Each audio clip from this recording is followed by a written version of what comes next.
In the ashen nebulous chaos, the world lay utterly still and lifeless, with nothing but colossal eggs drifting quietly through the void. Within one giant egg that emitted a dim silvery glow, a youth with the appearance of a young man stared blankly at the shell encasing him. In his previous life, he had died in a car accident at a tender age, his soul now hazy and indistinct. When he opened his eyes once more, he had already appeared here. As he sensed streams of grayish mist ceaselessly passing through his body, an indescribable comfort washed over him. He did not know what those vapors were, yet instinct told him they were something precious, for his very flesh hungered for more. A deafening boom suddenly erupted. With that resounding crash, the entire void trembled violently. A gargantuan eye slowly manifested high above the emptiness, its supreme towering presence sweeping across existence.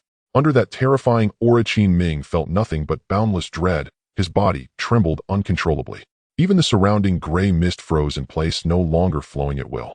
What is that?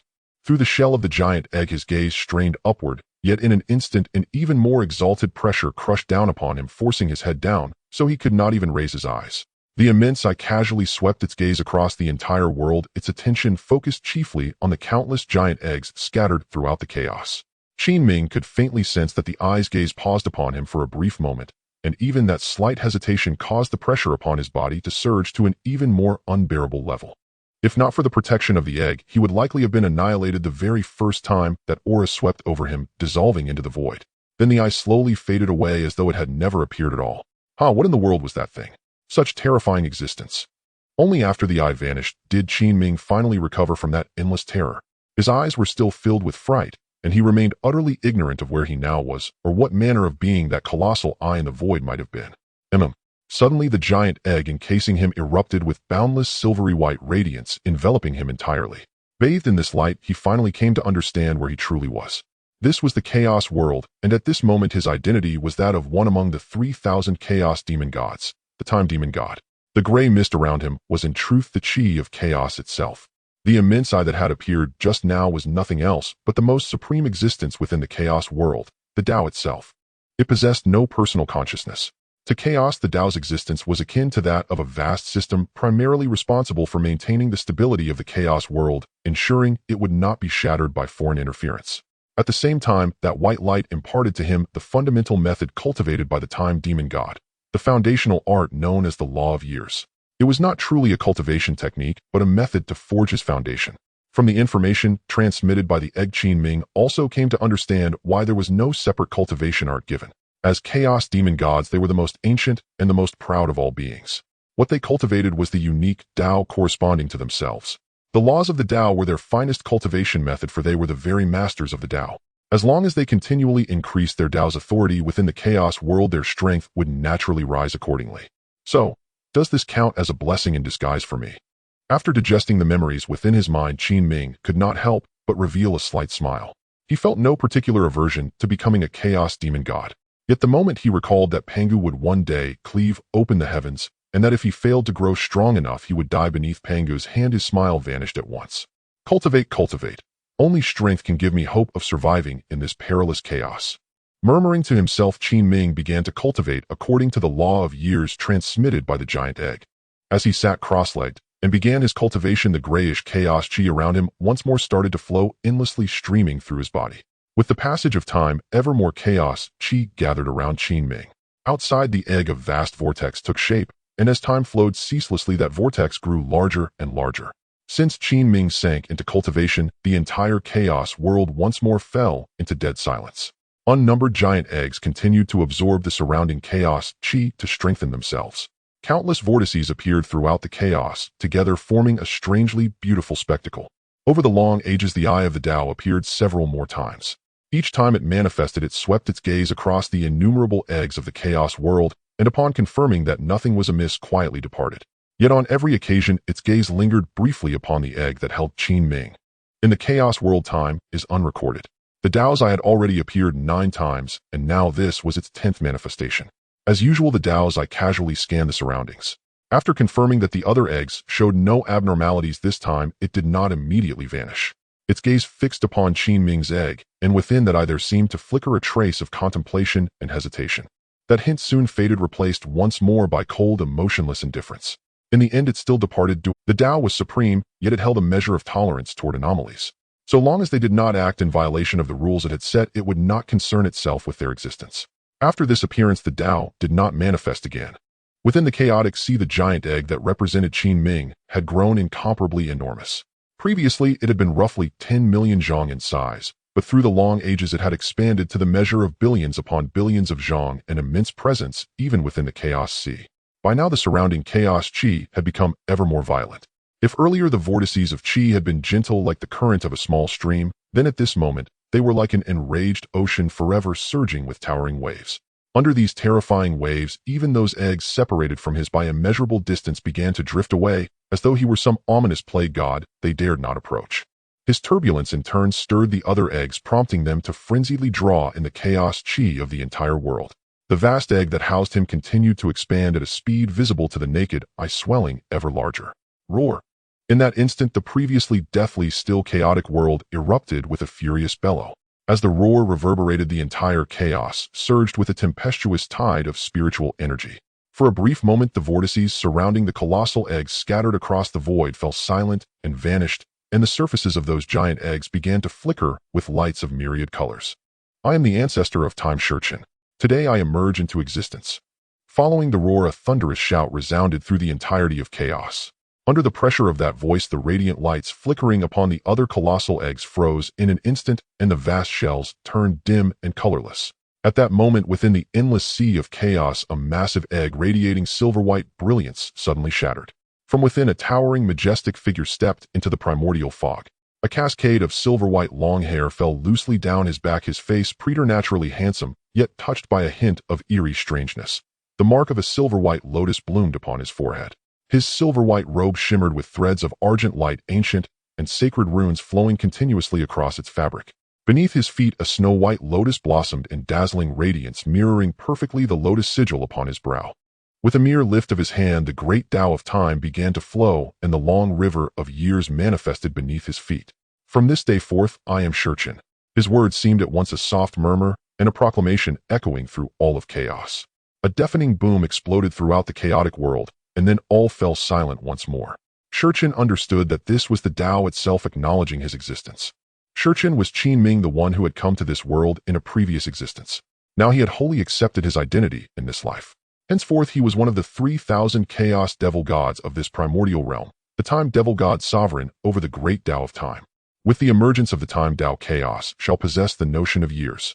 As Shurchin whispered, the chaotic world began to gain an awareness of time. From that moment on, chaos knew the flow and passage of ages. The chaotic world was akin to a realm of pure void where nothing yet existed. No worlds, no concept of space. The 3,000 chaos devil gods were beings created by the Dao to perfect this chaos. Each time one of these devil gods was born, it signified that the chaotic world had been refined and completed to a further degree. As the first to emerge, Shurchin naturally perfected the aspect of time in the chaotic world. Yet at this moment, chaos still remained illusory and insubstantial, for Yangmei, the one destined to command space, had not yet been born to shape and stabilize it. It seems they will still need a certain span of time before they emerge. In that case, I shall begin cultivating first. Shurchin's gaze swept through the entire chaos. Through the currents of time flowing within this world, he sensed that the other chaos devil gods were still in the midst of gestation. Startled by his sudden emergence, they had ceased absorbing chaotic chi, thus delaying the moment of their own births. With nothing else to occupy him, and being the sole existence within chaos, at this time cultivation was naturally his only path. Cultivation is like rowing upstream. Advance or be driven back. To survive within this disorderly, entirely lawless world, and to avoid perishing beneath Pangu's axe, when he splits the heavens in the future, there is only the choice of ceaseless cultivation. Only by becoming sufficiently powerful can one endure eternally. As Shurchin sank into cultivation, the chaotic world once again returned to silence. The other colossal eggs resumed absorbing the surrounding chaotic spiritual energy, strengthening themselves as they awaited the destined moment of their own emergence. During Shurchin's cultivation, the surrounding chaotic chi continuously converged toward him, swirling around his body to form a vast vortex. Bathed in this endless tide of chaotic spiritual energy, his cultivation realm rose at a breathtaking pace. Within the chaotic world, the hierarchy of cultivation realms was not delineated as meticulously as in the later Hongguang era, yet it was by no means simple. At the moment of their birth, the strength of all 3,000 chaos devil gods already stood at the Hunyuan realm. This Hunyuan was not the same as the later Hongguang concept of the Hunyuan de Luo Golden Immortal. In the chaotic world, it was simply called Huanyuan, signifying the inclusion of all things, eternal and indestructible. Hunyuan was divided into 12 tiers, each step akin to a new heaven, every advancement a gulf as vast as that between heaven and earth. Combined with the terrifying physiques of the chaos devil gods, any one of them could utterly overwhelm the great divine beings of the later Honghuang era. Even the heavenly Dao saints, when standing before them, would have no choice but to be utterly suppressed. In truth, within the later Honghuang, Hunyuan comprised only 9 heavens representing the ultimate limit of the sky, while 12 signified perfection. Since Honghuang possessed the heavenly Dao, it would never permit sentient beings to reach complete perfection. Thus, in that later era, 9 heavens became the extreme of the Hunyuan realm, beyond which lay the heavenly Dao realm, a realm that did not exist within chaos, for chaos had no heavenly Dao. Beyond Hunyuan lay the Emperor's sovereign realm of 9 heavens. An emperor stands supreme upon the Dao they embody. Within this realm, one must condense a unique imperial throne above the long river of fate, overlooking all living beings and truly attaining the meaning of sovereign dominion. Next was the supreme realm of 12 heavens. Upon reaching this level, the devil gods could truly be called the masters of the Great Dao. They stood alone at the pinnacle of their respective Dao, overlooking all who cultivated along that path. Even if they did nothing at all, as long as living beings practiced the Dao they controlled, they would receive the feedback and nourishment of all sentient beings. At this realm, they could be considered in a certain sense truly undying and indestructible. Time could not erode them, fate could not approach them. Even if the chaotic world were to collapse, it could not harm them in the slightest. Their wills would split into myriad fragments scattered across every corner of the long river of time. Even if their present bodies died, they could return anew from the past or the future. Finally came the chaos realm, a state without distinctions of higher or lower. Even the devil god ranked last among the 3,000 once stepping into this realm could contend with those in the top 10. At this level, the suppression exerted by the Dao became exceedingly faint, or what they pitted against one another was their respective comprehension and embodiment of the Dao itself. In the chaotic world, strength reigned supreme, and among the 3,000 great Dao, there were naturally those stronger and weaker. Beneath these 3,000 Daos lay endless minor paths, immeasurable in number, all derived from and born of the great Daos. At this moment, they were still evolving within chaos, awaiting the time when they would emerge into the world. Ages flowed by in quiet succession, 100 chaotic epochs passed in this manner. Then the once somewhat deathly silent chaos suddenly welcomed another great upheaval. One chaotic epoch was 60 trillion years, and ever since Shurchin's emergence, chaos had possessed the concept. The space demon god Yangmei emerged into the world this day. With a thunderous proclamation, a Dao sound saturated with the grand principle of space, bolstered by the great Dao itself, resounded throughout the entire chaos-filled world. Boom! Suddenly, a colossal palm capable of supporting the heavens descended from the void above Yangmei's head and slammed down onto him, leaving him utterly dazed in an instant. Shurchin, this lord will never let this go. His furious roar rolled through the chaos beneath the still and fated Dao sound. All the other colossal chaos eggs trembled uncontrollably. They had yet to be born, and before the wrath of a demon god who had already emerged, they could not even find time to hide. If they were marked by him, then even if the great Dao had arranged the precise instant of their birth, Yangmei would still have the means to make them the very last to emerge. By then they would truly be left to weep in despair. Facing the enraged Yangmei, Shurchin merely let out a displeased snort, though the sound did not travel to where Yangmei was. The chaotic world was immeasurably vast, so vast that even these chaos demon gods themselves had no idea how great its expanse truly was. An endless chaotic sea stretched between Shurchin and Yangmei. The only reason Shurchin had been able to strike him at all was because at the instant Yangmei was born, the time Dao was stirred with a faint tremor. It was precisely this that allowed Shurchin to locate Yangmei's position and deliver that blow. Yet the chaotic world changed unceasingly. After that single strike, he could no longer track Yangmei's whereabouts. Shurchin, this hatred I now bear. Do not let me find your trail, or I will surely gouge out your heart of time. Yangmei bellowed viciously into the void, yet his words never reached Shurchin's ears. With the fall of his earlier furious shout, the blessing of the great Dao upon him had completely dissipated. Though he presided over the Dao of space, he still had no means of discerning Shurchin's location. Chaos lies empty and unreal, let it be mended by my Dao of space. Rage still lingered on Yangmei's face, yet now that he had emerged, he naturally had to fulfill his duty to complete the fabric of space throughout the chaotic world, turning the once illusory expanse into true solid space. Only then could the chaotic world continue its ceaseless expansion outward. Rumble. As Yangmei's words fell, the entire chaotic world began to shudder violently. The surrounding space, once utterly illusory, now began to solidify under the empowerment of his space Dao. In but a short span, the whole chaotic world stepped out from unreality and took shape as a true world. Boom. Once space had been mended, the emptiness overhead erupted with a single thunderous bang. Innumerable golden lotuses surged forth, and rosy radiance bathed the entire chaotic world. In that instant, the grand Daos of time and space flowed throughout the chaos, their Dao patterns incomparably distinct. Ancient and sacred characters ceaselessly evolved in the void until at last they condensed into two words, sure and calm, time and space. Now is the moment. A gleam of brilliance flashed across Yang Mei's eyes. In the next instant, his elderly human form vanished, and a gigantic heaven-reaching willow tree stood upright above the chaotic sea. 3,000 willow branches swayed at will, and with each casual sweep, countless worlds were born and annihilated. Yet the worlds woven from Yang Mei's willow branches could not give birth to living beings, for they lacked one most crucial element. To Yang Mei, however, these worlds were no more than means of attack, and he did not concern himself over such matters.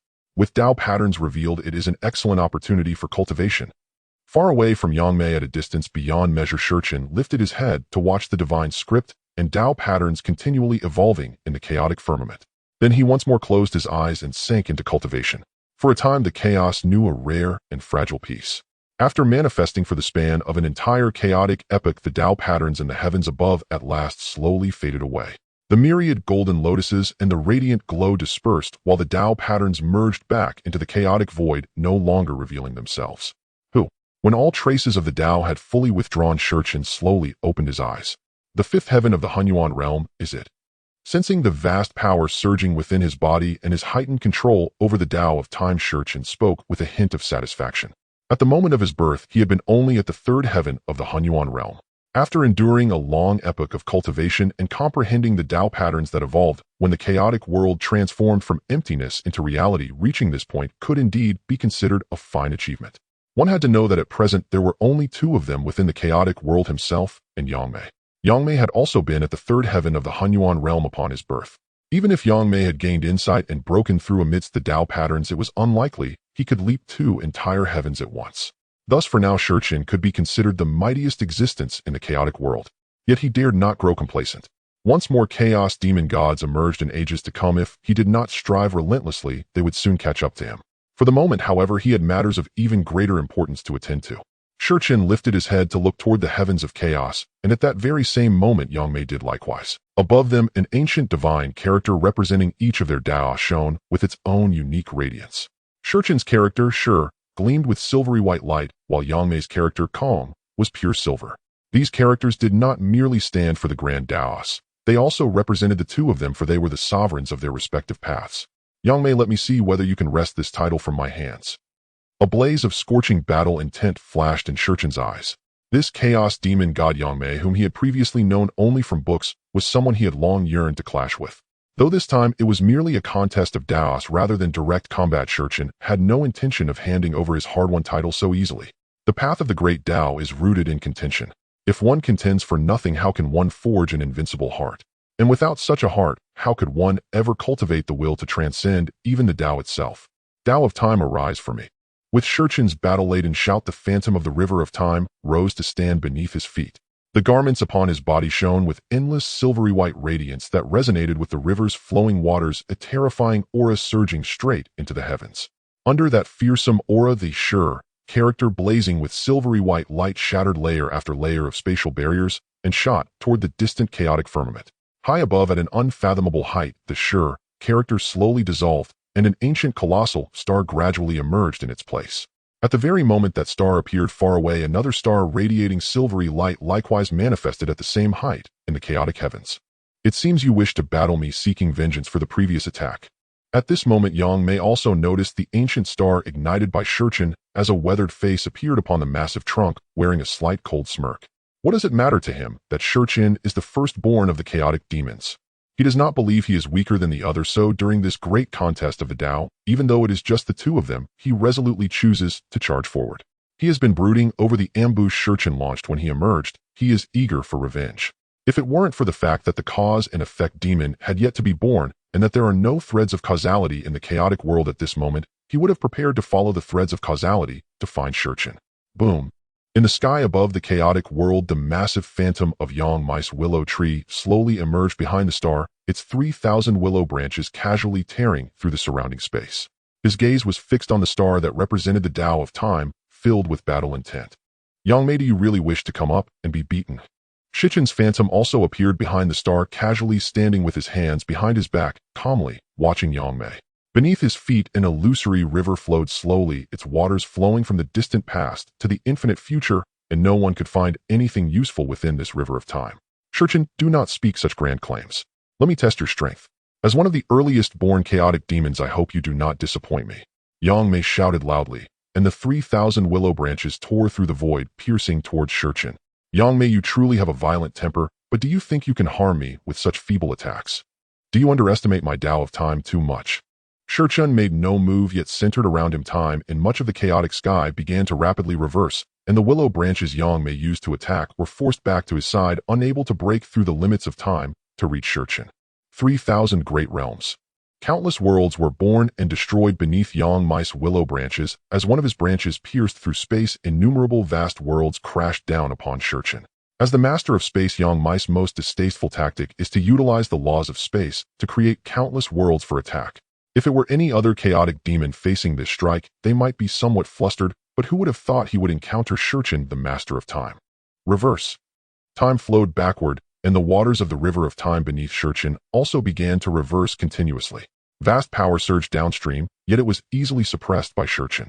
Time from the distant future began to change constantly, with fragments repetitively cycling in Shichen's mind, and similarly for Yang Mei. As chaotic demons, they are impervious to all methods and untouched by time. It is impossible to reverse Yang Mice's time back to before his birth. They can only reverse the time around him, preventing his attacks from ever reaching Shichen. Yang Mei, your attacks are ineffective against me. Would it not be better to withdraw? Otherwise you might end up embarrassed. Shichen calmly looked at Yang Mei. Although he was continuously reversing the vast majority of the chaotic skies, time as the master of time, he truly did not care about the consumption of this power. Conversely, Yang Mei, unable to touch him, must be feeling quite distressed. The laws of time are indeed troublesome. Yang Mei did not speak, but his expression was not pleasant as Shichen continuously reversed the surrounding timelines.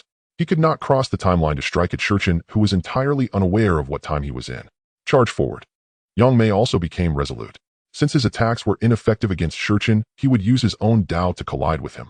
As both supreme Taoists, Yang Mei truly did not believe Shichen's Tao of time could be so defiant as to reverse his time while under the suppression of his Tao of space. What a madman. Seeing Yang Mice's actions, Shichen's expression darkened. Just as Yang Mei imagined, while he could reverse the surrounding time to keep Yang Mice's attacks from reaching him, he could only do so much. He could not withstand the suppression of the Tao of space and reverse it. If he were to become an emperor, there would be no problem, but right now he is merely at the 5th layer of the primal unity. Since you want to collide, then let us try. Charge forward. As Shichen's words fell, a slowly rotating star in front of him suddenly surged towards Yang Mei, with Shichen's figure closely following behind. Yang Mei, did you not want to test? Then let me show you if my Tao of time can suppress you. Boom. Terrifying power erupted above the chaotic world, and a dreadful wave of energy rolled back all the surrounding chaotic spiritual energy. The two of them remained unscathed, but there were always unfortunate souls caught in the backlash. At this moment, beneath them, a giant egg that had been peacefully absorbing the surrounding chaotic spiritual energy in preparation for its emergence was suddenly disrupted by a violent surge of spiritual energy above. The reversed spiritual energy scattered the vortex around it, pushing it far away. As an egg, it could not return to its original position, remaining where it was pushed. It seemed to sense the auras of Yang Mei and Shichen above as the giant egg trembled, continuously red and black lights flashing on its shell, giving off a very eerie feeling. Strange, how can there be a thread of causality? The cause and effect demon has not yet been born, has it? At this moment, Shichen, who had just repelled Yang Mei, was somewhat surprised. He scanned the entire chaos, but found no signs of the cause and effect demon being born. This meant that the cause and effect demon had not emerged, so what is this thread of causality entwined around him? 5th layer of primal unity. Shichen, I did not expect that. I underestimated you. In this Tao contest you have won, but it will not be long before I return. Yang Mei had clearly also noticed the thread of causality on him. Originally, after being repelled by Shichen, he intended to charge again, but due to the thread of causality, he immediately turned and left, leaving the massive star radiating silvery light in the high sky. Pretentious. In response to Yang Mei's harsh words, Shichen felt little impact. Did Yang Mei think he would not progress, while she did? As the primordial chaos demon god born in the Chaos World, his rate of advancement was undoubtedly much faster than that of Yang Mei. Thus Yang Mei would forever be suppressed by him, unable to turn the tables. Soon after, Shi Chen also vanished from this place, leaving behind 2 stars high above the Chaos World radiating starlight to illuminate this grayish realm. Unfortunately, there were currently only 2 stars, far too few to fully light up the entire chaos, but it was expected that in the future countless stars would fill this space, and at that time the entire chaos would be completely illuminated. By the way, whose thread of causality is this? Upon returning to his own place, Shi Chen curiously fiddled with the thread of causality connecting to him. As he tugged at it, the thread trembled continuously, yet showed no signs of breaking. Most importantly, Shi Chen could not discern who had connected it. Strange, the causality demon god has yet to be born. Currently, there is no concept of causality in the Chaos World. Could it be the causality demon god? But why would he do this? Is he not afraid that I and Yang Mei will cause him trouble when he is born? Shi Chen muttered to himself, puzzled. After all, the causality demon god had still not been born, so why would he not fear being dealt with by him? Or does he have absolute confidence in being able to defeat me and Yang Mei? Well, never mind, he'll wait until he is born to find out. After thinking this, Shi Chen dismissed it from his mind. After all, the causality demon god had not yet been born, and overthinking was pointless. As for finding trouble with the Yedobebran causality demon god through the thread of causality, don't even consider it. The unborn chaos demon god is protected by the Great Dao. Not only would it be impossible to find him in the vast sea of chaos, even following the thread of causality would not reveal his location. It's better to spend that time on cultivation to ensure an absolute lead. Thread of causality demon god, you really are bold to connect the thread of causality to me and Shi Chen.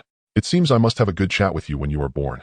At this moment, deep within the chaos, Yang Mei's colossal form was rooted in the vast chaos, continuously absorbing the spiritual energy of the Chaos World to strengthen himself. On his massive trunk, an ancient face emerged, playing with the thread of causality connected to him and murmuring. Then he fell silent while the chaotic energy continued to gather around him, quickly enveloping him and forming a massive vortex of spiritual energy, causing his aura to grow even denser. At this moment, the causality demon god was unaware that he was already on the minds of Shi Chen and Yang Mei before his birth. It was unavoidable. In the entire chaos, only he could use the Great Dao of causality before his birth. Hence, he was the prime suspect for connecting the threads of causality to them. It would have been strange if they did not keep an eye on him. He was still continuously absorbing the surrounding chaotic spiritual energy. Previously interrupted, his imminent birth was forced to delay, as being born too early would leave him without sufficient foundation, making it impossible to break free later. Thus, for the sake of his Dao, he could only postpone his birth. The Chaos World does not keep track of years. Since the conflict between Yang Mei and Shi Chen erupted in the skies of chaos, 99 chaotic epochs had already passed, and the previously tranquil Chaos World was once again stirred. Thanks to the previous experience of Yang Mei's birth, Shi Chen awakened just as he stepped into the 99th chaotic epoch. He sat cross-legged on a pure, white lotus platform, gazing calmly into the void. The lotus platform was Shi Chen's innate treasure, the 36th grade time, white lotus, a chaos treasure of the same rank as Pangu's primordial blue lotus, unmatched in defense and possessing the vast power to suppress the river of time. Who will be born this time? Sitting atop the time white lotus, a trace of contemplation flickered in Shi Chen's eyes. According to the complete Chaos World, he was born first in time, followed by Yang Mei representing space. So who will it be this time? The 5 elements. But I doubt it. Although the 5 elements demon god ranks high among the 3,000 great Daos, they are 5, not 1 individual. I doubt they will be born this time. Boom. While Shi Chen was still pondering, the entire Chaos World began to shake violently. If he were still asleep at this moment, he would likely be awakened again. Thankfully, he had the foresight. I, the Fate Demon God, am born today. Boom. With the voice of the Fate Demon God resonating throughout the chaos, the Great Dao descended, showering the world with golden lotuses, and the traces of fate finally manifested within the Chaos World. Shi Chen would not miss such a scene. He immediately began to comprehend the Dao of fate that permeated the Chaos World. Each time a Chaos Demon God is born, they will evolve their unique Dao principles within the chaos. For those already born, this is the best opportunity to understand the other's Dao, as the Dao at this moment is the easiest to comprehend. Although they cultivate their own Dao, it does not mean they will not comprehend others' Dao. The stones from other mountains can serve as a guide to precious jade. While Chaos Demon Gods are proud, it does not mean they are all foolishly reclusive. The manifestation of Dao principles is simply the best cultivation accelerator for the top-ranking Chaos Demon Gods. This is extremely unfair for those who rank lower and are born later. However, the Chaos World is a place where the weak are preyed upon by the strong. Fairness. Sorry, the balanced demon god has not yet been born, so fairness does not exist. After one chaotic epoch, the traces of fate merged into the void, indicating the end of this Dao evolution. At the very moment of conclusion, the fate demon god lit up the stars he represented, and the white starlight began to illuminate the entire chaos world alongside the stars of Shurchun and Yangmei. The emergence of the fate demon god did not cause much of a stir. After his birth, he chose not to initiate a conflict like Yangmei, but instead opted for silence. Aside from the initial resounding voice at his birth, there was no further sound, clearly aware of his own strength and temporarily choosing to retreat. The birth of the Chaos Demon God is marked by 100 Chaos eras, which indicates that the emergence of the next Fate Demon God signifies the arrival of the next Chaos Demon God at the node of the next 100 eras. Meanwhile, Shurchun and Yangmei fell directly into a deep slumber. The method of cultivation for the Chaos Demon God is something that the later generations of the Primordial era would envy greatly. It simply involves sleeping. They only need to continuously fall into slumber to grow stronger, although they do need to break through if they hit a bottleneck. Otherwise, they can just continue to sleep. I am the third one. Above me are Shurchun and Yangmei, with Yangmei having preceded me by 100 Chaos eras and Shurchun by 200. This means that their strength should at least be at the 5th level of Hunyuan, while I, having just been born, am only at the 3rd level of Hunyuan. If a conflict arises, it seems no one can defeat the other, so I'll just have to endure for now and wait until the last Chaos Demon God is born before taking action. At this moment, in a corner of the Chaos world, a massive creature resembling a turtle is lying in the chaos, murmuring to itself. This creature is the Fate Demon God. It does not wish to make noise upon its emergence, rather it dares not. The two before it had already erupted in battle before it was born. Although it was not yet born, it was aware of this, so it understood that Yangmei could not defeat Shurchun, and it itself could not defeat Yangmei, especially since it came 100 Chaos eras later. To act now would only invite trouble, so it is better to wait until the last Chaos Demon God is born. At that time, conflicts are bound to erupt. For now, it is wise to focus on enhancing its own strength. As the various ancient runes carved on its back emitted waves of white light, the sound of snoring resonated from its mouth, indicating that it had fallen into a deep sleep. Unbeknownst to time, another 100 Chaos eras have arrived. Roar! A furious roar echoed throughout the chaos, awakening the Fate Demon God from its slumber. Which demon god is this? The awakened Fate Demon God wore an exceptionally grim expression, its eyes blazing with fire, ready to retaliate against the one who disturbed its sleep. Is this the emergence of the Causation Demon God?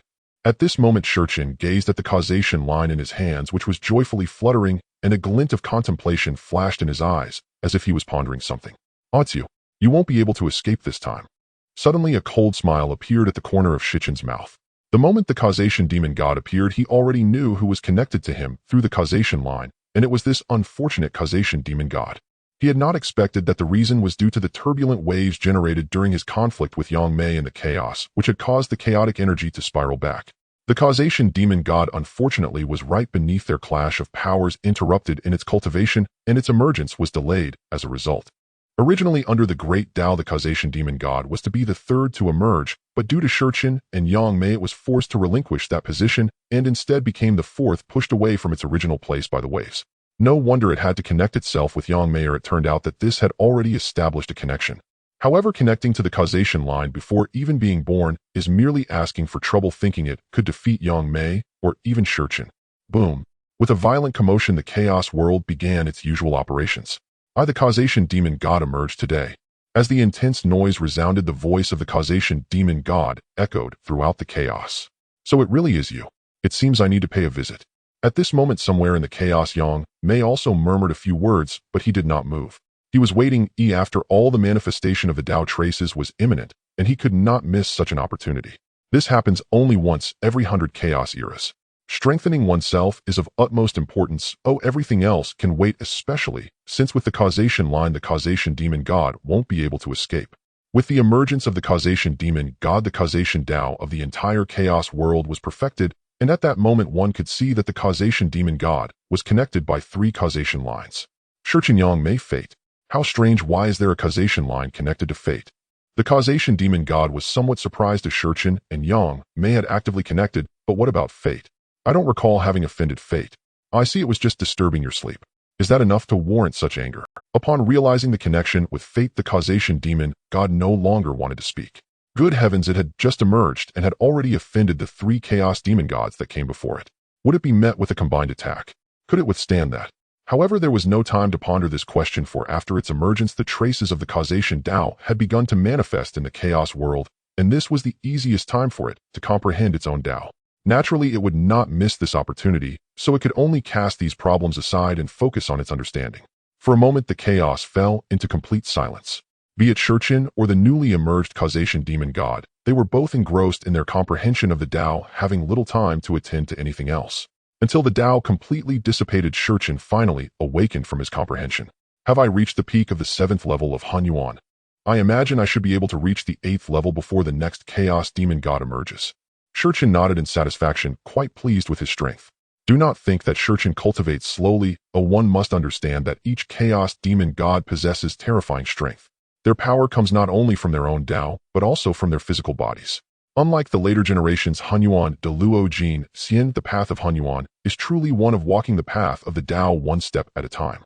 For instance, Shurchin at the 7th level of Hunyuan could easily dominate his 6th level self. Moreover, they are all feeling their way across the river with no clear path ahead. They are the earliest pioneers, so it is normal for their progress to be slow. Haha, 4th level of Hunyuan. It seems this time my gains are quite good. The causation demon god opened its eyes, feeling its strength, and couldn't help but be overjoyed. So you are the causation demon god? Who? Suddenly, amidst the vast chaos, a voice echoed, startling the fate demon god, who turned his gaze towards the source of the sound. To his astonishment, a face appeared on him, and his brows furrowed. What brings you here, time? The chaos is immense, and their divine senses can only cover a small area. Even with the power of their own Dao, they cannot influence the current chaos. Yet at this moment, time has actually found him in this boundless chaos. How did you arrive here? Was it not you who showed me the way? A hint of pride surfaced on Time's face. He had expended great effort to find the fate demon god, but fortunately the heavens reward the diligent, and he indeed found him. Damn it, the thread of fate. Upon noticing the thread of fate that Time was playing with, the fate demon god was stunned. He hadn't expected that because of the battle between Time and Yang Mei he had interrupted his own emergence order. Out of frustration, he had connected both of them with the thread of fate, intending to reclaim it after his emergence. However, Time did not follow his plan and came to confront him directly. I really have to thank your thread of fate, otherwise I wouldn't have been able to find you. Time chuckled lightly. He really didn't expect the fate demon god to be so bold as to connect him with the thread of fate before his emergence. Wasn't it just a minor disturbance before he emerged? Why be so petty? So what if you came through the thread of fate? Time, this is the fate you and Yang Mei owe me, and I will not sever it, so you might as well give up. The fate demon god thought that Time had come to sever this fate. After all, chaos demons do not entangle with the fates of beings, and even if they destroy countless worlds and slay innumerable beings, they would not bear fate upon themselves. However, for those who are also chaos demons, if there is enmity, there are still ways to connect the thread of fate, and a confrontation is always necessary. Thus the fate demon god spoke, but he clearly underestimated Time. Is that so? A glint of coldness flashed in Time's eyes. He did not come merely to sever this thread of fate, but also to test the waters. Then you shall die. Suddenly the chaotic Time Dao began to stir, and Time raised his hand to suppress the fate demon. What? The fate demon god was alarmed. He had not anticipated that Time would suddenly strike. With the vast difference in their powers and being bound by the surrounding time laws, the fate demon god could not move, only watching helplessly as Time's attack approached him. Boom. Suddenly a loud sound echoed throughout the chaos, and the previously turbulent Time Dao was instantly calmed, causing Time's attack to dissipate. The Dao. Is it truly so? A terrible aura swept across the heavens, enveloping the entire chaos in a supreme majestic presence. Above Time and the others, a colossal eye slowly appeared, gazing calmly at Time, its gaze filled only with indifference. Faced with the suddenly appearing Dao, Time had an inkling of what was to come, but at that moment he could not help but feel fear, a primal instinct for survival. Chaos, just-born conflicts are not to be casually provoked. As the Dao emerged, a mysterious sound resonated throughout the Chaos World. Although Time did not hear the Dao's voice, its words were firmly imprinted in his mind. In truth, the Dao's words were quite simple. The Chaos World has just begun to transition from the void to reality. Even the 3,000 Chaos demons have yet to emerge. Everyone needs to remain quiet and not cause trouble. If you wish to create chaos, wait until all the Chaos demons have appeared, otherwise it will deal with you. The gaze of the Dao swept across the entire Chaos World, but Time could feel that it was particularly focused on him, which made him quite displeased. Does it not trust me? How can it doubt me so? Although he felt displeased, Time did not dare to speak. The Dao is the true sovereign of the Chaos World. Even though it does not possess its own consciousness, it is not something that Time can provoke at this moment. After all, even Pangu, who fought alone against the 3,000 Chaos demons later, did not dare to casually provoke the Dao. And here he was just a small fry. Better to let it be. Seeing that time did not speak, the Dao paid no mind and vanished into the void. Phew. After the Dao left, time also breathed a sigh of relief. The oppressive feeling of the Dao was simply too powerful. Haha, you do not dare to kill me, or else the Dao would surely not let you go. After the Dao departed, the fate demon god began to laugh. He had been truly frightened when time attempted to kill him, but fortunately the Dao appeared just in time to save him. Who told you I wanted to kill you? A cold smile appeared on Time's face. He had never intended to kill the fate demon god, at least not now. Previously, he had only wished to test the Dao, which was why he had harbored thoughts of killing. Now that he had tested it, he naturally would not kill him. Not kill me. Then what about earlier? The fate demon god was bewildered. Clearly time had attacked him with murderous intent earlier. Had it not been for the Dao's intervention, he would have been subdued. Now time claims he does not wish to kill him. Could this just be a pretext? I merely wish to test the Dao. Your role has ended, and now we must discuss this matter of fate. The fate demon god arrogantly declared, I will never sever the fate. Upon hearing Time's words, he felt very proud. In his view, since Time did not dare to kill him, there was nothing to fear. If he said he would not sever it, then he would not. Oh. A piercing scream resounded through the chaotic space, the sorrowful sound enough to break hearts and bring tears to the eyes of those who heard it. Do you still wish to entangle yourself with me in karma? Do you still want to? In the midst of chaos, Shurchin rained blows upon the karma demon god with his fists while loudly questioning.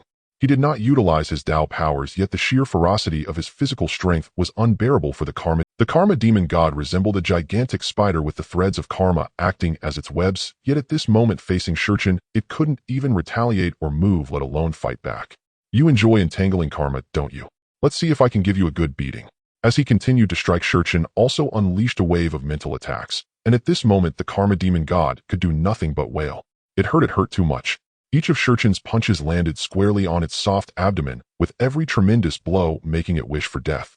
The back of the karma demon god was covered in thick armor, and Shurchin was no fool, so he naturally avoided striking there. Its abdomen was the softest part, making it the perfect target.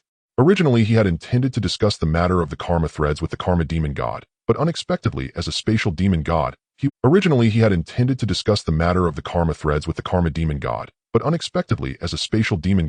he was too slow to catch up to Shurchin, allowing Shurchin to find the karma demon god first. By the time he arrived, Shurchin was already beating the other party, so he hid in a different space to watch the spectacle. As for joining to tag team, forget about it. If Yang Mei dared to step out, he could guarantee that Shurchin would deal with him as well, and not for any other reason, but because if the karma demon god had not been born at that moment, both of them would have surely been entangled in karma. As for now, Yang Mei could not defeat Shurchin. Since that was the case, why would he want to go out and get beaten? It was better to wait until Shurchin left. After all, the karma demon god couldn't escape. That felt good. After casually tossing aside the near-dead karma demon god, Shurchin let out a satisfied sigh. Honestly, beating someone is quite a physical workout. Shurchin, this matter between us is not over. At this moment, the karma demon god, lying lifeless in the chaos, finally spoke, its voice weak as it addressed Shurchin. Tisk, still daring to threaten me? I haven't even left yet. Upon hearing this, Shurchin felt invigorated and stepped toward the karma demon god once more. Smack! With a single slap, the karma demon god was sent flying far away, only to be immediately returned not by its own volition, but by Shurchin's force. Thus in the chaos, the karma demon god was once again treated as a toy by Shurchin purely because it had foolishly spoken out. Alright, I've finally vented my anger, and now I must leave.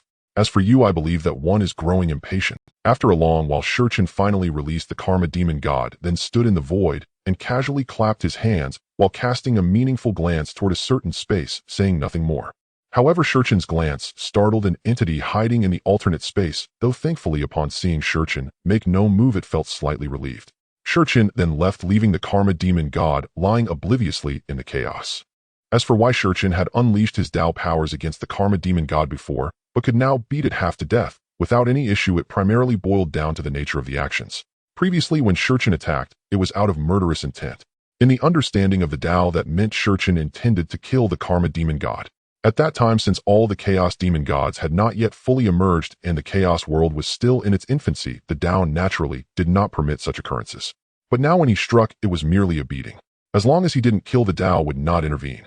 The Dao nurtured 3,000 chaos demon gods, so to the Dao both Shurchin and Karma were like its children. If children were to playfully fight among themselves, it would be biased for the adults to intervene. The Dao is impartial and would naturally not do so. As for why it wouldn't interfere later, that was simply because the children had grown up and developed their own thoughts which the adults could no longer manage. Moreover, the conflicts among the Chaos Demon Gods could accelerate the evolution of the Chaos World, so the Dao would certainly not obstruct that.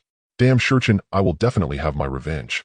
After a long time, the Karma Demon God finally had the strength to crawl up from the chaos, its gaze cold as it looked at the spot where Shurchen had left, filled with fury. It seems you still have some energy left, Karma Demon God, which means you're not dead yet. So it's time for us to have a chat. What? Yang Mei, you came too. Upon seeing Yang Mei, the Karma Demon God was stunned as Shurchen had just left, and now the Spatial Demon God Yang Mei had come knocking. This couldn't possibly be a prearranged meeting, could it? No wonder Shurchen had mentioned someone was growing impatient. It turned out to be Yang Mei, who couldn't wait. Wait. The Karma Demon God spoke in panic, but clearly Yang Mei indicated that he could no longer wait. Smack. Oh, Yang Mei, I will kill you. Your voice is still full of energy. It seems Shurchen isn't enough, you still need to rely on me. Yang Mei muttered, but the massive willow tree above unleashed 3,000 willow branches that tore through the void, constantly striking the Karma Demon God. Although they didn't utilize Dao powers, and the branches were relatively soft, such a beating was immensely painful. The 3,000 willow branches swung incessantly, and even in the chaos one could see the ethereal shadows of the branches moving. The sound of the strikes was relentless. Although the physical pain was severe at this moment, the damage to the Karma Demon God's spirit was far greater than any bodily harm.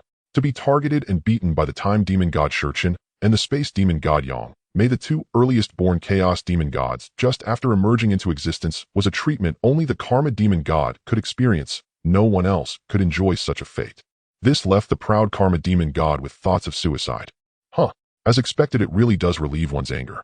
After a long while, Yang Mei finally stopped standing in the chaos as he let out a sigh, murmuring to himself. No wonder after defeating the Causal Demon God the moment was so refreshing. It truly is exhilarating. I've decided that next time I'm feeling upset, I should just beat up the Causal Demon God. Not only does it relieve my anger, but it also helps train the Causal Demon God's resilience to blows. I truly am merciful even thinking about helping other Chaos Demon Gods. Yang Mei also left feeling refreshed after the encounter with the Causal Demon God, but at this moment the Causal Demon God felt as if it wanted to die. If it weren't for the fact that the Dao would not allow him to die right now, he might have actually committed suicide. As a proud Chaos Demon God, he was now beaten to the point of being half dead by other Chaos Demon Gods. He no longer had the face to continue existing in the Chaos World. Fortunately, the other Chaos Demon Gods had not yet come into existence, otherwise if they found out, he would be even more embarrassed and might truly become the first Chaos Demon God to commit suicide in the Chaos World. You all just wait. I will definitely take my revenge. At that moment, lying in the chaos, the Causal Demon God, taking in less air than it was exhaling, did not forget to say this fiercely. After saying this, he did something that went against his own Dao heart, which was to directly sever the causal line connecting him to Shurchen and Yang Mei. Only after doing all this did he let out a slight sigh of relief. He realized that Shurchen and Yang Mei were not easy to deal with. These two would indeed come to beat him up along the causal line, and they had the ability to do so. As Shurchen would say from his past life, they would come through the network completely.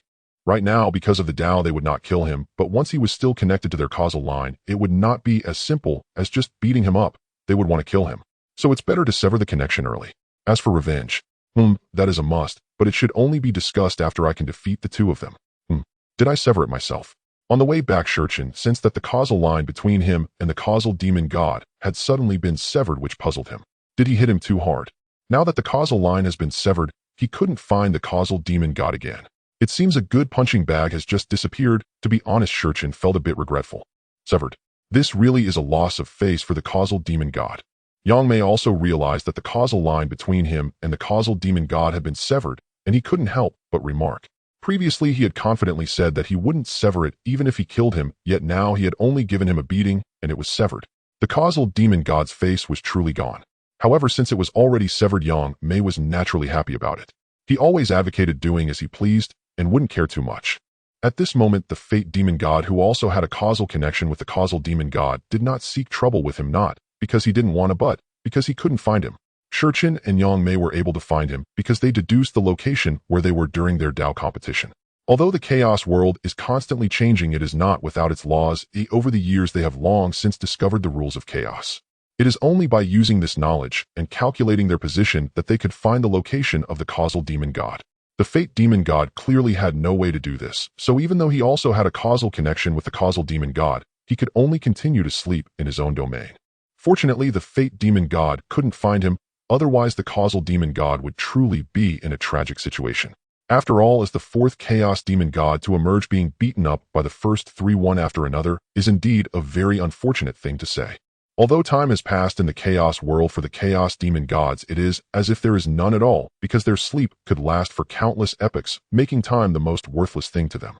Since the last commotion caused by the emergence of the causal demon god, 99 chaos epochs have passed, marking the imminent emergence of a new chaos demon god. As for who this one is, even Shurchin does not know. However, someone knows a bit, and that is the fate demon god. As the one in charge of fate in the chaos world, every chaos demon god has its own fate line, which is all in the hands of the fate demon god, so he has some understanding of the next chaos demon god to emerge. I, the creation demon god, shall emerge today. With a resonating voice echoing throughout the chaos, it also signifies the emergence of the fifth chaos demon god, who governs the path of creation. Is this one the creation demon god? After hearing the voice of the creation demon god, Shurchin murmured to himself. He did not expect that the fifth chaos demon god to emerge would be the creation demon god. He thought it would be reincarnation or chaos instead. It seems the path of creation is not to be trifled with. The creation demon god. The chaos is getting livelier. Amidst the chaos, the trunk of a towering willow tree revealed an aged face, which murmured a sentence before slowly disappearing as if it had never appeared. Dong, dong, dong. A series of ethereal sounds emanated from that willow tree, resonating throughout the surrounding chaos, and the sounds were very rhythmic. With each resonance, the surrounding chaos space would tremble slightly. Boom. The feedback of the creation Dao began as the vibrating sounds continued to come. The aura around Yang Mei also became increasingly dense. At this moment, Shurchin was also immersed in his cultivation, his aura constantly fluctuating, now high, now low. Boom. When the aura reached a certain peak, suddenly a terrifying pressure erupted from Shurchin, and the chaos chi around him instantly surged, creating a spiritual energy storm that swept towards a more distant place. I've finally broken through. I didn't expect that breaking through from the 7th to the 8th level of the mixed yuan would be so difficult. When the aura around him completely dissipated, Shurchin slowly opened his eyes, a glimmer of joy flashing in his gaze. He did not expect that the breakthrough from the 7th to the 8th level of the mixed yuan would be so hard. If it weren't for the traces of the creation Dao from the emergence of the creation demon god, he probably wouldn't have been able to break through. We, the divine demons, stand high above. Who dares to recklessly manipulate our fate for millennia? Cut the thread of fate that binds us. In the ancient starry sky, a phantom of the creation demon suddenly materialized above the slowly rising star that represented the Dao of creation. With a thunderous shout, the Dao struck heavily upon the thread of fate connected to him. Since the emergence of the fate demon, the river of fate has manifested, and the destinies of all living beings have been under its control. Even the lofty chaos demons are no exception. Utilizing the thread of fate, the fate demon could influence a chaos demon's judgment on certain matters to a certain degree. However, unexpectedly, as soon as the creation demon appeared, it directly severed its own thread of fate, rendering the fate demon unable to control itself. Creation, you seek death. A massive turtle representing the Dao of fate roared towards the heavens, its furious voice echoing clearly even among the other stars. Fate demon, we are also chaos demons. How dare you control our destinies? In response to the fate demon's roar, the creation demon showed disdain. After all, you cannot reach me. What does your anger matter? Damn you, creation. Don't let me find you, otherwise I will surely extract your soul and place it at the bottom of the river of fate to endure its cleansing. The fate demon was infuriated. The Dao of fate was his foundation, and the only way to transcend was to master the threads of fate of all chaos demons and achieve completeness. Now, with the creation demon's actions, his Dao of fate was no longer complete, and whether he could transcend in the future was now in question. Severing a great Dao is a significant grudge. This cause and effect has been established. Haha, the creation demon is right. Fate demon, we are all among the 3,000 chaos demons. What qualifications do you have to control our destinies? Since the creation demon has taken the lead, I shall naturally follow. The phantom of the cause and effect demon also appeared in this starry sky. Having been beaten by the time and Yang Mei in the last 100 chaos epochs, he had no outlet for his anger. Now, seeing the fate demon in trouble, he felt compelled to intervene, not for any other reason, but to vent his frustration. You dare cause and effect? The fate demon became anxious. Having already lost one opponent, if the cause and effect demon came at him again, wouldn't he die of rage? Haha, sever the thread of cause and effect. Crack. As the words of the cause and effect demon fell, a white thread connecting him to the cause and effect demon abruptly snapped, and the fate demon felt the thread of destiny connecting him to the cause and effect demon completely severed. Now he could no longer sense the fate of cause and creation. Damn you, cause and creation! You shall not be chaos demons. The fate demon was furious. He saw the river of fate manifest beneath him, an endless expanse, filled with mysterious colors, sacred and ancient. Die! The river surged, creating towering waves. The fate demon manipulated the illusory river of fate towards cause and creation, wanting to vent his anger. Even if he could not kill them now, they must pay a painful price to understand that they are not the chaos demons that came after who could provoke him. You madman, fate! Seeing this, the cause and effect demon instantly vanished from the spot. Faced with the rampaging fate demon, even he, the cause and effect, would retreat.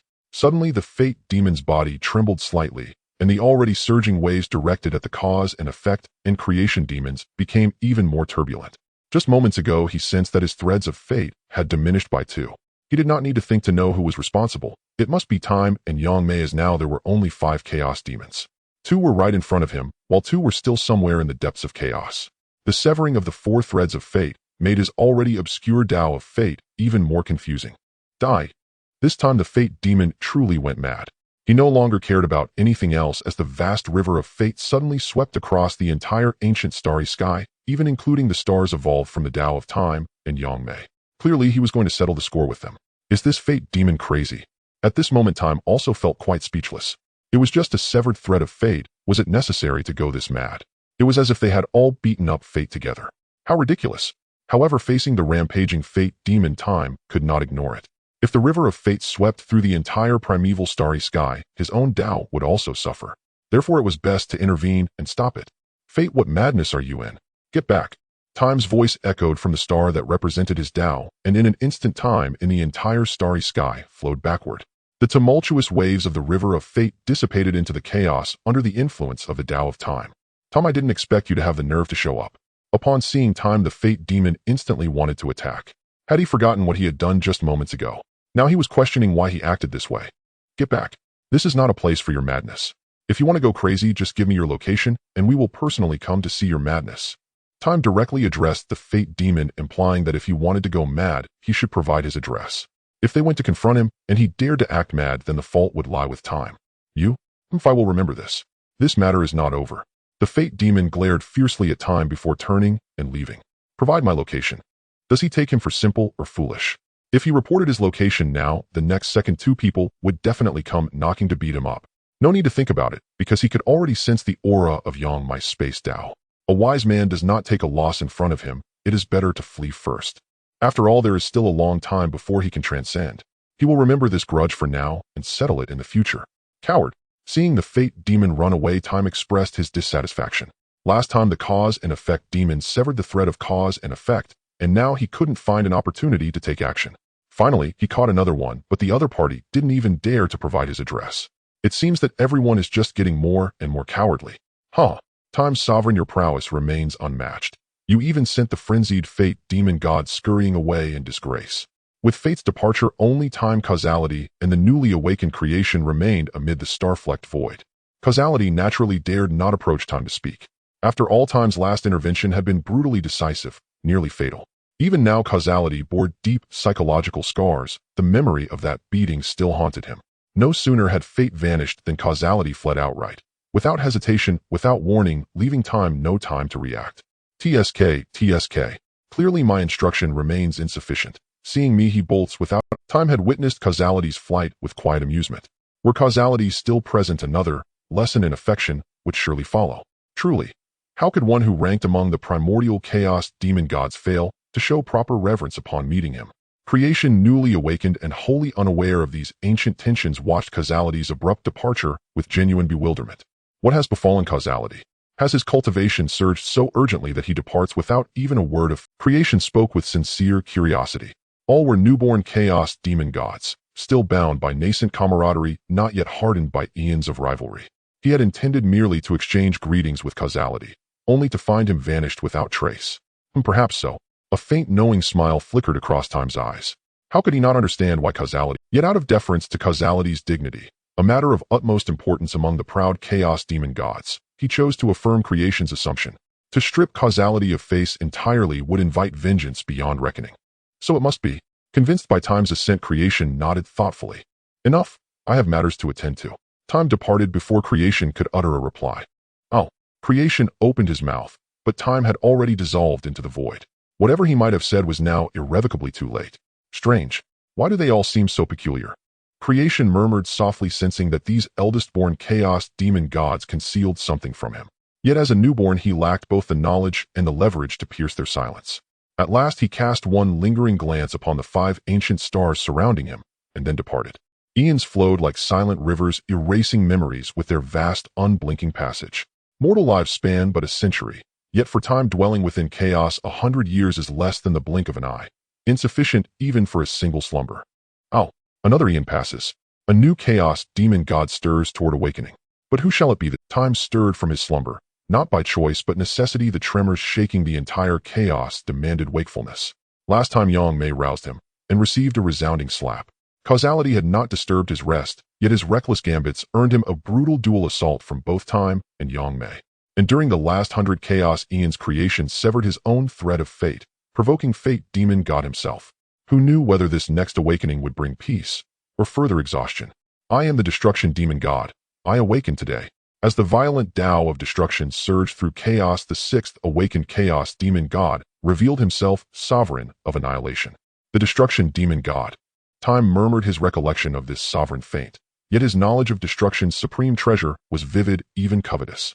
Destruction's ultimate artifact, the world-annihilating grinder, was, if time recalled correctly, rivaling even Pangu's axe in primordial might. Infused with the Tao of destruction, its full unleashing could grind the entire chaos realm to dust.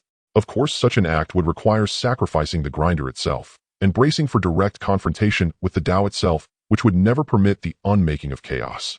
Even so, wielding the world-annihilating grinder would grant dominion over the Tao of destruction, rendering world erasure effortless.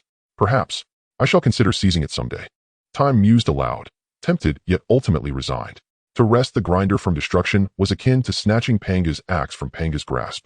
First, one would need to overcome its wielder. Though disparities existed among the primordial chaos demon gods, now those gaps would inevitably narrow over eons. Except perhaps for Pangu, the cosmic anomaly. Pangu's sovereign of the Tao of strength should, by logic, have been weakest, having awakened last. Yet he was the Tao's trueborn son, while the rest of them were mere orphans cast adrift. Time even questioned whether they were truly bloodkin at all. When Pangu cleaved heaven and earth, he fought 2,999 adversaries, without drawing breath. Astonishing. And his treasures. The 36-petal azure lotus, the Pangu axe, the tablet of creation, each a peerless chaos-level artifact. Time, as the first awakened chaos demon god, fared somewhat better. The 36-petal white lotus of time, and the Chronos wheel, a supreme artifact he had never yet revealed. Both ranked among the highest chaos tier relics. Others possessed only one such treasure, or in some cases merely a single chaos spirit treasure. Destruction's awakening stirred little turbulence. Whether he severed his own thread of fate remained unknown to time, and fate demon god showed no reaction. Still, given destruction's nature, such an act seemed all but inevitable. I am chaos. I awaken today. 100 chaos eons after destruction's emergence, a new chaos demon god arose, the sovereign of chaos itself. His birth fortified the chaos realm, deepening its stability. Indeed, chaos itself was maturing, growing ever more complete. With the birth of the 7th chaos demon god, the chaotic sky finally took on the appearance of a starry sky. 7 ancient stars scattered beams of starlight from the distant cosmos, illuminating the entire chaos. However, unlike the slight prosperity of the starry sky, the chaos remained exceptionally desolate. Although 7 chaos demon gods had been born, this was still far too few for the vastness of chaos. Even if eons passed as they flew through the chaos, they would not encounter other chaos demon gods, which made the current chaos very desolate. To experience even a slight liveliness, they would have to wait for the emergence of other chaos demon gods. As for complete liveliness, that would likely only come with the arrival of the other demon gods. After all, compared to the 3,000 chaos demon gods, the number of these other demon gods was an astronomical figure, simply incomparable. Continue to cultivate. After the emergence of the first 2 chaos demon gods, his strength had reached the peak of the 8th level. Although it seemed close to achieving the 9th level of power, it still required a long time of cultivation. In any case, the current chaos was barren, shrouded in gray no matter where one went, and there wasn't even a single stone in sight. Thus, Qin Ming decided against embarking on a chaotic treasure hunt, and chose instead to focus on his cultivation and seek a breakthrough. There would be plenty of time to travel through the chaos in the future, especially considering that there were still more than 200,000 chaotic epochs until the 3,000 chaos demon gods fully emerged. This time frame was exceedingly long, and as for the time until Pangu opened the heavens, that time would be even longer, likely during the late period of chaos, while now was merely the early chaos. Time passed swiftly. With a loud bang, a terrifying aura swept across a large portion of the chaotic world. At that moment, he slowly opened his eyes, a glimmer of joy flashing in his gaze, though it quickly dissipated. The long passage of time had caused him to forget most of his past memories, and his personality had transformed into that of a truly proud chaos demon god. Though feelings of joy, anger, sorrow, and happiness did not vanish, they were mostly concealed. Absolute calmness masked all his emotions. Even the joy of a breakthrough could only provoke a slight stir within him. I, the reincarnation demon god, have emerged today. As he just broke through, at the same time, the reincarnation demon god announced his emergence to the entire chaos. The reincarnation demon god was the 8th chaos demon god to emerge, which meant that the first 8 positions were firmly occupied. At least until Pangu's emergence, this status would not change, and after Pangu's arrival, it would depend on one's own abilities. The reincarnation demon god is it. The 8th one. It seems to be coming soon. Raising his head to glance at the continuously materializing reincarnation path, he murmured before closing his eyes, delving into the comprehension of the path. The reincarnation demon god. It seems to be truly near. In a chaotic space, a gnarled face slowly emerged on the trunk of a willow tree that occupied half the space. After murmuring a few words, it disappeared again, leaving only the incessant thumping sound echoing in the surrounding space. Who? In the midst of chaos, the only sound was the rhythmic snoring. At this moment, it was the fate demon god who ruled over the path of destiny that was asleep. Perhaps it was a genetic trait passed down, as the turtles of later generations seemed to enjoy sleeping. After the emergence of the reincarnation demon god, everything was quiet, and he did not sever the threads of fate. If he did, the fate demon god would surely sense it and awaken from slumber. However, at this moment, the fate demon god remained asleep, indicating that the reincarnation demon god did not take such actions. Another 100 chaotic epochs later, I, the order demon god, have emerged today. If the other chaos demon gods had no reaction before the moment the order demon god emerged, they all involuntarily let out a snort to express their dissatisfaction. With the emergence of the order demon god, the laws of order began to spread throughout the chaos. He and the others felt as if they were bound by chains, as everything had to be done according to the rules of order. They were chaos demon gods after all, and their actions were meant to be free-spirited. Now they were being told to act according to order. Was this not a provocation to these proud chaos demon gods? No chaos demon god was willing to be bound by such rules, so they were naturally displeased with the order demon god's path. If they could find the other party, they wouldn't mind throwing a chaotic brawl. Order. What we need is not order. The chaotic world does not require so-called order, he said disdainfully, and with a slight shudder of his body, the chains of order enveloping him were instantaneously severed. As he stated, the chaotic world is one where the weak are preyed upon by the strong. Here, order is unnecessary, and the fist is the true order. Order. What a laughable path. The causality demon god murmured, continuing to toy with his threads of causality, seemingly engaged in some unknown activity. Chaos needs my order. This is an undeniable fact. The order demon god seemed to sense their disdain for the path, and murmured to himself. The order demon god, being the embodiment of order, naturally felt discontent towards the chaos-loving demon gods, but he did not dare to say much.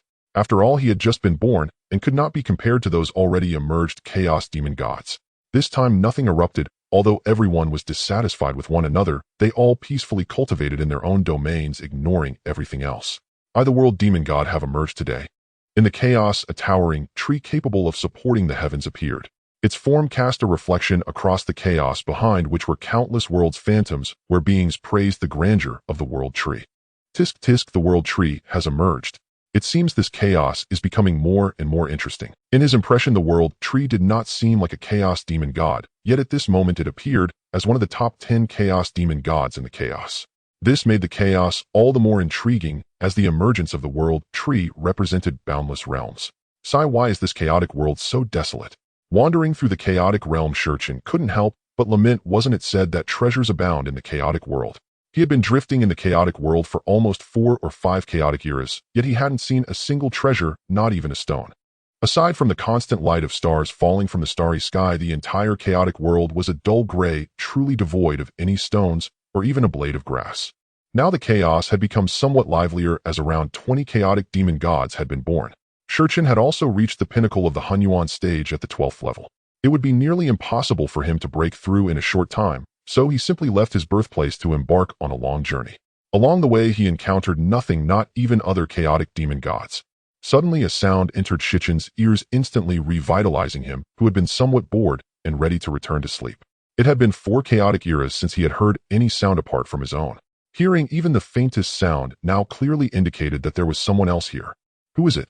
No matter, this is the first time I've encountered another chaotic demon god. Oh, I should go take a look. After saying this, Shichin dashed towards the source of the sound, and the surrounding laws of time began to joyfully resonate. The Devourer demon god felt somewhat speechless. He was the 12th chaotic demon god to emerge. Under normal circumstances, his power was quite impressive, having progressed from the 3rd level of Hunyuan to the 6th level now. Among the later emerging chaotic demon gods, he was already considered quite formidable. Plus, he controlled the path of devouring, making the attacks from other chaotic demon gods feel like mere food to him. Not long ago, everything was fine, although there were already over 20 chaotic demon gods. The chaotic world was simply too vast. Until now, he had not encountered another chaotic demon god, having remained in his birthplace and sleeping. Unexpectedly, not long ago, a monkey suddenly barged in. The moment he saw him, instead of being surprised, he was filled with joy, yes, joy, and then the other party gave him a great surprise. He saw the monkey wielding a stick, not giving him a chance to speak as it swung at him. It was then that he realized the other's identity, the fiercest battle maniac of the chaotic world, the 11th chaotic demon god, the Chaos Battle Ape, who controlled the path of battle and was the most combative among all chaotic demon gods. Meanwhile, he was simply unfortunate enough to be in the path of the Chaos Battle Ape's journey. Chaos Battle Ape, can you please stop? I don't want to fight you. The Devourer demon god felt like crying. Here he was minding his own business and trouble came from the sky. Why did they start fighting the moment they met? What kind of grudge could this be? Since his emergence, he had stayed in his birthplace without moving an inch. Why attack him on sight? Roar. Devourer demon god, stop talking nonsense and exchange a few blows with me. The Chaos Battle Ape, wielding his stick, gave the Devourer demon god no chance to escape.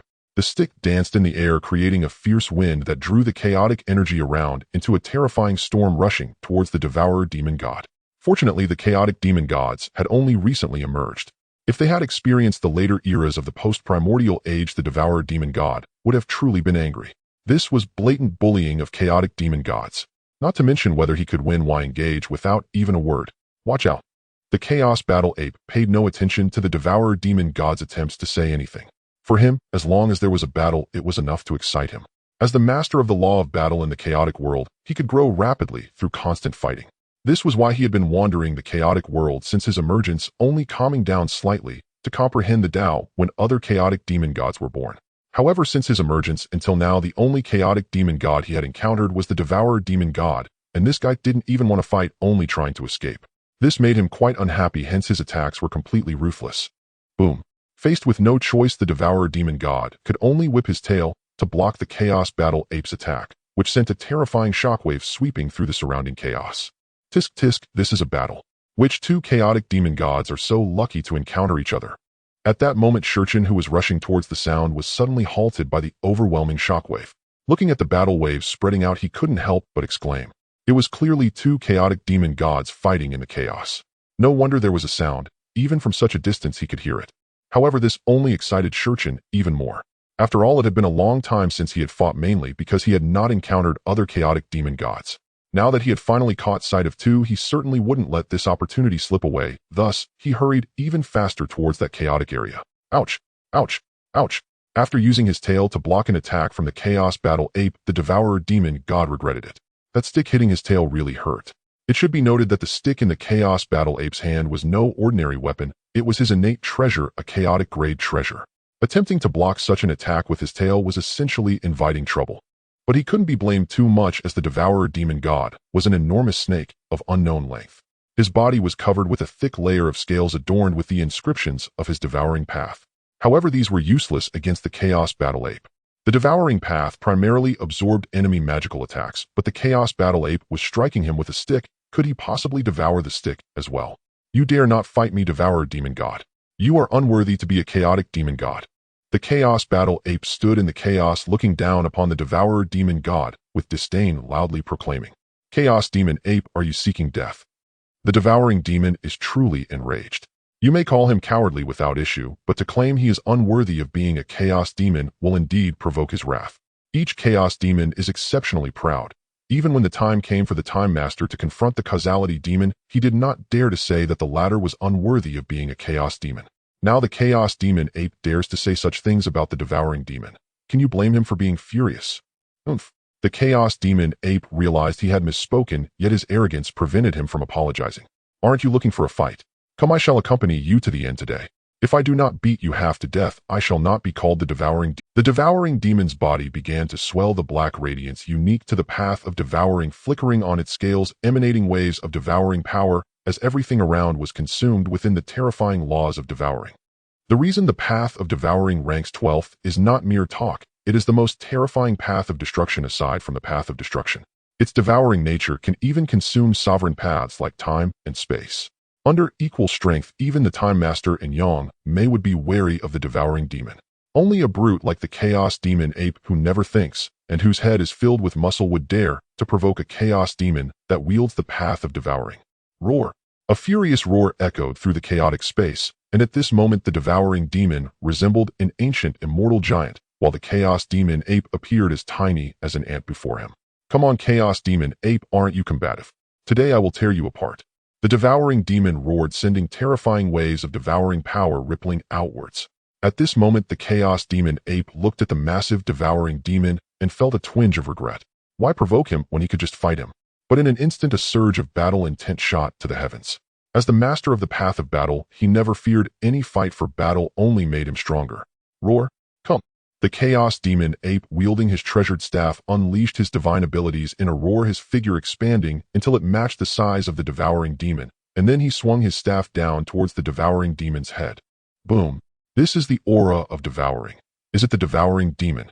The other path of battle must be the Chaos Demon Ape. But how did these two come to cross paths? They both emerged around the same time, one ranked 11th and the other 12th.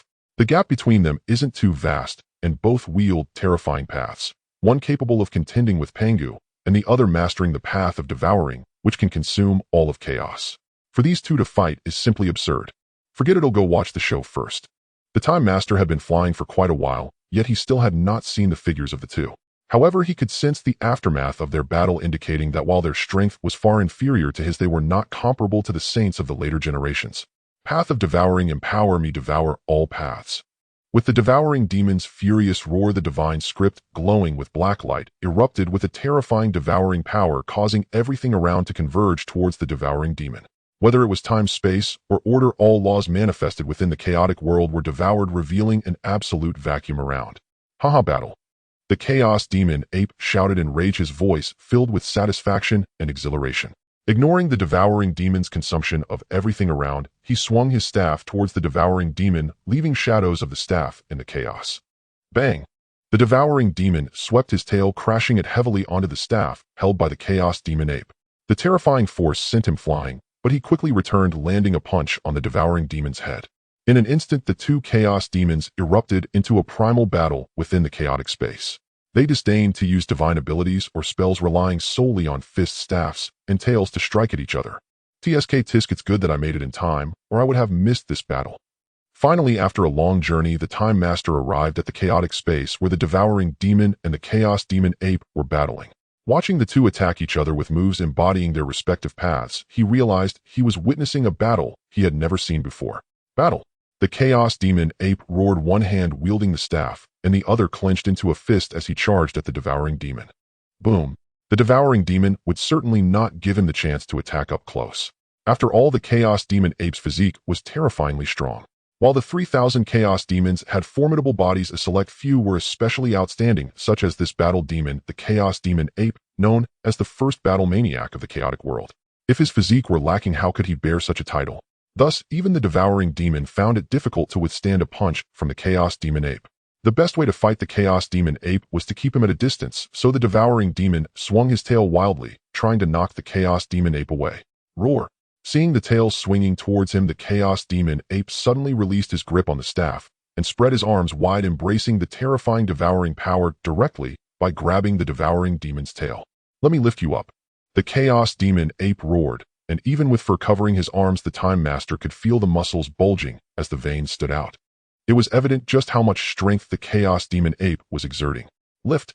With the final roar, the massive body of the devouring demon was indeed lifted by the Chaos Demon Ape by its tail, and he began to spin and throw it away. His companion treasure staff also instantly returned to his hand, and he vanished from the spot. Boom! Up! A scream rang out as the throne-devouring demon let out a cry and fell straight down into the chaos. Boom. The Chaos Demon Ape, emboldened, charged once again at the devouring demon god, swinging the club in its hand relentlessly. Even the formidable body of the devouring demon god could not withstand the attacks of the Chaos Demon Ape, which were infused with the principles of battle.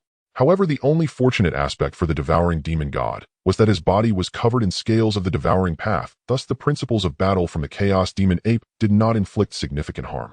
Every attack that struck him was devoured by the devouring path, yet that terrifying force was beyond his ability to absorb. The devouring demon god wished to absorb that power as well, but how could the Chaos Demon Ape, being slightly stronger, give him that opportunity? Each attack prevented his devouring path from absorbing the energy, which was why every time he was attacked the principles of battle were involved. The devouring path needed to absorb the principles of battle first before it could devour his power, and every attack from the Chaos Demon Ape was like a storm, making it impossible for the devouring demon god to absorb anything. Is this all the strength you possess, devouring demon god? The Chaos Demon Ape continued to assault the devouring demon god, not sparing him a word of mockery. Damn it. The devouring demon god attempted to resist, but faced with the chaotic onslaught of the Chaos Demon Ape, he could not defend himself, and could only passively endure the beating. Soon the devouring demon god was beaten so badly that most of his scales fell off, with golden blood dripping into the chaos. A more tragic sight than when the Chaos Demon god was previously battered. At least the Chaos Demon god, despite being half dead, did not bleed like the devouring demon god, whose blood flowed as if it were free. You really are weak. The Chaos Demon Ape finally ceased its attack, allowing the devouring demon god to breathe. At this moment, the devouring demon god lay in the chaos, gasping for breath, completely ignoring the mockery from the Chaos Demon Ape, having been beaten into a state of impotence. The battle between the devouring demon god and the Chaos Demon Ape was destined for the former to be beaten, as the Chaos Demon Ape, being an earlier born Chaos Demon god, was inherently stronger. Moreover, the principles of battle inherently countered the devouring path. After all, the devouring path's greatest strength was its ability to absorb, yet facing the unreasonable principles of battle felt like a scholar encountering soldiers. Truly impressive, Chaos Demon Ape. Undoubtedly deserving of the title of Master of the Principles of Battle, your instinct for combat is truly terrifying. As Time emerged from the illusionary realm, his eyes brimmed with admiration for the Chaos Demon Ape. With the strength of the sixth layer of primordial chaos, to wield the principles of battle to such an extent is no less than a contender against Pangu. Time Demon God, do you also wish to fight me? The Chaos Demon Ape lifted its head upon hearing the voice, looking towards Time's direction. Though it had never seen Time, the joyful aura emanating from the manipulation of Time around him was unmistakable, confirming the identity of the newcomer. After all, in the chaos, only Time had the ability to manipulate the laws of time, without equal. Are you sure you want to fight me? Time couldn't help but smile. Though you are called the greatest combat maniac of the Chaos World, and have the audacity to challenge Pangu, you are not nearly as powerful as in your future self. Currently, the Chaos Demon Ape has only existed for a few hundred chaos epochs, yet dares to challenge me, the firstborn of the Chaos World. Who gave you the courage? Just because you are the master of the principles of battle, do you think you can be so bold? What is there to fear? You merely existed a little earlier than me. Don't think that gives you the right to battle me. To defeat you, I only need one hand. The Chaos Demon Ape scoffed disdainfully at Time, yet its hand gripping the club trembled slightly, revealing that despite its proud bragging, it was indeed fearful. Good fellow. Time was taken aback. Is this creature truly so courageous? To claim it can defeat me with one hand. Very well, very well. Even the Chaos Demon God would not dare to speak so boldly to me. The audacity of the Chaos Demon Ape is truly remarkable. Coming back to his senses, Time couldn't help but look at the Chaos Demon Ape as if it were a fool. Indeed, the later novels describe this Chaos Demon Ape as having issues. It seems that is the case now, provoking me. Very impressive. Time decided to let the other party learn how to write the word regret. Very well, boldness noted. In that case, I shall entertain you. A glint of dangerous intent flashed in Time's eyes. Dare to mock me. Dare to look down on me. You're finished. Today, even the Tao cannot save you. I won't let a single hair on your body remain intact. Fight. With a roar, the Chaos Demon God, as if emboldened, lifted the club and swung it at Time. In that moment, the principles of battle emanating from him were even more terrifying than when facing the devouring demon god. Though the Chaos Demon Ape may have been lacking in intellect, it did not mean it was foolish. Stand still. As Time's voice echoed, the Chaos Demon Ape horrifiedly discovered that the surrounding time had completely been restricted. It attempted to break free from Time's shackles using its own Tao, but no matter how hard it tried, it was all in vain. It could only hold the club frozen in the chaos. When the gap between the two was large enough, Time's ability to stop time was far more terrifying than the law of order. This was a time prison from which even Yang Mei found it hard to escape, let alone a mere sixth-layer Chaos Demon Ape. If he had strength comparable to Time, there might be hope. Just now you said you could defeat me with one hand, right? Show me how you would do it. Do you still look down on me? If I don't pluck every hair from your body today, I will take your surname. A fierce glint flickered in Time's eyes, his gaze at the Chaos Demon Ape almost murderous. To dare look down on him, one could only say it was true bravery. Then Time unleashed a brutal beating upon the Chaos Demon Ape, ultimately using Chaos Ghost Fire to burn away all its hair, showcasing his commitment to keeping his word. After he had taught the Chaos Demon Ape its lesson, Chun resumed his wanderings. Yet after a time he abandoned them. The Hundun world was too desolate, truly empty. Rather than squander his years there, it was far wiser to return and continue his cultivation. He returned once more to the place of his birth and slipped into slumber.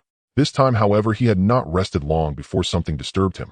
And the disturbance did not come from another Chaos Demon God, but from the River of Time itself. The ancient River of Time has flowed from the primeval past into the endless future, its waters sweeping onward and ceaselessly scouring the banks of eternity.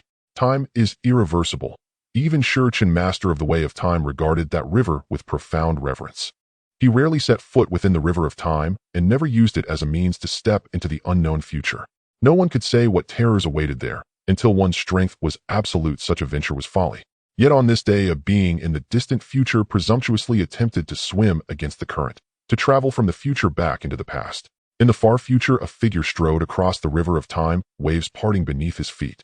Images flashed by unheeded scenes from the Hundun world unfolded in an endless procession as he walked upstream against the river. Someone is reversing the flow of time. The commotion of the River of Time woke Chun. As its steward, any anomaly within the river stirred him.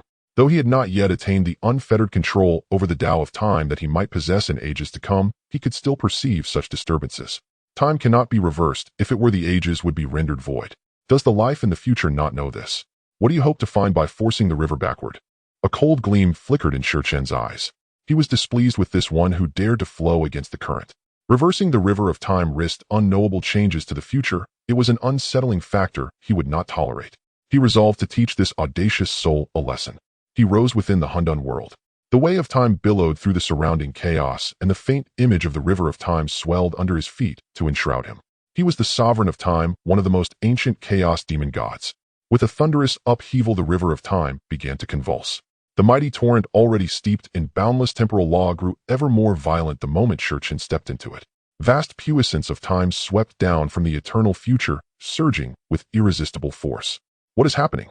Though the River of Time occasionally lashes out, it should not behave like this. In the future ages, a figure watched as the waters flowing from the past suddenly boiled into frenzy. A vague unease stirred within him, as if some dreadful presence in the past were hurtling downstream. No, I must discover what truly transpired in the Hundun world back then. The figure gritted his teeth. Though fear gnawed at him, the need to unravel that mystery pushed him onward. Suddenly the River of Time erupted in earnest. Towering waves tens of thousands of meters high surged from the immutable future along the riverbanks and smashed toward him.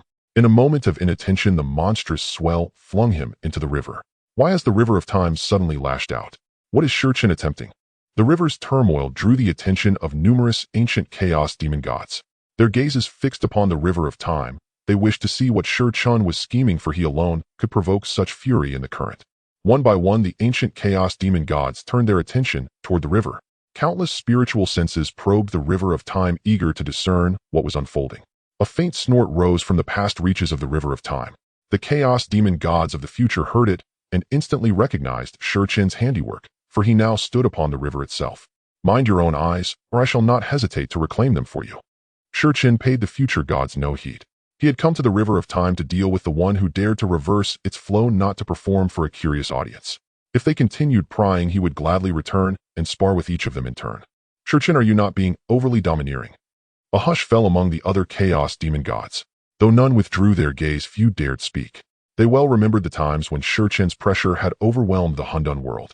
Still, a handful of brash ones remained unafraid, and one such bold soul leapt forward to challenge him. A fierce light flickered across Chun's eyes. Who dared provoke him? Very well, he would teach the insolent one what true domination meant. The 2572nd Melody Demon God to be born. The vast resonant voice of Tao issued from the very temporal segment where Chun stood. A Melody Demon God. You did not even exist when I first came into being, and yet you dare meddle in my affairs." With that he raised his hand, caring nothing for the distinction of future or past, and struck a span of years. Though he stood upon the river of time, his attack leapt across epochs toward the future. "Shurchin, how dare you!" In a chaotic realm, a chaos demon god suffused with an undying ancient aura was suddenly struck by a colossal palm descending from the heavens.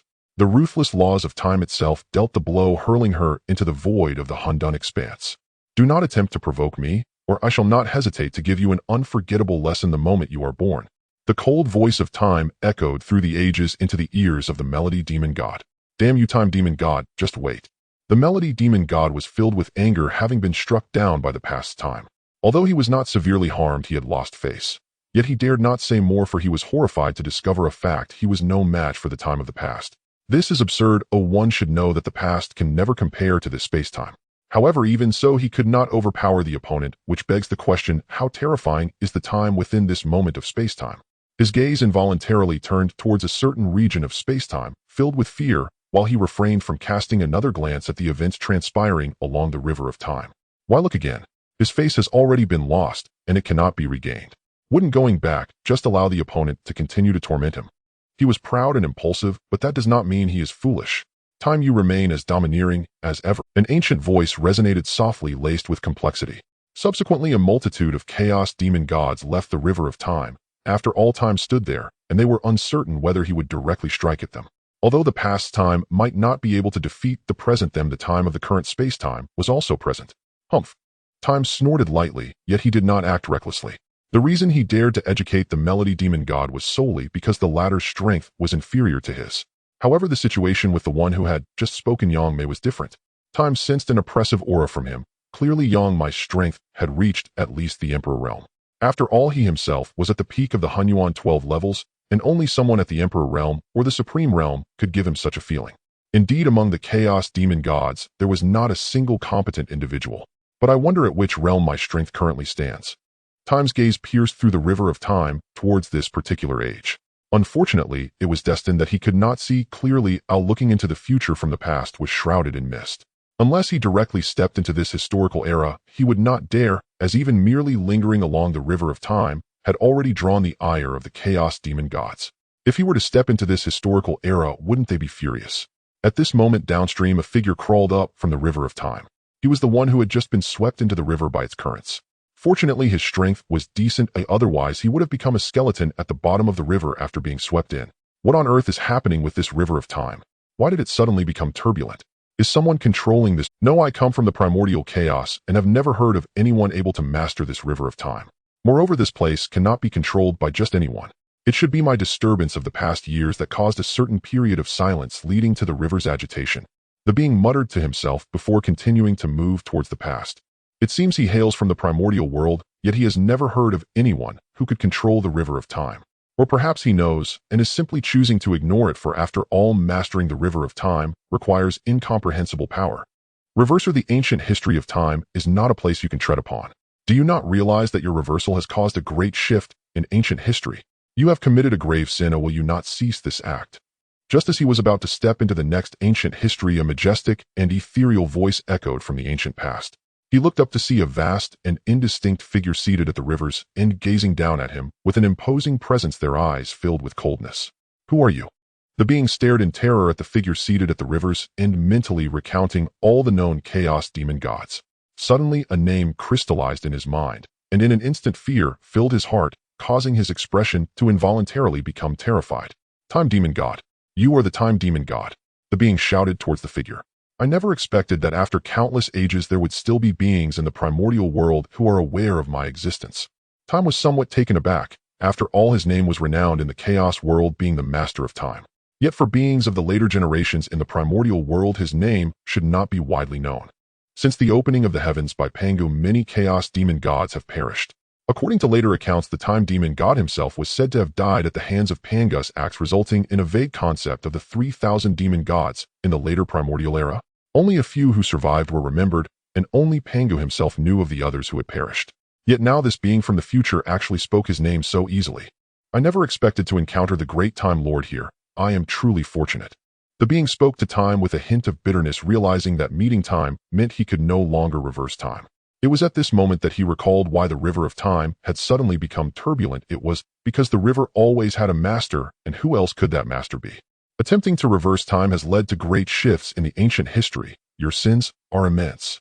Seeing as you have not caused the death of countless beings, I shall not kill you this time.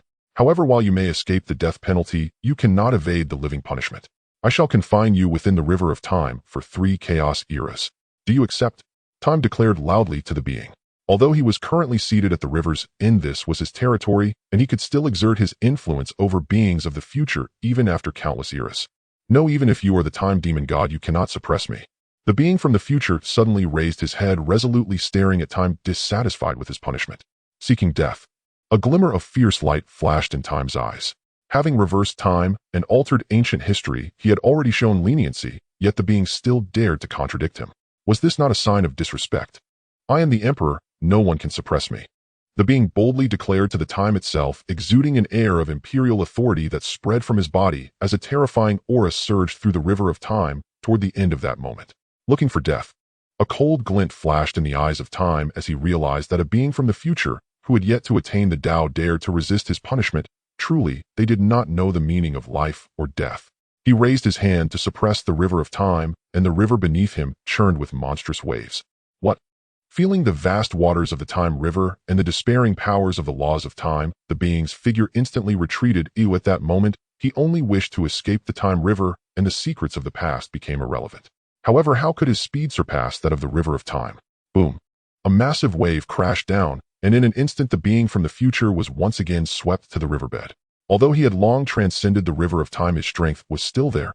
How could one who had not attained the Tao resist time? In the future, the attainment of the Tao is the achievement of the primordial unity, while what time refers to as attaining the Tao is transcending the Great Dao. These are fundamentally different concepts. After all, those of time were born of the primordial unity, and the only Great Dao they could pursue was that of the supreme path. At the beginning of their existence, beings of the primordial wilderness could only reach the level of the Great Luo Golden Immortal. For many beings, the primordial unity was their endpoint, yet their endpoint was merely the starting point for time. This is the disparity which also predetermined the absolute suppression faced by the beings of the primordial wilderness when confronted with the chaos demon gods. Since you dare to resist, you shall be punished to be suppressed for 5 chaotic epochs. Originally, time intended to suppress the opponent for 3 chaotic epochs, but since they dared to resist, he decided to add 2 more epochs. This duration meant nothing to him, but for the beings of the future, it would be an eternity. No. The being could only roar in anger before being completely subdued by time. The mighty river continuously washed over his body, yet he found himself unable to move at the riverbed, left to endure the endless onslaught of the waters. In the future, within the primordial wilderness. Strange, why can I not sense the aura of the divine reversal throughout the entire primordial wilderness? What is this fellow plotting? Time itself seemed to speak a profound truth, stating, time cannot be reversed. Anyone who dares to swim against its current shall be suppressed. As time spoke, sounds of the Tao resonated above the river, and a mysterious what was inscribed within the river. From then on, countless beings could not tread upon the river of time, whether to swim against or with its flow, otherwise they would be suppressed by the vast might of the river. Time's figure also vanished from the river as if he had never been there. The waters of the river flowed endlessly from the unchanging past into the future, recording the grand epics and composing ancient histories that left all beings in awe. So there are beings who dare to swim against the river of time. Once time departed, a voice echoed once more along the river, filled with an ancient feeling, and as it spoke, the surrounding space trembled faintly. Forget it, let time manage this matter himself. Now that Pangu is about to be born, who knows how the future will change. Sigh. With a final sigh, that figure also disappeared from the river of time. Meanwhile, within the chaotic epoch where time resided, he stepped out from the river of time, returning once more. Gazing at the chaotic world before him, time showed no signs of disturbance. He sat cross-legged, a pure white lotus platform gently supporting him, while boundless time Tao enveloped him completely. Then deep and elongated breaths echoed far and wide. I am the disaster demon god. I am born today. With the sound of his proclamation resounding throughout the chaos, it signified the official emergence of the 21st chaos demon god. This newly emerged chaos demon god is the disaster demon god, and he is also related to the calamities. The calamities mentioned in the future primordial wilderness are indeed connected to him, though he did not initiate these calamities. According to future accounts, the original Pangus opening of the heavens also resulted in the demise of the disaster demon god at his hands. The reason it is said to be connected to him is due to the aura of calamity, Although the Tao of disaster governs death, the Tao of disaster has long been inscribed within the chaotic world. Even controlling death cannot make that Tao vanish, just as time and fate cannot. The calamities in the future erupted because of the Tao of disaster in the primordial wilderness, thus leading to what is referred to as calamities. With the emergence of the disaster demon god, it signifies that calamities will also arise within the chaotic world. However, it remains to be seen whether these calamities will affect time and his companions. In any case, the opening of the heavens by Pangu is a disaster for the 3,000 chaos demon gods, and it is also a calamity. The disaster demon god. Surely the first calamity cannot be too far away now. The rise and fall of Pangu. The true perfection of the chaotic world began with Pangu. As the last to emerge, Pangu's birth marked the formal completion of the chaotic world. What followed were merely a group of side paths to perfect the 3,000 Great Daos. After Pangu, the chaotic world entered its true pinnacle, but it was also because of Pangu that chaos faced its downfall. Though the opening of the heavens by Pangu did not split the chaos completely, it destroyed the living space of chaos and shattered the hopes of numerous chaos demon gods to transcend. This explains why the other chaos demon gods, despite knowing they were no match for Pangu, still sought to stop him. It was precisely after the opening of the heavens by Pangu that the 3,000 chaos demon gods faced casualties, and thus chaos truly began to crumble, leading the primordial wilderness onto the historical stage. Forget it and let us cultivate. Everything is decided by strength. Even Pangu, when one's strength is sufficient to suppress all what fear is there of his might in opening the heavens. After all, Pangu is also one of the 3,000 chaos demon gods. As long as the strength is sufficient, Pangu can still be suppressed. In the vast and boundless chaotic world, the emergence of various chaotic deities has brought the strength of Shurchen to an extremely terrifying realm. Though he has not fully broken through to a higher level beyond the primordial chaos, he has reached the limit of primordial chaos with his power now at a point where he cannot progress any further. What lies beyond primordial chaos? Shurchen opened his eyes in confusion at this moment, murmuring help. As a pioneer of the chaotic world, every step he takes is like crossing a river by feeling the stones. Although he incurs the cost of trial and error as the master of the Great Path, he can easily crush most chaotic deities with his physical body alone, and he can bear the consequences of failed breakthroughs. Yet he is unwilling to proceed in such a manner, for once he fails, it means his once advantaging pace over others will come to a halt. Behind him are his fate and the chaotic deities like Yang Mei, who are not inferior to him, chasing after his footsteps. Thus he cannot afford to stop, nor does he have any opportunity for failure. Only by continuously advancing can he maintain his absolute lead. However, the path ahead is shrouded in uncertainty. Even though he has reached the limit of primordial chaos, he still cannot see the way forward, utterly unaware of how to proceed. Chaotic deities are born from primordial chaos, but the path forward is non-existent, for it is only through the footsteps of those who have walked before that imprints can be made in the great path, allowing future seekers to pursue breakthroughs. Yet Shurchen is the very first of the chaotic world with no other predecessors to follow. Now Shurchen is that pioneer. Unfortunately, being a pioneer is no easy task. He has been stuck at this realm for 200 chaotic epochs, during which 2 chaotic deities have emerged. However, even with their paths, Shurchen remains unable to see the direction forward. Am I really going to give up like this? Shurchen gazed up at the distant starry sky. As more and more chaotic deities emerged, their great paths manifested in the stars, and now the starry sky has increasingly diverged from the chaos. Additionally, chaos is constantly expanding outward, so even now Shurchen is unaware of the vastness of chaos. The path is endless. The road of the great path is truly difficult. Shurchen could not help but sigh. Once he thought that cultivation was merely a matter of reaching a realm. Once the realm was attained, strength would naturally follow. However, after truly cultivating himself, he understands why so many beings lament the difficulty of the Tao. Even those without bottlenecks before transcending find it difficult, let alone those lesser beings. You Bai Lian, I fear I will need your help this time. Shurchen turned his gaze to the white lotus beneath him, an expression of slight regret in his eyes. After all, it is a treasured companion that has accompanied him for endless years. However, now he must sacrifice its essence, which he does not wish to do. Yet if he does not, he may be forever stuck here unless Yang Mei and others step ahead and point the way forward. But it is clear that this is not what Shurchen desires. He wishes to be the pioneer. Only by being one step ahead can he maintain his lead. As if understanding Shurchen's words, the Yu Bai Lian quivered slightly, and a surge of temporal power emanated from it, enveloping Shurchen completely. The time paths of the entire chaotic world began to surge wildly towards a single direction.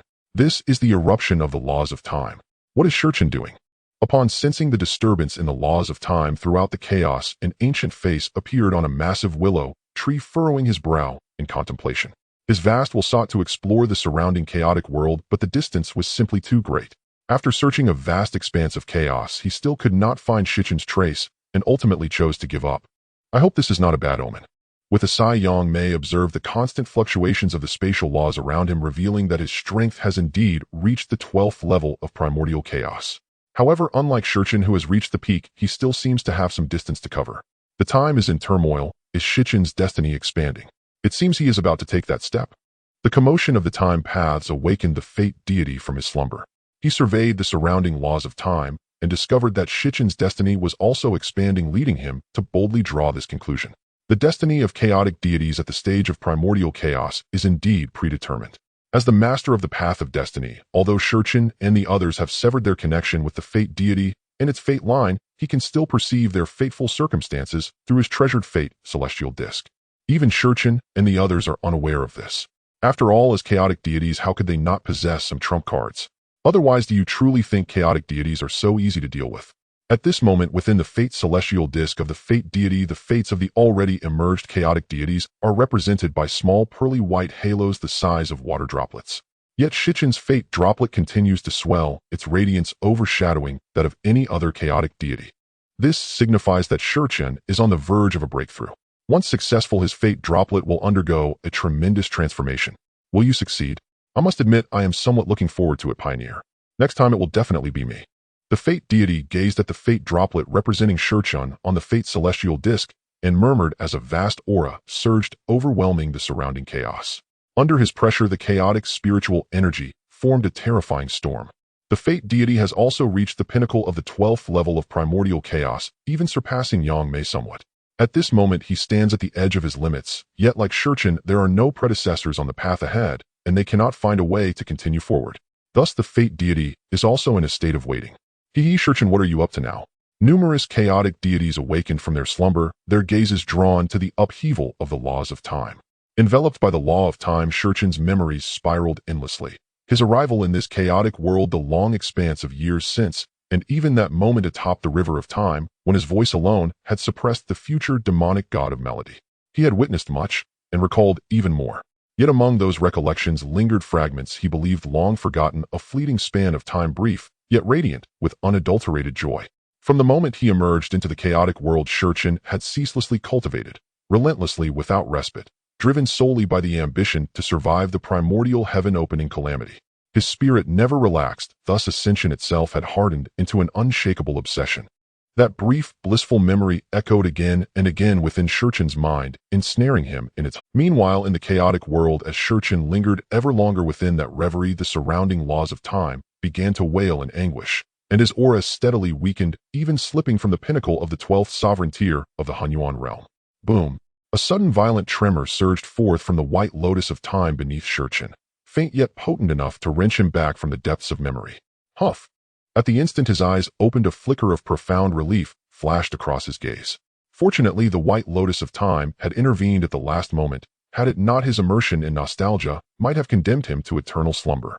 Though no inner demons existed in the chaotic world, Shichin's prior state had been perilously close to one, by later eras reckoning a demonic illusion born of the heart. Yet without inner demons, no exorcism was needed. Merely awakening in time preserved his very self. Thank you. Shichin addressed the white lotus of time beneath him. Without its timely warning, even if he had eventually awakened on his own, his cultivation base would have suffered catastrophic regression. The white lotus of time possessed no sentience, yet it quivered faintly as if in quiet reply. Shichin remained silent, his gaze subtly evading, believing he had buried that era beyond recall, only to discover it had lain dormant, deeply entombed in the furthest recesses of memory, now erupting upon him unbidden and unprepared. Past dust and bygone winds. Why cling so desperately? To forget is peace, to remember grace. Both are but cherished echoes of what once was. He had contemplated erasing that memory entirely, yet after a soft lingering sigh he chose instead to release it. As he said, past events are but passing clouds, remembrance or oblivion holds no inherent weight. They are simply chapters of his own existence, fragments of lived truth. So long as they do not sway his Tao, they need neither suppression nor sanctification. Thereafter he closed his eyes once more and resumed cultivation. Freed from the burden of sealed recollection, his comprehension of the Great Dao accelerated markedly. Concepts once veiled in obscurity now unfolded before him with crystalline clarity. Time flowed onward grain by grain, and Shichin's aura swelled dense and profound. A deafening detonation shook the entire chaotic world, blanketing it beneath an overwhelming, terrifying aura, one so immense that even distant, unfathomable reaches of the chaotic void resonated with its dread presence. I am Shurchin. Today I shall restore the lost path for all chaotic, demonic gods. His proclamation thundered across the chaotic world, and even the eye of the great Dao manifested within the void. That supreme, ineffable gaze fixed upon Shurchin, and for the first time a rare glimmer of approval shimmered within its boundless depths. Then a pillar of iridescent light descended from the eye, enveloping Shurchin entirely. This is the origin of the Dao. Astonishment and elation flared in Shurchin's eyes. He had never imagined the first chaotic demonic god to ascend to the Emperor-Regent throne would receive such a reward. The origin of the Dao itself, containing the primordial essences of all 3,000 Daos, including even the nascent force Dao held by Pangu and the unmanifested chaotic demonic gods. Yet he had no time to ponder further, for as the origin's power flooded his being, his strength erupted. Hunyuan 12th tier Emperor-Regent, 1st tier, 2nd tier, halting only at the 3rd tier. Not because the origin's power was exhausted, but because he could no longer contain the torrent, he deliberately restrained himself from further breakthroughs. Had he pressed on, the origin's might could have propelled him straight to the 6th tier, but such precipitous ascent would have fractured the bedrock of his Dao foundation. The remainder of the origin's essence he sealed deep within his body, awaiting full stabilization before continuing absorption and refinement. The eye of the great Dao flickered with mild astonishment at Shurchin's restraint, then dissolved silently into the chaotic void as though it had never been. That fleeting expression of surprise escaped Shurchin's notice. Had he seen it, he would surely have felt profound gratitude for his own temperance. Shurchin, you have surpassed us first. Yet this is fitting. How else could you uphold your title as the primordial demonic god? I too draw near. You shall not leave me far behind. If any among the chaotic demonic gods bore the most complex emotions at that moment, it was Yang Mei, the demonic god of space. He both hoped and dreaded that Shurchin would ascend first. As the eldest and earliest born of all chaotic demonic gods, Shurchin had long been Yang Mei's benchmark. Yet a goal too easily overtaken loses its meaning. And he dreaded it because he yearned to surpass Shurchin, yet with Shurchin's ascension the chasm between them would widen irreversibly. No proud chaotic demonic god could abide an eternal shadow looming ahead, unyielding, unshakable, unassailable. So, he has truly broken through. The path ahead now appears simpler. It seems my own moment of transcendence has also arrived. Truly I owe you thanks, Shurchin.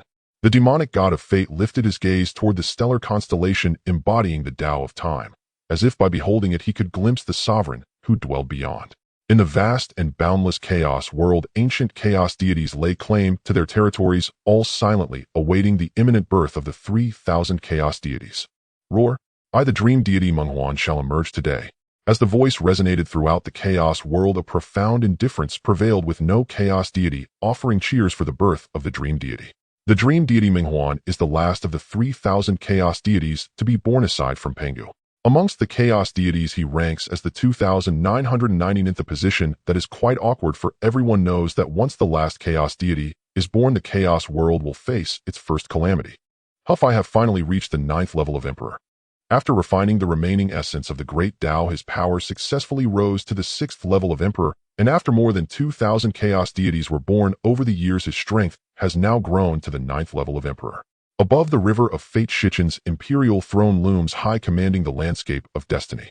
The Emperor transcends above the river of fate. Destiny can no longer control them, while they can grasp their own fate.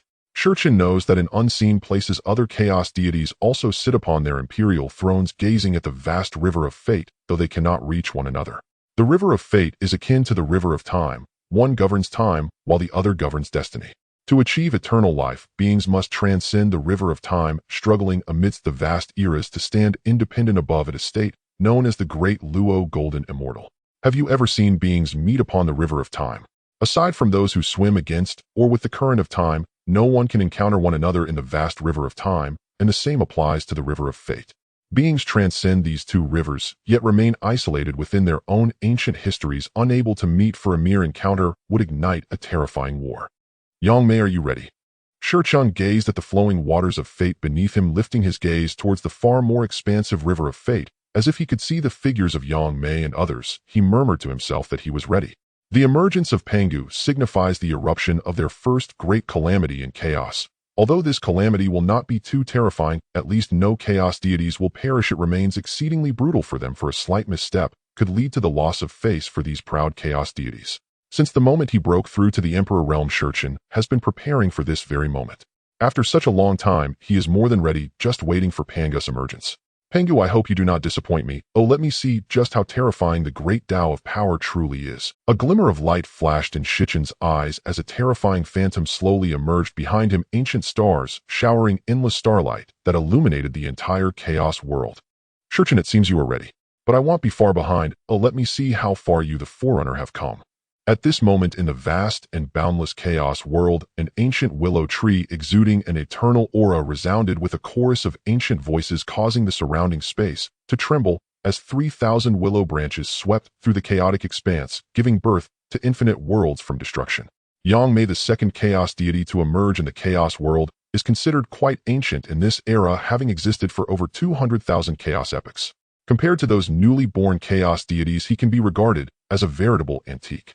His strength is extraordinarily terrifying. Although he has not reached Shichen's level, he has traveled far along the path of Emperor, currently possessing the strength of the 6th level of Emperor, enough to be called the first chaos deity beneath Shurchen. Of course, to this day, he has never given up on Shichen's position. Although he does not understand the benefits of the title of the most ancient chaos deity, he still wishes to compete for it. Just that title is enough to make him want to contend. Pangu is about to emerge, but what does that have to do with me? Forget it, time for sleep. The fate deity murmured, and soon snoring resonated throughout the Chaos world. Fortunately, there were no other chaos deities nearby, who otherwise even this sound would prevent them from calming down, for within that snoring lay a hint of the power of the Tao of fate influencing any being that heard it. Shurchen, Yangmei, it's time to settle the accounts from back then. The cause and effect deity murmured to himself, never forgetting the incident when Shurchen and Yangmei had teamed up against him. Had he not been unable to encounter them, he would have already made his move. Now the emergence of the last chaos deity provides him with an opportunity, a chance for revenge. The chaos deities are rolling up their sleeves, eager to compete for the title of the most ancient chaos deity.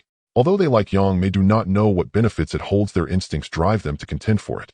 In contrast, the chaos deities ranked lower tremble in fear. After all, when immortals battle, mortals suffer. They are all newly emerged chaos deities, their strength not even half of that of the preceding chaos deities. To compete with them would be courting death. Their own paths might collapse before they even come close. Boom. As the last 100 chaos epochs quietly passed, the Chaos world began to shake violently, the chaotic energy surging wildly. At this moment, all chaos deities awoke from their slumber, for the chaotic energy was now impossible to absorb, and with the relentless tremors, they could not sleep peacefully. Is it about to emerge? Shurchen awoke from his slumber, his gaze fixed upon the sky and the expanding Great Dao of power, knowing this was the precursor to Pangu's emergence. Roar.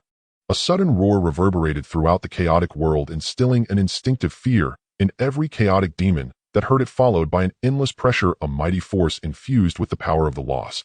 Damn, Pangu, is he trying to give us a warning before he's even born? The Tao truly favors him.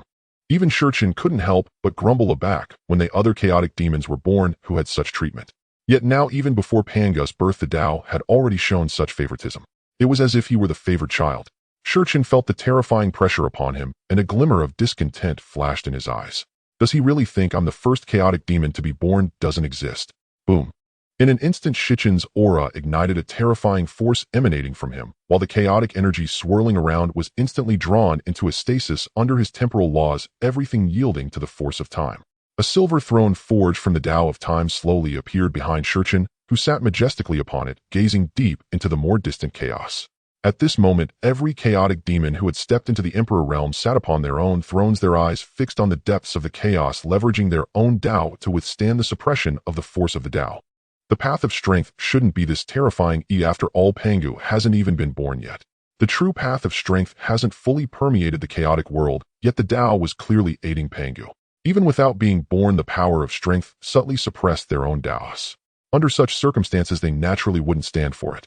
Therefore, they adjusted their Taos to their peak state, collectively resisting the oppressive force of the Tao. Boom. Deep within the chaos, dozens of chaotic demons united their Taos, led by the Tao of time, rushing toward the oppressive force of the Tao. The two forces stirred a terrifying wave in the depths of chaos, tearing apart everything in their path, as if other paths were mere sheets of paper easily shredded. Dozens of the weakest paths, all at the first level of the Emperor realm, collided, and the other paths were instantly torn to shreds. Truly terrifying. Are they planning to destroy the chaos? Some chaotic demons couldn't help but express their astonishment. It was simply too dreadful. Just dozens of powers managed to shred the paths of others, turning that part of chaos into a vacuum.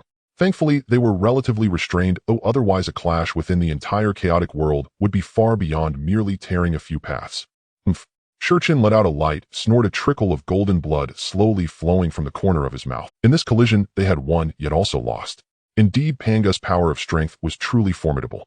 At this moment, deep within the chaos, everything was a vacuum, entirely void. Even the chaotic space had been shattered, with chaotic fissures continuously expanding outward, leaving behind traces of the Dao laws. I, the god of strength Pangu, am born today. With a loud shout, the entire chaotic world seemed to cheer. Countless ethereal beasts appeared and danced in the void, and golden lotuses emerged in the chaotic world, exuding waves of fragrant aroma. Dao, you have gone too far. This is blatant favoritism. At this moment, Shurchin sat upon the imperial throne, a trickle of golden blood still at the corner of his mouth. However, he had no mood to care about that anymore. He was truly left speechless by the Dao's actions. This truly was the favored child, while they were the adopted ones, right? Must the favoritism be so conspicuous? No wonder during Pangu's creation of the world, other chaotic demons fought desperately to stop him. This was clearly not about Pangu creating the world, but rather about wanting to beat him up. After all, they were all part of the 3,000 chaotic demons, yet when they were born, they never enjoyed such treatment. Yet now Pangu's birth received all these gifts. 3 chaotic supreme treasures were just the beginning, and now this grand welcome. Wasn't it just to make them envious? They weren't afraid of other chaotic demons becoming jealous. This was simply inviting hatred upon Pangu, god of strength Pangu. Indeed, Shurchin was not the only one feeling speechless about the Dao's manipulations. The other chaotic demons were filled with dissatisfaction as well. After all, none of them had enjoyed such treatment. What right did a late-born chaotic demon have to this? However, it was clearly not the time for them to argue about this, as with Pangu's birth, the traces of the Dao of strength finally manifested in the chaotic world. This was the simplest time to comprehend the Dao of strength, and naturally Shurchin and the others would not miss this opportunity, thus they all fell into silence. The chaotic world had rare moments of complete silence. After an epoch of chaos had passed, as the traces of the Dao of strength dissipated, the ancient stars representing the Dao of strength slowly coalesced in the chaotic starry sky. The previously tranquil chaos was suddenly enveloped by waves of terrifying auras, and within the ancient starry sky the ethereal images of chaotic demons emerged. At the forefront, dozens of chaotic demons sat upon their imperial thrones, gazing down at the other chaotic demons. Behind the star representing the Dao of time, Shichin's figure appeared there, his gaze not on the other chaotic demons, but rather on the final terrifying existence. It was an ancient star that matched the star representing Shichin's Dao of time perfectly, which was the transformation of Pangu's Dao of strength. At that moment, Pangu stood atop that star, his upper body bare a stunningly handsome face, complemented by a muscular form that embodied a violent aesthetic. Pangu held a massive axe in his hand, presumably the Pangu axe, while beneath his feet lay a 36-petal creation blue lotus. Above his head, a white jade butterfly spun, continuously showering beams of light from the 3,000 Daos. This is absurd. Seeing Pangu's appearance, Shurchin couldn't help but twitch his mouth. He had seen absurdity before, but never to this extent. Though he knew Pangu was wealthy, being the child of the Dao, witnessing it firsthand made him feel a surge of envy. 3 pieces of chaos supreme treasures. As the firstborn chaos demon god, Shurchin possessed only 2 pieces, while Pangu, just thinking about it, made him shed tears. Who wouldn't be envious? Shurchin, I want your position. Noticing Shichin's gaze, Pangu turned his attention, and in an instant their eyes collided amidst the chaotic starry sky. Boom. A terrifying force instantly unleashed an endless storm, pushing many stars far away under the vast power. Is this really the last-born chaos demon god? The other chaos demon gods were left dumbfounded. Unlike Shurchin, they had no idea what Pangu was. In their perception, Pangu was merely the last-born chaos demon god. Based on the strength of other chaos demon gods, Pangu should only possess the power of the 3rd level of Huan Yuan, yet he was able to maintain a steady footing against Shurchin, the oldest chaos demon god. This shattered their understanding. Indeed, Pangu is impressive, possessing the strength of an emperor at the 9th level right from birth. It's true. Shurchin looked at Pangu, a glint of battle intent flashing in his eyes. Among the 3,000 chaos demon gods, only Pangu could match him in battle. He had long since left Yang Mei behind, and no longer regarded them. Pangu was his greatest adversary. What's wrong with Pangu? Yang Mei beside him couldn't help but frown slightly. Although this was the clash between Shurchin and Pangu, and only they truly understood the situation, Yang Mei sensed something strange in the power emanating from Pangu. It felt like he couldn't quite match Pangu. The danger from the other party was palpable, as if he would be cleaved in 2 by Pangu's axe if he engaged. Was it just an illusion? The time demon god.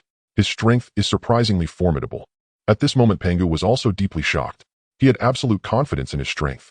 Although he was the last-born Chaos Demon God, as the master of the Tao of Strength, he was unlike the other Chaos Demon Gods. They were all born later than Qin, simply because their foundations were inferior in accordance with the level of completion of the Chaos World. But Pangu's Tao of Strength was not about perfecting the chaos, rather it was the chaos that perfected him. Though he had been sleeping within the Chaos Egg awaiting his birth, the emergence of other Chaos Demon Gods only served to strengthen him. This is why he, the last to be born, could possess strength that was not weaker than Qin's. It was all due to his creation Jade Disc, which was like a cheat. Containing the essence of 3,000 Daos during the time Pangu was yet to be born, it continuously absorbed the other Daos of the Chaos World to impart to Pangu, aiding him in comprehending the 3,000 Daos to enhance his own Tao of Strength. If possible, he would want to remain in the giant egg longer, but the Tao ultimately pushed for his emergence, otherwise Pangu would have to attain the Supreme Realm before he could emerge. Boom. Suddenly Pangu began to move, charging towards Qin alongside the ancient stars beneath him. The surrounding ancient stars didn't just block Pangu's path. As he approached, they were directly pulled apart. This is no joke. The aura Pangu exuded was clearly not something to be trifled with. Blocking his path was equivalent to seeking death. They weren't foolish. Pangu, don't be arrogant.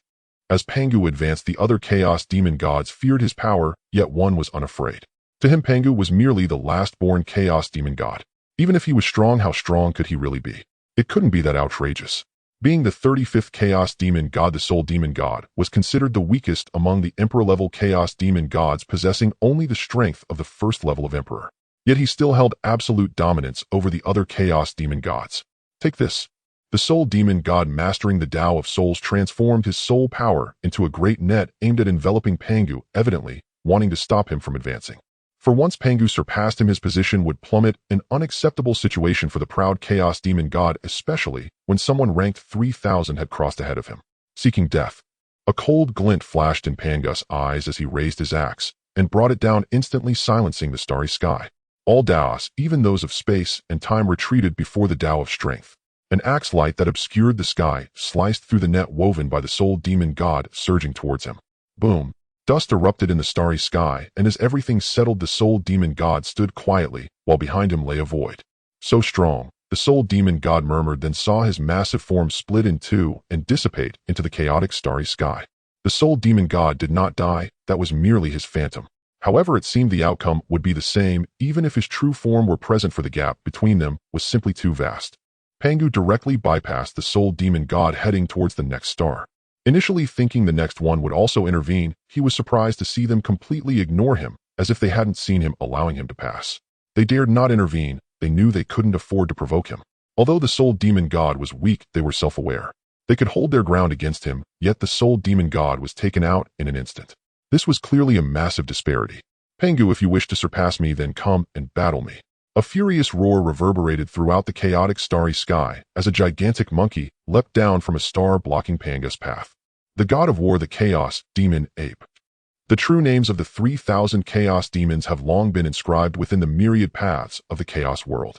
Thus, the moment the Chaos Demon Ape appeared, Pangu did not need to ask who it was. He could discern its identity merely by sensing its grand Tao laws. It is indeed I? So how about we have a fight? Rest assured I won't bully you.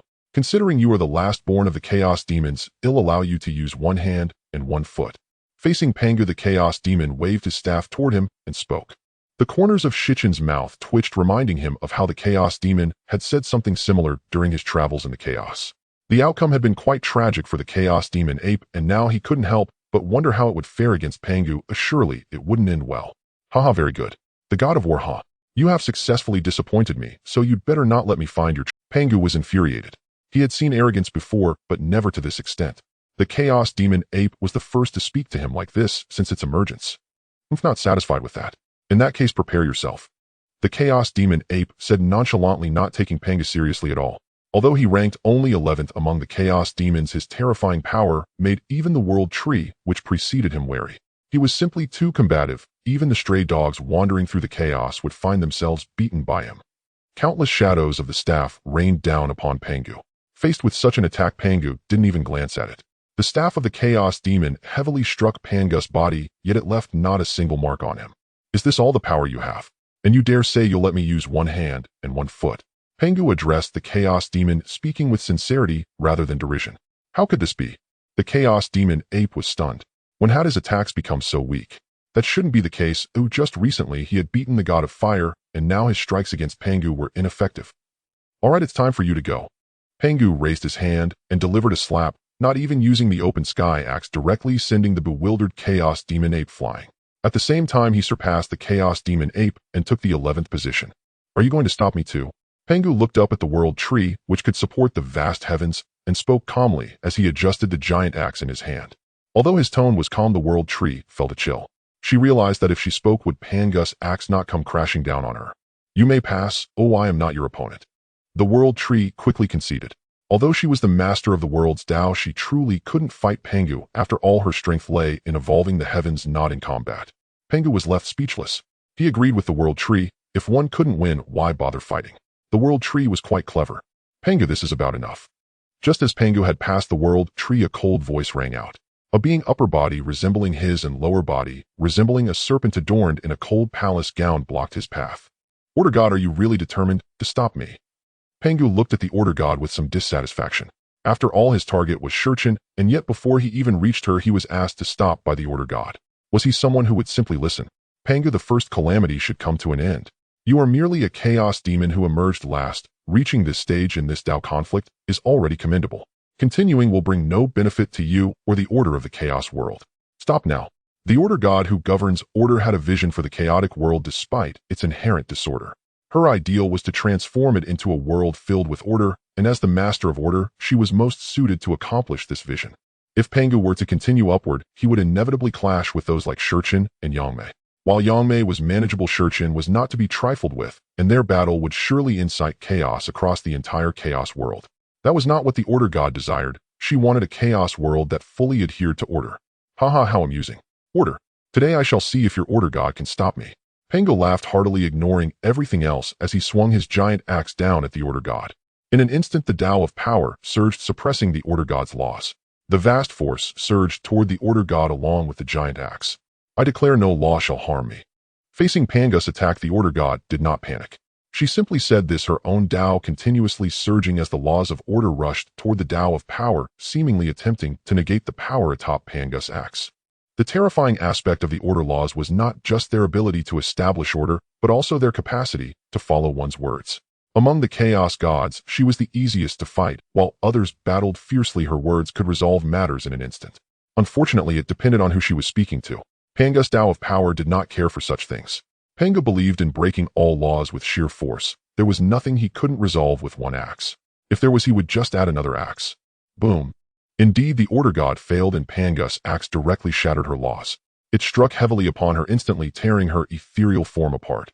Words that follow the law. An impressive ability, but unfortunately it is of no use to me. Pangu casually retrieved his axe and placed it on his shoulder. Looking at the dissipating Order God, he spoke indifferently. Among countless Daos, the Dao of power was the most perverse existence. He was practically invincible in the same realm, and it was evident that the Order God struggled to even match his level, let alone defeat him. Yangmei, do you want to give it a try? Shurchin watched Pangu, who was now exuding overwhelming might, and spoke. While he wanted to battle Pangu, he thought it might be quite entertaining to watch Yangmei get beaten first. Shurchin, don't think I'm unaware of your intentions. But it matters not. I too wish to test the prowess of Pangu as the master of the path of strength. Yangmei glanced at Shurchin, fully aware of his thoughts. They were both old foxes, and as soon as Shurchin spoke, he understood what the other was up to. But since he was thinking the same way, it didn't matter. Shurchin was not plotting against him. He merely wanted to watch the show. After all, the chaos had been silent for far too long, and since the birth of chaos, there hadn't been such a grand spectacle. He certainly didn't want it to end hastily. What about you, Fate? Shurchin turned his gaze towards the Fate demon god, who was lying to the side. The other chaos demon gods were sitting on their thrones, showcasing their grandeur, yet this Fate demon god took an unconventional path. He was sprawled casually on the stars of his fate path, and Shurchin felt that if he didn't call out to him, he might just fall asleep. Upon hearing Shurchin's words, the Fate demon god opened his drowsy eyes and calmly glanced at him and at Pangu, who was approaching. He merely shook his head and spoke. I do not wish to partake in this matter. Whether Pangu wins or loses has nothing to do with me. I would prefer to sleep. Just remember to call me when it's over. After speaking, the Fate demon god lowered his head again and continued to sleep, snoring continuously. This left Shurchin and Yangmei somewhat speechless. How could this guy think about sleeping at such a time? Shurchin really wanted to punch his head to see what was inside. In truth, the Fate demon god was very clever. Did you really think he was foolish? No, as a Chaos Demon God, he was not just proud. The Fate Demon God had a keen self-awareness. He governed the path of fate. Although Qin and the others would transcend fate, once they stepped into the Emperor realm, it did not mean that the Fate Demon God could not discern Qin's foundations. He had already noticed Pangu's condition when he came into being.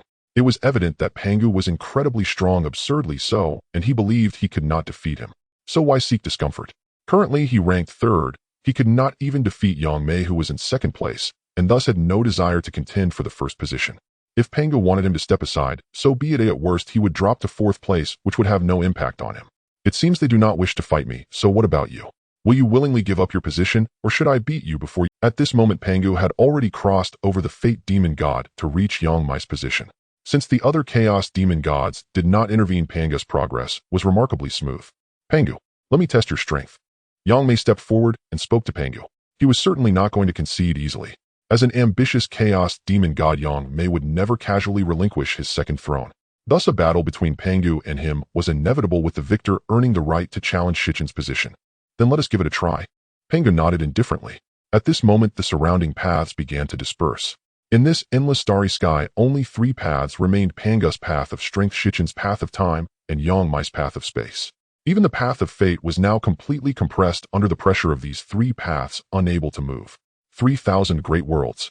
Yang Mei raised his hand, and boundless worlds surged forth towards Pangu. 3,000 great worlds does not imply there are only 3,000 worlds. Rather, it encompasses 3,000 vast worlds, 9,000 middle worlds, and countless small worlds. This was merely a casual strike from Yang Mei, who governed the laws of space and could create innumerable spatial worlds with a mere gesture. Not bad, but still a bit weak for me. Pangu nodded. He recognized Yang Mei's strength, yet to him, it was just boom. Pangu raised the heavenly axe in his hand and casually struck out. A beam of axe light instantly overshadowed all the stars, illuminating the entire starry sky. Under the axe light of Pangu's heavenly axe, myriad paths retreated, and even the laws of time dimmed, let alone the laws of space. Under this strike from Pangu, Yang Mei's 3,000 worlds were instantly shattered, and the axe light tore through the void, rushing towards Yang Mei. A flicker of caution flashed in Yang Mei's eyes, but he did not dodge or evade, allowing the axe light to cleave through his body and throne. Are you hiding yourself in another space to evade my attack? Not bad, but if you think that I cannot harm you this way, you might be underestimating me. Pangu calmly observed Yang Mei. He was not surprised that Yang Mei had evaded his attack. Rather, it would have astonished him had Yang Mei failed to do so. After all, the most enigmatic forces in the Chaos World were space and time. Though these two paths appeared quite ordinary, they were the most mysterious. The birth of a world cannot be separated from space, while its development cannot be separated from time. Sometimes the most fundamental concepts are the most profound. Indeed, there are many bizarre paths in the Chaos World, such as the path of fate and the path of the soul. These paths are particularly enigmatic because their methods of attack are unfathomable. I never expected you to emerge last, yet your strength surpasses mine. The paths truly favor some. Upon truly facing Pangu, Yang Mei finally grasped his strength. He was stronger, likely comparable to Qin, yet this only left him dissatisfied. They had emerged at the third tier of chaos, while Pangu directly appeared at the ninth tier of the Emperor realm. Was the disparity really so vast? Was the favoritism of the paths too excessive? Strength does not represent everything. Do not forget that what makes us Chaos Demon Gods most formidable is our mastery of the paths. Pangu responded to Yang Mei's words with indifference. He did not believe his strength was particularly impressive, yet he was confident that his command over the paths was the strongest among the Chaos Demon Gods. You are right, strength is not the answer we Chaos Demon Gods should reference. So are you ready to face the storm? Yang Mei nodded, clearly agreeing with Pangu's words. What? Is Yang Mei crazy? Does he want to drag us all into this? The chaotic demons fled in all directions recklessly. Yang Mei was too ruthless. Wasn't it just a dispute over the Dao? Why the desperation? Even Qin felt a bit speechless. Fortunately, he had managed to pull himself and his Dao star into different time segments. Although they were still in this time now, they had actually long been in the past or future. Yang Mei, be careful. Watch out for attracting the Dao. Qin felt it necessary to remind Yang Mei. If this continued, not only would the Dao emerge, but everyone would be in danger. It was unnecessary. After all, Qin didn't like the imposing aura that accompanied the Dao's appearance. Rest assured. Yang Mei glanced back at Qin, giving him a reassuring look, but Qin couldn't shake off the feeling of unease. At this moment, Yang Mei's spatial laws erupted, shattering everything around him. Even the chaotic space began to collapse under his power, revealing boundless void. Initially, it was just Yang Mei and Pangu at the center, but slowly it started to expand outward with cracks appearing everywhere and myriad paths dissipating. Even the laws of time could not exist in this void. Pangu, see how you fare against my move. Yang Mei shouted at Pangu, who stood fearlessly in the void. He had transformed back into his true form, with 3,000 willow branches waving in the void, giving birth to worlds from destruction. A terrifying force of the world surged towards Pangu. Yang Mei, this attack is of no use to me. A green lotus platform appeared beneath Pangu, lifting him up. A surge of flowing light flashed, and all incoming attacks were blocked by that light. Pangu completely disregarded Yang Mei's assault. The 36-petal creation green lotus possesses the strongest defensive capability in the chaos. Pangu standing on it was an invincible existence. Looking at the lotus platform beneath Pangu, Yang Mei couldn't help but want to curse. We are all chaotic demons. How can you be so exceptional? Is your treasure endless? Let me show you my attack. Pangu swung his axe towards Yang Mei, and the Tao of Strength erupted instantly, suppressing Yang Mei's spatial laws. Under the might of the Tao of Strength, Yang Mei's spatial laws were as fragile as paper. Boom. This time Pangu used his ability to strike 10 times with one force, directly breaking through the alternate space Yang Mei occupied and striking him. It turned out that even though Yang Mei had caused the surrounding space to collapse, he had chosen to remain in the alternate space for safety. This was the ability of his spatial laws, to establish a unique space above the chaotic space. As long as this alternate space was not discovered, others' attacks could not defeat him. However, he clearly encountered the abnormality of Pangu. The Tao of Strength under absolute advantage could directly ignore the coordinates of his alternate space and attack his true body exposed in the chaotic world, which was why Pangu cleaved his illusion away with one axe. This reminded Shi Chun of the axe Pangu had given to Yang Mei when he opened the heavens. Wasn't it similar? Next, it's your turn. Will you give up this position, or do you want to fight?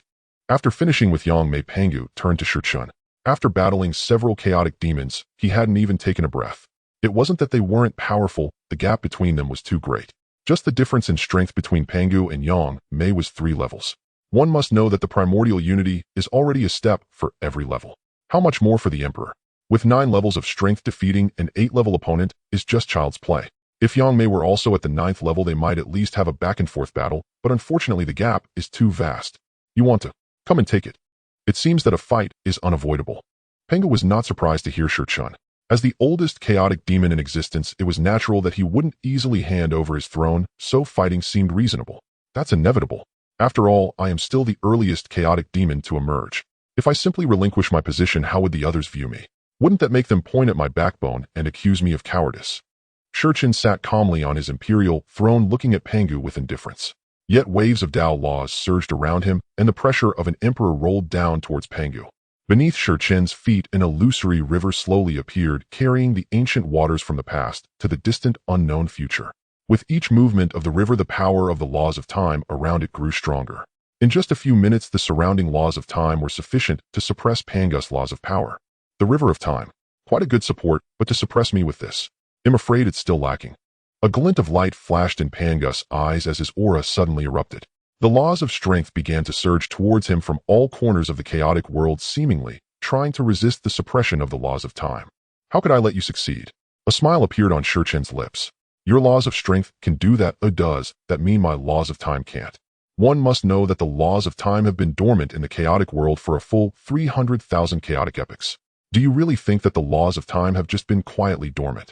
Boom.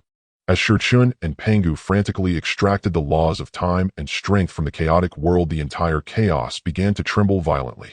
At this moment, at the very edge of the chaotic world, the chaos that had previously been expanding outward suddenly came to a halt. Then the chaotic energy surged back towards the depths of the chaos at a visible speed, and the previously unstable edge began to retreat. You say I will bring forth the Great Dao, but at this rate it seems the Great Dao will emerge because of you. At this moment, Yang Mei, who had already retreated to a distant position, looked at the constantly coalescing Great Dao of time and power around her, unable to suppress a feeling of helplessness. Is this the gap between them? Indeed, it is truly great. Yang Mei, who do you think will win? At this moment, the fake god was no longer asleep. After all, watching a show is far more interesting than sleeping. However, on the battlefield, the Great Dao of the two combatants continued to clash. Neither Pangu nor Shi Chun made the first move, so even he could not know who the eventual victor would be. How would I know? Yang Mei glanced at the fake god. If he knew, would he still be standing here? Perhaps that first position had long been snatched away from Shi Chun to the point where the latter could not even resist. If Pangu dared to come, it would simply be a matter of slapping him down. That's true, your gap is quite significant. But speaking of which, is Pangu the favorite child of the Great Dao? How come he the last to emerge is so formidable that even you cannot defeat him? I wonder where the fate god learned this term, Yang Mei thought to herself. Where did you hear this term? Yang Mei voiced her inner thoughts.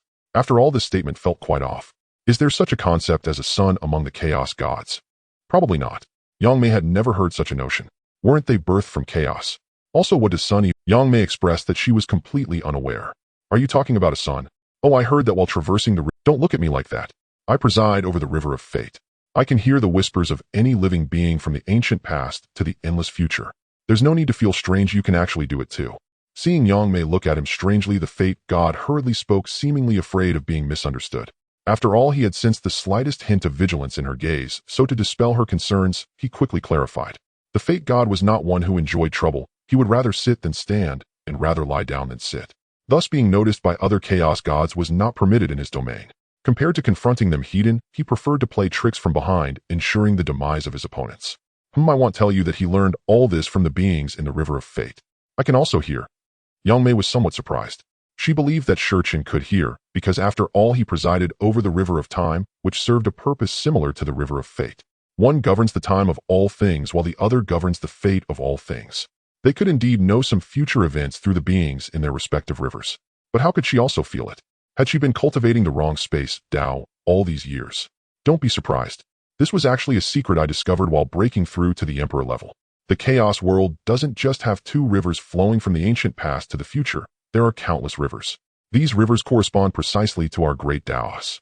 You mentioned that the river of time and the river of fate are governed by Qin and me. So who governs the river of space?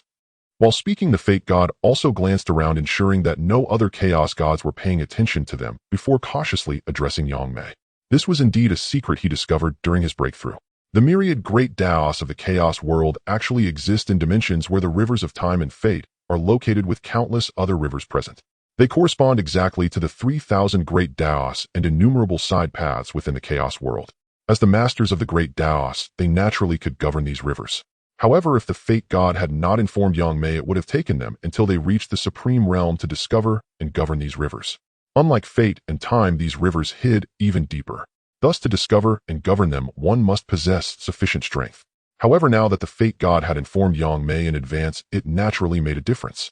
So the river of space truly exists. I thought it was just a dream. Upon hearing the fate god's words, Yang Mei did not doubt whether it was real or not. Setting aside the question of whether the fate god would dare to deceive her, he had indeed had a dream when breaking through to the Emperor level. In that dream, he saw countless rivers flowing through a vast desert, and among those rivers one filled with the essence of spatial laws stood out. It was at that moment that he realized the existence of the river of space.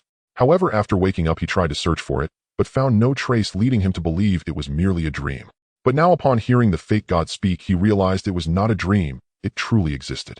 It was only because he had searched in the wrong direction. Since he saw it in a vast desert, he had been searching within the Chaos World. This time, after the fate god's words, he realized that how could a great Dao river corresponding to time and fate possibly exist within the Chaos World? Moreover, he had sensed a rich essence of time in that desert, which meant that they were merely in the same dimension as the rivers of time and fate. This time I owe you a debt of karma.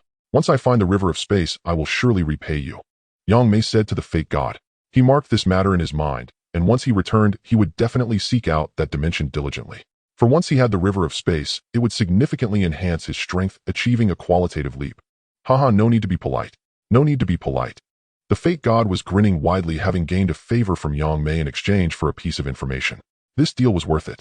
Even without him saying it, Yang Mei's abilities would eventually lead her to find it, but he had benefited from it for free. Just thinking about it made him happy. Speaking of which, should I also tell them? The fate god couldn't help but glance at the other chaos gods, leaving them a bit puzzled. What was going on with him today? He kept scrutinizing them. Was he plotting something against them? Boom. The sudden blast of air drew the attention of all the chaos demon gods, as at that moment the two great paths in the hearts of Pangu and Qin clashed like two vast oceans. The terrifying shockwaves surged forth, and even though they were very far apart, they could still feel the overwhelming pressure. Under the clash of the paths of power and time, the entire space of the chaotic starry sky became turbulent. The starlight of ancient stars was suppressed by the paths, leaving only the stars of time and power, emitting terrifying and magnificent radiance. On the imperial throne, all paths fell silent. Shurchen sat on the imperial throne, his brow slightly furrowed. He observed that the time law, which seemed to flow freely, was subtly showing signs of being suppressed by the power law. He raised his hand and gently tapped on the armrest of the throne. Dong! With the sound echoing pleasantly, the time law experienced a brief halt before exploding into towering waves that surged towards Pangu. The other great paths seemed as fragile as paper against the might of the time law. Are you using the power of the imperial throne? Pangu looked at Shurchen with a hint of a smile at the corner of his mouth. A glint of battle intent flashed in his eyes. He found great enjoyment in fighting against Shurchen. Pangu was also a warrior at heart, though not as fierce as the Chaos Demon Ape. He was not far behind. Now that he faced Shurchen, a worthy opponent, he was naturally filled with excitement. He thought he would not encounter worthy opponents after coming into the world, but now that he intended to savor the joy of battle. A golden imperial throne rose behind him. Unlike Shurchen's silver throne, the power law was infused with myriad forces presenting a dazzling golden hue. Pangu took a step back and sat on the imperial throne. As he settled down, the previously calm power path surged violently, and a terrifying aura tore through the space of the chaotic starry sky, leaving behind endless void. Shurchen, let us two fight a good battle, and I shall see if you, as the master of the time path, can become my... As you wish. I just hope you won't lose so easily. Shurchen replied casually, showing no signs of movement. Suddenly, the surrounding time froze, then began to flow backwards erratically.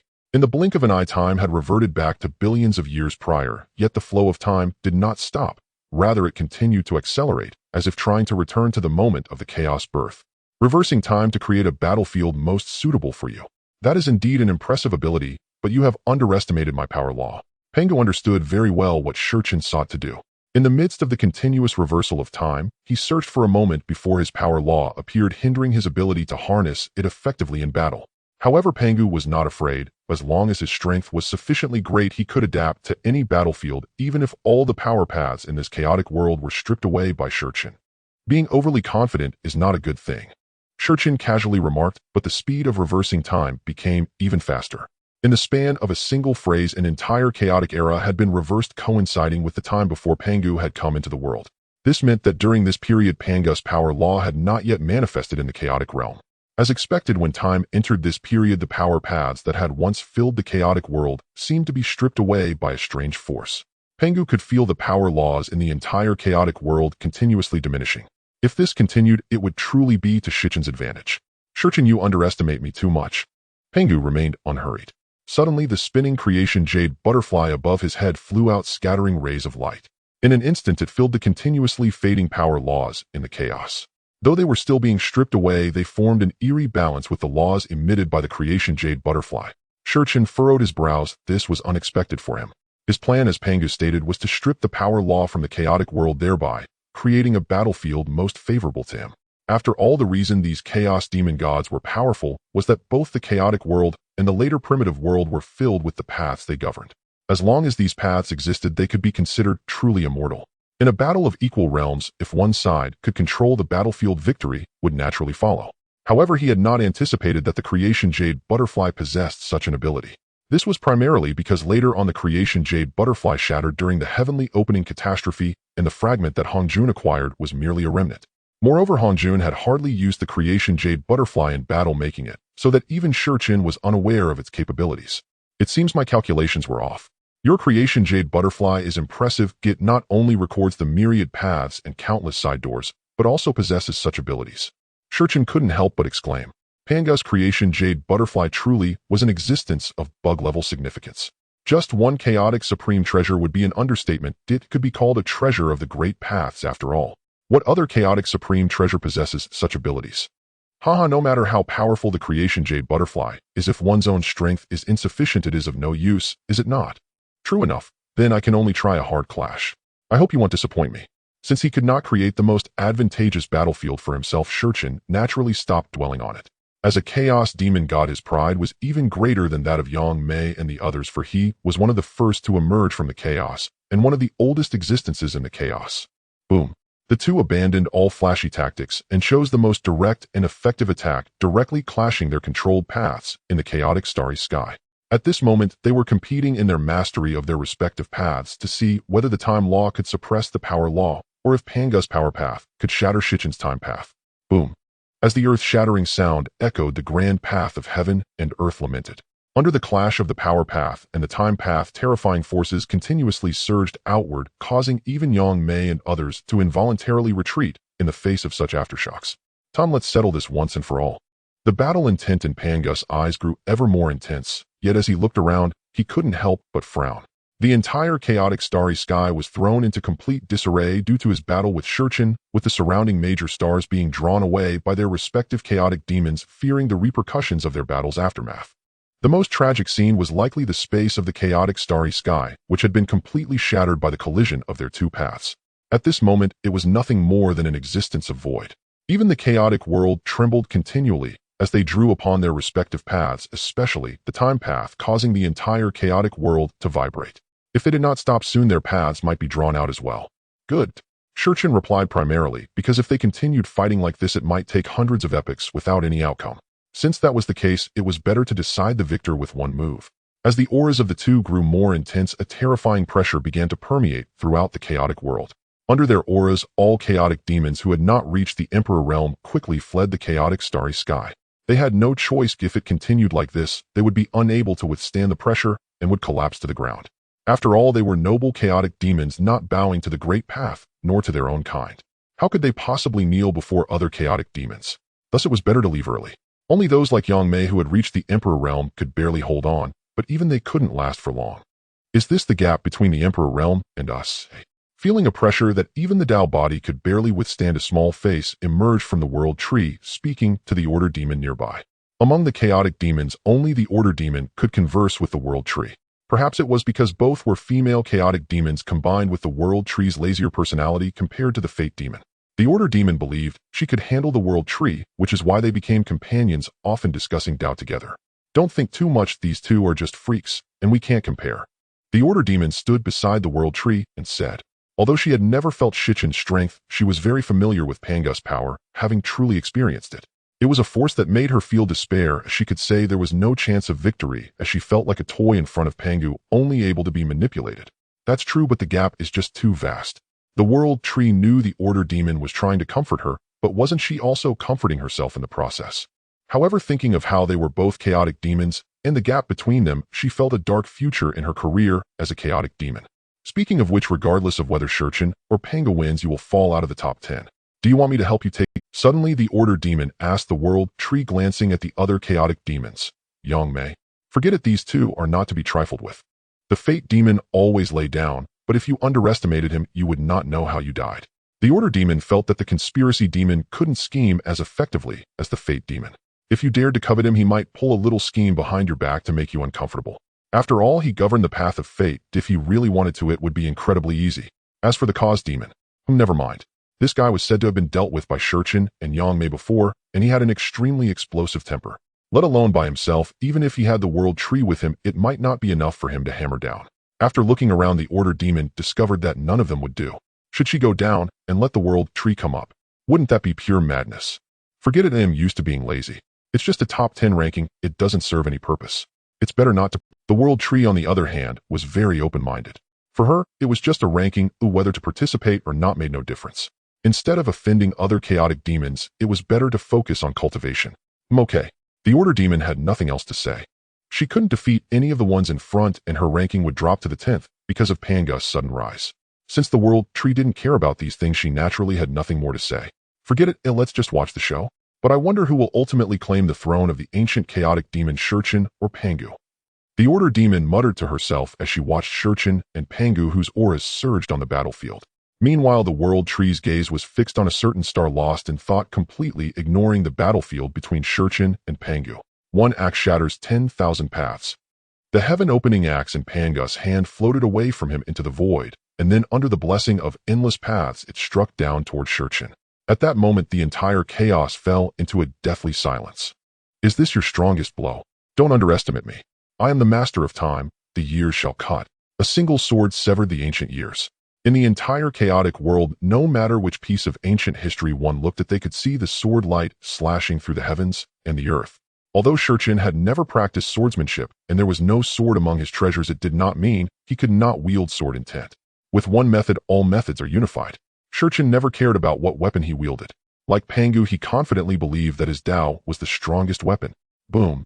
The attacks of the two erupted in the chaotic starry sky, and brilliant light illuminated the entire chaos, even overshadowing the light of the paths.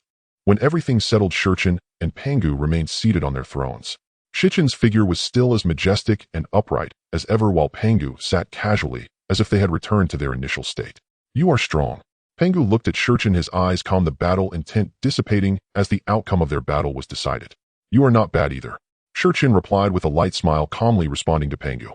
"This time you have won, but rest assured I shall surpass you again swiftly and surely." Pangu gazed at Shurchen. The moment his words faded, a hairline fissure abruptly split open across his chest, where he sat enthroned upon the celestial seat, and his entire form instantly crumbled into dissolution. In his battle with Shurchen, Pangu had fallen, not by overwhelming force, but by a single unfathomable strike. He had not anticipated that Shurchen's blow did not originate from the present, but converged from past and future eras alike, cleaving across the annals of time itself. Caught utterly unprepared, Pangu was pierced through the chest. And since this body was but a manifested avatar, it could not withstand the erosion of Shurchen's Dao, which shattered without resistance. "Fear not. I shall stand ever before you, watching your path until the day you can no longer glimpse my back." Shurchen spoke indifferently. To fall before him was to forfeit all hope of ever catching sight of his shadow again. Yes, Pangu advanced, but did Shurchen stand still? Was he not ascending even as Pangu climbed? Boom. With Pangu's defeat, the first calamity of chaos at last drew to its close.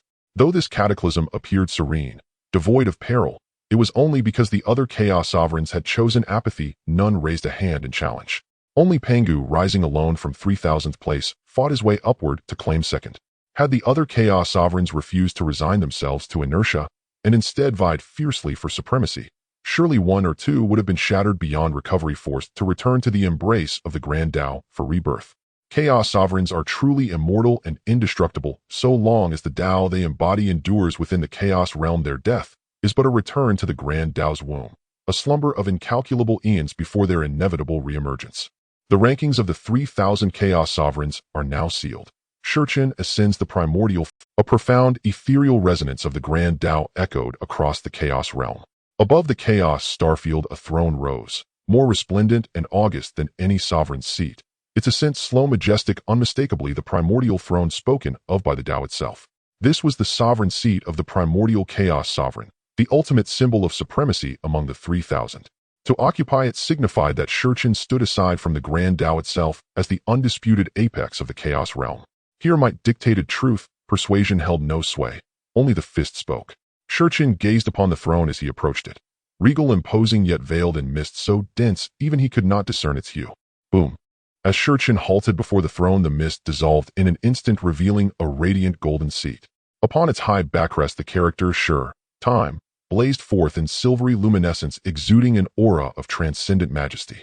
Shurchen did not sit immediately. Instead, he slowly extended his hand to trace the surface of this supreme seat of the chaos realm. At his touch, a wave of icy coolness surged up his fingertips, followed by torrents of primordial laws flooding into his being. In that instant, his comprehension of the 3000 Daos deepened, irrevocably transformed, forged from the very essence of the Grand Dao. A flicker of awe flashed across Shurchen's eyes. Instinctively, he turned his gaze deeper into the boundless chaos. Yet the Dao's eye did not manifest this time. Had it appeared, he would have demanded an answer. Was this truly meant to be used? Shurchen knew well the blessings of the Grand Dao's essence. He had tasted it once before when the Dao rewarded him for mending the broken paths of chaos sovereigns. That single infusion had propelled him as if by divine intervention from obscurity to the 9th tier of the Sovereign Lord realm. Without it, his ascent would have stalled far earlier. Even holding first place, he likely would have peaked only at the 8th tier. How could he remain unmoved then upon sensing that essence flow anew? And this time the essence had been forged into the primordial throne itself. So long as he remained seated upon it, his cultivation would accelerate beyond even Pangu's prodigious pace, whose own ascent had been nothing short of miraculous. Shurchen suspected the throne had been prepared for Pangu, yet fate had intervened. One misstep, one miscalculation, and the honor fell instead to him. Boom. All deities bow. At the moment Shurchen ascended the throne, the chaos realm fell into absolute silence. 10,000 Daos ceased their flow. Chaos, Qi hung, suspended in stillness. Once more the Grand Dao's voice resonated, ethereal, ineffable. Yet the chaos sovereigns stirred not. They bowed to no entity, not even to the Dao, and certainly not to any peer, not even Shurchen, the most ancient among them. Respect they bore him, but pride remained unbroken and reverence unoffered. Shurchen paid them no mind. nor did the Grand Dao take note of their defiance.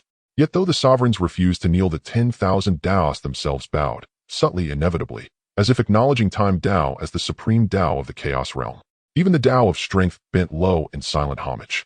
Such universal obeisance. This was a privilege reserved solely for the Grand Dao itself.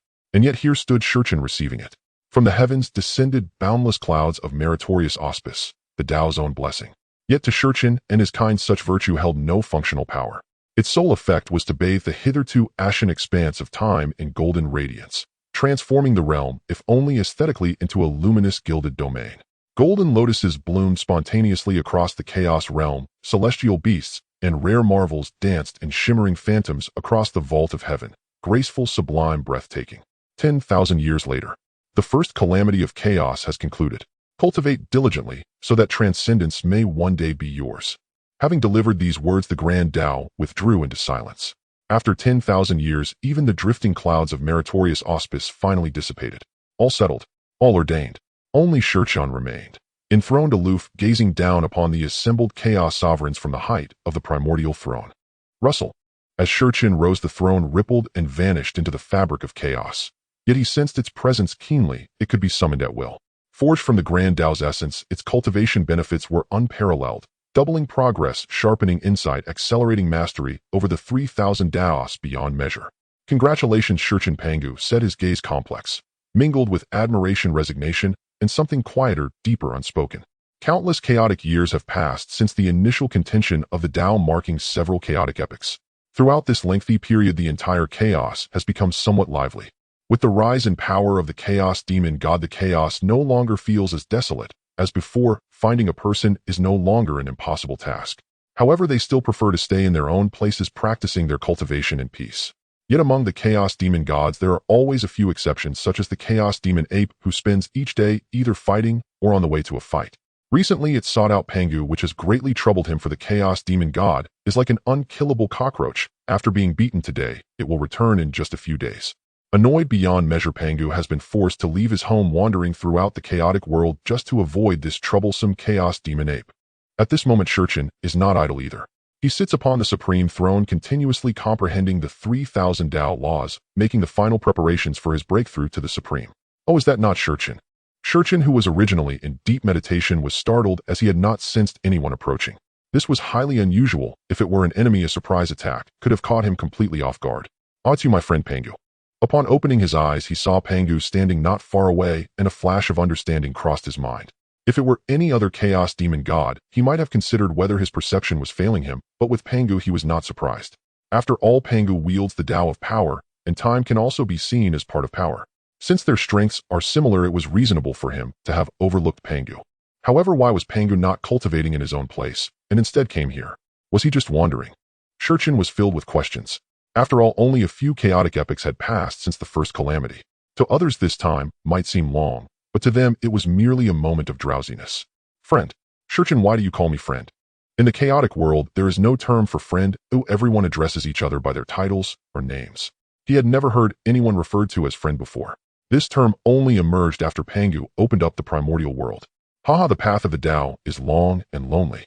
Those who seek the Dao on the same journey are friends, so it is most fitting to address each other as fellow Daoists. Shurchen replied to Pangu, and it was at this moment he remembered that there was no term for friend in the chaotic world. However, it was of little consequence. It was just a phrase. "I see indeed the path of the Dao is as such. You truly are talented, my friend." Pangu smiled at Shurchen, clearly pleased with the term friend, as it reflected their shared pursuit of the Dao. "Oh, it's just a moment of inspiration," Shurchen said, feeling somewhat embarrassed. After all, this was merely something he had heard in a later life. Now to present it in front of Pangu made him feel awkward, especially since Pangu thought he was knowledgeable. "Why are you not cultivating in your own place, Pangu? What brings you here?" Shurchen truly did not know what was happening on Pangu's side. He had been diligently cultivating to break through to the supreme realm without even moving an inch, and thus was unaware of the happenings in the chaotic world. Besides that chaos demon ape. As soon as this matter was mentioned, Pangu felt a headache coming on and recounted how the chaos demon ape had been troubling him lately, which made Shurchen unable to suppress a laugh. What on earth was the chaos demon ape thinking? It only knows how to fight every day, and even knowing it cannot win, it still insists on fighting. It's simply absurd. "I see, my friend, you seem to be in quite the predicament." Shurchen genuinely wanted to laugh, but seeing the victim standing right in front of him made it feel inappropriate to do so. So he restrained his laughter and said, "So I don't even mention it. I've been wandering through the chaos for an entire chaotic epoch just to avoid that madman. If I hadn't unexpectedly encountered you today, I would have been quite weary of this gray chaos." Pangu complained to Shurchen, reflecting on how no matter where he went it all looked gray. This was not the primordial world of later generations with its mountains, flowing rivers, blue skies, and white clouds to enjoy. Here the chaos is eternally gray. At first glance it seems fine, but after a prolonged look one becomes weary. However, if it were any other chaos demon god saying this, Shurchen might not have minded. But since it was Pangu who possessed the axe of creation, if he truly became fed up, he might just unleash a catastrophic event. "How about we discuss the Dao?" Shurchen suggested to Pangu. After all, since they had nothing to do, discussing the Dao could provide insights and refine their own understanding, creating a win-win situation. Very well. A great idea. Upon hearing Shurchen's words, Pangu became interested. He had never discussed the Dao with other chaos demon gods. As for the chaos demon ape, that hardly counted as a discussion, it was more of him beating the other party. The best discussions are between those of similar strength where both sides can gain insights. Then the two engaged in a discussion of the Dao within the chaotic void, their voices resonating throughout the surrounding chaos. Unfortunately, aside from the two of them, no one else could hear it. Otherwise, with their strength, even if they couldn't interject, others would gain much from listening, as they were the most powerful chaos demon gods in the chaotic world with an understanding of the Dao that was unmatched. As Shurchen discussed the Dao with Pangu, he gained a deeper understanding of the Dao, especially the Dao of power. It turns out the Dao of power is truly all-encompassing, or one could say everything is for power and power can be for everything. No wonder Pangu was so extraordinary from the moment he was born. It turns out the Dao he mastered was the most terrifying existence. Indeed, just a small gap allows the Dao of power to overshadow all other Daos, enforcing a rule that you must not let me surpass you. Once I do, you will have no chance of recovery, which makes Shurchen somewhat envious of Pangu. Eons drifted by. Countless eons after Pangu and Shurchen engaged in Daoist discourse, Pangu finally recalled his own abode. "This discourse with fellow Daoist Shurchen has granted me profound insights. I must now return to assimilate them thoroughly. I shall not further disturb you." Pangu bowed respectfully to Shurchen before taking his leave. Though both had gained greatly from their discourse, Pangu's revelations far surpassed Shurchen's, so much so that he genuinely regarded Shurchen as a friend. Yet friendship notwithstanding, Pangu possessed his own domain, lingering indefinitely in another's realm was neither appropriate nor sustainable. Though Shurchen had uttered no word of dismissal, Pangu felt it unseemly to overstay, and besides, his cultivation had evidently broken through. He longed to return at once to test his newfound strength, for he remained fiercely determined to vie with Shurchen for the title of First Sovereign. "Then I shall not detain fellow Daoist Pangu." Shurchen returned the bow with solemn grace. Just as Pangu held him in genuine friendship, so too did Shurchen hold Pangu in sincere regard. Though Shurchen had initially proposed the discourse with strategic intent, prolonged interaction and deep exchange had allowed him to perceive Pangu's true nature. Pangu was in essence a being of utter purity, a sovereign whose devotion to the Dao eclipsed all else.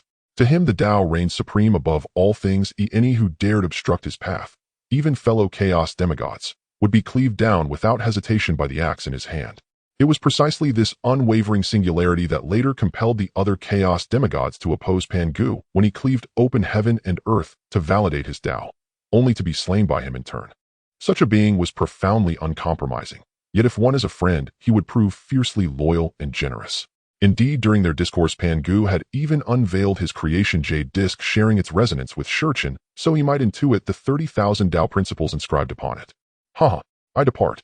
With a resonant laugh, Pangu turned and strode away with effortless grace, while Shurchen stood still, watching his retreating figure until it vanished beyond the horizon before slowly lowering his gaze. "It seems I too must redouble my efforts. Else how mortifying it would be if Pangu were to surpass me first." After all, Shurchen had declared his ambition publicly during the Primordial Dao contest. Should Pangu attain sovereignty before him, it would be a humiliating rebuke to his very proclamation. Thus, to preserve the integrity of his vow, he must become the first sovereign. Thereafter, Shurchen sank once more into deep slumber as chaotic chi surged ceaselessly toward him, swiftly coalescing into a colossal vortex of spiritual energy that enshrouded him entirely. Eons passed. Tens of chaotic eons elapsed since Shurchen entered seclusion. Time flowed on, vast and silent, yet neither Shurchen nor Pangu emerged. After parting from Shurchen, Pangu had returned to his domain and once again assumed the form of a colossal cosmic egg standing motionless within the chaos realm, as though he had never awakened at all. Wherever beings gather, contention arises, even among chaos demigods who cannot escape such mortal frailty. Divergent pursuits inevitably forge divergent paths, and in these endless eons most of the Chaos demigods gradually ascended to the rank of Emperor Sovereign. The Chaos realm was no longer as it had been at their dawn. Then the Great Dao remained incomplete. Every step the demigods took along the Dao was an act of blind navigation, with no map, no precedent, no certainty of what lay ahead. But now, ever since Pangu's emergence, the Great Dao of the Chaos realm had matured and stabilized its spiritual energy, abundant and refined. Moreover, pioneers such as Shurchen Pangu and Yang Mei had blazed the trail, making subsequent breakthroughs vastly less arduous for those who followed. Thus, within merely a few dozen chaotic eons, the rest of the Chaos demigods likewise attained Emperor Sovereign rank. Though most stood only at the first or second level, their power nonetheless dwarfed that of their primordial forebears. And precisely because of this surge in collective strength, tensions erupted across the Chaos realm, giving rise to myriad factions and alliances almost overnight. For instance, the Order demigod and the World Tree gathered numerous Chaos demigods into an alliance seeking to impose structure upon the realm's inherent chaos. Yet none heeded their call. Conversely, the Chaos demigod and the Reincarnation demigod formed a rival pact, deliberately opposing the Order demigod. Their repeated clashes ignited devastating wars across the Chaos realm, shattering its former tranquility, sparking widespread lament among countless demigods, though the warring factions paid no heed whatsoever. Then on one fateful day, the turbulent Chaos realm suddenly fell under an ineffable omnipresent force, a pressure so profound that time itself seemed to slow, and the primordial maelstrom fell into eerie reverent silence, awestruck by that terrifying aura. This is Shurchen's power. Is he about to transcend? Yang Mei sensed the faint, elusive resonance of temporal law upon his being, and a bitter smile flickered across his face. Had Shurchen's words truly come to pass, that defeat at his hands would forever bar one from surpassing it. Yang Mei, after eons of relentless cultivation, had finally reached the 9th level of Emperor Sovereign. Yet now Shurchen stood on the cusp of sovereignty. How could he possibly close such a chasm? Best to focus solely on cultivation. With a soft sigh, Yang Mei dissolved from the Chaos realm, vanishing without trace, destination unknown. Is this fellow Taoist Shurchen? It seems I have in the end arrived a step too late. Within a colossal cosmic egg nestled deep in the Chaos realm, a towering figure slowly opened his eyes, murmured those words, and then closed them once more, sinking back into slumber. Boom! As the oppressive aura intensified, the entire Chaos realm erupted with a thunderous detonation. Instantly, from every corner, from the deepest abyss to the farthest frontier, every Chaos demigod beheld a titanic, ethereal figure standing firm in the void of chaos. Though but a spectral projection, its scale was unimaginable. Even those dwelling in the remotest borderlands of the Chaos realm gazed upon it clearly, proof of its staggering cosmic magnitude. The ancient river of time coiled like a celestial dragon beneath that colossal form. Upon its currents rose a majestic imperial throne, the primordial throne of time itself, while countless beings throughout the river's expanse raised voices in rapturous hymns to time's boundless majesty. Those sacred chants rose from the riverbed, echoing endlessly across the Chaos realm. What is going on with this Dao? Why did I suddenly come to this chaotic world to have a look? Shurchen continuously surveyed the surrounding chaotic space, but no matter how he looked, he found no changes in the chaotic world, let alone any peculiar circumstances that the Dao had mentioned. It turned out that after Shurchen's breakthrough, he had originally planned to consolidate his power and then explore the chaotic world, hoping to find something useful to craft a suitable Dao artifact. Unexpectedly, the Dao suddenly sent him a message saying that the chaotic world seemed to have anomalies, and then it vanished after giving him a location. Faced with the task given by the Dao, he did want to refuse, but there was no way to do so. Moreover, there was no reward upon completion. The Dao was truly stingy. There really is no problem. Shurchen extended his divine sense to probe the chaotic space around him, but indeed, he did not detect any anomalies. This left him puzzled. Clearly, there was nothing wrong here. Why did the Dao insist he come to take a look? Could it be that the Dao also has senility? Or has the Dao encountered a system error? What is going on here? Suddenly, as Shurchen's divine sense reached the edge of this chaotic world, he finally discovered something unusual. Streams of spiritual energy that did not belong to the chaotic world were continuously flowing into it. This seems to be the place. Shurchen's figure flickered and appeared in a chaotic space. There was nothing unusual here compared to other chaotic spaces. If one had to say what was special, it was that the chaotic energy here was mixed with some power that did not belong to the chaos. The chaotic world, having only recently come into being, possesses chaotic spiritual energy that is exceptionally pure compared to the later epochs. It harbors no traces of other Dao powers. However, at this moment, the chaotic spiritual energy here contained powers from other Daos, and these powers seem not to belong to the Dao of the chaotic world, resembling forces from other worlds. What is going on here? Shurchen, confused, surveyed the chaotic space around him while meticulously searching for the source of the power from other worlds. His careful search finally led him to discover its origin. In a corner of the chaotic world, there was a crack so fine it was even thinner than a hair, and Shurchen sensed that the power from the other world seemed to be emanating from here. I never expected that the chaotic world would have cracks leading to other worlds, especially at the very edge of this chaos. Shurchen was somewhat astonished. If he hadn't been so observant, he truly would not have noticed this. Indeed, the Dao was not mistaken. The chaotic world had issues, but this problem seemed rather troublesome. Speaking of which, what world lies beyond this crack? Shurchen was quite curious about this. As an ancient chaotic demon god, he was also very bold. He separated a strand of his soul and sent it through the crack, clearly intending to explore what kind of world lay beyond. Boom. The moment Shurchen's soul approached the crack, a terrifying aura suddenly erupted from it, as if a powerful being was fiercely attacking the crack, trying to expand it to a size large enough for passage. Shurchen's strand of soul was instantly obliterated under that terrifying force. This is a supreme being. Shurchen's pupils slightly constricted. He did not expect that the other world would have a supreme presence. After all, he had just stepped into this realm himself. From the power that erupted from the other side, it seemed that they had long since surpassed his level. This meant that the development of the other world was more ancient than that of the chaos. Moreover, if there was a supreme being attacking this spatial crack, could it mean that the other world had more than just this single supreme? Considering this possibility, Shurchen's brow furrowed slightly. The 3,000 chaotic demon gods of the current chaotic world had only just emerged, and they had not yet reached their peak. Even Pangu had not yet stepped onto the path of the supreme, so he could not simply ignore this spatial crack. Shurchen estimated that if he left this be, the furious attacks of the supreme from the other side would likely open a passage large enough for him to enter in just 3 chaotic epochs.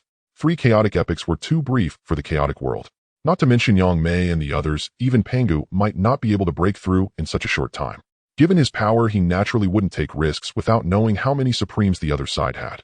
Thus, the best course of action was to seal this place. Perhaps in the future he could open the seal to assess the situation, but clearly now was not the right time. They were still too weak. After coming to this conclusion, Shurchen raised his gaze to the heavens. With his power, he was not certain that he could seal this place effectively. If he failed to seal it properly, and the other side managed to open it quietly, that would be a disaster for him. Therefore, he decided to seek outside assistance. Dao, you certainly don't want the beings from the opposite world to intrude here, do you? So why don't you come and lend a hand? Boom. As Shurchen's words fell, a gigantic eye slowly emerged in the sky of the chaotic world, exuding a supreme and majestic aura. Shurchen had long been familiar with this kind of aura and had developed some immunity to it. However, he could only roll his eyes at the Dao's manner of appearance. After all, it was always in this manner. Couldn't it change a bit? Didn't it get boring to see the same thing over and over? Dao, shall we work together to seal this place? In response to Shurchen, only a bolt of lightning shot forth from that eye. It seems you also believe that the seal is well placed. Upon witnessing the actions of the Dao, Shurchen understood its intent. After speaking, he chose to act directly, causing the surrounding laws of time to be activated. Seal. As Shurchen's words fell, the laws of time coalesced in the void into an ancient script. Under Shurchen's control, it heavily descended upon the spatial rift, while a mysterious force descended from above him, augmenting the ancient divine script he had summoned. Boom. Shurchen's and Dao's powers violently collided with the spatial rift, stirring up endless waves of energy, while the surrounding chaotic spiritual energy began to roll back, like ocean waves, turning this place into a vacuum. Damn it. A roar came from within the spatial rift, the booming Dao sound scattering the laws of time. Not good. Shurchen was startled. He hadn't expected the other party's reaction to be so immense. Caught off guard, he almost had his surrounding laws of time disrupted by the other party's Dao sound. However, Shurchen reacted swiftly. He exuded an ancient aura, and under his strength the surrounding laws of time were stabilized once again. The ancient divine script suppressing the spatial rift had only shown signs of dispersing at first, but was instantly stabilized by him. Phew, good thing. If my time Dao were to be disrupted, I would really be embarrassed. Shurchen sighed, realizing his earlier negligence. He knew very well that the other party had an ancient supreme being fiercely attacking the rift, yet he had not anticipated that they would retaliate against his and Dao's joint sealing. Roar. A sudden roar echoed, and the ancient divine script suppressing the spatial rift began to tremble. Terrifying power surged through the breach between the two worlds, rushing towards Shurchen from beneath the ancient script. Watching this scene, Shurchen's brow furrowed slightly. Was this guy preparing to force his way over? Good. So this is how you want to play, huh? You really have some guts. This time Shurchen did not intend to stabilize the seal further. Dao seemed to understand Shurchen's thoughts, and also halted its actions. However, it did not vanish, instead remaining quietly suspended above the chaotic sky. If Shichin were to look up at that moment, he might even feel that Dao was entirely in a mood to watch a show. Indeed, if Dao were a living being at that moment, it would truly be ready to enjoy the spectacle. Unfortunately, it was not yet, even so it seemed to share this sentiment. How absurd. No wonder there are so many who love to watch the excitement in later generations. It turns out the root cause is right here. I am the demon sovereign. What seal can impede me? With the roar growing clearer, the ancient divine script suppressing the spatial rift trembled even more, seemingly on the verge of collapse. Seeing this, Shichin narrowed his eyes slightly. He raised his hand to withdraw his own power, and simultaneously Dao silently retracted its own strength. Observing this situation, Shichin could not help but look up in astonishment at Dao. Goodness, it really is ready to watch the show. Even its own power has been retracted. It is worth noting that this spatial rift is not very large. Although the power transmitted from the other side is strong, it is diminished due to crossing two worlds. If Shichin and Dao were to firmly suppress it, the other party would undoubtedly be unable to break the seal. However, it was evident that the other party was fully aware that a supreme being was sealing the spatial rift in the chaotic world, yet still dared to attempt to shake the seal with their own strength. This made the already proud Shichin quite displeased, prompting him to withdraw his own power to see just who this audacious individual was. Dao could easily seal this place without needing Shichin's strength, yet it withdrew its power the moment Shichin did. This was clearly a setup to watch a show. Shichin had not anticipated this move from Dao, though he never expected that even Dao would enjoy watching the spectacle in these times. After Shichin and Dao withdrew their powers, the demon sovereign on the other side was stunned. He was the supreme being who had been relentlessly attacking the spatial rift. Initially, he was quite displeased that the rift had suddenly been sealed, as he was completely unaware of the world on the other side. Now, with his own world on the brink of collapse, he urgently needed to find a new world, disregarding what lay on the other side. As long as it was a world with a lifespan longer than his current one, it would suffice. Unexpectedly, the other party had a strong individual attempting to seal the spatial rift. This was essentially condemning him and the beings of his world to despair and death. Hence, he had recklessly attempted to break through the seal. However, what he did not expect was that despite his relentless attacks, the other party seemed to have retracted their seal just like that. It felt as if he had punched a cotton ball. The discomfort made him feel stifled, followed by an endless rage. Did the other party look down on him? Damn it, you look down on me, huh? Fine, this time I will charge in and see how much you can play with me. He was furious, and such anger needed an outlet. Clearly the best target was the strong being from the strange world that had toyed with him. However, although he was enraged, he did not let it cloud his judgment. He dared not charge recklessly into an unknown world. With a turn of his form, another identical figure appeared beside him. This time I will trouble you, divine sovereign. The demon sovereign said to the identical man. We are one body, there's no need for thanks. I shall go now. After finishing his words, the man referred to as the divine sovereign turned and charged towards the tiny spatial rift, vanishing in an instant, leaving no trace of his presence in the entire world. Have you come? With the tremor of the spatial rift, Shichin couldn't help but murmur, and as his voice fell, a beam of white light flew out from the rift, standing quietly before him. What should I call you? Shichin glanced at the middle-aged man in white, who radiated a glow of transformation. From the other party, Shichin sensed a force known as belief, which clearly represented the power system of that world. It was non-existent in the chaotic world, but in the future prehistoric world it would exist. After all, wasn't the Buddhist sect of later generations based on the power of belief? I am the god of healing from the Agudai world. After hearing Shichin's words, the god of healing slowly replied, introducing himself and revealing the name. Tsk Tisk, quite bold to actually come in person. I thought you would use a clone or something. Aren't you afraid of perishing in this chaotic world? Or do you believe you can defeat me? Shichin looked at him, unable to suppress a tsk of admiration. It truly takes guts. Even a proud chaotic demon like Shichin wouldn't dare to venture into an unknown world with his true form. At the very least, he would send a clone first to assess the situation, only proceeding with his true self after confirming there was no significant threat. Yet the god of healing came directly in his true form. It was unclear whether he was truly confident or had prepared for the worst. For the Agudai world, what does it matter if I die here? Oh, it seems that the world you are in is not doing well. Shichin's mind stirred. Unlike Pangu, who was born and raised in chaos, he possessed memories from his past life. Having read numerous novels, he naturally understood that for a supreme powerhouse to risk death in another world to save others, there must have been significant upheaval in that world, likely an invasion by powers from other realms, much like what was described in some ominous books from millennia ago. Another possibility was that the life of that world was nearing its end. As beings within that world, despite their reluctance, they had no other choice but to seek refuge in another world. To be honest with you, we in the Agudai world have entered the end of the Dharma age after experiencing 987 million epochs. Our world is on the brink of destruction and we have no choice but to seek a new world in hopes of migration. The god of healing did not conceal the truth, but rather laid out the real situation of the Agudai world.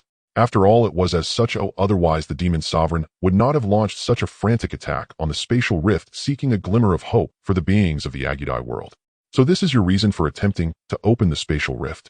A throne slowly rose behind Shurchin, and he casually sat upon it, observing the other party, without caring whether it was impolite for him to be seated while the other stood. Are you to expect courtesy from a chaotic demon? This was inherently not a very polite matter. After all, which chaotic demon was not exceedingly proud? If you wanted them to respect you, it required that your strength was sufficient to suppress them. Otherwise, even if the circumstances were similar, they would not treat you with courtesy, at most just casting you an extra glance. Naturally, the god of healing noticed Shichin's actions. A flicker of displeasure crossed his gaze as he too was a strong cultivator of the same realm. However, it was evident that Shurchin did not afford him the respect he deserved. At the very least, a chair would have sufficed. That throne looked quite impressive and should be very comfortable. Do you not think this is a bit excessive? Feeling discontent, he naturally had to voice it. After all, what if he bottled it up inside? Excessive? I do not think so. After all, to me you seem more like an enemy than a friend. Shurchin sat in the throne looking calmly at the god of healing, his eyes devoid of any courtesy expected between peers of the same realm. After all, as he stated, the god of healing was an enemy to him, and chaos. Why should he treat him with politeness? He might entertain friends with good wine, but for enemies not striking first was already quite generous. Did he still expect him to be polite? Does time will not guarantee you a different treatment? Moral coercion was indeed his forte. After all, who among the strong could bear to watch countless lives perish without feeling a twinge of sorrow? If even a flicker of emotion stirred within it, could, after hearing Shichin's words, the god of healing felt somewhat awkward. After all, if one were to put it that way, it was indeed true. However, he would never admit it, as he was the god of healing representing justice in the Agudai world. Thus, he had to find a grandiose reason for his actions. Moral coercion was indeed his forte. After all, who among the strong could bear to watch countless lives perish without feeling a twinge of sorrow? If even a flicker of emotion stirred within it, could be used to transform his invasive actions into something righteous. What do the lives of your world have to do with the chaotic world? Even if all your world's beings, including you, perish, I would not care. Attempting to use moral coercion on him. What a joke. A group of chaotic demons in the chaotic world are inherently lawless beings. If it weren't for the Great Dao suppressing them, they could easily have torn the chaotic world apart. Do you really think they possess any morality? What a joke. Only the god of healing would be unaware of the origins of the chaotic demons, otherwise he wouldn't have made such statements. After all, it was pointless and humiliating. Doesn't the fellow cultivator have even a shred of conscience? Countless lives could live but die because of you. Can you bear the karma of such actions? The god of healing furrowed his brow slightly, feeling that something was off, yet he could not pinpoint what it was. Reluctantly, he decided to disregard it and directly address Shurchin, attempting to leverage the karma of countless lives' deaths to gain the upper hand in the conversation and fulfill his intentions. I, the chaos demon god, have been nurtured by the Great Dao since my birth, untouched by calamity and free from karma. You dare to threaten me with the karma resulting from the death of the beings in your so-called great world. Master of compassion, you are quite bold. Would you like to try directly destroying your so-called world of Agu to see if I will be moved at all? Using such ignorant words to bargain with me is far less useful than trying to convince me with your own power. Time sneered, looking at the other party as if they were a fool. This was the first being from another world he encountered, yet the most ridiculous one.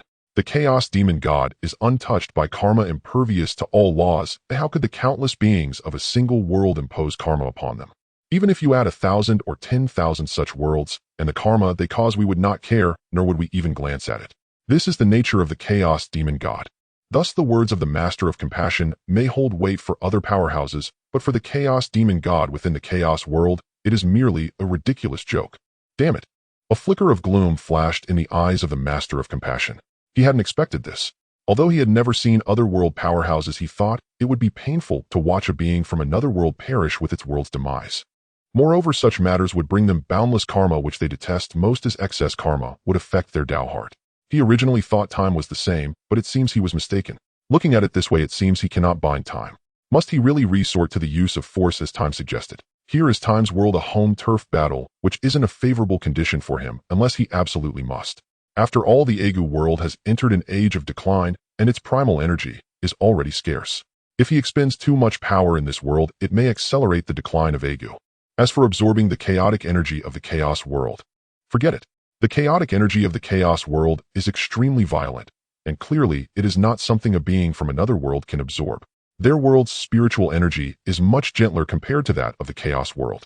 They are accustomed to absorbing gentle power, and should they dare to absorb the wildly chaotic energy, their bodies would explode in moments. Although they are undying and can fully reconstitute, it would be embarrassing. After all, how could one not absorb the power of another world and still attempt to invade it? Isn't that laughable? So what is your choice? Will you return to your Egu world or challenge me? Perhaps if you defeat me, you can gain a place to survive in this Chaos World. Time sat upon the imperial seat, his gaze calm. He was losing patience with the Master of Compassion, and once he lost patience, he would disregard whether the other would leave or retaliate, and would directly choose to suppress him. Fellow Taoist, can we not resolve this peacefully? All my Egu world desires is a place to dwell and survive. Do you truly wish to see countless beings from my Egu world perish? The Master of Compassion still wanted to resolve the matter through dialogue, and as he spoke, his voice seemed to carry a hint of alluring power. You dare to use alluring power against me?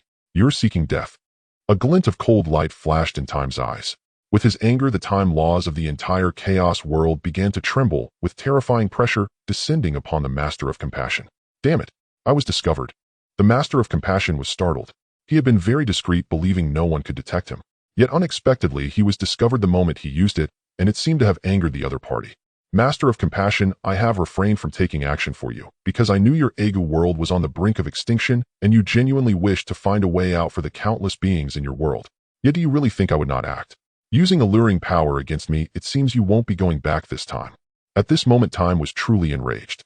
He had already been somewhat impatient with the other party, but he never expected that the other would resort to alluring power to persuade him.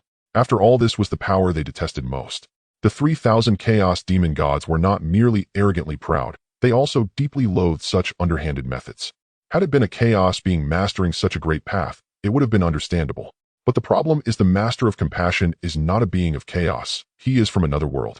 How dare he attempt to allure the oldest Chaos Demon God in the Chaos World? Master of Compassion, die here today. With Time's words, a terrifying pressure swept across the heavens. Time, as the master of the Time Dao in the Chaos World, expressed his anger, signifying that the laws of time in the entire Chaos World were also furious. This is the most mysterious time law.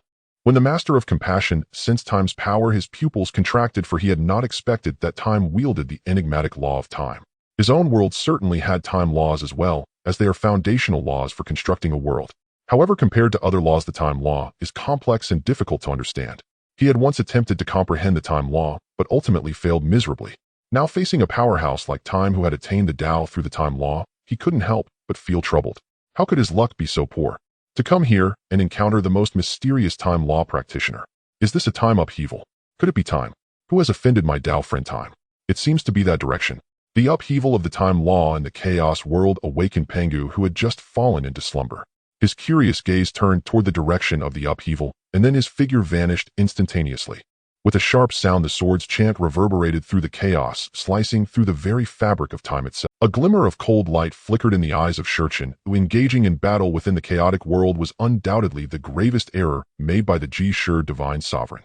Above the imperial throne no weapons shall be drawn. With a thunderous roar, a vast and supreme aura descended from the heavens, enveloping the entire chaotic realm. What is that thing? The Ji-Shur Divine Sovereign felt the overwhelming pressure bearing down on him, and could not help but tremble within. He looked up and beheld the eye of the Dao that had always existed in the chaotic void, its presence instilling a sense of terror. Though it remained quietly there, just a glance evoked the feeling of being an insignificant ant beneath it, a sensation that left him deeply unsettled. In the Egu Great World, he and the Demon Sovereign were the most powerful beings. Outside of them, only the creatures they had created existed. There were no entities like the Eye of the Dao within the chaotic world, hence his ignorance of such matters. Clearly, Shurchen had no intention of explaining these things to him at this moment. The Eye of the Dao was an extraordinarily unique existence within the chaotic world, supreme and revered even by beings like Shurchen. You do not need to know, focus on your own survival first. Shichen's voice echoed in the Ji-Shur Divine Sovereign's ears, followed by a powerful punch that struck heavily against his chest, shattering his physical form in an instant. Golden blood mist sprayed everywhere, dyeing this chaotic space in hues of gold. Yet after doing all this, Shurchen did not relax. Instead, he calmly directed his gaze toward a specific location. Soon in Shichen's line of sight, the Ji-Shur Divine Sovereign returned once more, but compared to before, he now appeared somewhat disheveled. The white robe on his chest was torn, exposing his snow-white torso where a massive imprint of a fist remained, not disappearing even after his reconstitution. What is happening? Why hasn't this fist imprint vanished after my reconstitution? Clearly the G-Sure Divine Sovereign also sensed the anomaly in his body. The infinite laws of time enveloped the spot of the fist imprint, continuously eroding his power, or more accurately, corroding his Dao heart. The power of a supreme being is boundless, but the Dao heart is different. The Dao heart represents a living being's comprehension of the Dao and is the most direct manifestation of their power. If the Dao heart shatters, even a supreme being risks falling. At this moment, the fist imprint left by Shurchen under the influence of the laws of time continuously eroded his Dao heart, which was not a favorable situation for him. Only now do you realize. It is rather too late. Shurchen sneered, and behind him a crescent moon slowly materialized. The Tao of time surged forth upon the crescent, causing the laws of time in the chaotic world to begin to riot, rushing towards the crescent moon. This crescent moon was not a technique of Shurchen, but rather his supreme treasure, the Wheel of Time, one of his two greatest treasures, equivalent to the Lotus of Time. Shurchen had never utilized it before, but this time marked its debut. Since my emergence into the world, I have never employed you. I truly have wronged you. However, I believe the blood of a supreme being will suffice to satisfy you. Shurchen turned to look at the Wheel of Time behind him. As if understanding his words, the wheel revolved around him several times, hastening the absorption of the surrounding laws of time. Cut. With a resounding boom, as Shurchen's words fell, the Wheel of Time slowly released a crescent-like beam of light, illuminating the surrounding chaotic space with the laws of time. Damn it, I can't move. The G-Sure Divine Sovereign's eyes were filled with horror. He wanted to move, but not only were the laws of time continuously repelling him, even a mysterious force above seemed to suppress him, rendering him immobile. Clash. When the strike of the Wheel of Time was about to land on him, a pair of snow-white wings finally emerged from his back, enveloping him, and the strike collided with it, unleashing a terrifying force. I let you succeed in your sneak attack before. This time, it will not happen. Once everything had settled, the G-Sure Divine Sovereign resumed his original appearance, standing amidst the chaotic void, with a massive sword in hand nearly as tall and wide as himself, radiating waves of destructive power. A weapon of the Tao of Destruction is it. With just a glance, Shurchen understood the quality of the weapon in his opponent's hands. It was a Tao artifact possessing the laws of destruction, presumably crafted by the G-Sure Divine Sovereign himself. Tao artifacts are not supreme treasures, but rather treasures forged by powerful beings. Supreme treasures, on the other hand, are generally birthed from innate sources like the three treasures in the hands of Pangu and the Lotus of Time and Wheel of Time in Shurchen's possession. If Shurchen were to search for materials to forge a weapon himself, it would be called a Tao artifact. The quality depends on the forger's skill. Given Shurchen's current strength, the best he could create would be a chaotic treasure, while anything above that would be a chaotic spirit treasure. To forge a chaotic supreme treasure requires not just materials, but also a high level of understanding of the Tao. The massive sword in his opponent's hand was indeed a chaotic treasure, but let us not forget that the Wheel of Time in Shurchen's possession is classified as a chaotic supreme treasure. Come, let us battle. The light of annihilation, the fire of salvation. The G-Sure Divine Sovereign's massive sword exuded destructive power, yet flames of life ignited on his body. The simultaneous emergence of these two forces within one being astonished even Shurchen. Clearly the G-Sure Divine Sovereign possessed only the power of creation. How could he wield the power of destruction? Is it truly merely due to the massive sword in his hands? But how could a perfectly intact law of creation be used to forge a Tao artifact of destruction? Moreover, Shurchen felt as if there was a trace of another's presence upon the massive sword, not merely that of the G-Sure Divine Sovereign, though it closely resembled it. Burning the light of life to annihilate the world, I shall be the savior. With the furious roar of the Lord of Compassion, the terrifying laws of creation began to ignite continuously, and waves of death laws surged forth. Even the snow-white wings behind him turned half black at this moment. Half destruction laws, half creation laws. Shurchen observed the Lord of Compassion and the power of the laws emanating from him. At this moment, even he felt a hint of caution. If the Lord of Compassion were solely focused on the creation laws, he could indeed suppress him with one hand. However, now that he was merging both the creation and destruction laws, he had to be careful. After all, a slight misstep could lead to disaster. I annihilate the world and also save it, wielding the power of two laws. Even if you command the most mysterious and unfathomable laws of time, what of it? In the end, you will still die under my sword. Remember my name on the path of reincarnation. It will let you cut in line for free. The Tao sounds rolled forth, a language that Shurchen had never heard before. However, as a supreme powerhouse himself, he could not understand the words, yet he was familiar with the aura of the Tao, allowing him to grasp the other's intention. Reincarnation. Ridiculous. There is no one in this world who can force me to reincarnate, not even the Tao itself, let alone you. At the moment Shurchen finished speaking, a thunderous roar echoed from the heavens above, evidently displeased with Shurchen's arrogance. However, it merely served as a warning and did not truly strike down punishment, as it still wanted to watch the show. Try and you will know that my invincibility will bring you despair. Destruction laws shatter the world. Creation divine light illuminate the ages. The Lord of Compassion raised his hand, unleashing 2 divine abilities towards Shurchen. The terrifying force tore apart the fabric of the chaotic world, and they stood in the void. Since you are invincible, then behold the grandeur of time. A river spanning the past, present, and future appeared in the void, quietly standing at Shurchen's feet. The surging waters from the future formed towering waves that crashed towards the Lord of Compassion. Boom! The terrifying force exploded, and the overwhelming shockwave sent Shurchen billions of miles away before he barely stabilized his form, and the Lord of Compassion fared similarly.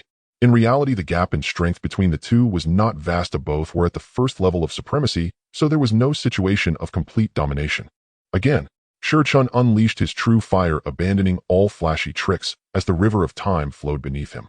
The wheel of time circled around him, charging forward with his fists aimed at the Lord of Compassion. It should be noted that aside from their mastery over the Dao, the most powerful aspect of the chaotic demon gods was their physical strength, capable of tearing apart the chaotic space with a single punch. Moreover, each of Shurchen's punches was surrounded by the time laws. If the Lord of Compassion were to take one of his punches, it was uncertain whether he would survive, but his physical body would certainly be shattered. The chaotic space was extraordinarily stable. To put it simply, even Hongjuan, who achieved the heavenly Dao in the future, could not shake even a fragment of the chaotic world with all his might, let alone tear through space. For Shurchen and the other chaotic demon gods, relying on their physical bodies to shatter space was an astonishingly simple task. Shurchen's fist landed heavily on the giant sword held by the Lord of Compassion. The terrifying recoil sent him flying billions of miles away, but Shurchen would not give him a chance to react. After landing a punch, he utilized the speed granted by the time laws to catch up once more and delivered another punch. Under the storm of Shurchen's attacks, the Lord of Compassion could only passively defend. How can this guy's physical body be so terrifying? At this moment, the Lord of Compassion felt quite frustrated. His giant sword was a Dao artifact of the Demon Lord, yet amid Shurchen's relentless punches, there were faint signs of cracking. This illustrated just how terrifying Shurchen's punches were. However, he had no means to resist at this moment, as Shurchen did not give him any chance to counter, relentlessly attacking with his fists, each strike sending him reeling. No, I must find a way to shatter his giant sword. While continuously attacking, Shurchen was also thinking rapidly. To kill the opponent, he must shatter the giant sword in the other's hands. He had considered bypassing the weapon to strike directly at the opponent, but the giant sword was simply too large. It could barely block each of his attacks. Wheel of Time, can you do it? Shurchen directed his gaze at the Wheel of Time surrounding him. After all, he had no other weapons. Only the Wheel of Time could barely count as one. However, the Wheel of Time was not truly an offensive treasure. The two treasures in his possession, the White Lotus of Time, were defensive treasures without a doubt. Although the Wheel of Time appeared to be an offensive treasure, its true function was to enhance Shurchen's understanding of the Dao and aid him in comprehending the laws of time. It had offensive attributes, but they were not high, unlike the absolute attack properties of the Pangu axe. This was also why Shurchen needed to seek materials to refine his own Dao artifact. Swish! As soon as Shurchen finished asking, he saw the Wheel of Time shake twice, evidently indicating that it could not do it. Although it was a chaotic treasure, it lacked absolute offensive attributes, and thus could not shatter the Dao artifact of the opponent, even if it was merely a chaotic treasure-level Dao artifact. Looks like I can only ask Pangu. Shurchen felt somewhat helpless. As the oldest chaotic demon god in the chaotic world, having to borrow a weapon to fight was rather absurd. This further strengthened his determination to find suitable materials to refine his own Dao artifact. Otherwise, would he have to keep borrowing weapons to fight? Wouldn't that make him a king of debts? Pangu, lend me the axe of opening heaven for a use. Having made up his mind, Shurchen continued attacking the Lord of Compassion while calling out to Pangu through the time laws that permeated the entire chaotic world. Swish! As soon as Shurchen finished speaking, Pangu not far from him threw his axe. He had been hurrying toward this direction since he first sensed the agitation in the time laws, and now he was finally almost there. Remember to return it after use. It seemed that Pangu was not at ease as he threw his heaven-splitting axe towards Shurchen while reminding him, fearing that Shurchen might hoard the axe for himself. Upon hearing Pangu's words, Shurchen was filled with black lines on his forehead. How much distrust did Pangu have in him? Even if he didn't trust him, he should at least trust his own treasure. After all, the heaven-splitting axe was Pangu's ultimate treasure, something that no one could snatch away, and only Pangu could unleash its most powerful force. Moreover, Shurchen borrowed it with Pangu's permission, otherwise who could take his belongings? That would be a joke. Let me break it. Shurchen took the heaven-splitting axe that Pangu threw, and regardless of whether he could use it or not, he swung the massive axe directly at the god of healing. Boom. Crack, crack.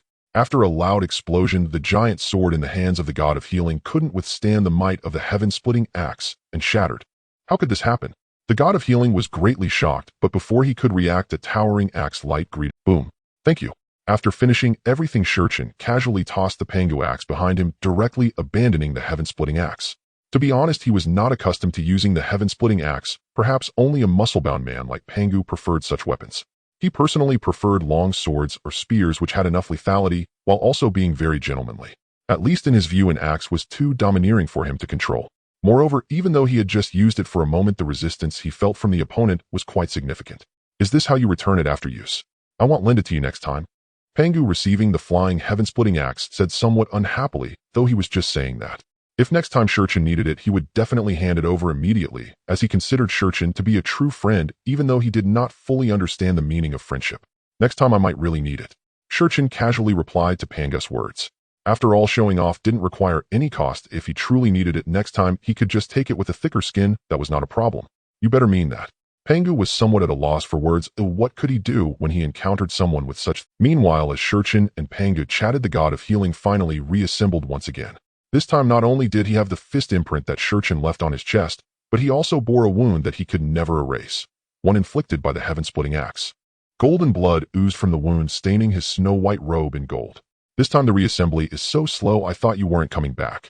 Upon seeing the god of healing return, Shurchen smiled at him, though a cold glint flashed in his eyes, clearly indicating that he did not have a friendly disposition towards this guy. Damn it, this time I was careless. You seem to have been careless quite a few times. I just wonder if you'll be more careful this. Speaking of which, who is this guy? His aura is clearly not from beings of my chaos world. Shichen's and the god of healing's conversation left Pangu confused. When he lent the heaven-splitting axe to Shurchen, he had not yet arrived here. By the time he got here, Shurchen had already cleaved the opponent's physical body into nothingness, so he hadn't seen him. Now that the opponent had reassembled the rich aura of the laws of creation and destruction around him, as well as the aura from another world, left Pangu somewhat perplexed. Who was this guy? When did such a character appear in the Chaos World? Oh, you mean him? He is called the God of Healing from the Chaos Great World, just a guy who forgot to bring his brain out with him. You are dead. Just as Shurchen finished speaking, the God of Healing charged at him angrily. Can you change your words? I'm already annoyed by your constant repetition. Shurchen couldn't help but dig at his ears. This guy was seriously running out of words. Could he not come up with a fresher term each time instead of saying you are dead? From another world. How did you come here? Pangu looked curious. It seemed that the Chaos World had not merged with any other world. His laws of power spread throughout the entire Chaos World without any hint, so where did this guy come from? Look, over there. Shurchen pointed towards a spatial rift that still exuded a strong aura from another world. Perhaps because the God of Healing had come here, the demon lord from the Chaos Great World had stopped attacking the spatial rift, likely waiting for the situation on the God of Healing's side. Another world. Interesting, it seems that I am not the only one in the Chaos World. I really want to take a look at other worlds. Oh, I wonder if these worlds are as gray and dim as the Chaos World.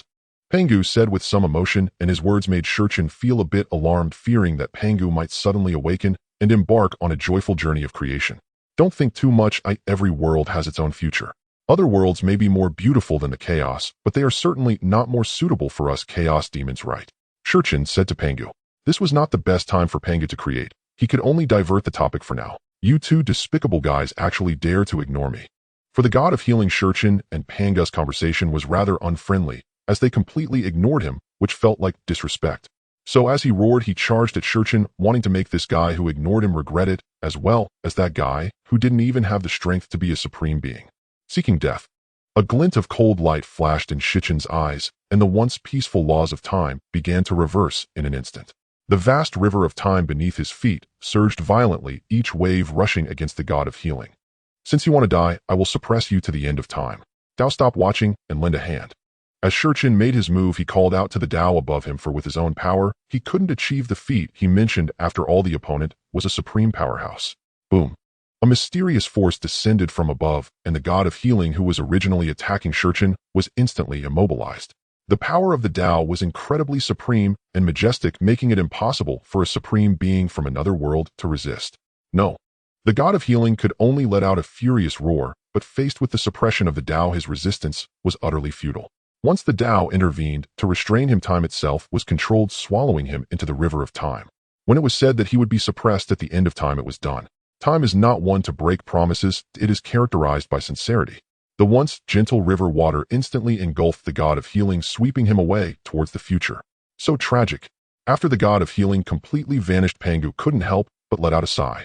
Being suppressed by time at the end of time fundamentally eliminated any chance of his return.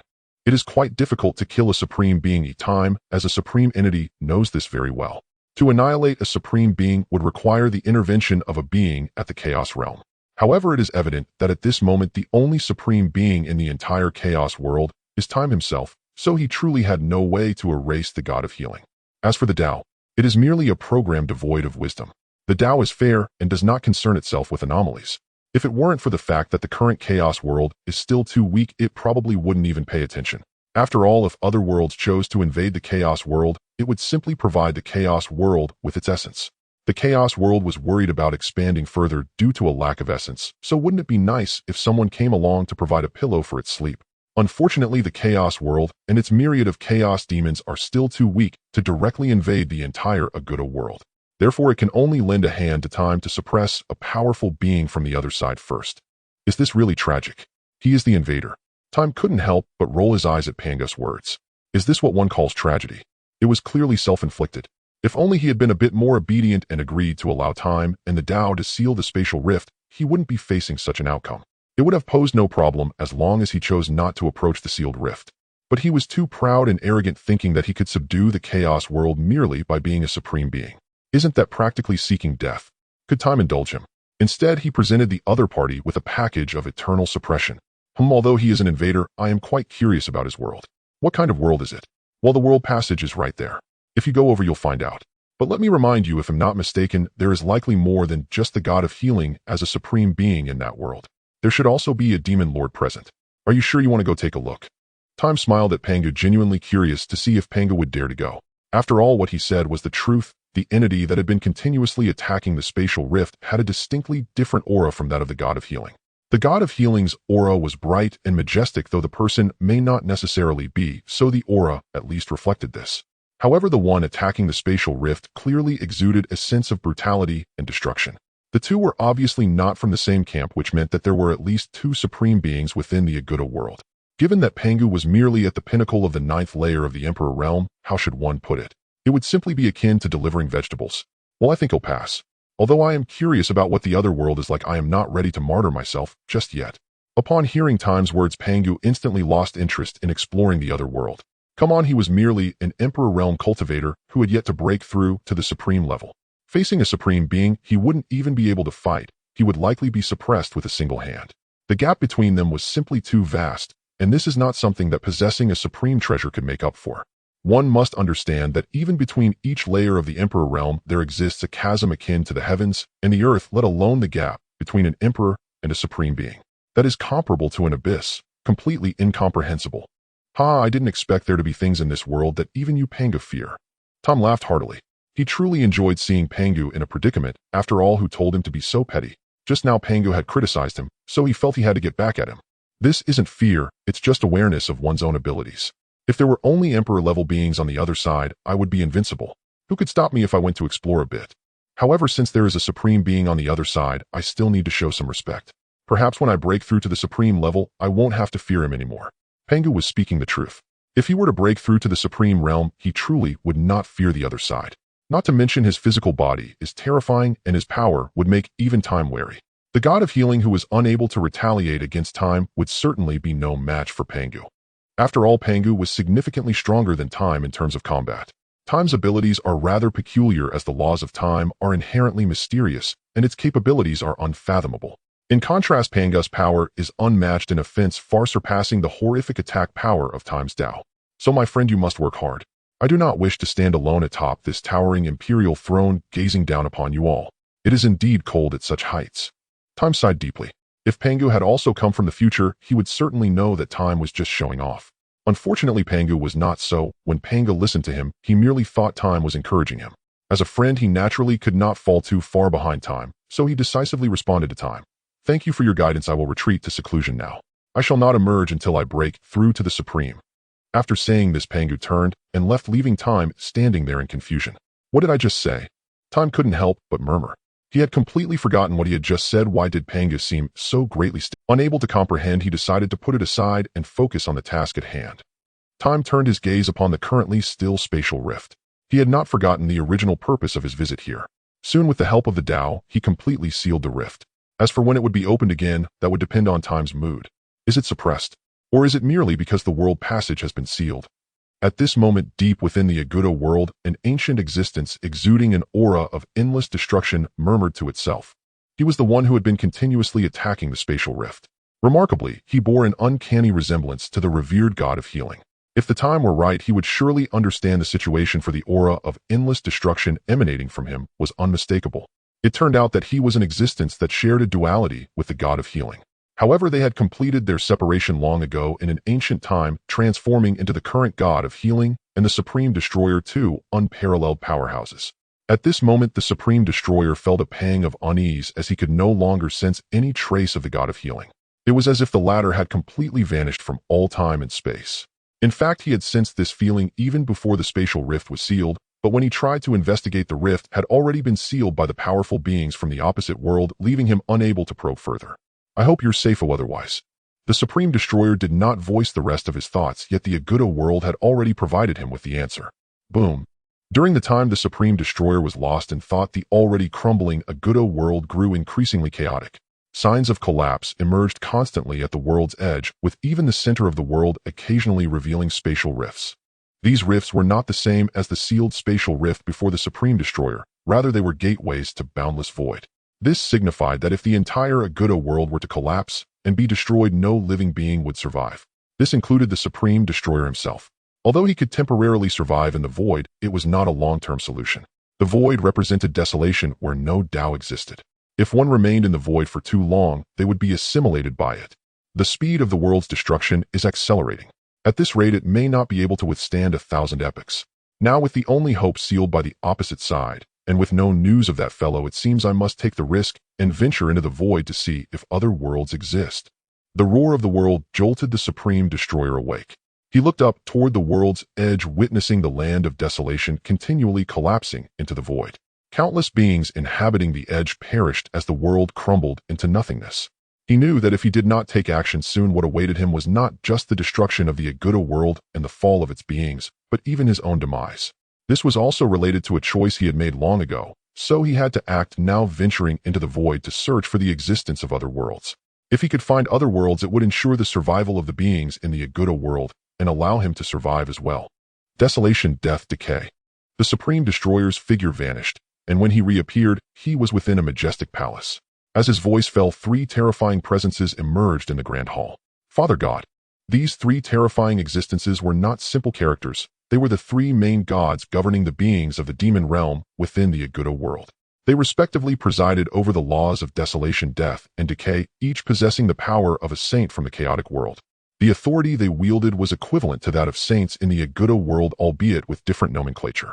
In their realm, the supreme experts were called main gods, while the higher tier of emperor-level experts were referred to as god kings or demon kings. Beyond them were respected beings like the Supreme Destroyer. Once there were god kings and demon kings in the Agudo world, but due to other reasons these two were slain by the Supreme Destroyer and the god of healing. Since then, the Agudo world had not seen the likes of god kings or demon kings again, with the strongest beings being these main gods apart from the two. Now the destruction of the world is imminent. I need to venture into the void to search for suitable worlds where we can survive. During my absence, you must work with the three main gods of the heavenly realm to gather all the living beings of the world in the center, while also training the army thoroughly. Once I find a suitable world, these will be the foundation for our conquest. Do you remember this? The Supreme Destroyer sat upon the throne, quietly observing the three main gods below, speaking in a calm tone. We will obey your commands, Father God. Upon hearing the Supreme Destroyer's words, the three main gods felt a tightening in their hearts and quickly responded. 1,000 epochs ago, there was enmity between the demon realm and the heavenly realm. However, as the world entered the end of the Dharma age, the essence of the world began to weaken and the space at the world's edge became increasingly unstable. At that time, the Supreme Destroyer and the God of Healing discovered that the world was on the brink of destruction. Thus, beings from both the heavenly realm and the demon realm began to unite. Although no further conflicts had erupted in the years since, the long-standing grievances between the two could not simply dissipate. This was why the Supreme Destroyer felt the need to remind the three main gods. If he did not voice his concerns once he departed, and with the god of healing also missing in the unknown world, it was likely that the beings of the heavenly realm and the demon realm would turn on each other. With the world facing imminent destruction, the beings of the Agudo world should unite to confront this crisis together. If they continued to fight among themselves, they would hasten the world's demise. Combat would not only consume the already scarce spiritual energy of the world, causing the essence of the world to deplete rapidly, but it would also destabilize the fabric of the world, especially during divine-level battles. If these main gods participated, a single battle could render the entire Agudo world unlivable without his needing to search for other worlds. Sigh, how desolate is this chaotic world still. At this moment, Shurchun was wandering through the gray chaos, feeling utterly uncomfortable with everything around him. At this moment, he desperately hoped that Pangu could begin his journey of creation. Of course, that was just a thought. If Pangu really started creating the world, he would surely cry. Although the chaos today is somewhat better than before, if we are to speak of it, it remains just as desolate. At least now, there are some chaotic stones present which would later transform into Haotian in the primordial world, and they can be seen everywhere in the chaotic realm. Perhaps it is due to the fact that time is still too short. The legendary celestial fruit trees and the bitter tea trees from the chaotic world do not exist here at all. At least Shurchun has not encountered any so far. The only thing he has encountered is the ubiquitous chaotic stones. While these things might be considered treasures in the later primordial world, they are clearly nothing but garbage in the current chaotic realm, so much so that Shurchun even feels it a waste of time to pick them up. Wait, why are the spatial laws here so dense? Suddenly, while aimlessly wandering in one direction, Shurchun stopped in surprise, as he clearly sensed that not far ahead the spatial laws there were significantly denser than where he currently stood. To put it this way, if the spatial laws in other places are at a level of 1, then the spatial laws not far ahead are at least 100. Such a dense aura of spatial laws must indicate that Shurchun has walked into Yang Mai's lair. After all, as the master of the spatial Dao, it is only natural for Yang Mai's location to have a denser spatial law. Of course, there is a second possibility, which is that there is a treasure or a treasure tree containing the spatial Dao ahead of Shurchun. But speaking of which, what is the original name of Yang Mai's body? It seems to be called the treasure tree willow. Time demon Shurchun, I didn't expect you to come here. Shurchun noticed the anomaly ahead, and as the owner of this place, Yang Mei naturally sensed Shurchun's arrival. After all, Shurchun controls the Dao of time. Although there is a significant gap between them, it would be difficult for Yang Mei not to notice Shurchun's presence, given how the laws of time leap with Shurchun's every step. So this is your Dao field, Yang Mei, Shurchun said with some disappointment, expecting to find some kind of spatial treasure or treasure tree, only to discover it was this guy. He felt very let down. Today, what brings you to visit me, Shurchun? Yang Mai's figure slowly appeared before Shurchun. It was a towering willow tree, and a weathered face gradually emerged on its majestic trunk as Yang Mei looked at Shurchun with some curiosity. No wonder he was curious. The chaotic world has become somewhat livelier, but it hasn't changed much. The chaotic demons are all cooped up in their lairs cultivating. All of this is due to Shurchun, who made the first breakthrough to the Supreme. This has spurred the other chaotic demons to secretly vow not to leave their retreats until they also achieve the Supreme. In fact, even Yang Mei is in closed-door cultivation.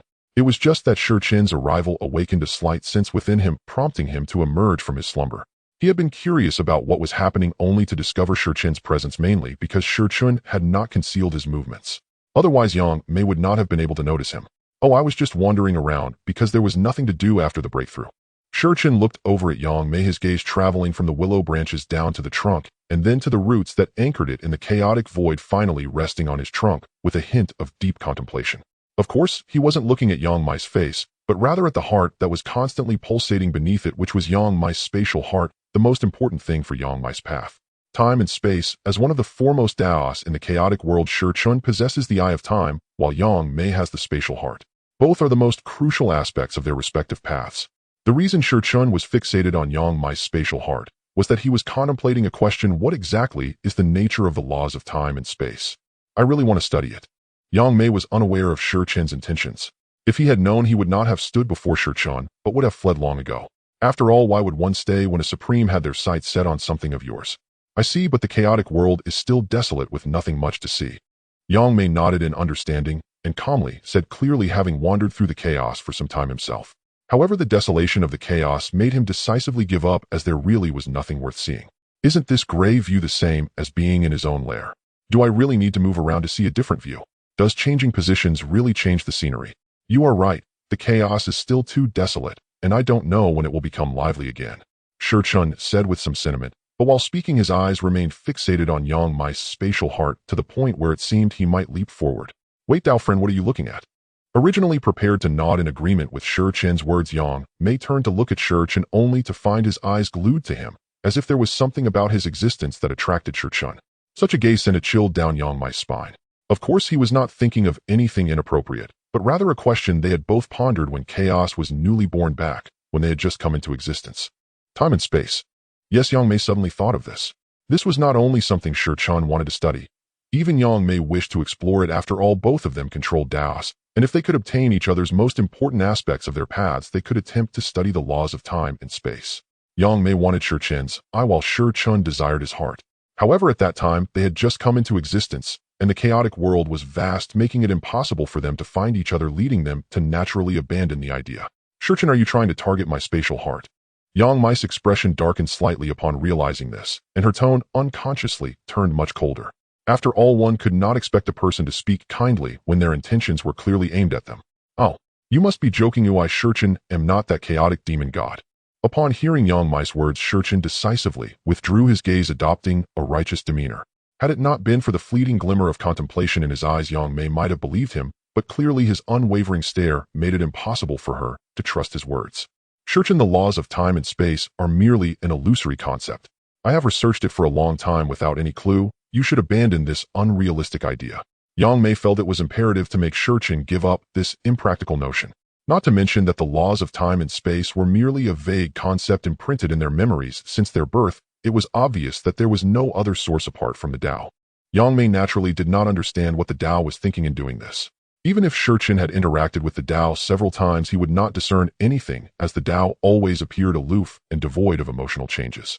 Another reason Yang Mei wanted Shi Chen to abandon this idea was that the birth of the concept of the laws of time and space was tied to the most crucial elements: Shi Chen's eye of time and her own spatial heart.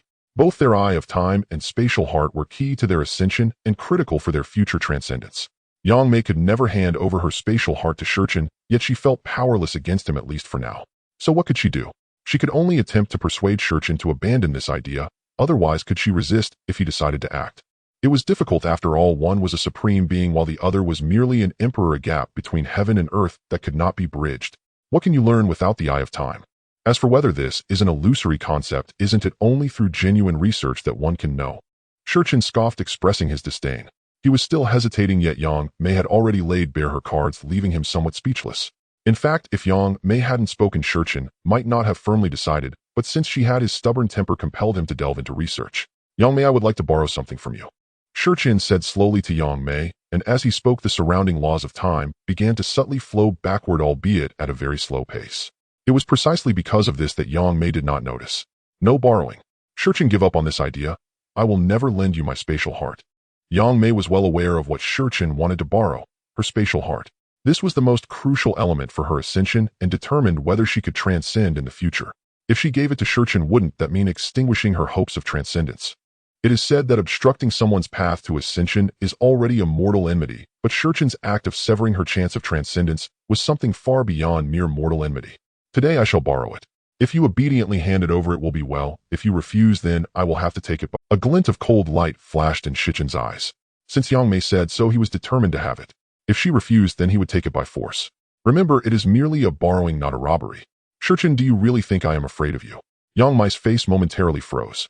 Shi Chen was clearly resorting to force. Did he think she was easy to bully as a spatial demon god? If you are not afraid, then why are you preparing to run? A hint of a smile crossed Shi Chen's face. Did he truly believe he had not noticed Yang Mei's little movements? It turned out that Yang Mei, knowing she could not match Shi Chen, was already contemplating an escape route.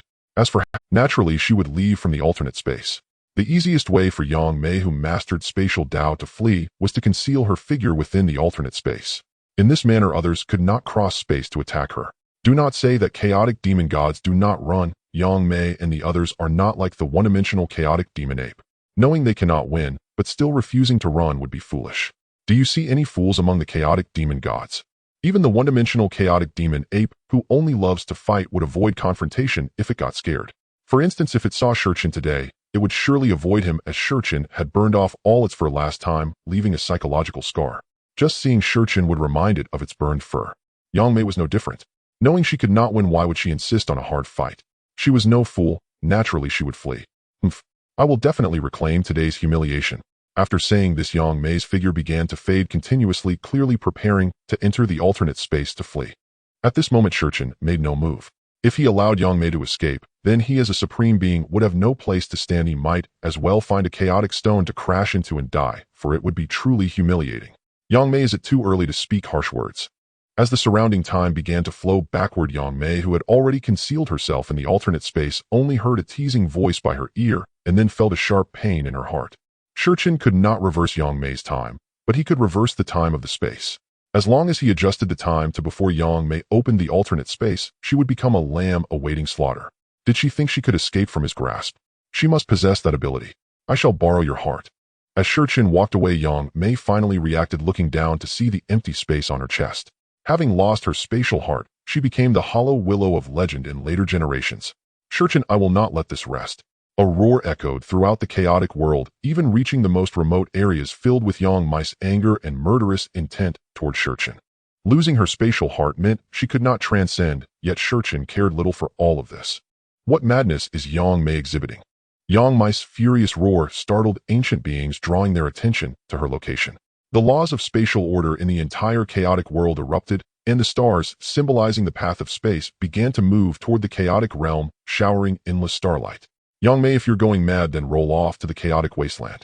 The fate demon god, who had been peacefully asleep, was abruptly awakened by Yang Mei's roar and the upheaval of the chaotic world's spatial laws.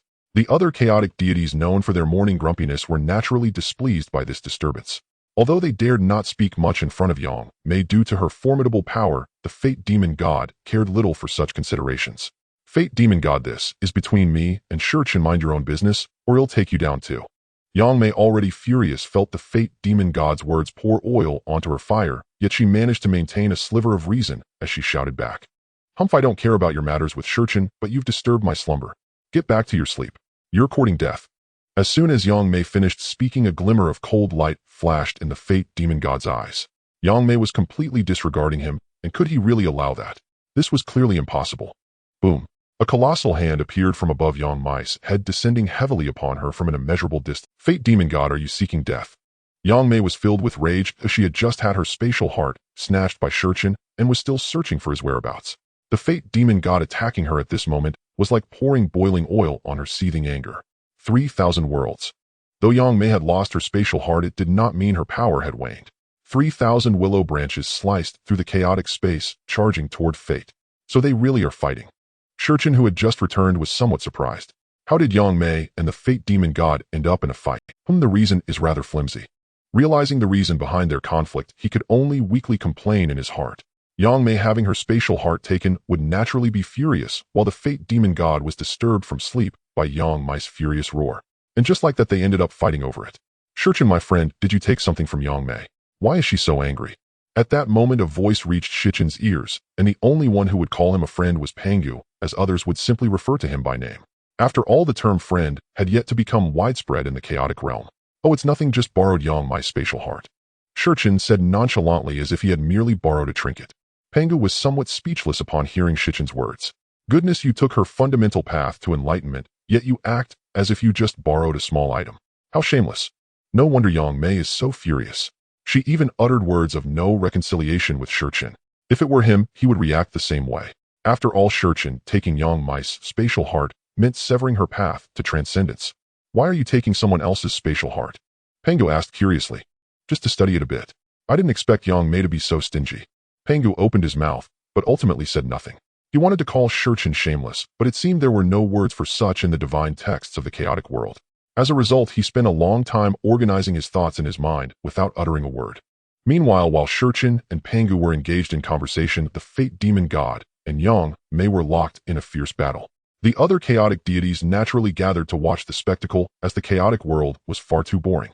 They were eager to observe the clash between the third and fourth chaotic demon gods, hoping to gain insights into the Great Dao. By the way, where did Yang Mei's spatial heart go?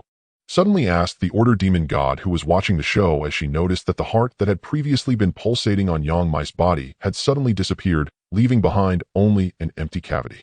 Was it taken by Shurchen? Upon hearing the Order demon god's words, the other demon gods began to observe closely, and it truly was as the Order demon god had said. The reincarnation demon god boldly speculated, as they had all heard Yang Mei's furious roar earlier. So does that mean Yang Mei, having lost her spatial heart, has become a hollow willow? Fate demon god, since you wish to die, then I shall grant your wish. At this moment Yang Mei emanated a terrifying aura while the surrounding Dao laws circled around him, and the 3,000 willow branches casually tore through the surrounding space, giving birth to an infinite world from destruction. Opposite him stood the colossal figure of the Fate demon god with a chessboard laid beneath his feet, and the Fate demon god appeared like a black piece on the board. The Fate demon god's fate chessboard with the Dao as the board and himself as the piece meant that no one could control their fate on the board except for him. Holding the black piece, he would strike at his opponent's fate with his own, once unable to withstand the Fate demon god's power. The final outcome would be that he would take control of their fate, rendering them powerless. Unfortunately for him, his opponent was Yang Mei, the space demon god, whose strength surpassed that of the Fate demon god. Thus he naturally did not fear the Fate demon god's fate chessboard. The 3,000 willow branches casually swept through, piercing the fate laws that were attacking him. Who will die is still uncertain. The Fate demon god stood on the chessboard, his gaze fixed on Yang Mei. He had long wanted to compete with Yang Mei, and now that a fight had begun, he would naturally unleash his full power. Fate river, arise for me. With the Fate demon god's furious roar, a river that spanned from ancient to modern times emerged from beneath his feet. Beings struggled in fate, attempting to transcend, but the Fate river was not like the river of time. While there was vast hope in the river of time, the supremacy of fate meant that very few could transcend. Fate Dao, manifest for me. Boom. As the Fate demon god's voice resonated, the fate stars, which had been suspended in the chaotic starry sky, began to slowly descend towards the chaotic world, and the vast starlight illuminated the fate laws of the chaotic world, making them increasingly abundant. Supremacy of destiny. A beam of starlight descended, and the Fate demon god gently placed the black piece at his feet. As he took himself as the chess piece, a terrifying power surged towards Yang Mei, shaking the entire chaotic world, with the surrounding space instantly tearing apart, causing the alternate space around Yang Mei to collapse under such terrifying power. Yang Mei's brows furrowed slightly. The power of the Fate demon god was somewhat beyond his expectations. Ever since his emergence, the Fate demon god had rarely acted, and even the times did not know how terrifying his power truly was, yet this time they felt it. Imperial Sovereign 9th level limit. Is this about to break through to the level of supremacy? It seems that it won't be long before the chaotic world gains another supreme being. That can't compare to you, the foremost one. Haha, Pangu, my friend, you jest. I have merely taken a step ahead. As soon you will catch up to my pace, won't you be breaking through soon as well? 3,000 worlds I claim supremacy, praised by all beings. The space is eternal. Yang Mei's voice echoed, and countless worlds were birthed around him. Within these worlds there seemed to be limitless beings praising Yang Mei's grandeur, marveling at the supremacy of the space willow trees. The vast strength of countless beings merged with the space Dao and pressed down towards the Fate demon god. Boom. The terrifying force tore apart the space of the battlefield, while other Daos chose to retreat when faced with the power of Yang Mei and the Fate demon god. At this moment, it was the domain of the Fate Dao and the Space Dao. Without the control of their masters, it was truly difficult for other Daos to contend with them. Boom. Suddenly, the entire chaotic world began to tremble. What is happening? Times looked up in surprise at the sky. This tremor of the chaotic world was clearly not caused by the battle between the Fate demon god and Yang Mei. If they were both supreme beings, it might be possible, but clearly they were not. Their strength was at most the limit of the Imperial Sovereign 9th level. Why is the chaotic world suddenly shaking? Is something significant about to happen? At this moment, even Pangu looked astonished as the sudden change in the chaos caught him off guard. The battle between the Fate demon god and Yang Mei, which was ongoing, also halted. Now that the chaos had changed, their fight had naturally lost all meaning. Manifest the river of time. Times directly acted to begin unraveling the cause of this chaotic change. As the master of the time Dao, he could glimpse into the future, although he could not peer into the ultimate creation of the heavens, since at that time both Pangu and they should possess at least the strength of the chaotic realm. To glimpse the years of that time would only invite trouble for oneself, as the Dao would not allow anyone to know the future changes. However, knowing the reason for this change was not problematic, and Times did just that. After the river of time appeared, he began to flow along it towards the future, wanting to see what had actually happened. Images flashed before Time's eyes, and not long after he finally understood what had occurred in the chaotic world. Did you notice something, my friend? Upon seeing Times open his eyes, Pangu, who stood nearby, also inquired. Now only Times alone could know the answer, and since he had just flowed along the river of time, he must have already known the answer he sought. The demon gods of the heterodox Dao are about to emerge. Times turned his gaze towards the edge of the chaos, where countless ancient giant eggs stood densely, continuously absorbing the chaotic energy from within the chaotic world to strengthen themselves. These giant eggs were far more numerous than the original 3,000 chaotic demon gods. With 3,000 Daos and myriad heterodox paths, the demon gods of the heterodox path numbered a staggering 12 billion and 96 million, representing the essence of a yuan meeting. The tremor of the chaotic world was precisely due to the impending emergence of these heterodox demon gods. Within the chaotic world, those who could be called chaotic demon gods were only the 3,000 Dao demon gods.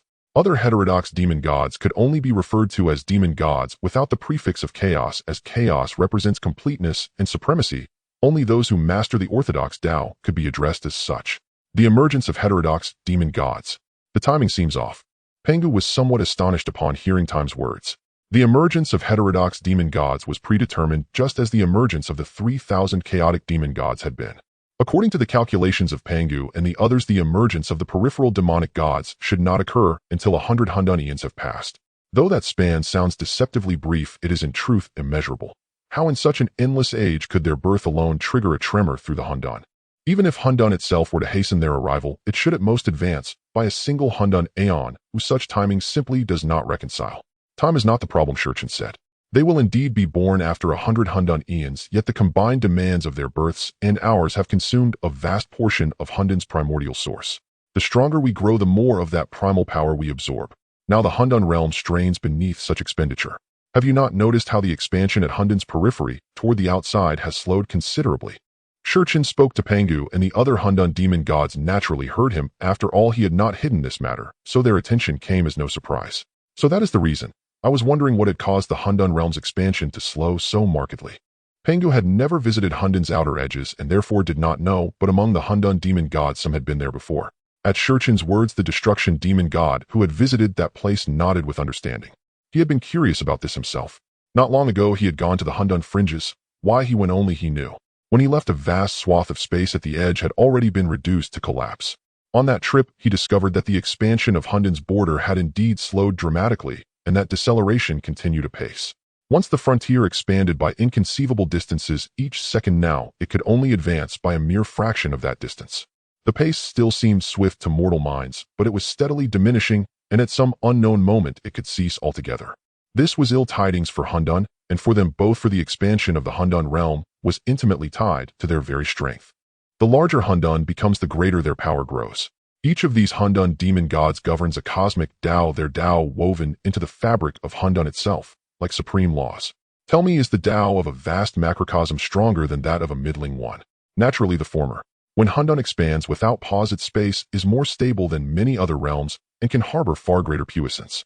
The grander the realm, the more profound the strength it can contain, and thus Hundan grows mightier. The gods who preside over its Daos likewise deepen their comprehension with ease. But if Hundan's expansion halts, the world will ossify, their Daos will likewise stagnate, and the path to transcendence will become far more arduous. But what does that have to do with this present change? The Order demon god asked, puzzled. Even if Hundan's expansion halted, that was a problem of the primal source. So what purpose did this alteration serve? Spiritual energy. Shurchen did not elaborate much, yet that single word encompassed everything. Spiritual energy is the foundation of any world. In Hundan, there is not truly spiritual energy as others understand it, but what exists is Hundan Qi, a higher, wilder force. Absorbing Hundan Qi accelerates their comprehension of the Dao. For the 3,000 of them, Hundan Qi would have been amply sufficient.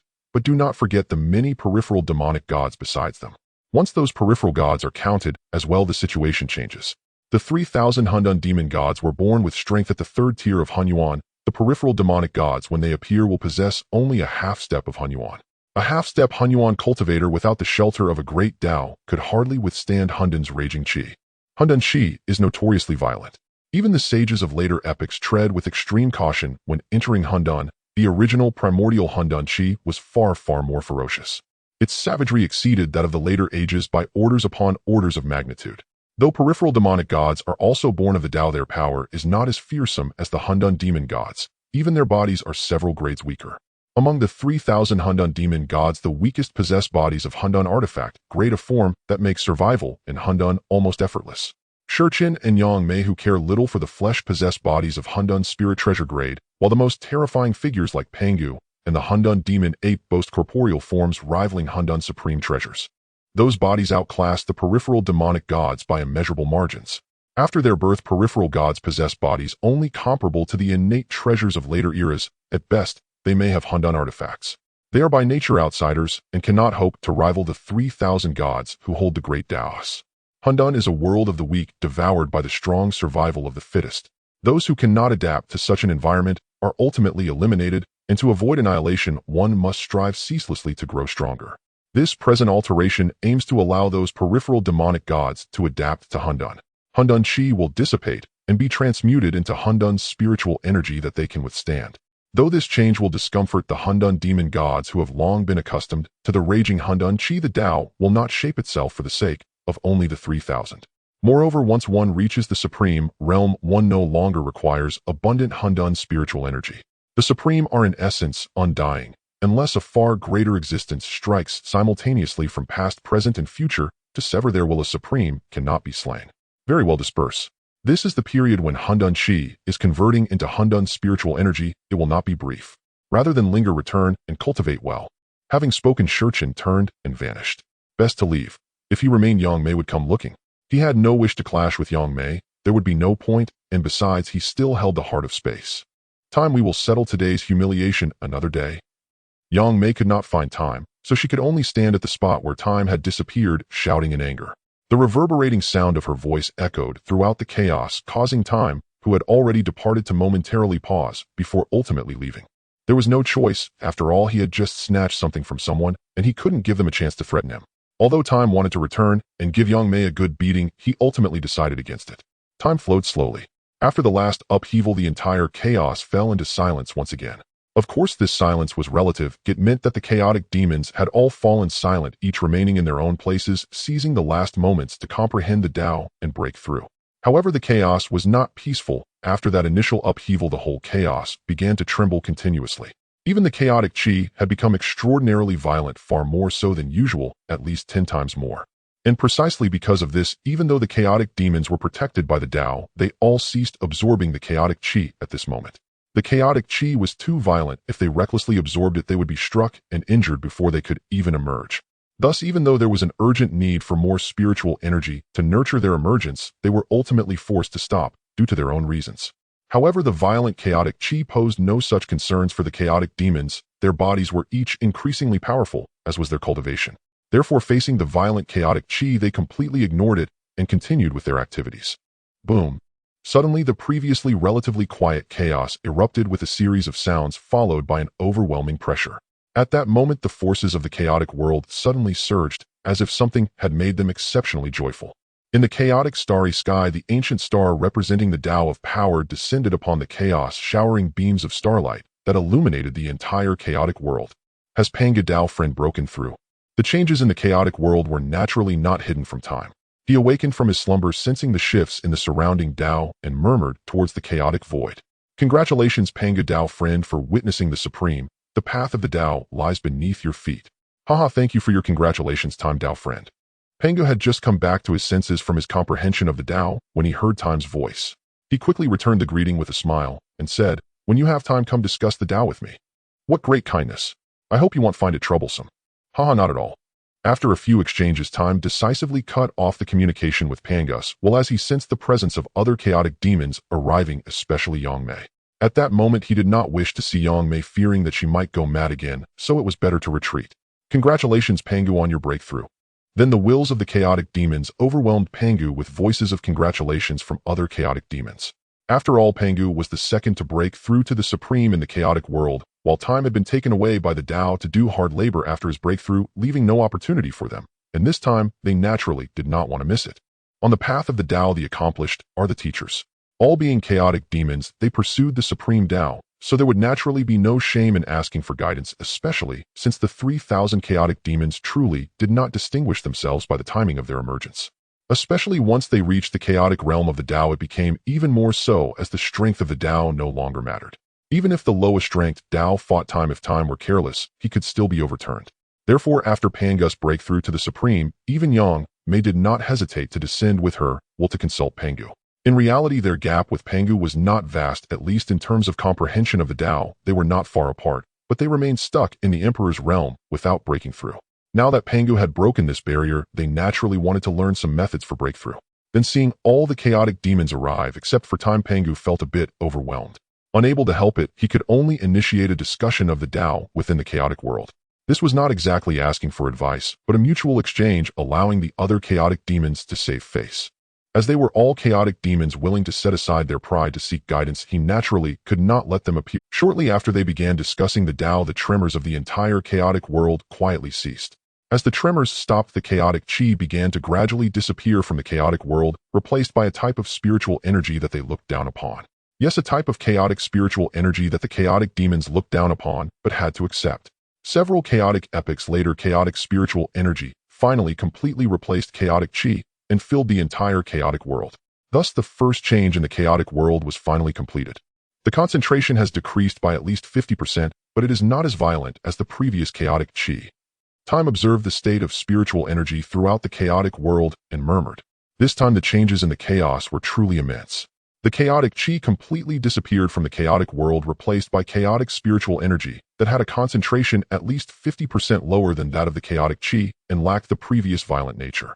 It was relatively milder, of course, in comparison to chaotic chi, still far more violent than the chaotic spiritual energy found in later epochs, but at least it allowed the chaotic demons to survive in this chaotic world. Moreover, the most important point was that previously, when the Dao manifested in the chaos, it was very easy for them to comprehend the Dao. However, now that the chaotic spiritual energy filled the chaotic world, the laws of the Dao became hidden. They found it somewhat difficult to comprehend other Daos except for the ones they controlled, which means that in the future comprehending other Daos in the chaotic world would be much more challenging. If they found it difficult, there was even less hope for the other chaotic demons. The road ahead is even more difficult. Time spoke with some sentiment, for he could already foresee what the future road would be like. No wonder they say the path of the Dao is difficult. Even for beings like them, the chaos demons with the most profound foundations, it is so, let alone those of later generations. The future road will only become more challenging. They pursue transcendence, while in the era after Pangu opened the heavens, all beings sought to become saints or achieve the primordial unity. In later times, beings aspired to become immortals, and in the subsequent end of the Dharma era, the pursuit was merely for cultivation. Isn't it clear how arduous the path of the Tao is as it progresses layer by layer? What are you lamenting, friend? At that moment, Pangu appeared beside Time, sitting cross-legged with a curious expression as he looked at Time. The grand discussion among the chaos demons had long since ended. After all, several chaos epochs have passed. Pangu wasn't foolish, or was it necessary for him to debate for so long with a group of unfamiliar beings? They are not Time. In Pangu's heart, only Time could be considered his friend. The other chaos demons were merely fellow travelers on the same path in pursuit of the Tao. I am contemplating how difficult the future road of the Tao will be. Time did not conceal this, as there was no the future path of the Tao. Why do you need to contemplate such things, friend? Should we not focus on the present path instead of pondering the future? Pangu looked at Time curiously and asked, isn't it a bit too far-fetched to think about the future when the present path is not yet well-trodden? Pangu did not know that Time's thoughts had transcended the mere future. He was considering an even more distant future. After all, they were already in the era of the post-Pangu opening of the heavens, nearing the end of the Dharma era. How could that not feel distant? After all, who knows how much time remains until the opening of the heavens by Pangu? As long as Pangu does not think of the matter of achieving the Tao, the opening of the heavens will not come to be. Pangu's words shook Time's spirit. Indeed, the present road is not yet well-trodden, and he is merely at the supreme level with no idea how long it will take to achieve the Tao in the future. Why think about such things now? Thank you for your guidance, friend. Time sincerely expressed his gratitude to Pangu. Although there are no inner demons in the chaos world, if Time continued to dwell in such a narrow mindset, he might seriously doubt his Tao heart, leading to major issues. A seeker of the Tao must reflect on their Tao heart. Lightly, it could shatter billions of years of cultivation, and severely, it could lead to a direct martyrdom. As for beings like Time who are born from the Tao, if they were to martyr themselves, while they wouldn't truly die, they would still require a long time to be reborn, and by then the great calamity might have already erupted. What could they achieve upon returning? Would they accompany the world in its destruction? Haha, my friend, you're too polite. You and I pursue the Tao together. If you fall behind on this path, wouldn't that make it a lonely journey? Pangu laughed heartily, his voice filled with emotion and nonchalance alongside a sense of camaraderie with Time. The two met during the earlier Tao dispute. Although neither used their full strength in that battle, Pangu had still lost to Time, which filled him with curiosity and a touch of unwillingness.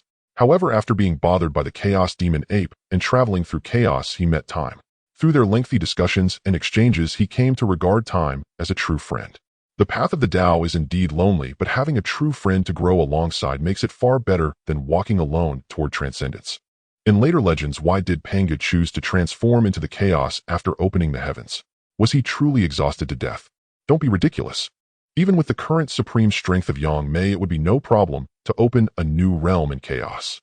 After opening it, Yang Mei wouldn't even need to catch his breath. As for standing tall, that would be even easier. With Yang Mei's presence, he could remain unmoving for several more chaos epochs. Yet Pangu humorously claimed he would collapse simply from supporting the heavens and the earth. Even if he was injured after slaying the other chaos demons, as long as he didn't wish to die, he wouldn't. The reason for this was the overwhelming loneliness. The path of the Dao is inherently a solitary journey. In the myths of later generations, Pangu saw the true Dao while opening the heavens, yet he ultimately did not walk it, for it was an utterly lonely road. All his contemporaries had perished slain by his own hand. Thus Pangu placed his hopes for transcendence in the Chaos World and achieved it himself. That chance for transcendence later became a fleeting opportunity, yet sadly no beings have ever truly grasped that chance. I will surely take the lead on the path of the Dao. Just make sure you don't fall behind. Time smiled and said, this matter was not something to be discussed now, so he wanted to steer the topic away. By the way, Pangu, do you have the materials known as time gold and void tears? Time suddenly spoke. He had traveled through chaos multiple times in search of these two items, but had always failed. He didn't know if it was due to his bad luck or if the chaos world was simply too desolate. In any case, he had not found these two materials, nor had he seen anything else similar. Time gold and void tears. Let me see. Pangu said, taking out his chaos blue lotus and began searching through it. This is not it. This isn't either. This one too, not it. Time looked at the pile of items. Pangu had dug up, his eyes turning green with envy. Goodness, did Pangu scour the chaos world for all its treasures. No wonder he hadn't found anything. It was all here with Pangu. Wait, what is that? That is the everlasting time. When Pangu dug out another item, Time's eyes truly went green. That was definitely a treasure. You want this thing? If you need it, take it. It serves no purpose for me. Upon hearing Shichin's words, Pangu picked up the object that resembled an ordinary stone and handed it to Shichin, treating it as if it were mere garbage. Oh, I feel so embarrassed, Shichin said, but his body was honest enough to take it as it was indeed a valuable item that he couldn't resist. Eternal time is an extremely rare thing that exists only in legends. Even Shichin wasn't sure if it truly existed until he saw the one in Pangu's hand. After all, its formation conditions are exceedingly harsh, and even if the conditions are met, it might not come into existence. Up until now, Qin Ming had never seen this item truly exist. To what extent are its birth conditions harsh? Let's put it this way, at the moment when time and space converge, there lies a seemingly ordinary stone capable of withstanding the impacts of the paths of time and space. If it cannot endure, it will turn to dust. Even if it withstands, it does not mean it will immediately come into existence. It requires the baptism of long epochs, and may only be born after absorbing a great deal of chaotic energy. Moreover, the odds of its birth are so slim that only one can emerge among countless others, so you can imagine how difficult it is to be born. What's more important is that the chaotic world is now completely enveloped by the paths of time and space, making it impossible for any bursts of those paths to occur. Only at the moment Yang Mei was born, when the spatial laws of the chaotic world were covered, could it potentially happen. However, at that time the chaotic world was desolate. There was no stone to be found, not even a speck of dust, as Yang Mei had just emerged, and the chaotic world had only just transformed from nothingness into reality. Given its arduous birth, the uses of this item are naturally immense. For cultivation, it is the best thing to comprehend the paths of time and space, far surpassing the so-called insight tea tree. For weapon forging, it is also an absolute premium material. Adding a bit of eternal time during the crafting of a Dao artifact could even elevate its grade. Take it if this thing is of no use to me. You govern the path of time, and having taken Yang Mai's heart of space, you must be keen to study the path of time and space. This item is undoubtedly beneficial for your comprehension and forging, Pangu said to Shichin. As he stated, this item was indeed valuable for Shichin or Yang Mei, but for him, it was as good as a chicken rib, truly of little use. Otherwise, he wouldn't have left it sitting there. Haha, thank you, my friend. But do you have more? After a hearty laugh, Shichin asked, clearly not satisfied with just one. Naturally, if there were more, the better. Do you think this is a chaotic, stubborn stone that can be found everywhere? There are none left. Pangu couldn't help but roll his eyes at Shichin. This item was something he stumbled upon by chance at the time. He didn't think much of it, just that it was more useful than a chaotic, stubborn stone, especially since it contained the essence of time and space, which is why he kept it. Otherwise, he wouldn't have bothered to pick it up. All right then. Fortunately, Shichin was mentally prepared, otherwise he would have been truly disappointed. Even so, he still felt a bit dejected, as such a good item resulted in only one piece. Still better than nothing. At least he knew this item was real. Forget it, there are too many of these. They'll just take them all out for you to look at. They are all useless to me. Feel free to take whatever you want. Saying this, Pangu didn't want to search anymore. He flipped over the chaotic blue lotus and a pile of items began to tumble out. The sheer volume was so overwhelming that Shurchin couldn't help but stare. It was simply too much, far beyond what he could imagine. In an instant, a mountain of materials appeared before them, and these were merely various materials along with some treasures. Shurchin was truly taken aback. "Did you rob the entire chaotic world?" Shurchin asked with some suspicion. After all, they were using Dao bodies. Although Shurchin and Pangu hadn't fully utilized their magical powers, they were still billions of light years tall. However, the materials piled at their feet were even higher than them. No wonder Shurchin thought Pangu had plundered the entire chaotic world. "I just picked them up because they looked nice when I passed by." Pangu felt a bit embarrassed. In truth, the chaotic world was not desolate after the birth of the 3,000 chaotic demons. It took 3,000 chaotic epochs for the 3,000 chaotic demons to emerge, and in such a long time, how could the chaotic world remain barren? At least it wasn't as prosperous as the later epochs, but it wasn't vastly different either. So why did Shurchin find nothing while wandering through the chaos? This was the work of Pangu. Initially, he was disturbed by the chaotic demon ape and had no choice but to embark on a journey through the chaos, collecting whatever he encountered along the way, even gathering a large pile of chaotic stubborn stones. "Look for whatever you want of me, they are all waste. If you want them, take them." "Oh, I couldn't possibly, just a few will do." While speaking, Shurchin had already begun searching through the pile, grabbing everything he fancied. In no time, the mountain of materials that had originally towered over them was reduced by half, and as for where it all went, did anyone need to ask? It was all in Shurchin's bag. What remained was what Shurchin had yet to finish searching. By the time he was done, the materials that had once formed a mountain had nearly all vanished, causing Pangu's lips to twitch. He really only took a little less than 1/1000th of the total left, while the rest was taken by Shurchin for various reasons, including those precious treasures. "Many thanks, fellow Taoist. Now that I possess these items, I may finally consider establishing my own Taoist." Shurchin spoke to Pangu with a broad grin stretching nearly to his ears. His heart swelled with uncontainable joy. The lingering gloom from his earlier wanderings across the chaotic expanse had vanished in an instant. For though he had found nothing during those travels, everything he sought had now been restored by Pangu himself. Even the rare materials required for forging his own Taoist artifacts were fully assembled here. Pangu's collection was truly vast, sufficient not only to forge supreme treasures, but even to establish a sovereign Taoist sanctuary. "Oh, a Taoist sanctuary. What is that?" Pangu looked genuinely astonished. As a chaos demon god, he had always taken heaven as his blanket and the primordial chaos as his bed. Never before had he heard of such a concept as a Taoist sanctuary. Thus, when Shurchin mentioned it, curiosity stirred within him. Though our pursuit of the Tao knows no bounds, minor demon gods shall soon emerge. As primordial chaos demon gods, we ought to possess our own sanctuaries. Such dignity must be upheld lest our sovereign majesty wane. Might you not be clinging too rigidly to form, fellow Taoist? We chaos demon gods were birthed directly from the great Tao itself. We take the Tao as our blanket and chaos as our bed. Unfettered freedom is our highest aspiration. A faint furrow appeared between Pangu's brows. He could not fathom Shurchin's intent. At times, Shurchin pursued the Tao with even greater fervor than he himself did, yet at others his thoughts soared wildly beyond convention. This notion of constructing a sanctuary solely to preserve dignity struck him as self-imposed constraint. Is not the majesty of chaos demon gods innate, forged by their unrivaled strength? Would any minor demon god dare mock us to our faces?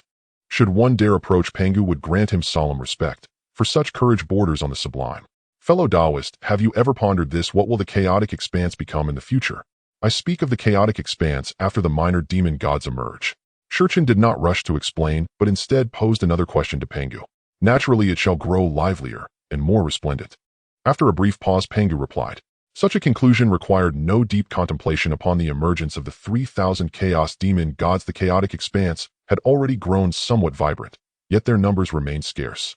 Minor demon gods, however, shared the same origin in chaos. Their arrival would inevitably amplify its vitality, a truth as self-evident as dawn following night. Then amid such vibrancy, how shall we safeguard our slumber from intrusion by other beings? Imagine yourself resting deep within the chaotic expanse. What if one day an ignorant minor demon god, utterly unaware of your presence, blunders into your domain? Would you simply expel him, or send him forth to attain Taoist transcendence? To disturb my slumber. He shall most certainly attain Taoist transcendence, immediately. A glint of icy resolve flashed in Pangu's eyes. Indeed, any who dared rouse a chaos demon god would face immediate retribution. Each bore a formidable temper, and their waking wrath was legendary. Naturally, fellow chaos demon gods never intruded. They could discern another's domain through subtle fluctuations in the Tao's resonance across that region of chaos. Moreover, they could even gauge whether the sovereign of that domain lay in slumber or wakefulness. If asleep, they respectfully circumvented the area. If awake, they would pause to offer salutations. Such intuitive perception came naturally to chaos demon gods, but minor demon gods possessed no such ability. Thus, slumbering unprotected in the chaotic expanse would inevitably invite intrusion. Unavoidable, though minor demon gods appear numerous, their true count remains limited. If all chaos demon gods adopt this uncompromising stance, they may well vanish from the chaotic expanse before long, reabsorbed into primordial gestation. Why not instead forge personal sanctuaries demarcating sovereign domains? When minor demon gods emerge and enliven the expanse, they shall pass by our sanctuaries without disturbance, preserving both our repose and the expanse's flourishing harmony. Only then did Shurchin elucidate his reasoning to Pangu. Direct explanation would have been futile.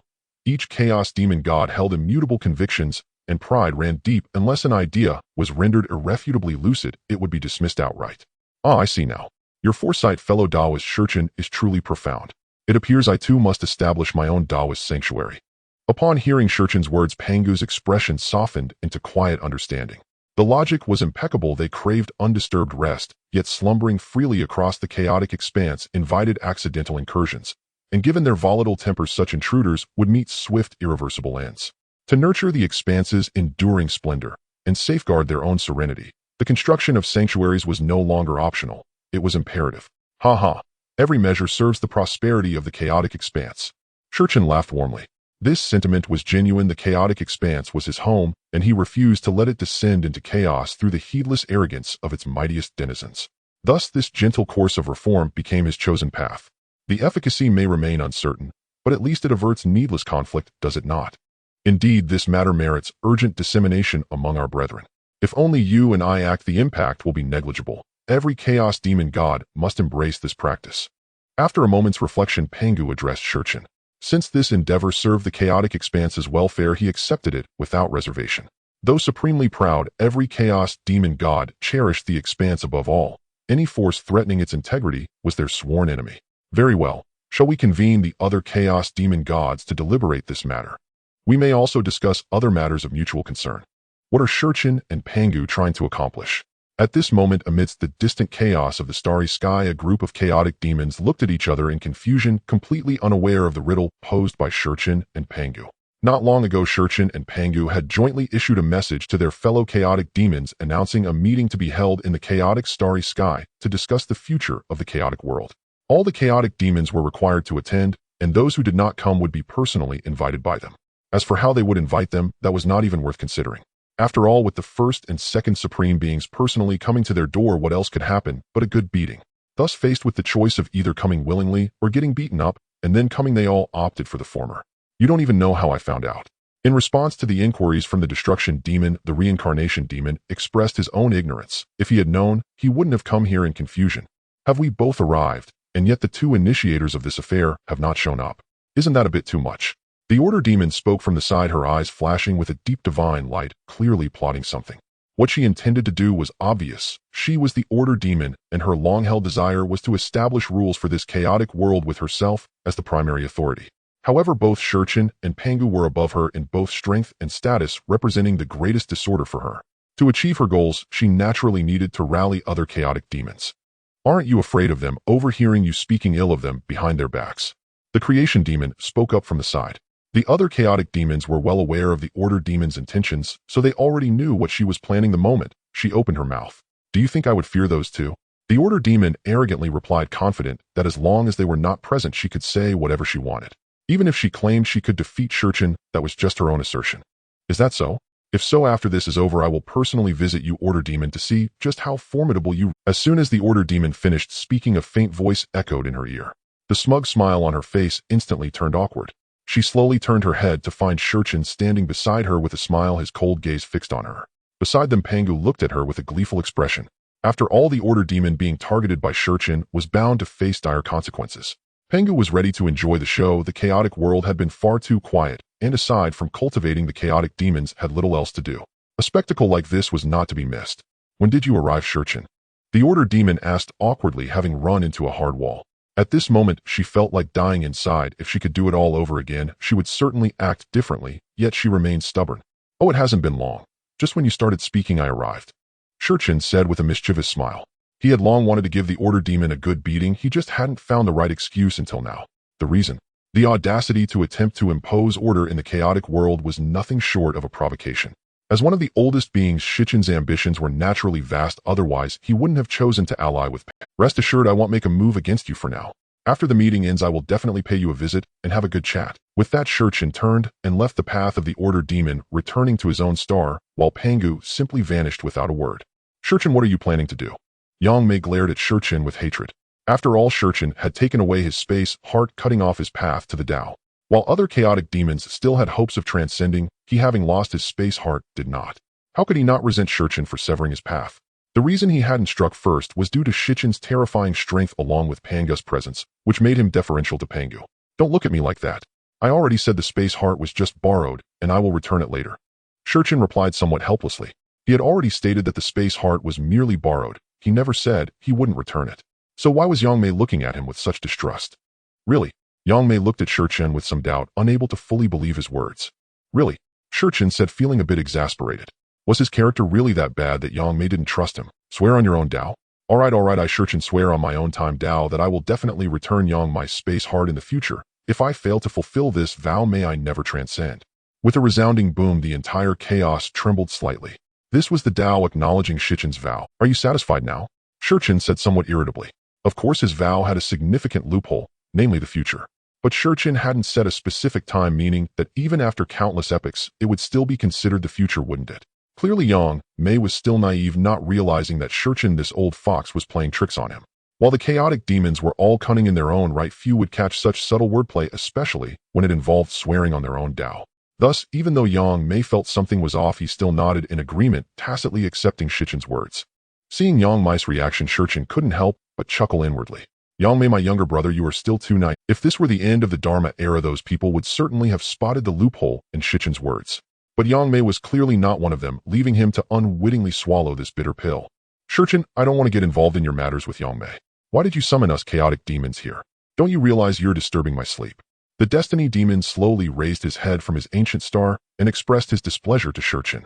Among the chaotic demons, he was the one who had been awakened by the sounds of Shurchen and Pangu's Dao voices, while others, although similarly disturbed, did not dare to question Shurchen. Only he, the one who held the power of destiny, had the courage to do so. Indeed, do you not know that I am at a critical moment of comprehending the Dao? You and Pangu have disturbed me like this, and yet you still have not explained what the matter is after all this time. If it's just a trivial issue, even if I cannot defeat you openly, I must stand up for the other chaos deities. Just after the Fate deity finished speaking, the Order deity jumped up again, loudly declaring, seemingly wanting to speak on behalf of those lower-ranked chaos deities, but in truth the real intention was to win their favor, ideally pulling them into their own camp. Order, shut your mouth. Do you believe I won't deal with you right now? Humph. Upon hearing Shichen's threat, the Order deity initially wanted to say something more, but stopped as she could already feel the time laws around her subtly stirring with unrest due to Shichen's anger. This meant that if she spoke another word, Shurchen would indeed strike her in front of the other chaos deities. As a higher-ranked chaos deity, she could not afford to lose face, so between simply being embarrassed and facing greater humiliation, she chose silence. However, she still let out a dissatisfied sound, clearly unwilling to accept the situation, but Shichen's dominance forced her to suppress her discontent. I know that all of you have come here with doubts in your hearts, not understanding why I would join forces with Pangu to hold this first meeting since the birth of chaos. After Shurchen finished speaking, he paused and looked at the gathered chaos deities. Their faces were all filled with confusion. Clearly no one understood what he was trying to do. What do you think the future development of the chaos world will be? This group of chaos deities was far too arrogant. If he were to state his intentions directly, a host of sycophants would emerge, and the most typical among them would be the Order deity. After all, she was not one to shy away. Thus the best method was to let them think for themselves. Once they grasped these ideas, they would naturally accept Shichen's proposals, much like how Pangu did. The future development of the chaos world. What is there to consider? Before long, the deities of the outer path will emerge, and the future of the chaos world will surely be even more prosperous and lively. While the other chaos deities were still pondering, the reincarnation deity stepped forward and loudly proclaimed, as they were all very clear on this matter. In fact, one could say they understood the future trajectory of the chaos world very well, but concerning their own futures, they were clueless, otherwise they wouldn't be so quiet. Indeed, the deities of the outer path are about to emerge, and the chaos world will become even more vibrant and bustling. But have you considered one question? We chaos deities who roam freely wherever we feel enlightened will directly fall into slumber within the chaos world. We can sense each other's great Dao aura, yet it is not said that we will disturb the slumber of the chaos. However, the deities of the outer path do not possess our capabilities. If one day you were suddenly disturbed from your slumber by a deity of the outer path, what would you do? Naturally, one would just strike them dead. The fate deity declared directly, why wouldn't one kill them? Understand that when other chaos deities disturb his slumber, the first thing he does upon waking is attack. If it were a deity of the outer path, wouldn't that just send them to their doom? Would you leave them for the new year? If all chaos deities think this way, how will the deities of the outer path withstand our treatment? Surely it won't take long before all the deities of the outer path born will die at our hands. Given the current speed of the Great Dao's nurturing, it would take at least countless chaos epochs to give birth to a new deity of the outer path. So how will the chaos world ever become lively? We can't just rely on ourselves, right? With only 3,000 of us aside from our strength, we can hardly make a ripple in the chaos world. How could we achieve that? Indeed, 3,000 chaos deities really cannot stir much in the chaos world. It is simply too vast. Hence, trying to make the chaos lively with them is entirely unrealistic. Of course, this excludes the matter of strength. If they were to act, 2 chaos deities could likely cause a significant disturbance in half of the chaos space. If all 3,000 chaos deities acted together, they might even tear the chaos world apart. What do you mean by that? We can establish our own sanctuaries within the chaos world. When we need to slumber, we can simply do so in our sanctuaries. Those deities of the outer path are not fools. Once they approach and see our sanctuary, they will realize this is our territory and will choose to leave without disturbing us. Moreover, as chaos deities, if we continuously slumber within the chaos world, it diminishes our prestige. I'm certain your proposal is quite good. It is an excellent method. In this way, no deity of the outer path would dare to disturb our slumber, and it would also ensure our mystery among the deities of the outer path. After Shurchin finished speaking, Yang Mei nodded. At this moment, he would agree to whatever Shurchin said, not for any other reason, but to make Shurchin happy so that he could return the heart of space to him sooner. What are your opinions? After Yang Mei nodded, Shurchin turned his gaze towards the other chaos deities. He had already stated his point, and since Pangu and Yang Mei had agreed, it could be said that the top 3 chaos deities were nodding. If they still did not know what it meant to be sensible, then Shurchin would prepare to deal with them. Great idea. All the chaos deities nodded in agreement, not having noticed Shichin's somewhat dangerous gaze. Moreover, since this matter posed no harm to them, of course they would agree. In the vast and boundless chaos, at this moment Shurchin sat cross-legged in the void with a pile of materials placed before him, all of which he had taken from Pangu. Aside from the materials used to refine his own Dao artifact, the rest were all gathered here. Currently, Shurchin could be considered the richest chaos demon god in the entire chaos, second only to Pangu. But why, having taken so many things from Pangu, wasn't he the wealthiest one? It's incomparable. Pangu has the advantage of the Dao aiding him. Think about it. Shurchin has traversed the chaos 2 or 3 times without encountering anything, while Pangu, forced to travel only once, gained so much. It truly is impossible to compare. Comparing people can be infuriating. What kind of Dao platform should... At this moment, Shurchin found himself in a bit of a dilemma, as he didn't know how to forge his Dao platform, primarily because he was unsure of what it should look like. Not long ago, during the first meeting of the Chaos World, aside from discussing this issue, they also elaborated on a myriad of other questions. Ever since returning, he had been troubled by this dilemma. Forget it, let's base it on the Chaos Heaven. After contemplating for a while, Shurchin ultimately chose this most prudent approach. The Chaos Heaven does not mean completely establishing his Dao platform within the Chaos World. Rather, it involves opening up a new world in the void using the Chaos World as a foundation, much like how Pangu opened up the Honghuang world, but on a smaller scale. Opening a space within the Chaos World, and then establishing his Dao platform, there was the most suitable method Shurchin could think of. This way, no other beings would accidentally disturb him, as other chaos demon gods would need his permission to enter his realm. As soon as the thought crossed his mind, Shurchin stood up in the Chaos World with the white lotus of time beneath his feet and the wheel of time swirling around him. Open! With the surge of the Dao of time around him, he raised his arm and struck out toward the Chaos World before him. The wheel of time behind him flashed with white light, and in an instant the space of this Chaos World was torn apart, creating a vacuum. Might use too much power. Looking at the void before him, Shurchin felt a bit embarrassed. He had never truly opened a world, so he was uncertain about how much power it would take to tear apart the space of the Chaos World without damaging the foundational Dao net. The layout of the space in the Chaos World is such that the top layer consists of Chaos spiritual energy, which was previously known as Chaos Qi, while the layer beneath is space. This is not the Dao of space of Yang Mei, but rather like the protective white membrane in an egg that safeguards the egg white. This is the space of the Chaos World.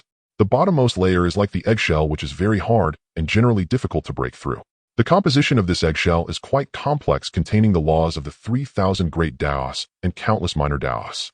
Although the minor demon gods have yet to be born, their Dao has already merged with the foundational Dao of the Chaos World and protects it since the moment the 3,000 Chaos demon gods appeared. When Shi Chun traversed space, he actually broke through the middle white membrane layer. Opening a world is naturally similar, but Shi Chun was unaware of his own strength and ended up shattering the outer eggshell. Beyond the eggshell, which is the chaos, lies a vacuum, hence a world could not possibly be born. After gathering his strength, Shi Chun made another attempt, this time using slightly less power. Crack, crack. Under Shi Chun's deliberate control, his power did not tear apart the entire space of the Chaos World as before. Instead, it tore through the middle layer of space, revealing a vast expanse of white, where countless Dao lights could be faintly seen. Seeing this, Shi Chun knew he had succeeded. He began to wield the wheel of time, and soon a world was born within the chaos. Compared to the Chaos World, it was quite small, but no matter where this world was placed, it was indeed a vast world, as it did not belong to the ranks of the Great Thousand Worlds. Not bad, it's the right size. Now what I need to do is decorate this world. Shi Chun stopped with satisfaction, as even if he wanted to continue, he could not.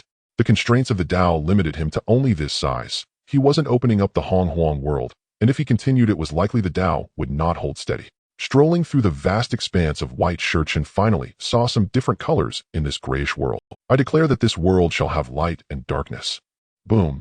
As soon as Shi Chun's voice fell, a sun radiant with blazing light slowly appeared in the sky, while simultaneously a bright moon also emerged in the heavens. This is the causal law of the causal demon god, which is the so-called ability of words to manifest reality. In later Western mythology, it is akin to the capability of God to create worlds. Yet at this moment, Shi Chun used it to arrange his Dao platform, truly a case of great talent being put to minor use. If the causal demon god were to learn of Shi Chun's actions, he would likely come charging in to confront him. As for how Shi Chun obtained this ability of words manifesting reality, it is to blame the causal demon god himself, for this ability was acquired from him long ago. However, Shi Chun had simply never used it until now. I declare that this world shall have mountains, rivers, great seas, and beautiful scenery. As Shi Chun continually articulated, the laws of the entire world began to surge, and whatever he spoke would fully manifest within this world. Before long, the world transformed into something extraordinarily beautiful, arguably the most stunning Dao platform in the entire Chaos World. Not bad, but it still feels like something is missing. Shi Chun gazed at the beautiful world before him with satisfaction, yet he realized he had yet to create his palace, which would truly be his Dao platform. It was impossible to casually create his own palace using such a magical ability, so Shi Chun once again took out the pile of materials. With a wave of his hand, Shi Chun summoned a gray flame, casually tossing it into the pile of materials, where the chaotic true fire instantly melted the entire heap into liquid. If the great beings of future generations were to discover how Shi Chun forged his artifacts, they would likely be compelled to confront him. Many of the materials he used could not be combined in this manner, as their effects varied and the temperatures of the flames employed were naturally different. However, Shi Chun, seeking convenience, merged them together for smelting.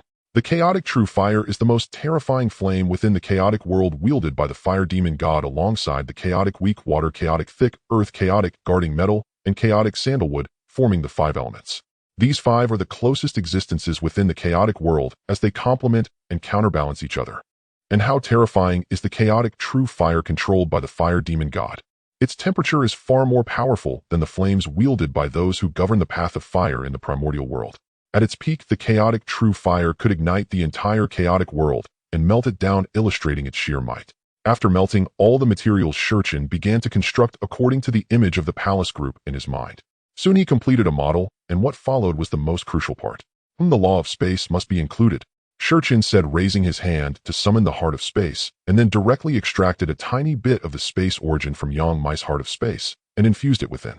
How strange, why do I feel like something has slipped away?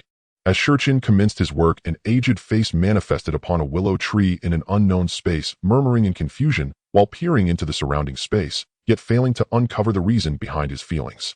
Could it be that I am overthinking it?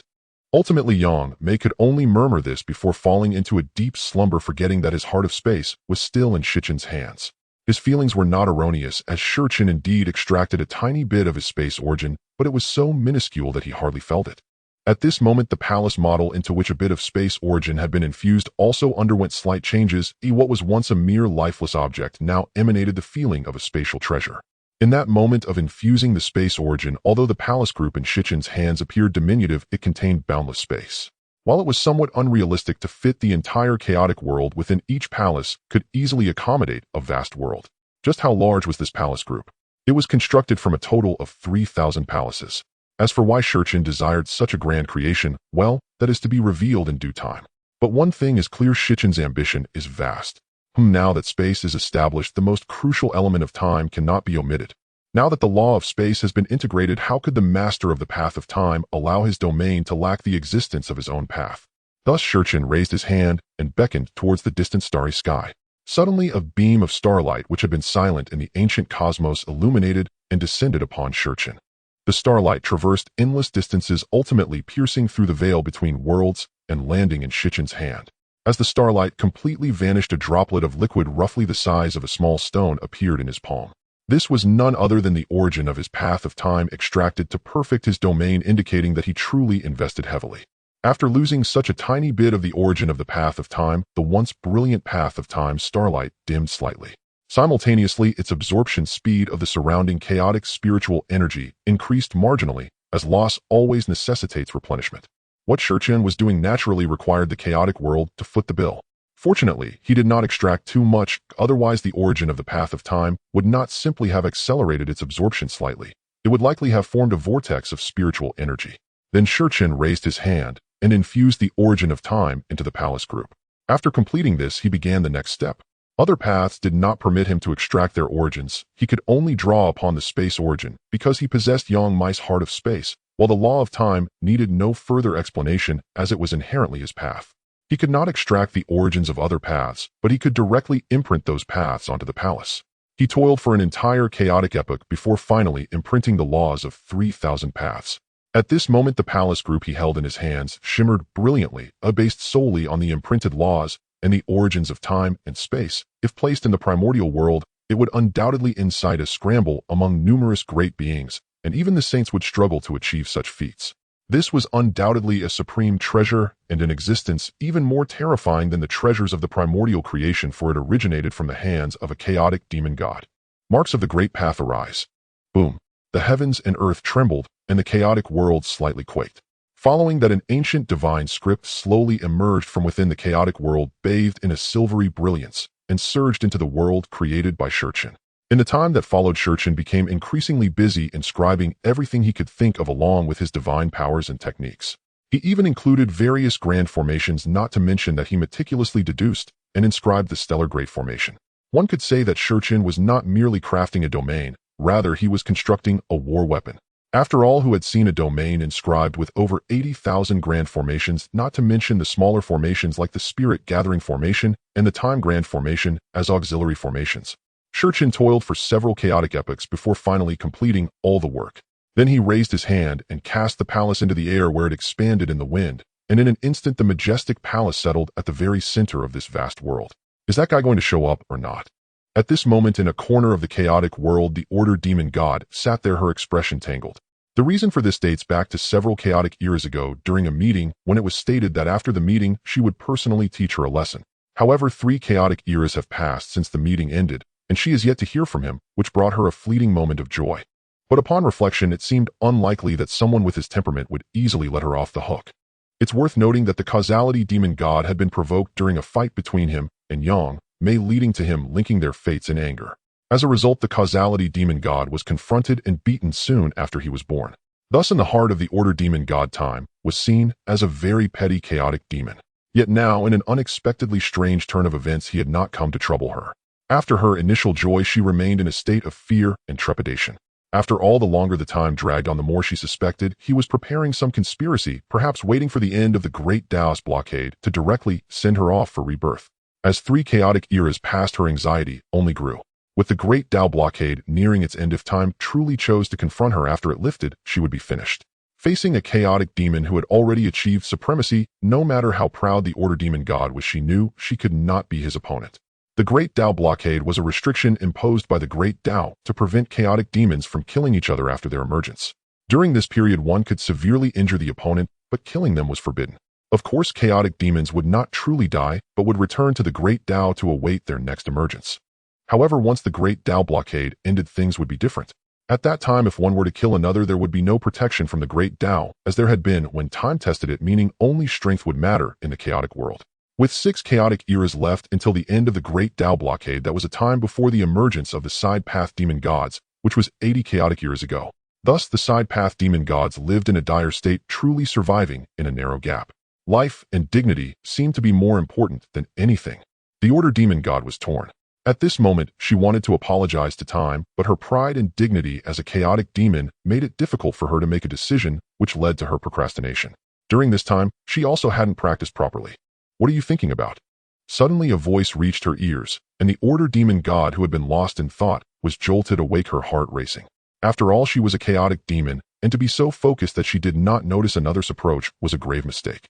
You never know if the one beside you is an enemy. If it were a rival chaotic demon, one might not even know how they died. Who? Time. You, how did you come here? The Order demon god shouted, her figure instantly vanishing from the spot, only to reappear billions of miles away. Initially vigilant after her shout, she focused, and her pupils contracted upon recognizing the visitor. At this moment, she felt a mix of excitement and fear. Excitement because Time's arrival meant he did not intend to come to kill her once the blockade was lifted, and fear naturally, because his arrival meant she was going to get beaten. It was impossible for her to resist, as she would definitely get beaten. The question was whether she would be seriously injured. What do you think? I promised I would have a good chat with you after the meeting. A glint of danger flashed in Time's eyes.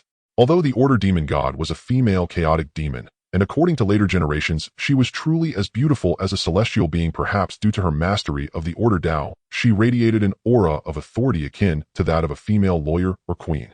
However, to Time and the others, she was just like that. For who else could occupy their hearts but the Dao? Though the Order demon god was indeed beautiful, she was not someone who would obey easily. One could say that her ambition was as great as Time's, but Time had the absolute strength to back it up, while the Order demon god was slightly weaker. I don't think I'm afraid of you. The Order demon god involuntarily took a few steps back. Although she stubbornly claimed she wasn't afraid, her body was quite honest.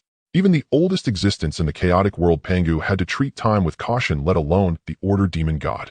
After all, because Pangu had later surpassed him, the Order demon god had dropped from 9th to 10th place. Although she still ranked in the top 10, the difference between being 10th and 1st is enormous. Time found it somewhat amusing. The Order demon god claimed she wasn't afraid, yet her body was very honest. To be honest, Time still wanted to see the previous rebellious demeanor of the Order demon god, but it seemed that she could no longer return to that state. I am not afraid, it's just that the spot is a bit hot. Faced with Time's words, the Order demon god flashed an awkward expression, stubbornly claiming, as she would never admit to fear, for that would be too disgraceful for a chaotic demon. So let's have a good chat. What do you want to talk about? Let's discuss your ambitions and your submission to me. Impossible. Absolutely impossible. Such a thing is out of the question. Even if I die here, the Order demon god will never agree to submit to you. You can give up on that idea, it's impossible. As the moment of Time came to an end, the Order demon god watched Time sitting cross-legged in the void, mirroring her own posture. However, she abruptly stood up, exclaiming in agitation, "Submit to her? What a joke. She was the 10th-ranked Chaos demon god after all. Did she not care about her pride? If she were to submit to Time, how would the other Chaos demon gods perceive her? It should be known that each of the Chaos demon gods was prideful.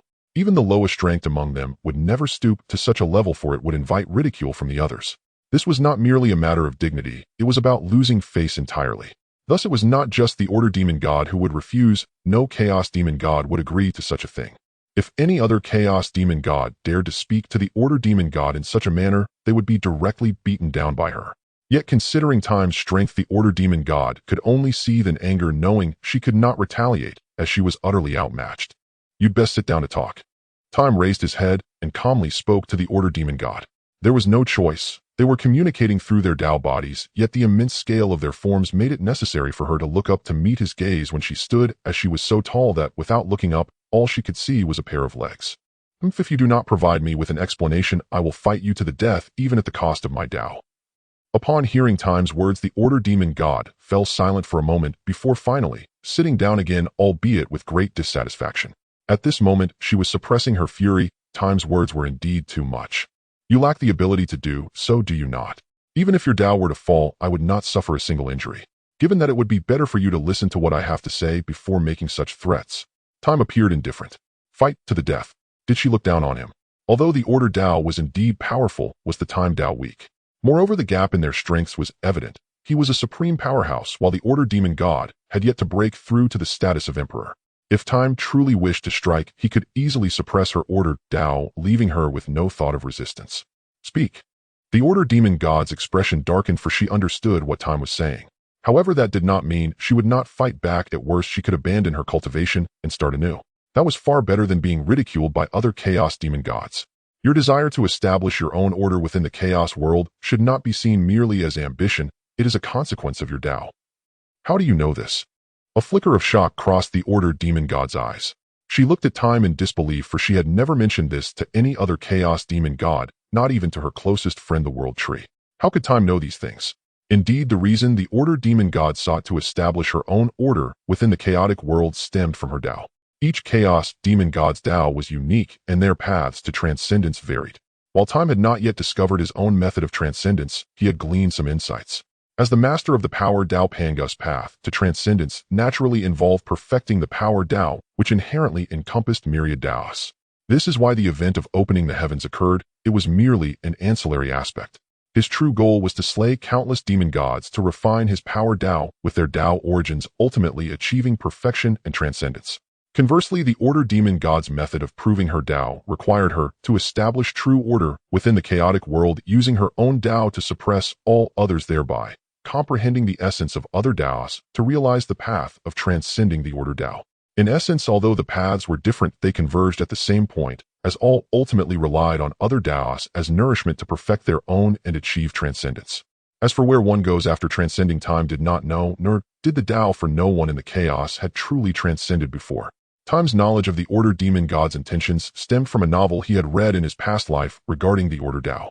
Thus, he spoke from a mixture of truth and speculation, but the Order Demon God's reaction clearly indicated that he was correct. You need not know how I came by this knowledge. I only wish to ask you one question. Do you not wish to achieve this goal? You should understand well that given your strength, even if you were to wait until the boundless tribulation of the Chaos world, you could not achieve this goal. After all, not only do you face me, but there is also Pangu, Yang Mei, and fate. Frankly speaking, with your power, you cannot even defeat the demon god of reincarnation or the demon god of destruction. How could you possibly bring order to the inherently chaotic world? Time addressed the Order Demon God, his tone remarkably calm, yet it pierced her heart like a steel blade. For she knew all too well that Time was not wrong. She truly could not defeat the demon gods of destruction and reincarnation, let alone the forces of creation and fate that loomed over her. Most importantly, as long as Time and Pangu lived, they would forever press down upon her. But would Time and Pangu ever die? How could two invincible beings meet their end? Unless Time and Pangu were to fight, but they were friends, and everyone knew that. Pangu greatly enjoyed being with Time, so the two would never come to blows. What are you trying to convey by saying all of this? Do you wish to see me as a laughingstock? Or are you trying to tell me that my Dao will never be realized in this lifetime? The Order Demon God's face was dark, not due to her nature, but because of the suppressed dissatisfaction and unwillingness in her heart. I am not so petty. I mentioned that I came here to discuss your ambitions and your submission to me. Time stated calmly, reiterating his purpose for visiting this time. Wait, you mean to say? I never expected your ambition to be this vast. At this moment, the Order Demon God looked at Shichun with a hint of fear in her eyes, for it was the first time she realized the extent of Shichun's ambition, treating all the Chaos Demon Gods, including Pangu, as mere pawns in his game. Did he not fear his own failure in the end? It is known that the arrogance of the other Chaos Demon Gods, as well as Pangu, was not inferior to that of Shichun. Yet Shichun still chose to act this way. A backlash. Even if there is a backlash, that is a matter for the future. In this chaos world where the strong are revered, if one does not strive for something, how can one embark on this journey? Is it just to witness this dim gray world? For the first time, a glimmer of ambition flashed in Shichun's eyes. He had long suppressed the ambition in his heart, but at this moment it could not help but reveal itself. You are truly a madman. A madman. No, we Chaos Demon Gods are merely pursuing the Great Dao. As long as we can transcend in the end, what does it matter if we act a bit crazily? Aren't you the same? After a long silence, the Order Demon God spoke loudly to Shichun, wanting to convey that their chosen paths were different, that she and Shichun were not the same. However, when the words were finally spoken, she felt a sense of uncertainty in her heart. For how could she not be considered a madwoman? Among a group of Chaos Demon Gods stronger than herself, she still dared to attempt to establish rules in this chaotic world. Wasn't that something only a madman would do? A meaningless excuse. So what is your choice, Order Demon God? Shichun pronounced the last few words slowly. The implication in his voice was quite clear. If the Order Demon God did not agree, he would not be easy to deal with. Silence fell after Shurchen finished speaking. The Order Demon God was at a loss on how to respond. Should she refuse outright? Or should she agree to his proposition? But agreeing would lead to ridicule from the other Chaos Demon Gods, while refusing might result in a beating. I could never agree to that. Ultimately, after much inner turmoil, the Order Demon God chose the latter. Her pride led her to prefer being beaten by Shurchen than to agree. After all, under the current restrictions of the Great Dao, Shurchen could not kill her, so what was there to fear? However, being ridiculed was an everlasting consequence. As long as they were alive, she would forever bear the mark of Shurchen, and the other Chaos Demon Gods would surely mock and despise her. If a top 10 Chaos Demon God were to behave like this, she might as well die for her principles. It seems you are refusing a toast and opting for punishment instead. A glint of cold light flashed in Shichen's eyes. He had intended to converse with the Order Demon God, but it seemed she was determined to provoke a discussion on the Great Dao. A hiss echoed before Shurchen as the Order Demon God who had manifested as a human form suddenly transformed into her true self. It was a gigantic serpent whose actual length was hard to discern. However, calling her a serpent seemed somewhat inaccurate. Although she emitted a serpent's hiss, and her body resembled a snake atop her head, was a spiral-shaped horn.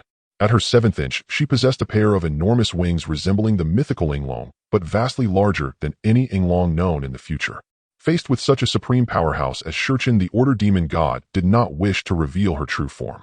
However, if she did not, she would likely suffer an even worse fate. Using her true form at least gave her a sturdy body, allowing her to withstand the battle a bit longer. Whoosh. As Shurchen prepared to rise, he saw the Order Demon God having transformed into her true form hiss at him before turning to flee. In an instant, she had already run billions of light years away, leaving Shurchen momentarily dumbfounded by her speed. What a character. I thought you transformed to engage me in a serious battle, but instead you just turned and ran. Do you really not care about your reputation as a Chaos Demon God? Thinking of escaping. Do you think too highly of yourself? Shurchen chuckled lightly. To run in front of a supreme being who masters the Tao of time. How much does one have to underestimate him? If it were the Thunder Demon God or the Light and Darkness Demon God, he might be wary of their speed, but against an Order Demon God, who was not adept at speed, he felt quite sorry. From the moment he laid eyes on her fate had already been sealed. Come back to me. With Shichen's command, the surrounding laws of time began to retreat. While he could not reverse the time of the Chaos Demon Gods, he could manipulate the time of the Chaos World. As long as he reversed the Chaos World's time to when the Order Demon God was before him, even if he could not reverse the time of the Chaos Demon God, the Order Demon God would still return. What? Damned laws of time. In this moment, the Order Demon God felt an unprecedented hatred for the laws of time. It was utterly impossible to reverse the time, especially at the hands of Shurchen, a master of such. Run. Keep running. If I let you escape today, I will write my name backwards. I just wanted to stretch my legs after sitting for too long. Do you believe me? The Order Demon God awkwardly raised her serpent head, and amidst flickering tongue spoke to Shurchen, her gaze wandering, as if searching for something. She was completely unwilling to give up, otherwise she would not be looking for ways to escape. She truly had no means to fight, so the only option left was to run to survive. Oh, so you need to stretch. No problem, I can help you with that.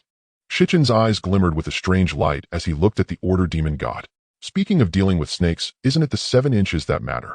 Well, it seems that I am unsure if that would work against the Order Demon God. No, that's unnecessary. I can handle it myself. Which foolish overlord said this? Is this not a deliberate trap for me? Hearing the words of Shurchen, the Order Demon couldn't help but curse under her breath. She had never heard such absurd words before, and what was even more absurd was Shichen's serious demeanor, as if he truly meant what he said. But at that moment she had no time to react, because Shurchen was standing right in front of her. Literally right in front. After transforming into her true form, the Order Demon was far more massive than the human-shaped Shurchen, akin to an ordinary mortal standing before the towering Pangu. She felt incredibly small, yet at that moment Shurchen stood atop the vast star-like eyes of the Order Demon, making her feel as if a grain of sand had gotten into her eye. The problem was she couldn't dare to blink. Who knows what would happen if she did blink? Would Shurchen strike her eyelid? You show your true form, what do you intend to do? To let you see that I have to stand right before your eyes. Shurchen, you have gone too far. No matter how I say it, I am still a noble Chaos Demon. Do you really want to break all ties with me over such humiliation? The Order Demon tried to make Shurchen back down with such words, but she underestimated him too much. He was completely unmoved by her threats, not even blinking an eye. Why not try and see? Don't just talk. Boom. Ow. After Shurchen finished speaking, he punched the Order Demon's eye, resulting in a scream that came from her. Shurchen, this is not over. At this moment, the Order Demon staggered back for an endless distance before steadying herself. Her massive body twisted continuously as her mountain-like tail lashed wildly in the chaos, each swing creating spiritual energy storms around her. Above her head, golden blood dripped from the spot where Shurchen had struck her eye, falling into the chaotic world. Her right eye was tightly shut. Indeed, Shichen's punch had landed squarely on her right eye, and it was no ordinary punch. It had shattered her eyeball, or she wouldn't have kept that eye closed. You should worry about yourself. Shichen's voice rang out from the Order Demon's core, and as she sensed it, an overwhelming force surged from her 7-inch point, sending her colossal body flying uncontrollably. Boom.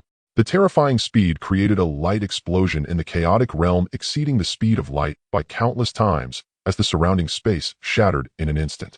Again, Shichen's figure vanished from the spot and reappeared behind the Order Demon, who was still flying backward, and then he lifted his foot no larger than a sesame seed to kick her back. Shichen's size was relative to the massive form of the Order Demon, yet to other beings, he was still a towering giant. Puff. Shurchen looked small, but the force behind his kick was anything but. With that kick, the Order Demon felt her internal organs shift, and a mouthful of golden blood erupted from her as she was struck. Shurchen, I will fight you to the end. While still in flight, the Order Demon howled in anger, her eyes flashing with determination. The laws of order surged around her, stabilizing her flight, and she transformed into a streak of rainbow light charging toward Shurchen. I will swallow you whole. You have bad breath.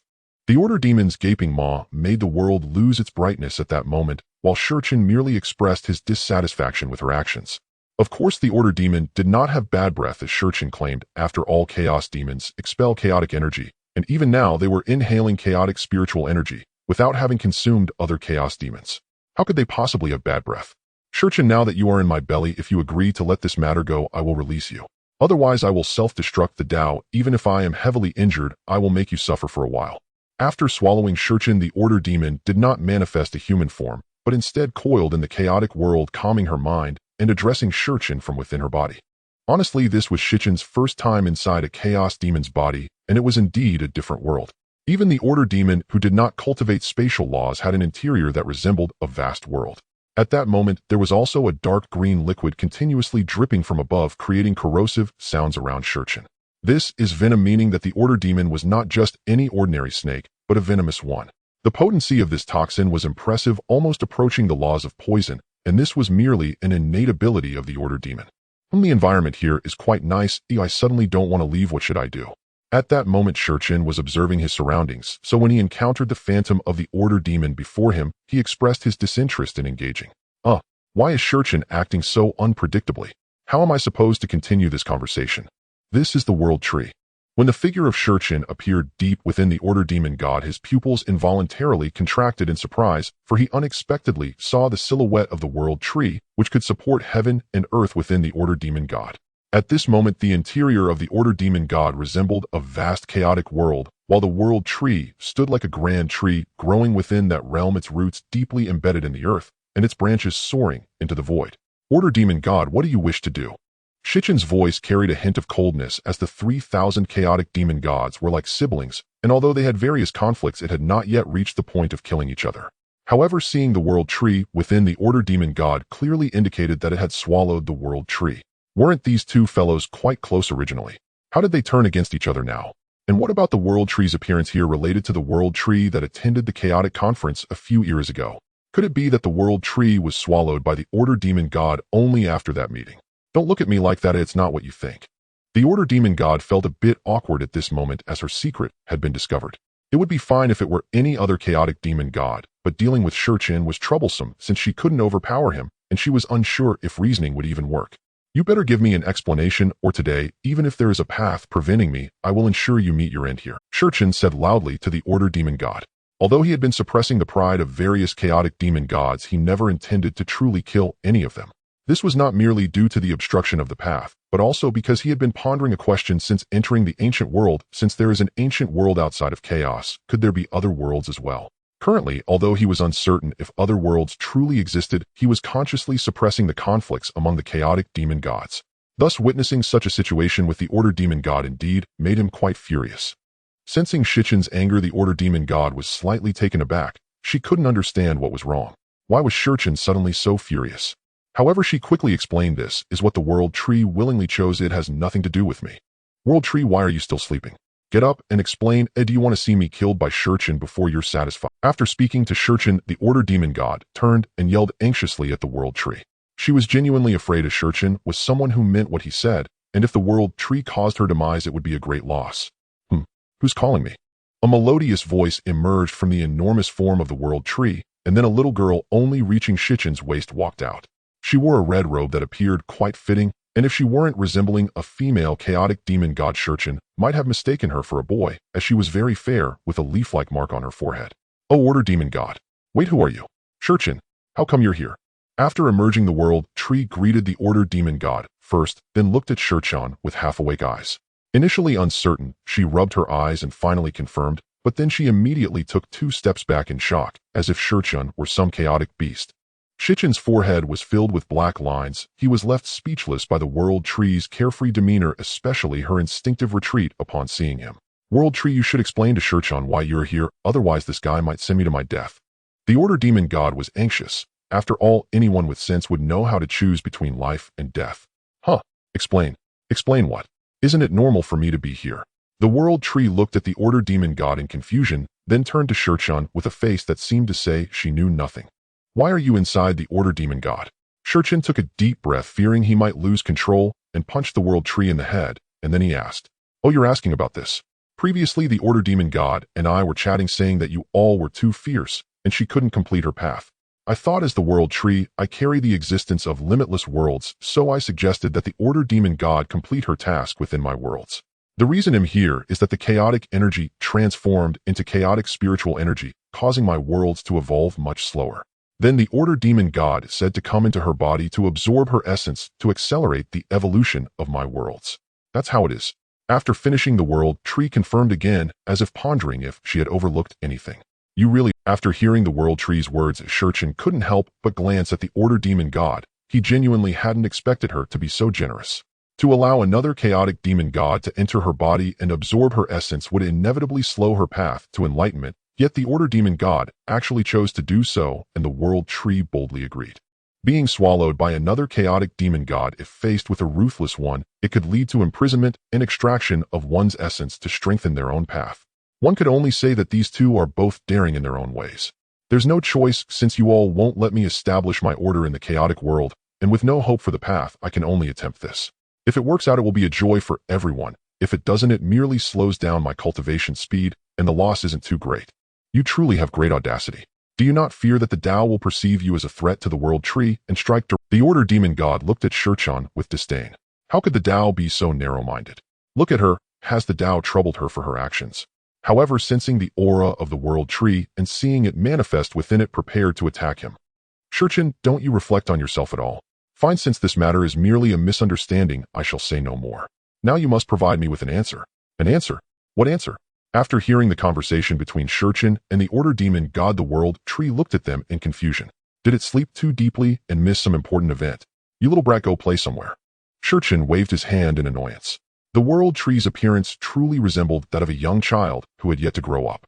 He wondered why, as fellow chaos demons, they all appeared mature, while this one remained childish. Could it really be that we agreed to grow up together, and you just stopped halfway?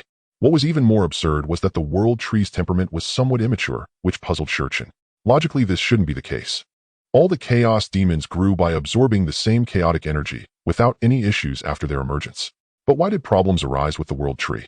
Could it be that during the absorption of chaotic energy, its mind was somehow damaged? Though it sounded absurd, it also made some sense. With this thought, Shurchen couldn't help but cast a sympathetic glance at the World Tree. Poor child. The World Tree opened its mouth to say something, but looking at Shurchen, who towered over it, it ultimately vanished from sight. Shurchen, do not delude yourself. We as chaos demons, will you cast aside your pride and choose to submit? The Order Demon God remained silent for a while before responding. Although the previous anger had subsided, her stance remained resolute. This was a matter of principle for the chaos demons, and it was absolutely unbreakable. Between life and ridicule, she ultimately chose not to be ridiculed. Do you not wish to achieve your own Dao? To put it bluntly, even if you wish to rely on the World Tree's immeasurable heavens to fulfill your Dao layout, do not forget what you need are not the beliefs of lives akin to ants. What you need is the essence of other Daos to nourish your order Dao. Only then can you fully cultivate your own transcendental seed. Otherwise, relying on the unworthy heavens. Even if you had the world tree, you would not be able to complete your Dao layout before the immeasurable calamity. How then could you transcend? Shurchen spoke very realistically. In fact, the Order Demon God was very well aware that the original source of the Dao within the immeasurable heavens was too scarce, and all of it came from the world tree. Thus her delusion to complete her Dao layout within the immeasurable heavens was, as Shurchen said, futile. Even if she had 10 more attempts, she would still not succeed. So if I submit to you, does that mean it's enough? The Order Demon God finally spoke again after a long silence. Naturally. How do not joke. You have yet to complete your own Dao layout. How can you help me? Even if we were to assume you could assist me, do you think the other Chaos Demons would agree? We Chaos Demons are born from the Dao and perish within it, pursuing the Dao as our ultimate goal. No Chaos Demon has ever submitted their pride to another.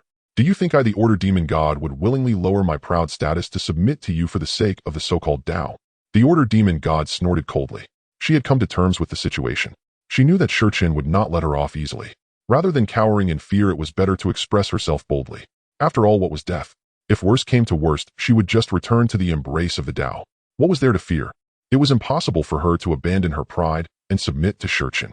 That would never happen because proud Chaos Demons are noble. They would never allow themselves to demean their own being. I do not require your submission. I only need your assistance. Shurchen realized that his initial words had been somewhat excessive. He had underestimated the pride of the Chaos Demons. As the Order Demon God said, no Chaos Demon would relinquish their pride to submit to others. Even the Dao could not make them submit, let alone himself, a fellow Chaos Demon. Thus he decided to take a different approach this time. Assist you? The Order Demon God was taken aback for a moment, a flicker of confusion crossing her eyes, clearly not understanding Shurchen's intent. Yes, you assist me, and in return I will help you perfect your order layout within the chaos. As for whether you can cultivate your own Dao to bear the transcendental seed in the future, that will depend on you. Is what you say true? Naturally. Good, I can help you. As long as it did not require her submission, the Order Demon God could still make a choice for the sake of her Dao. Among the Chaos Demons, pride and self-esteem came first, followed by the pursuit of the Dao. They held a very indifferent view of life itself, for they would not die. Even in death, it was merely a martyrdom to the Dao. After endless ages, they could still be reborn, so naturally, they did not fear death. Such great kindness. A glimmer of joy also flashed in Shurchen's eyes. Although he had not achieved his initial goal of making the Order Demon God submit, as long as she was willing to assist him, it counted as a success halfway. After all, if the Order Demon God agreed, it meant she was part of his camp. In the future, under his subtle influence, she would completely heed his words right. Then open your mouth and let me out. As he spoke, Shurchen waved his hand to fan the surrounding air, displaying a rather exasperated expression. The Order Demon God said nothing, merely opening her large mouth to let Shurchen out. However, the tightly clenched fist and her gloomy face revealed that she truly wished to strike him. At least if she were not constrained by her strength, she really would want to punch Shurchen in the face. Time swiftly passed, and the chaos had long since forgotten how long it had been. Today, a multitude of Chaos Demons awakened from their slumber, their gazes turning towards the edge of the Chaos World. Strange, why has destiny shifted? At this moment, the Destiny Demon lay on a massive Chaos stubborn stone, his gaze filled with contemplation. On his destiny chessboard, a piece that was clearly at the very edge began to move steadily towards the center, even showing promise of landing on Tianyuan. As a variable appeared. Then who was making the move? As he watched the slowly moving piece, images of several Chaos Demons flashed through the mind of the Destiny Demon, but in the end he still could not find the one that matched. The disturbance in the Destiny chessboard indicated that someone's fate had shifted. Although the Destiny Demon could not control the fates of the 3,000 Chaos Demons, he could still grasp the fates of a group of peripheral demons. It was precisely because of this that he noticed the sudden appearance of a variable. With a variable appearing in the Chaos World, it must mean that a Chaos Demon is laying down a strategy, yet he was unclear about who it was. A variable has appeared among the peripheral demons. What do you think about this? In a corner of the Chaos World, Shurchen and Pangu faced each other while a chessboard was placed before them. Shurchen held a black piece and dropped it calmly, a faint smile gracing his face. No matter who made the move, it ultimately has no impact on you and me, does it? You are right. What does it matter? The Chaos World has been too quiet. This variable will surely bring some vitality to the stagnant chaos. Seeing Shurchen make his move, Pangu's expression did not change much. He casually picked up a piece and placed it on the chessboard. In an instant, it was as if the world collapsed, a glimpse of axe light slicing through the sky towards Shurchen. No, you are mistaken. He cannot stir up great waves. If it were a Chaos Demon, perhaps there would still be a glimmer of hope. However, a peripheral demon's fate is already sealed. He cannot stir the stagnant chaos. Oh, it seems you know something. Hearing Shurchen's words, Pangu showed a hint of interest. After all, being noticed by Shurchen meant that the existence in question was significant. If the other party knew, they might not know whether to be grateful or to lament. Cannot speak, cannot speak. Shurchin chuckled lightly. As the master of the River of Time, he naturally sensed the aura from the future. This meant that among the peripheral demons there exists one from the future. Moreover, Shurchin knew who the other party had become. The master of the path of anger, a peripheral path of the path of warfare. What is there in existence you fear? Pangu naturally understood why Shurchin was reluctant to speak. The one who made that move was certainly extraordinary. As the master of time, Shurchin could peer into a fragment of the future, so it was very normal for him to know who the other was. It's not fear, but indeed hard to say, as I also find it difficult to comprehend. Shurchin shook his head, raising his gaze towards the chaotic sky, as if trying to see through something. However, the entire chaos world was shrouded in gray, and even he could not see the existence behind it. Why are you doing this? Could it be that my initial speculation was true? A stern voice echoed in Sun Wukong's ears, causing his emaciated form to raise his head in mockery towards the speaker, his eyes. Sun Wukong, do you know your error? A stern voice echoed in Sun Wukong's ears, causing his emaciated form to raise his head in mockery towards the speaker, his eyes full of disdain and unwillingness. Haha, error. What error does this old monkey have? The error lies with you deities, the error lies with this world, the error lies with my insufficient strength to overturn your tyrannical rule. I am not at fault. You rebellious monkey, after 500 years you still refuse to repent. You claim the errors lie with us deities, but have you ever considered who allowed you to be born on this earth? It was Pangu who opened up the heavens and created this world. It was Nuwa who created humanity and mended the sky to allow you to live peacefully in this world. It was the heavenly court that governed the 4 directions and brought favorable weather so you could work at sunrise and rest at sunset. It was my Buddhist sect that provided you with faith so you could have spiritual solace. But what about you? What have you done? You disregarded the majesty of the heavenly court, leading countless monsters to attack it, devouring the Queen Mother's peach garden, disrupting the peach banquet, shattering the 8 trigrams furnace of the old lord, causing the 3-flavor true fire to create the flaming mountains, overthrowing the ginseng fruit tree of Xinyuanzi, disturbing the East Sea, tearing the book of life and death. Your numerous offenses are too many to count. After being imprisoned for 500 years, do you still not understand, Sun Wukong? Haha. Tathagata, put away your hypocritical face. The things you say might deceive ignorant children, but you think you can fool this old monkey. You all say the heavenly palace is a paradise, but don't tell them that those who do not abandon their souls cannot reach it. You say the 5 elements mountain holds a demon, but do not tell them that you merely wish to consume the demon's spiritual essence. You say that as long as one's will is firm, they can obtain the true scriptures, but do not tell them that the journey westward is merely a farce under strict surveillance. You say I, this rebellious monkey, have overthrown the precious ginseng fruit tree. But do not tell them what is buried beneath that ginseng fruit tree. You monopolized the beautiful heavenly palace, playing with the fates of mortals. You turned the beautiful into the ugly, reduced the powerful to mere puppets, and caused those who were like brothers to become eternal enemies. Today you will not take him away.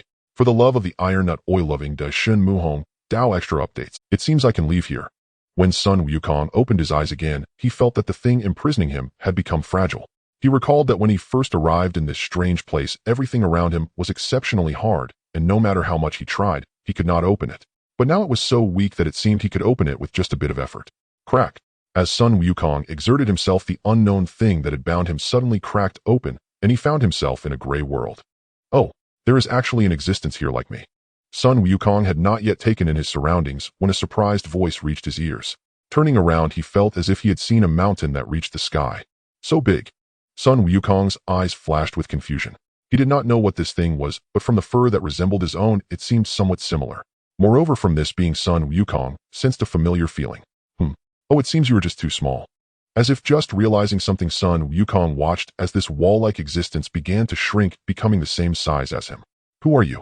Sun Wukong asked loudly, looking at this seemingly harmless monkey that gave him an air of danger. Compared to Sun Wukong's somewhat frail body, the monkey before him was much more robust, with muscles bulging prominently on its chest. Haha, interesting. As a peripheral demon of my path of warfare, you actually do not know me. No, there is power of time on you.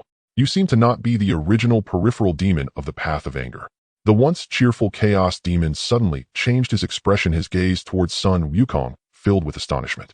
He was not like Shurchin and Pangu. They were well aware of the changes in the chaos world. The chaos demon, like a street rogue, wandered aimlessly through the chaos world, either sleeping or seeking to fight other chaos demons. Therefore, he naturally did not know of the changes in the chaos world, which is why he was so surprised upon seeing Sun Wukong. I, old son, do not know what you are talking about. Sun Wukong was greatly startled.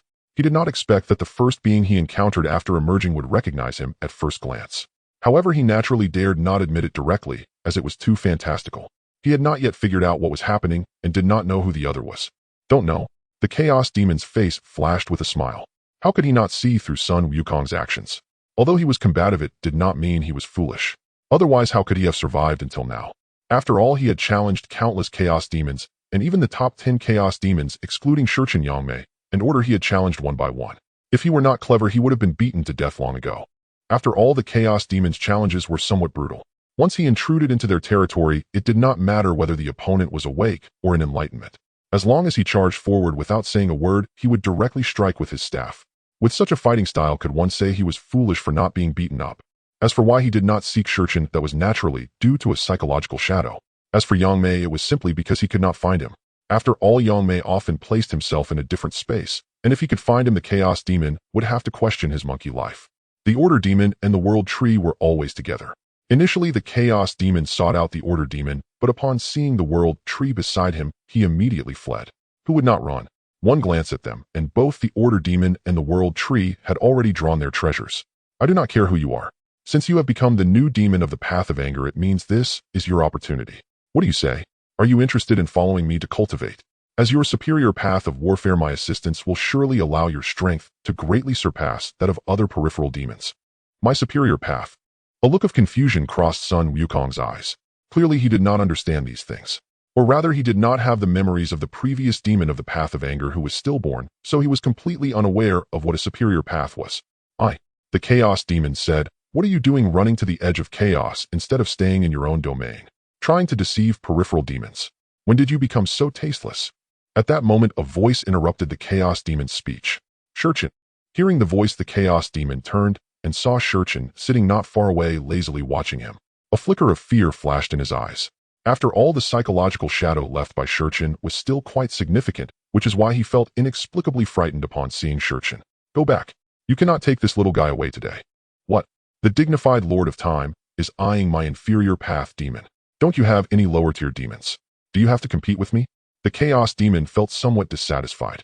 After all, no matter how one looked at it, Sun Wukong was the one he had noticed first. Yet here was Shurchen cutting in at the last moment. What did that mean?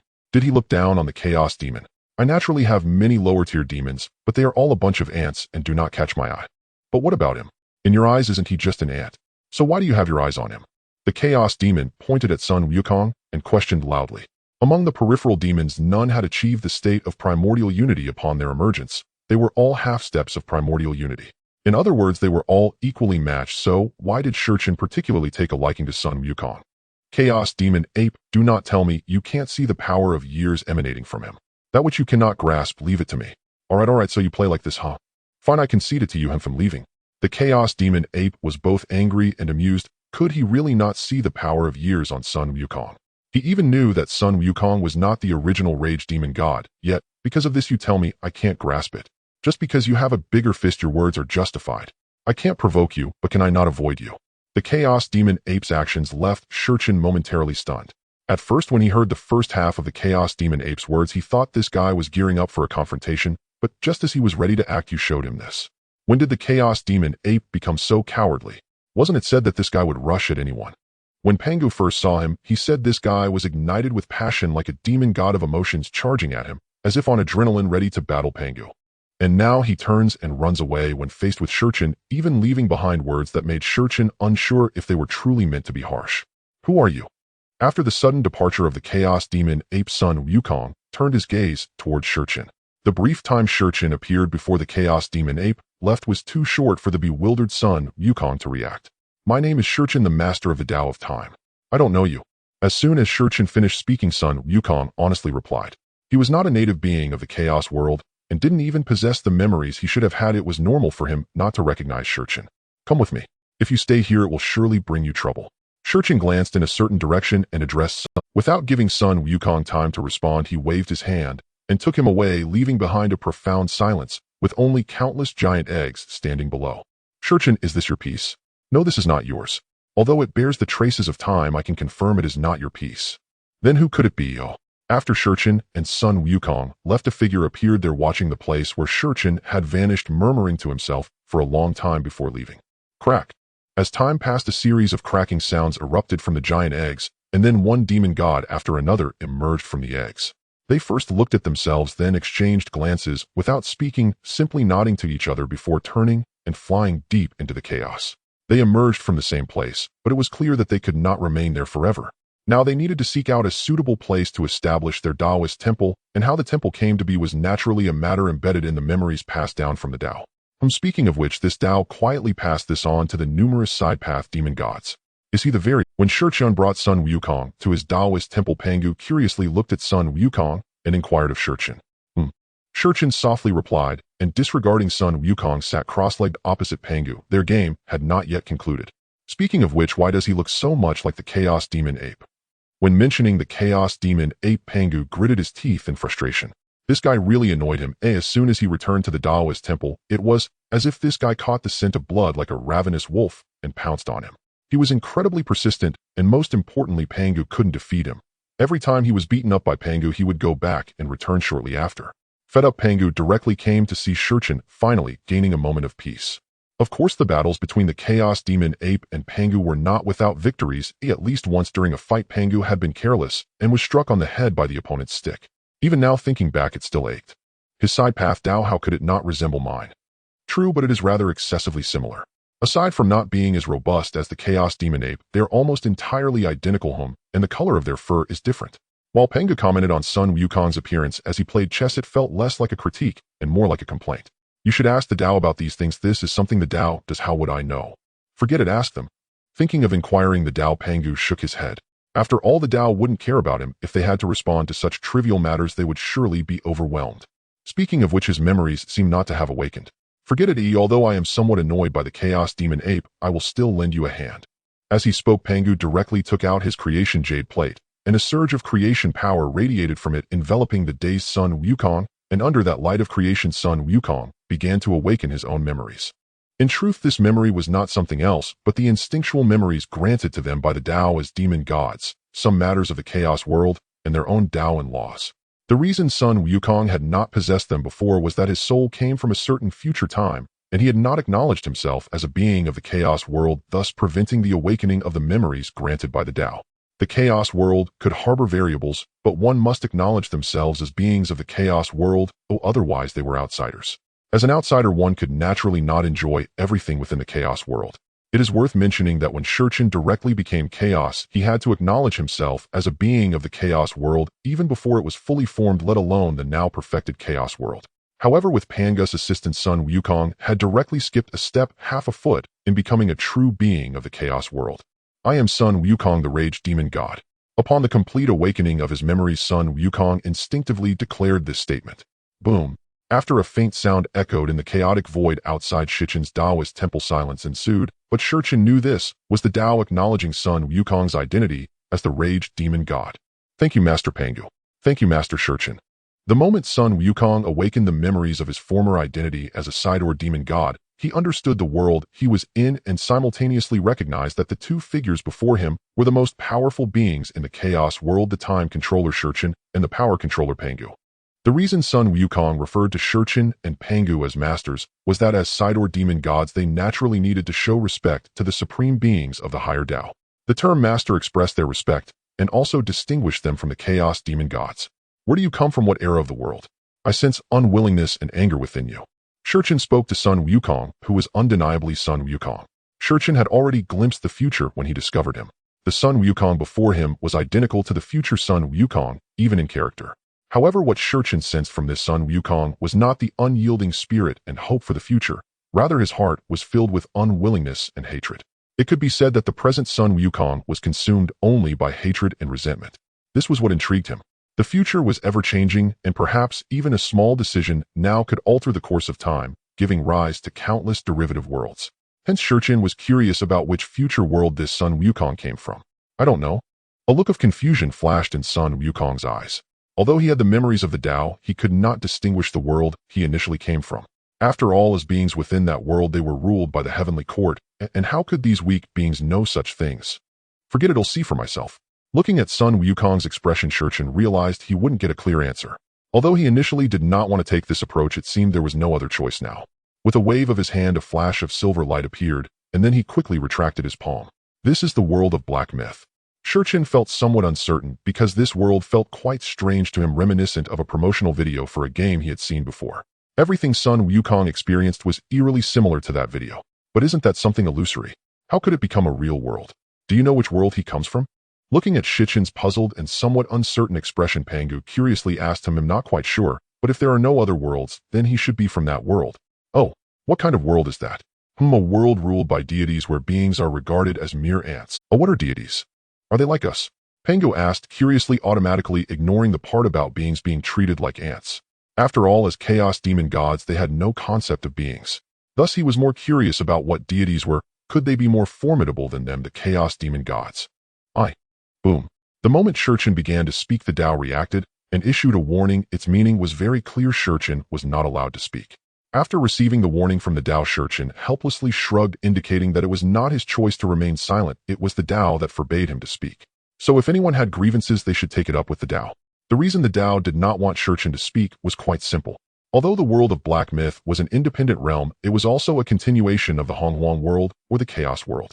If Shurchin revealed it, it would expose the layout of the Dao, which was naturally unacceptable. The Dao did not want Shurchin to speak, while Pangu wanted to know about it. The current situation greatly displeased Pangu, who stood up with the Pangu axe firmly in hand. "What do you mean by this, Dao?" Pangu angrily rebuked the Dao, but evidently the Dao paid him no heed. Thus Pangu stood awkwardly for a while, without receiving any response from the Dao. "All right, Pangu, do not be angry.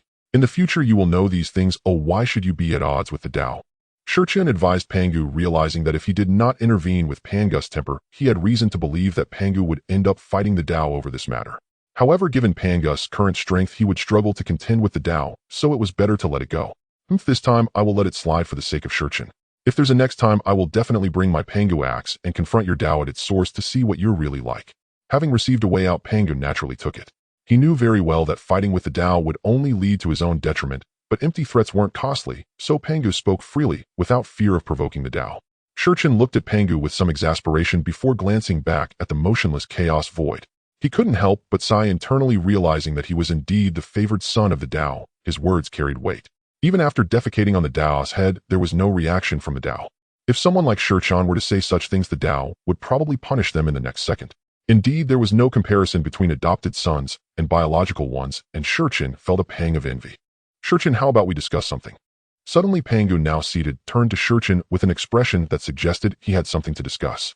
"If you want Sun Wukong, forget it. I just obtained him from that chaos demon ape."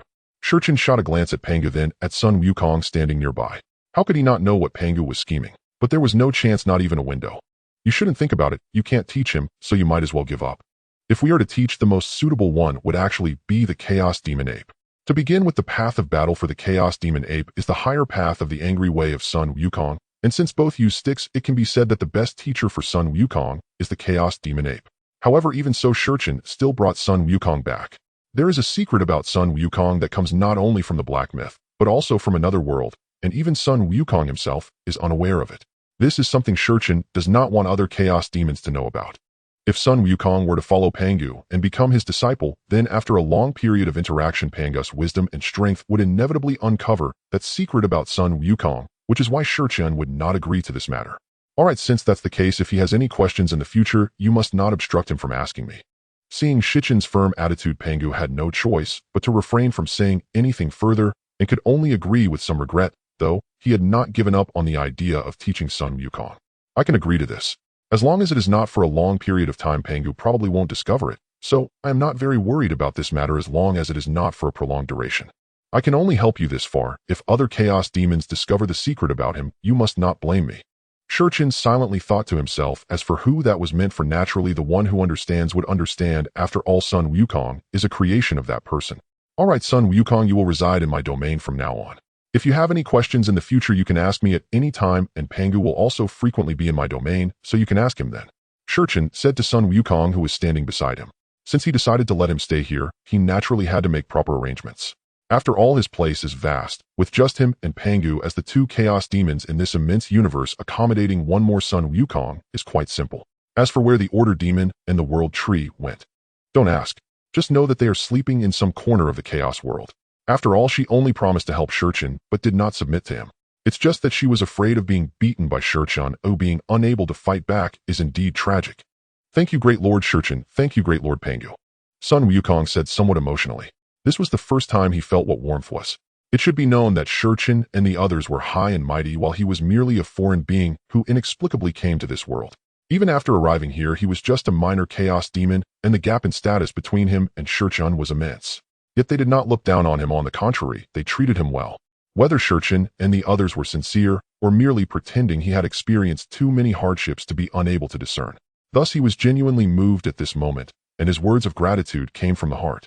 All right, sit down and watch us play chess. How much you can comprehend from it depends on your own understanding. Shurchen gestured for Sun Wukong to sit down and watch him and Pangu play chess. Naturally, a game between two supreme beings would not be simple. Every move they made carried their respective insights into the Dao, and playing chess was also a form of Dao exchange. At this moment in the boundless void, a terrifying existence, exuding a breath of destruction, was desperately searching for something. However, the void itself was blank, and no matter how hard he searched, he could not find what he sought. Damn it, why is this void so vast? Is it really that hard to find a world suitable for survival? This person was the destruction demon lord of the Agu Great World. After the god of healing was suppressed by Shurchen at the end of time, and the world rift was sealed, he left the Agu Great World to wander through the entire void just to find a world where the beings of the Agu Great World could live. Unfortunately, after a long time had passed, he couldn't find even a single world, let alone a hair in the void. Father God. Suddenly, a somewhat ethereal voice appeared in the mind of the destruction demon lord. Perhaps due to the vast distance, the voice sounded a bit intermittent. This is the voice of Jimmy. Wasn't it said that unless there was a major issue, I should not seek out the true self? Could it be that the world is having trouble holding up? Jimmy is one of the three main gods under the destruction demon lord. When he left, he had stated that unless there was something important, they should not come looking for him. However, now that he suddenly contacted him, his first reaction was that something had gone wrong in the world. It seemed that he had been out for a long time. He didn't even know how the world was doing now. Jimmy, is something wrong with the world? After establishing a faith connection, the destruction demon lord directly inquired. What? Is this true? When the destruction demon lord heard Jimmy's words, he was overjoyed. It was indeed a matter of great importance. He had been looking for so long in the void, and the surrounding environment had made him sick. He hadn't even seen a shadow of a world. It was as if they were the only world in the void. But unexpectedly, while he was searching outside, a world rift actually appeared at home, and it was even spewing out spiritual energy. Isn't this the last lifeline of the Agu Great World? Indeed, fortune always favors those who strive. As long as one does not give up, hope will come knocking at the door. You wait for my return. The destruction lord directly severed the connection and rushed back to the Agu Great World. Fortunately, he had left a trail when he left. Otherwise, in this vast void, it would be easy to get lost. At this moment in the Agu Great World, the main god Jimmy felt a dazed expression on his face as the link was suddenly severed. Why did it end so quickly? Didn't he even say he missed me? Where's the rift in that world? After a long journey, the destruction demon lord finally returned to the Agudo world. He did not have time to pay attention to anything else, and directly entered the demon realm, where he sought out the three main gods of the demon realm, namely the ones he had created, Jimmy, Siwang, and Kuei. Greetings, Father God. You have finally returned. Upon seeing the destruction demon lord, the three were overwhelmed with emotion, tears brimming in their eyes. They had been separated from their father god for dozens of years, and this was the first time in such a long time that they had not seen him. Enough with the sentimentalities. First tell me where the rift in the world is. Under normal circumstances, he would have expressed his feelings to his children, especially considering it was his first time away from the Agudo world for such an extended period. However, clearly this was not the time for such sentiments, as the Agudo world was on the brink of destruction. They could all die, and dwelling on emotions would lead to their end. Father God, this time the rift is in the heavenly realm. Whoosh. As soon as Jimmy finished speaking, the destruction demon lord, still seated on the throne, instantly vanished from the spot, leaving only a gentle breeze in his wake. Does Father God know the exact location? The Kuei god looked at his two brothers with a confused expression. If he remembered correctly, Jimmy only said it was in the heavenly realm without specifying the exact location. Would Father God be able to find it? Do you think it's you? How could Father God, who is omnipotent, possibly not find it? The Siwang god looked at the place where the destruction demon lord had just departed with admiration and said disdainfully to Kuei, "Put away your ignorant eyes. The reason Father God is that he is omnipotent. Do not use your narrow understanding to judge Father God's greatness." Faced with the mockery from Jimmy and Siwang, Kuei found himself at a loss for words. He wanted to curse them, but he didn't know any curses, which frustrated him. At this moment, the destruction demon lord was unaware that his three children were in their palace looking down on the youngest Kuei. He was currently hovering above the heavenly realm, gazing down at the entire realm in search of the rift mentioned by Jimmy. Found it. As his gaze swept over a certain corner, a glint of brilliance flashed in his eyes, for he had discovered the existence of the rift. At this moment, the three main gods of the heavenly realm were quietly sitting next to the rift, guarding it to prevent others from approaching. Greetings, Lord Demon. The moment the Destruction Demon Lord appeared, the three main gods stood up and respectfully bowed to him. You may rise. The Destruction Demon Lord had not hidden his aura, so it was only natural that he was noticed by the three main gods upon his arrival. At this moment, he looked past the three main gods toward the rift. For some reason, he felt an inexplicable sense of familiarity when he saw this rift, though he could not recall where he had seen it before. Lord Demon, do you know where Father God has gone? Why can't we contact him now? Although the Destruction Demon Lord was very busy at the moment, they could see that. However, one of the three still stepped forward to inquire, as they were worried about their inability to contact their Father God. Previously, the main god of the demon realm had said that the Destruction Demon Lord had left the world, so they hadn't been able to ask. Now that he had returned, it was only natural to inquire. Perhaps he would know. You can't contact him either. Hearing the main god's words, the Destruction Demon Lord's previously calm expression suddenly turned grim. If they were unable to contact him, it could be said that the rift had been sealed and the distance was too great to maintain contact. However, if the children of the Jishur god could not contact him even with the power of their faith, then the problem would be significant. Should we have been able to contact him? Enough. Jishur had to leave the world for some reason, but he should be back soon, so you don't need to worry. As for the inability to contact him, it may simply be due to the distance being too great and your powers being too weak. The Destruction Demon Lord naturally dared not reveal the true situation to them. Otherwise, if they heard that their Father God was trapped in an unknown world, their faith might collapse. After all, in their hearts, their Father God was invincible, and to tell them there was someone he could not defeat would surely shatter them. We understand. Hearing the words of the Destruction Demon Lord, the three exchanged glances and said with determination, The Destruction Demon Lord was somewhat stunned. What do you understand? What do you really comprehend? What did I say that you understood? Lord Demon, please tell our Father God not to worry. We promise to diligently cultivate and will never lie. The Destruction Demon Lord opened his mouth, but ultimately chose to give up. At that moment, he felt utterly exhausted. Indeed, the three main gods of the heavenly realm were quite foolish. He had been right to complain about them to Jishur God back then. Remembering how Jishur had said they were quite clever, he now wished he could slap Jishi's face. You may leave. Feeling somewhat weary, the Destruction Demon Lord expressed that he did not wish to see these three at this moment. Although his own three children were quite silly, they seemed extraordinarily wise compared to these three. Another day missing Jishur God. Well, forget it. After handling the issue of world destruction, I will search for that Jishur God fellow. Looking at the rift before him, the Destruction Demon Lord murmured, and then took out his Dao artifact to begin attacking continuously.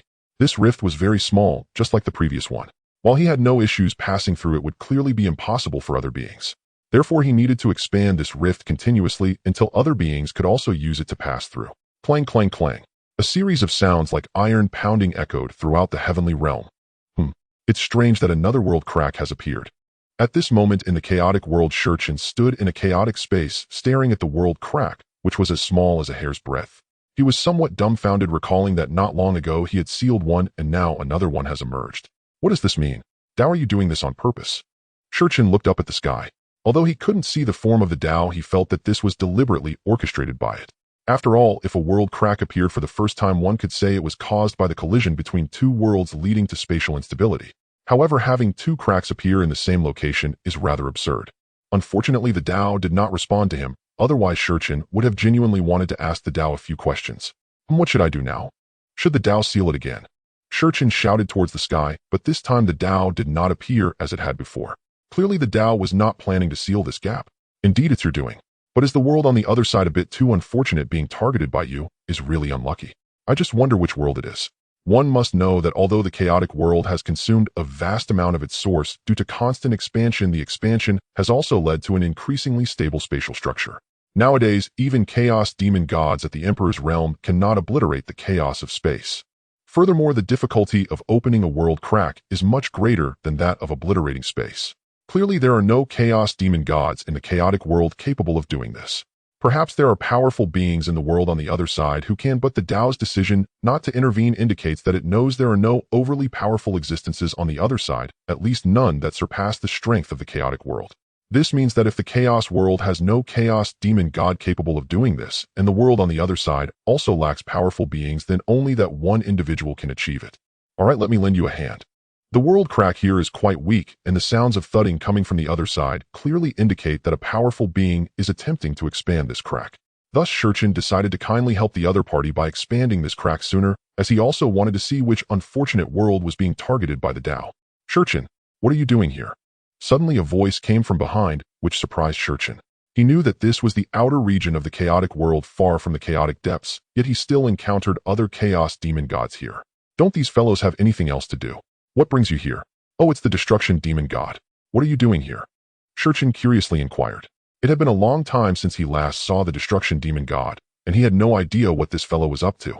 Now seeing him, Shurchin was surprised to find that he had actually reached the supreme realm. If he has broken through, then Yang Mei and the others must have as well.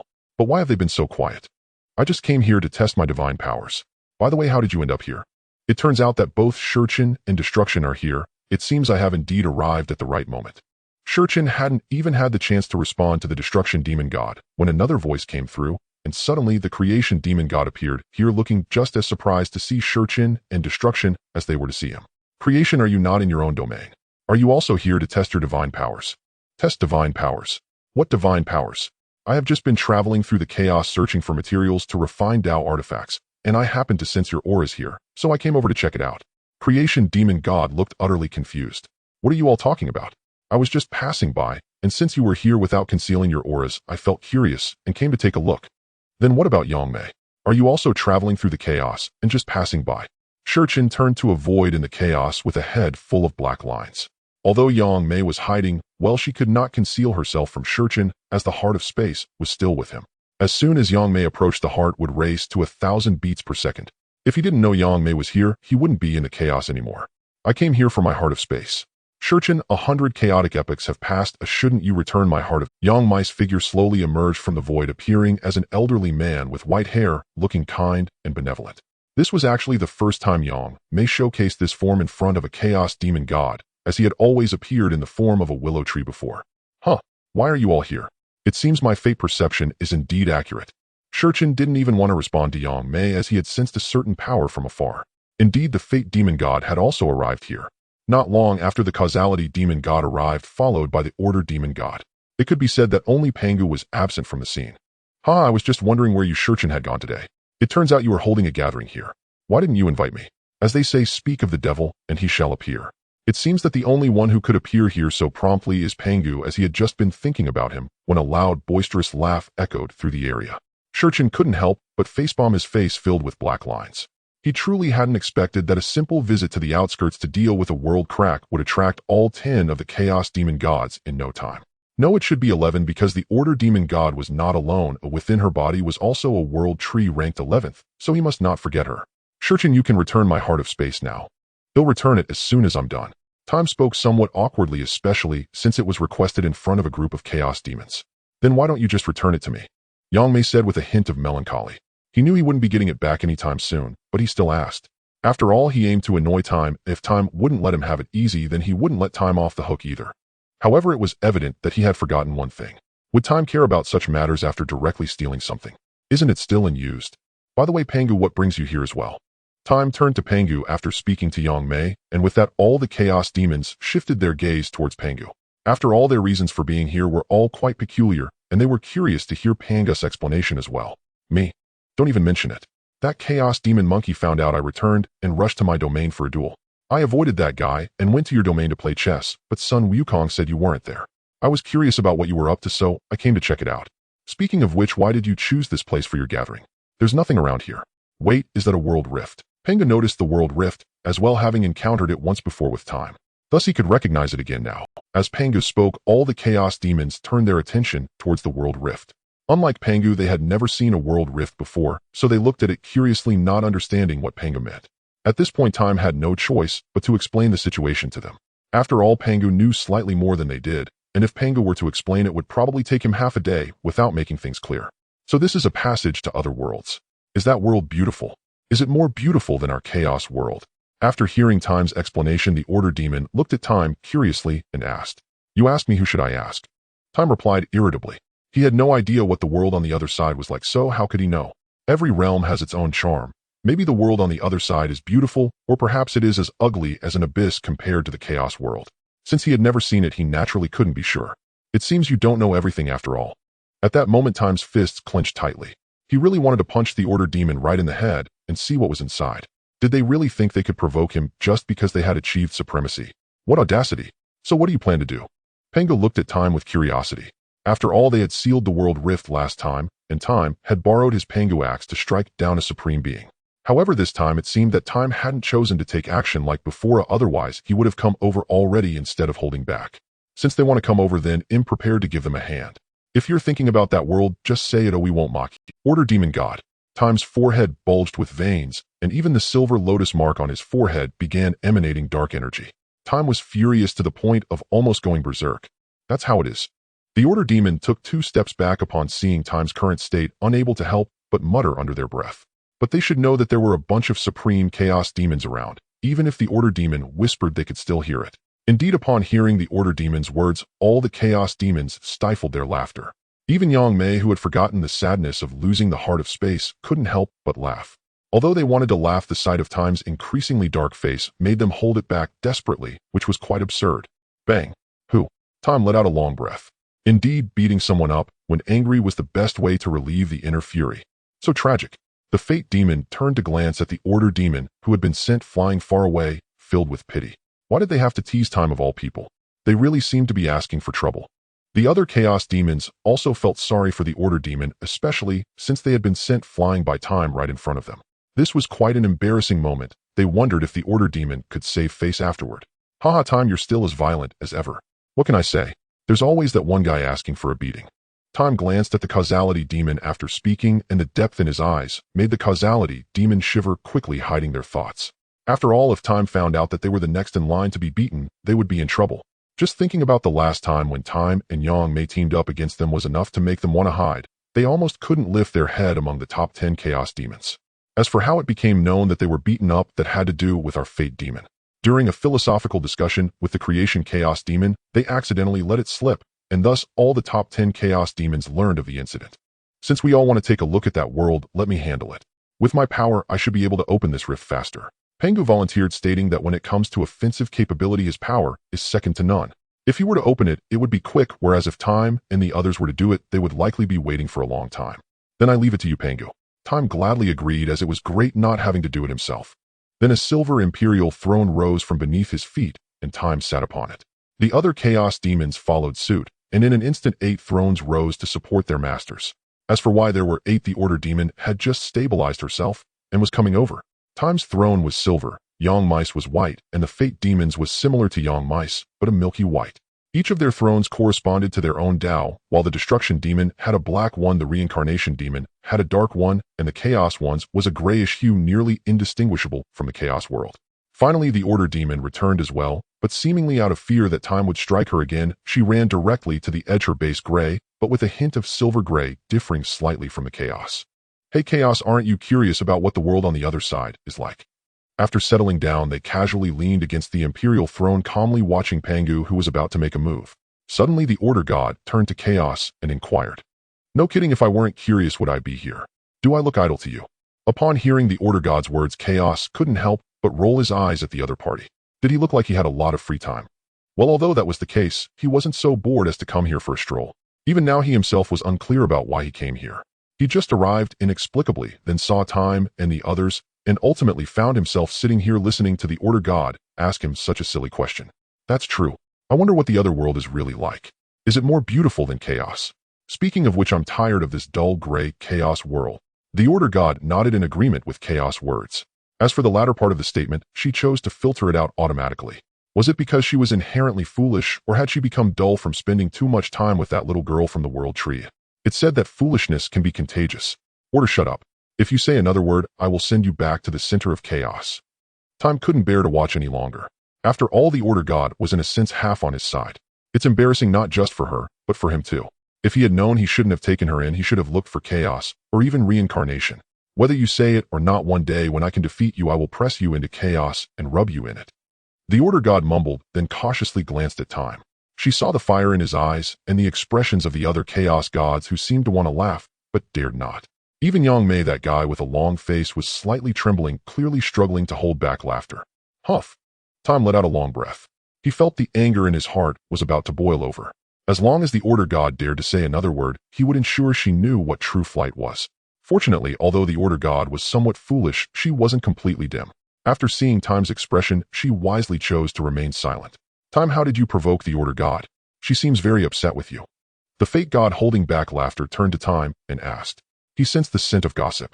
Be it in later generations or in the Chaos World, these Chaos Gods were unconditionally interested in gossip.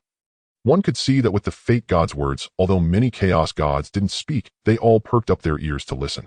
The most ridiculous part was that Pangu, who was about to take action, unexpectedly sat cross-legged in the void of chaos, listening quietly, without saying a word. As for the Order God, at that moment she was lowering her head, seemingly lost in thought. But Time felt it was likely not a good one, as she might even be cursing herself inwardly. Not much, I just found her displeasing last time, and gave her a beating. Time said casually. Is that it, eh? What else did you expect? Why do I feel that her resentment towards you is more than just that? The Fate God asked, somewhat persistently, sensing that Time seemed not to be entirely truthful. What if I beat you up to see if your resentment towards me is greater or lesser than hers? Oh, forget it. I was just asking out of curiosity, purely asking. The Fate God awkwardly retracted his head, adopting a very earnest demeanor. He dared not take this matter seriously with Time. He had confidence in his inability to win against him. Pangu, it's time to get to work. Time's soft voice interrupted Pangu's silly laughter. Huh. All right, time to work.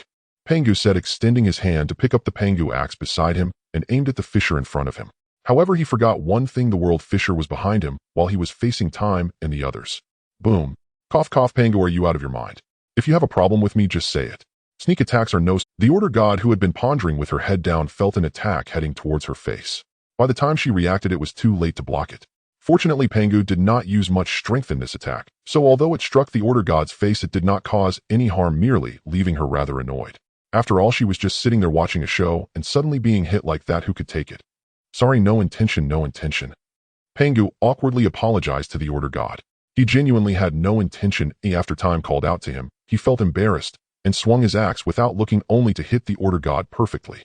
This couldn't be blamed on Pangu, it was just that the Order God had bad luck. And since the one in charge of fate was the Fate God, the blame ultimately fell on him. At this moment, the Fate God had no idea that a black pot had unexpectedly flown onto his back. If he found out, he would be infuriated. What did this have to do with him? Alright, enough jokes. Pangu, you go help open the fissure in that world so they can come over. Let's see what that world is really like. In the end, it was Time who spoke up. They had been playing around for quite a while, and the one on the other side was still diligently working to open the fissure. Hence, they naturally could not disappoint the diligent laborer. Haha, alright. After a hearty laugh, Pangu raised his Pangu axe and swung it down at the world fissure. A loud bang echoed throughout the entire Chaos World, followed by a series of sounds resembling iron being struck. If you listen carefully at this moment, you would find that the sound of Pangu's chopping resonated with the sounds coming from the other side, creating a rhythmic interplay. If the Chaos Gods of the Path of Sound were to come over, they might even compose a new chapter. Is the opposite world also attacking this world's rift? Suddenly, the Destruction Demon Lord, who had been hammering away, abruptly stopped, for he sensed that the speed at which this world's rift was opening was surprisingly much faster than it had been initially. Though he had been attacking continuously at his pace, it should have taken at least millions of years for the rift to open wide enough for a living being to pass through, as the rift was simply too small, only about the size of a hair. However, at this moment things were different. It had already grown to the thickness of a forearm in no time, and he could even see that even though he had stopped, the rift continued to expand at a rapid pace. There could only be two scenarios for such a phenomenon, the first being that the rift was inherently expanding on its own, and the second being that on the opposite side there were others attempting to widen the rift just like him. When he finally heard the faint sounds of hammering coming from the other side, he knew it belonged to the latter scenario. I didn't expect that the opposite world would also have supreme powers. This could indeed be a bit troublesome. The Destruction Demon Lord muttered, looking rather grim. He had initially thought it was just an ordinary world, which he could easily conquer to make it the second homeland for the beings of the Aguda world. However, now that there was also a supreme presence on the opposite side, it became a different story. With the whereabouts of the divine ruler unknown, he was unsure just how many supreme beings there were on the other side. If there was only one, he would be fine, confident in his invincibility, able to suppress the opponent and claim the territory as his own. But if there were two supreme beings, that would indeed be troublesome. Well, since the world is about to be destroyed, this is the only hope. I can only gamble on it. Ultimately, the desire for survival outweighed his fear of the unknown, and he began working hard again, striving to fully open the rift in this world. Pangu, did you not sleep well? Your strength is so weak and you're working so slowly. Boom. Do you have strength? Pangu raised his hand and struck the Chaos Demon God, speaking with his axe the terrifying force instantly, sending him flying from his throne, followed by Pangu's faint voice. The Chaos God sitting nearby couldn't help but support his forehead with his hand. He truly could not understand how the Order Demon God dared to mock Pangu while he was working hard. Chaos felt that Pangu's effort was too little and thought it would be better to strike harder and take out the Order Demon God's throne as well. Using this kind of strength, I might just fall asleep from how slow you're going. After stabilizing himself from a distance, the Order Demon God returned and sat back on his throne, not forgetting to complain to Pangu. The Chaos God silently moved his throne next to the Order Demon God. He did not want to be caught in the crossfire, so it was better to stay a little further away. Similarly, the Cycle God, who was also close to the Order, moved in sync, as both seemed a bit fearful of sitting next to the Order Demon God, given that he occasionally made remarks that could offend beings like Time and Pangu, which made their hearts feel anxious. Using this kind of strength, I might just fall asleep from how slow you're going. Upon hearing Pangu's words, the Order Demon God quickly waved her hand. Her path and times were not truly suited for attacking. This work was best fit for Pangu. If she were to take over, it would take her much longer than Pangu. If you keep talking, I'll strike your throne too. After expressing his dissatisfaction, Pangu glanced towards Time, implying that he should manage his own people.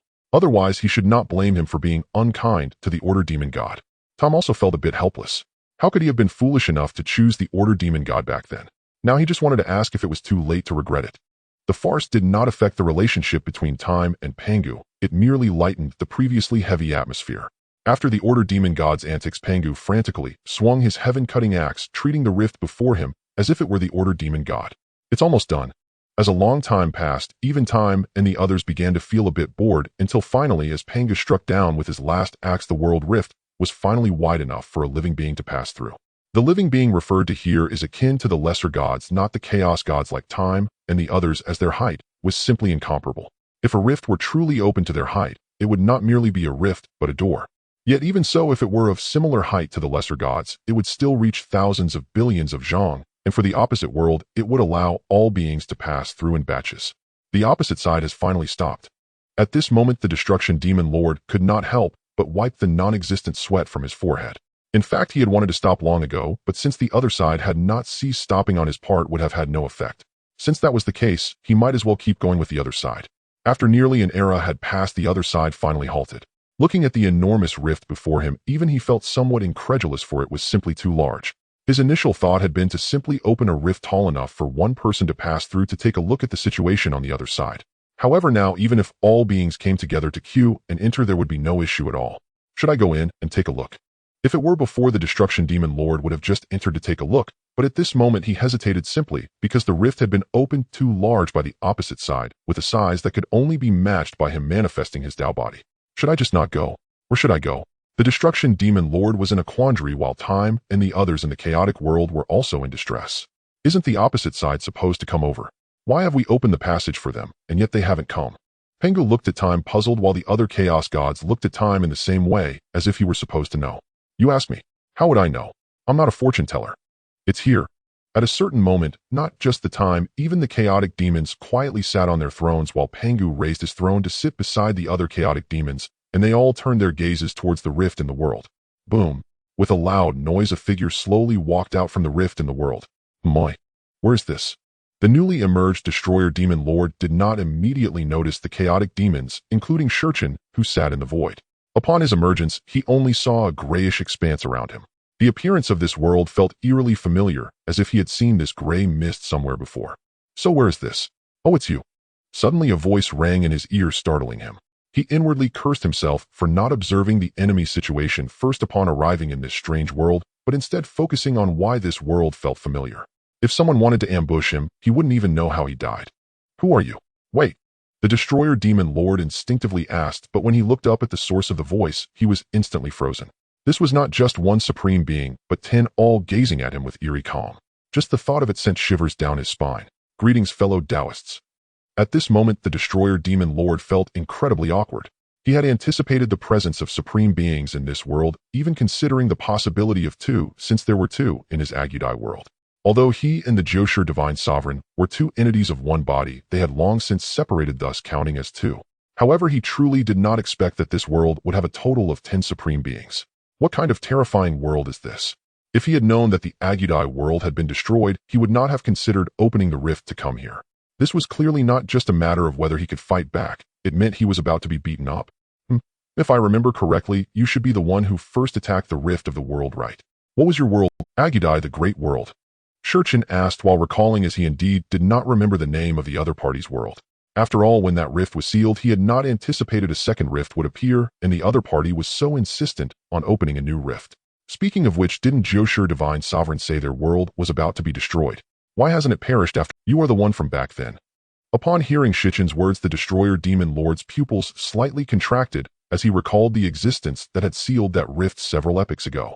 The aura he sensed was indeed Shichin's. In an instant, the Destroyer Demon Lord felt a wave of unease. He knew that Joshur Divine Sovereign, whose strength was comparable to his, had already disappeared, likely killed by the other party.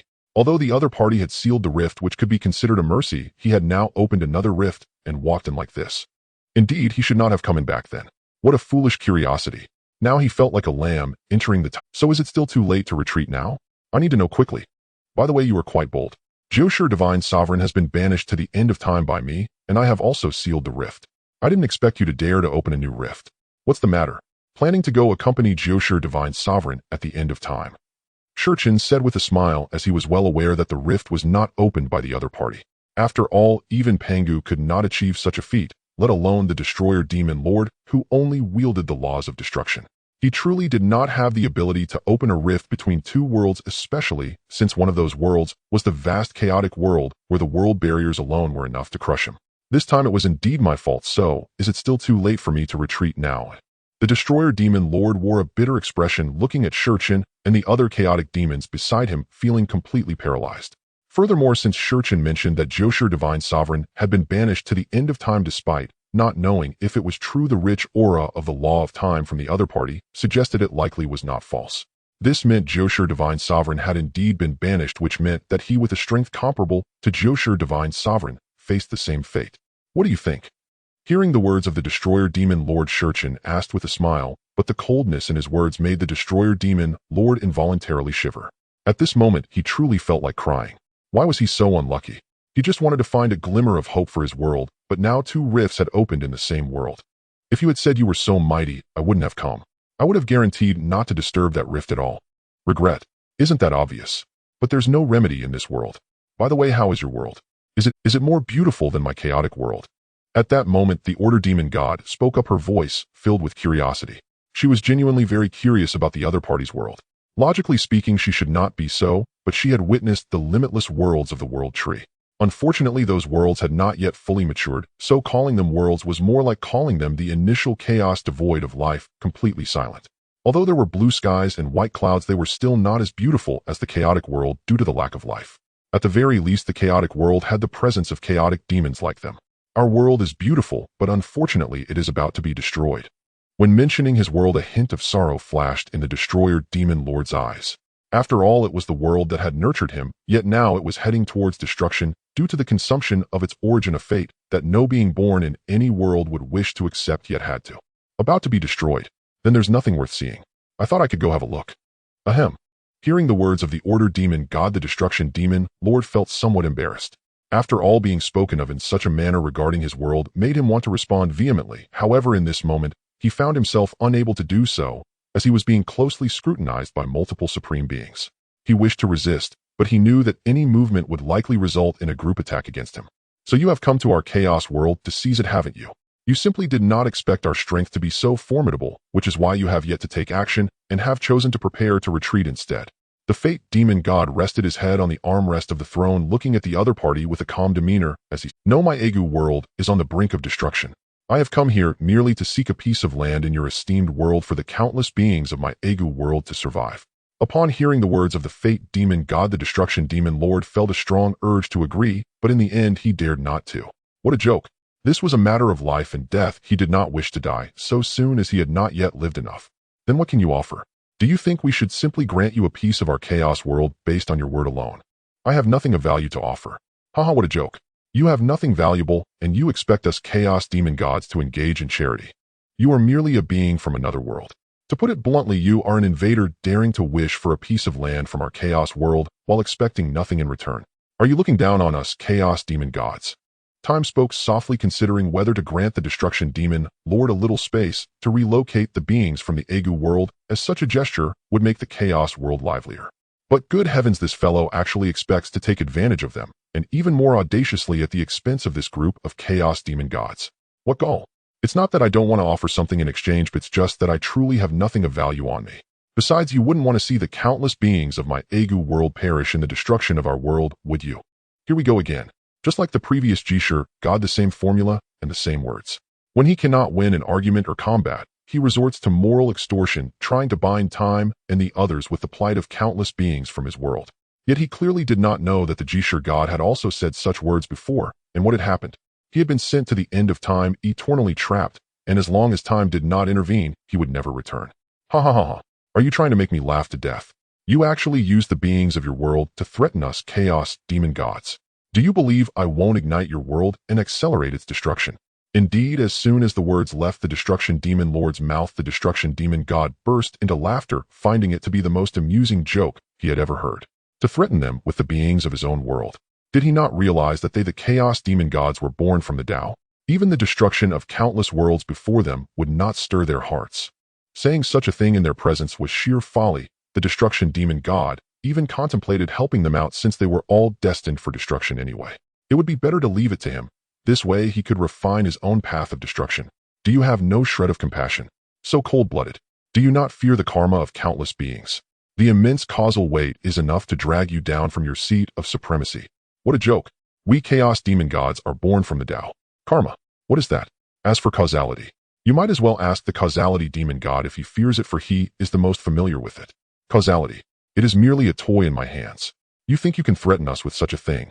How absurd. The causality demon god was playing with the threads of causality, one end tied to the destruction demon god, while the other end was momentarily in his hands, then bound to the order demon god and a few other Chaos demon gods. Causality was merely a toy of the causality demon god. He might ponder over other matters, but when it came to causality, he was the absolute master. Mastering causality. How is that possible? Isn't causality said to never be controlled? Why can you control causality? At the moment he learned that the causality demon god had mastered causality, the destruction demon lord felt somewhat broken. In the Egu world, causality was a terrifying thing. Once entangled, even a being at the level of a main god would face disaster. Although he was not entangled in causality, if the causality were too overwhelming, like the destruction of the Egu world, it could also drag him down from his seat of supremacy. He had previously studied this matter, and his conclusion was that he could not master it. Thus, at this moment, knowing there was a being who could control the laws of causality made him emotionally agitated, filled with fear and dread. You cannot, others cannot either. It seems you master the law of destruction. Since their paths were different, the causality demon god was not very certain about the law mastered by the destruction demon lord. After all, there were many side paths under destruction, and some of the aura emitted was similar to that of the destruction demon lord, which left him uncertain. What? You master the law of destruction? Are you joking? Upon hearing the words of the causality demon god, the one most shocked was the destruction demon god, for he was indeed the master of the path of destruction and had not realized that the other party grasped the law of destruction. The aura of the other party was somewhat similar to the aura of the path of killing in one of the side paths. He indeed masters the law of destruction. Time had previously battled with the Jishur god, and the giant sword that the Jishur god wielded was likely the one belonging to this individual before him, as the Jishur god mastered the law of creation and had no reason to forge a weapon of the law of destruction. What is your background that you master the same great Tao as I do? As soon as Time finished speaking, the destruction demon lord stood up, pointing at the destruction demon god, and speaking loudly, as if the fact that the other party mastered the law of destruction was the greatest insult to him. Who are you? The destroyer sovereign's expression darkened. Never before had anyone dared point directly at his nose and declare him unworthy of wielding the law of destruction, especially not with such contempt. True, the opponent's strength was formidable, but so was his own. As a sovereign among sovereigns, why should this stranger presume superiority? Remember this name, Destroyer God, and remember it well, for it shall be the name you carry into oblivion. The Destroyer God descended slowly from his imperial throne and stood before the Destroyer sovereign, clearly intent on a decisive confrontation. It seems the Destroyer's temper is far more volatile than I ever imagined. Yet why have I never witnessed it before? The Creation God turned to the Causality God beside him and asked. Truth be told, he himself had scarcely met the Destroyer God. Only a handful of times, always in the presence of Shurchen and others. Would the Destroyer God dare unleash his fury before them? He would be struck down instantly. Do not ask me. I know him not. The causality god dismissed the inquiry flatly, truly unfamiliar and unwilling to feign knowledge. Shurchen, who among them is stronger? Yang Mei glanced curiously at Shurchen. If we speak solely of mastery over the Great Dao and physical cultivation, the Destroyer God vastly surpasses the other. Just say outright that the Destroyer is stronger. Yang Mei shot Shurchen an exasperated look. You've already stated it plainly. Why obscure it with qualifications about Dao and physique? Does that not itself confirm the Destroyer God's supremacy? No one knows what hidden trump cards the adversary may hold. Shurchen spoke calmly. I have fought the Jishur Divine Sovereign, and even though he cultivates the law of creation, he somehow wields the antithetical law of destruction with eerie equilibrium. This opponent before us is unlikely to be any less formidable. So even you are uncertain. Precisely. Then there are things even you do not know. I am no embodiment of the Great Dao. I cannot possibly know all things. Shurchen cast Yang Mei a wry, exasperated glance. Did the fellow truly grasp the absurdity of his own words? If Shurchen knew everything, what need would there be for the Great Dao itself, let alone for its existence? He might as well shatter it and ascend the throne himself. State your name. My world-annihilating grinder spares no nameless foe. Though the Destroyer God disdained the Destroyer Sovereign, he honored him as a worthy adversary. So much so that he had drawn forth his ultimate treasure, the world-annihilating grinder. Among the primordial chaos, such chaos supreme treasures were exceedingly rare. Only 24 existed across the 3,000 chaos gods. Though later records of the world-annihilating grinder in the Hongwang era are scarce, its terror remains undeniable. What legends recount is merely its shattered remnants, broken by the heaven-opening axe after the Destroyer God's death. Even those fragments attained the rank of innate supreme treasure. In the hands of a great divine artisan, they could grind the entire Hongwang realm to dust. Now held aloft by the Destroyer God himself, the primordial chaos supreme treasure possessed power sufficient to obliterate the entire chaos, provided his strength matched its magnitude. To attempt otherwise would invite immediate retribution from the Great Dao itself. A good world's Destroyer Sovereign.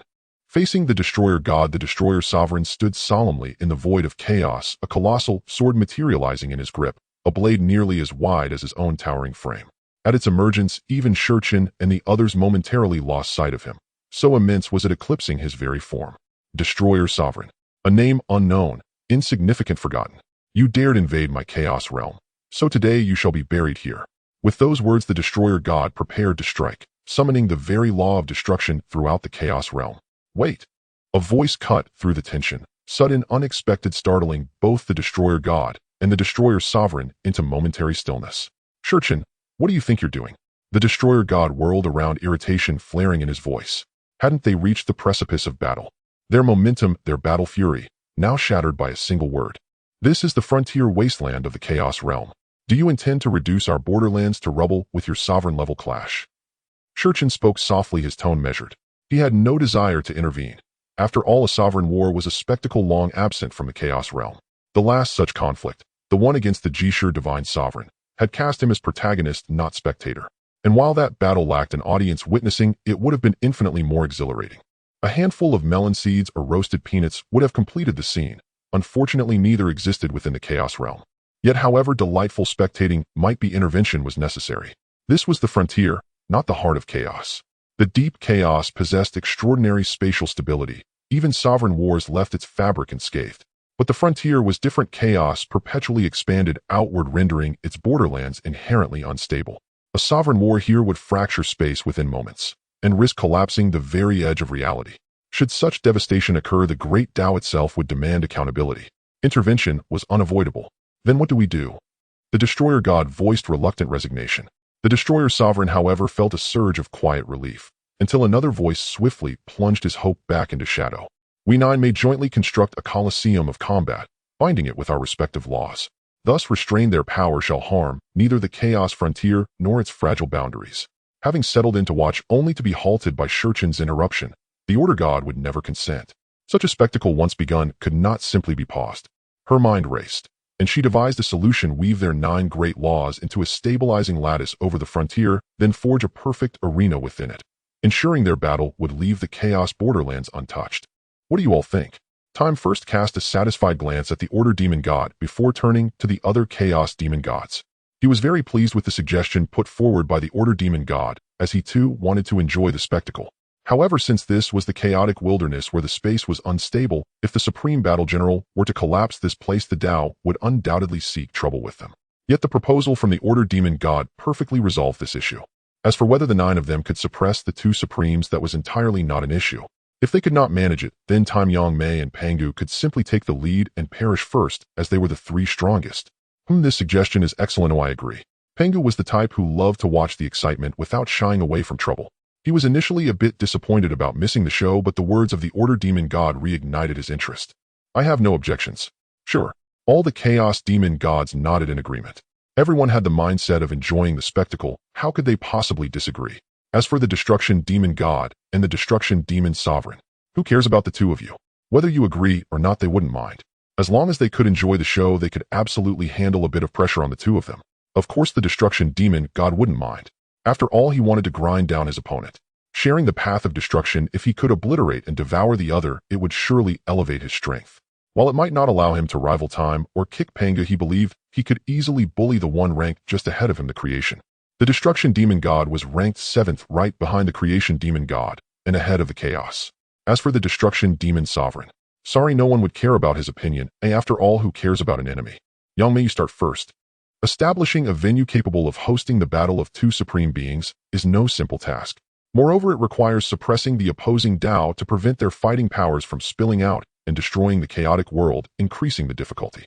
Fortunately, they have Yang Mei, the master of space. Rise. Yang Mei did not refuse, as the first step in creating the battlefield is to generate space. Would they still need to introduce time, as in the creation of chaos? With Yang Mei's roar, a divine script of divine intent slowly emerged from the imperial throne behind him. The surrounding spatial Dao began to fluctuate, and in their perception, a relatively small world was born around the Destruction Demon God and the Destruction Demon Sovereign. This world was about the size of a vast universe, but it could not give birth to any life, as it was merely a space created by Yang Mei. Under the support of the spatial Dao script, the Destruction Demon God and the others felt the cramped space suddenly expand infinitely. However, from the outside, it seemed to be only the size of a vast universe, but internally, it could easily contain more than half of the chaotic world. That should be enough. Not bad, it's ready. As soon as Yang Mei finished asking, Time nodded in satisfaction. Such a space was ample enough for them to move freely, and even the Destruction Demon God could unleash his true form without issue. After saying this, Time directly raised his hand and unleashed his own Dao script. It was not that they needed the Dao script to proceed, but because they wanted to enjoy the show, they couldn't focus solely on the spatial conditions. Hence, they chose to take a shortcut using the Dao script, as it inherently represented their Dao, allowing them to watch the spectacle with peace of mind. Subsequently, all the Chaos Demon Gods did the same, each unleashing their radiant Dao scripts to suppress the space created by Yang Mei at 9 corners of the entire space. With their Dao suppression, even if the 2 of them caused a ruckus, it would be impossible to break through the blockade. Alright, you 2, hurry up and start. I can hardly wait. The Order Demon God was the last to unleash her Dao script, and after finishing, she directly addressed the Destruction Demon God. A black line appeared on the foreheads of the Chaos Demon Gods. What do you take the Destruction Demon God for? A circus performer. Fortunately, at this moment, the Destruction Demon God's eyes were solely on the Destruction Demon Sovereign. Otherwise, he would have had a serious discussion with the Order Demon God. Alright, the battlefield has been prepared for us. It's time for me to see how strong you truly are. The Destruction Demon God, grasping the World Annihilation Mill, addressed the Destruction Demon Sovereign as the surrounding Destruction Dao surged. The space created by Yang Mei instantly collapsed under the rules of destruction, but was quickly repaired by the spatial script. Coupled with the other Dao scripts suppressing it, there was no situation of the arena collapsing before the battle even started. It seems that this battle is unavoidable, however, it doesn't matter. Your name is Destruction Demon God, right? I will remember your name, and on this day, every 10 million years, I will come to pay my respects. Arrogant. Boom. A glint of cold light flashed in the Destruction Demon God's eyes. This was the first being to dare speak to him in such a manner. Pay respects to him. Who knows who will be paying respects to whom 10 million years from now? Dong. Crack crack. What? How is this possible? As the 2 treasures collided, the giant sword in the Destruction Demon Sovereign's hand emitted a sound of shattering under the unbearable burden. Die? Before he could react, the giant sword shattered in an instant, and the World Annihilation Mill of the Destruction Demon God crashed into him, not sending the Destruction Demon Sovereign flying, but obliterating his body completely. What kind of treasure is this? As the Destruction Demon Sovereign, restored from the River of Time, looked at the World Annihilation Mill in the hands of the Destruction Demon God, his eyes flashed with shock and greed. Yes, greed. He was shocked because at the moment of collision between his Dao device and the destruction demon god's treasure, a terrifying aura of obliteration erupted from the world annihilation mill, which extinguished the spirit of his giant sword, causing it to shatter. His flesh could not withstand the damage from the destruction demon god's world annihilation mill. It has nothing to do with you, Dai. I will make you a martyr in the chaotic world and turn you into nourishment. Splash. As the world annihilating mill drew near the demon sovereign of destruction, a sound like rushing water echoed forth. Where the mill struck the sovereign, a piercing, grating shriek erupted, black mist instantly shrouding both figures. What is this thing? The god of reincarnation could not discern what had emerged from the demon sovereign's body. At the very instant the demon god of destruction unleashed the world-annihilating mill, what had blocked the blow? Moreover, the point of impact crackled and sizzled like roasting flesh, spewing thick black mist, rendering all vision impossible. Ask me not. The god of order did not even turn her head, her gaze locked unblinkingly upon the two locked in combat within the void, her thoughts inscrutable. Damn you, demon god of destruction. This is your doing. Boom. A furious roar tore through the black mist, and suddenly the demon god of destruction was hurled backward, nearly losing his grip on the world-annihilating mill itself. Only after barely stabilizing his form did he stare astonished into the swirling obscurity. What monstrous abomination are you? Truly hideous. Moi. His words left every chaos god momentarily stunned. Hideous. To call him ugly after being flung aside seems rather unjust. Why not say so before the blow landed? Is this truly appropriate now? Yet almost instantly the chaos gods understood indeed. It was grotesquely hideous.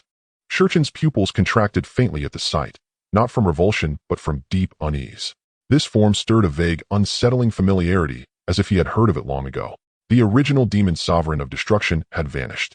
As the black mist slowly parted, a creature of utter deformity stood revealed, undoubtedly the sovereign himself. Why call it a creature? After all, Shurchin and the others possessed forms no less bizarre. None could claim grace or symmetry. Yet even they recoiled inwardly at the sight before them, an instinctive wave of profound discomfort rising within their primordial souls. This sovereign bore no head. Rather, his cranium fused seamlessly with his chest. Atop his torso pulsed a crimson fleshy orb, deeply wrinkled and veined. Below it stretched what might pass for a trunk, but where a mouth should be there it gaped wide and raw. No ears, no nose, no limbs, only writhing countless tentacles. From his back sprouted a pair of black leathery wings. If one feature could be singled out, it was his eyes. Eyes, truly eyes, and not merely two. They covered his entire form, not a single one adorned the fleshy orb above, yet every inch of his body. His wings, his tentacles, his torso, bristled with them. And that mouth, grafted grotesquely onto his chest, oozed thick viscous slime. A sight that turned the stomach. Air. Shurchin, do you know what that is? Why does it look so utterly repulsive? Pangu asked, visibly unsettled. Gazing upon the abomination, he felt the tea he'd drunk eons ago in Shurchin's presence rise, threatening to surge up his throat. I do not know. Shurchin's lips twitched faintly. He had never imagined that the benevolent-looking divine sovereign of salvation would in contrast yield such a nauseating true form in his incarnation as the demon sovereign of destruction. Demon god of destruction, can you please obliterate this thing now? It's unbearable to behold. If you cannot, let me grind it to dust. The god of order shouted in visceral disgust, not out of solitary revulsion, but echoing the unanimous sentiment of all chaos gods present. The creature was sickening. Already its viscous secretions pooled thickly beneath its feet. Even the Great Dao itself might deem this space unfit for further use. Too foul, too defiled. Silence, or I'll erase you first. Her words ignited the demon god of destruction's fury. She had been prattling incessantly since the start. Did she truly believe him mild-tempered? TCH. I'm under Shurchin's banner now. Dare you lay a finger on me? Swoosh. At her declaration, every chaos god turned first to Shurchin, then back to the god of order, eyes flickering with quiet, bemused curiosity. Their thoughts were pure, untainted by mischief. In the chaos realm, all sought only the Dao. Their wonder stemmed solely from bewilderment. How had Shurchin of all beings chosen this stubborn, blunt-witted entity for his faction? Was he deliberately softening his own temper? They swore had they faced such a willfully dense being they would administer a light beating every 1,000 years, and a thorough thrashing once per chaos epoch. Not out of malice, but because they needed rest, cultivation, and only awakened briefly to discipline her. Order. If you utter another word, I'll strike you first. Shurchin snarled low, his expression dark and storm-laden. At that moment, he ached to strike someone. The god of order was undeniably obstinate, yet possessed just enough cunning to recognize her own weakness against the demon god of destruction, and thus cleverly invoked Shurchin's authority as shield and banner. She was drawing hatred straight toward him, pure, unadulterated provocation. That wretched being should never have been spared at all. Better to have crushed her outright. or failing that sealed her away until the day she could be unmade without consequence. TCH. Want to be my elder brother, yet refuse to shoulder responsibility. Such a brother isn't worth, she muttered, yet obediently shrank deeper into her throne, hunching as if to vanish entirely within its shadowed recesses. Who taught you that? Shurchin's brow darkened with exasperation. Where on earth did you learn such nonsense? The world tree's infinite realms have already birthed sentient life. I observed it there. Roar. Beast. How dare you defy me so brazenly? I shall tear each of your tentacles from your wretched frame one by one. While Shurchin and the others exchanged barbed words, the demon god of destruction fought a grim, thankless battle against the demon sovereign. Yet he had chosen this path himself, and thus bore no one else to blame. Tilda, truly a beast, reduced to gibberish, now incapable even of speech. Wielding the world-annihilating mill, the demon god of destruction parried blow after blow, then retaliated with crushing strikes. Each impact severed the sovereign's tentacles, only for them to writhe forth anew, regenerating instantly. After countless repetitions, even the demon god's patience began to fray. Sui Gu Wu. And when the devastation demon sovereign transformed into a monster, his speech became utterly incomprehensible to Shurchin and the others. Like some grotesque alien script, its phonetics warped beyond recognition. Though Shurchin and the other chaos demon gods also spoke the ancient divine script of the chaos realm, their diction remained fluid and coherent. Yet every utterance that issued from the devastation demon sovereign's mouth twisted unnaturally, shifting abruptly from one disjointed thought to another, as if time itself fractured mid-sentence. None among them, not even Shurchin nor any other chaos demon god, could grasp a single word. At this moment, the devastation demon sovereign struck Shurchin as nothing short of a madman. And suddenly a memory surged through Shurchin's mind, incomprehensible speech like the murmurs of a lunatic, a visage both alien and deeply unsettling. Was this not precisely the eldritch pantheon he had once encountered in those eerie, forbidden novels of his past life, the Cthulhu mythos? Only such entities spoke in that manner, guttural, nonsensical, and profoundly nauseating to behold. Their forms were perceptible only because of their overwhelming power. Ordinary beings would perceive nothing but madness or void. Shurchin, can you understand his speech? And, if you cannot, how could I? To Yangmei's inquiry, Shurchin responded with weary exasperation. They were all chaos demon gods. Yet Yangmei, failing to comprehend, turned to him, as though he held some special insight. What is this abomination truly? Have you never glimpsed such a being within the river of time? And, should you not ask Fate demon god instead? He governs the river of fate, and frequents it far more often than I. He must know far more. And, do not ask me. I have never seen its like. The river of fate holds no trace of such a creature. Upon hearing Shurchin redirect the question toward him, Fate demon god swiftly refused. This hideous anomaly was utterly unknown to him, and he had no intention of pretending otherwise. Shall we simply intervene and subdue it outright? It is grotesque, and its power feels deeply aberrant. If left unchecked, devastation may well suffer grievous harm. Let us wait for now. Should we interfere in devastation's battle, he would take grave offense. Shurchin paused in silence before declining, not out of reluctance, but from clear-eyed understanding. The chaos demon gods were fiercely proud. To intrude unbidden upon devastation's sacred duel would provoke irrevocable enmity. To risk such wrath over an unknown entity was folly. Better to trust devastation's strength and judgment. Very well, I merely asked, and Pangu shrugged indifferently. He had never intended intervention, only wished to gauge Shurchin's stance. Meanwhile, on the battlefield, devastation demon god faced unexpected complications. His power is uncanny. Each time I draw near, unearthly whispers coil around my ears, seemingly harmless at first, yet prolonged exposure may erode my will itself. Then close-quarters combat is untenable. Holding the world-annihilating mill at a distance, devastation gazed upon the creature, its limbs thrashing wildly, yet refusing to strike. He sensed no trace of intellect remaining in its form, only primal directionless chaos. That should have been advantageous. Yet each approach summoned those maddening whispers anew, gnawing at his focus until his thoughts frayed. Twice they nearly cost him his life. Once he almost froze mid-motion, leaving himself exposed to a lashing tentacle poised to pierce his core. World-annihilating mill, grind this chaos to dust. After brief contemplation, devastation abandoned proximity entirely. He was no Pangu, whose flesh embodied primordial might. His true terror lay in the devastation Dao itself. Boom, crumble. As devastation hurled the world-annihilating mill skyward, it swelled to cosmic scale, spinning with cataclysmic velocity. Where its grinding shadow fell, space itself unraveled, fundamental Dao principles dissolved, and the surrounding chaos realm collapsed inward. Even the 9 grand Dao scriptures anchoring Yangmei's created realm now trembled violently, Without immediate reinforcement, they too would vanish beneath the devastation Dao's inexorable erosion. Has he lost his mind? Order Demon God was the first to cry out, her regal posture snapping upright from her throne as silvery gray radiance flared about her form. Grand Dao stars, descend your boundless starlight to fortify the Grand Dao scriptures. An intervention was unthinkable. She was here to observe, not engage. To act would forfeit the spectacle entirely. Instead, she summoned the order stars from the distant chaos firmament. A torrent of radiant light cascaded down, bathing the collapsing realm in celestial luminescence. Under its grace, the faltering order scripture steadied instantly, while infinite torrents of order Dao energy flooded into its glyphs. If you do not act now, I cannot withstand their onslaught. Seeing Shurchin and the others remain motionless, Order Demon God grew desperate. This was no time for passive observation. If the remaining Grand Dao scriptures crumbled, even her star-fortified order scripture would shatter beneath the world-annihilating mill's fury. And should the collapse spill into the wider chaos realm, catastrophe would follow. With no further hesitation, she cried out loudly toward Shurchin and the rest. Remain calm. It will not unravel so easily. Shurchin spoke calmly, then sent a thread of silver light into the time Grand Dao script. Pangu did likewise. Only the others, like Order Demon God, called forth their own Grand Dao stars to stabilize their respective scriptures. Yet none bore greater burden than Yangmei. This space was his creation, and devastation wielding the world-annihilating mill was actively grinding its very spatial fabric to oblivion. Thus, while reinforcing the Grand Dao scriptures with starlight, Yangmei simultaneously anchored the spatial laws themselves. If devastation erased the foundational spatial principles, even their combined might could not preserve the realm. Truly a most ungrateful charge.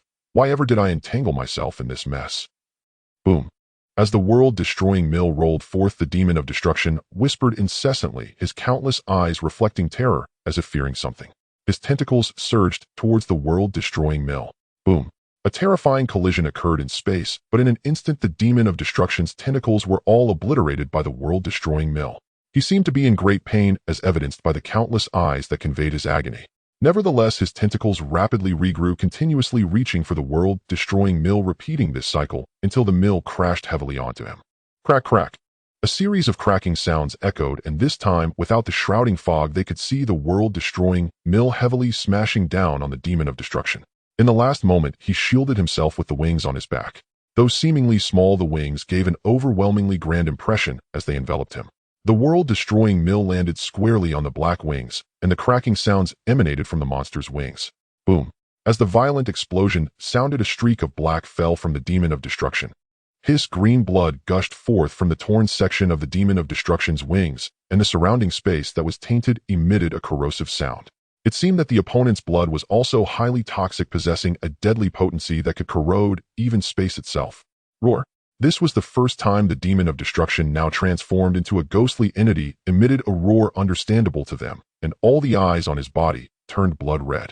Kill, kill, kill him. The voice was intermittent, and then they saw all the eyes on the demon of destruction suddenly erupting from his body like parasites, accompanied by repulsive slime and green blood. Cackling. A series of eerie sounds rang out as countless grotesque creatures, each bearing a single eye, lay sprawled in the void, their one eye fixed intently on the demon of destruction. What kind of monster is this? At this moment, the demon of destruction felt completely numb. He merely wanted to engage in a fair battle with the laws of destruction, but now, just as the fight began, he found himself transformed into a monster and was further disgusted. These small monsters appeared numerous, but their auras were quite weak. Had they been outside in the chaotic realm, they would have been instantly obliterated by the raging chaotic chi upon their emergence.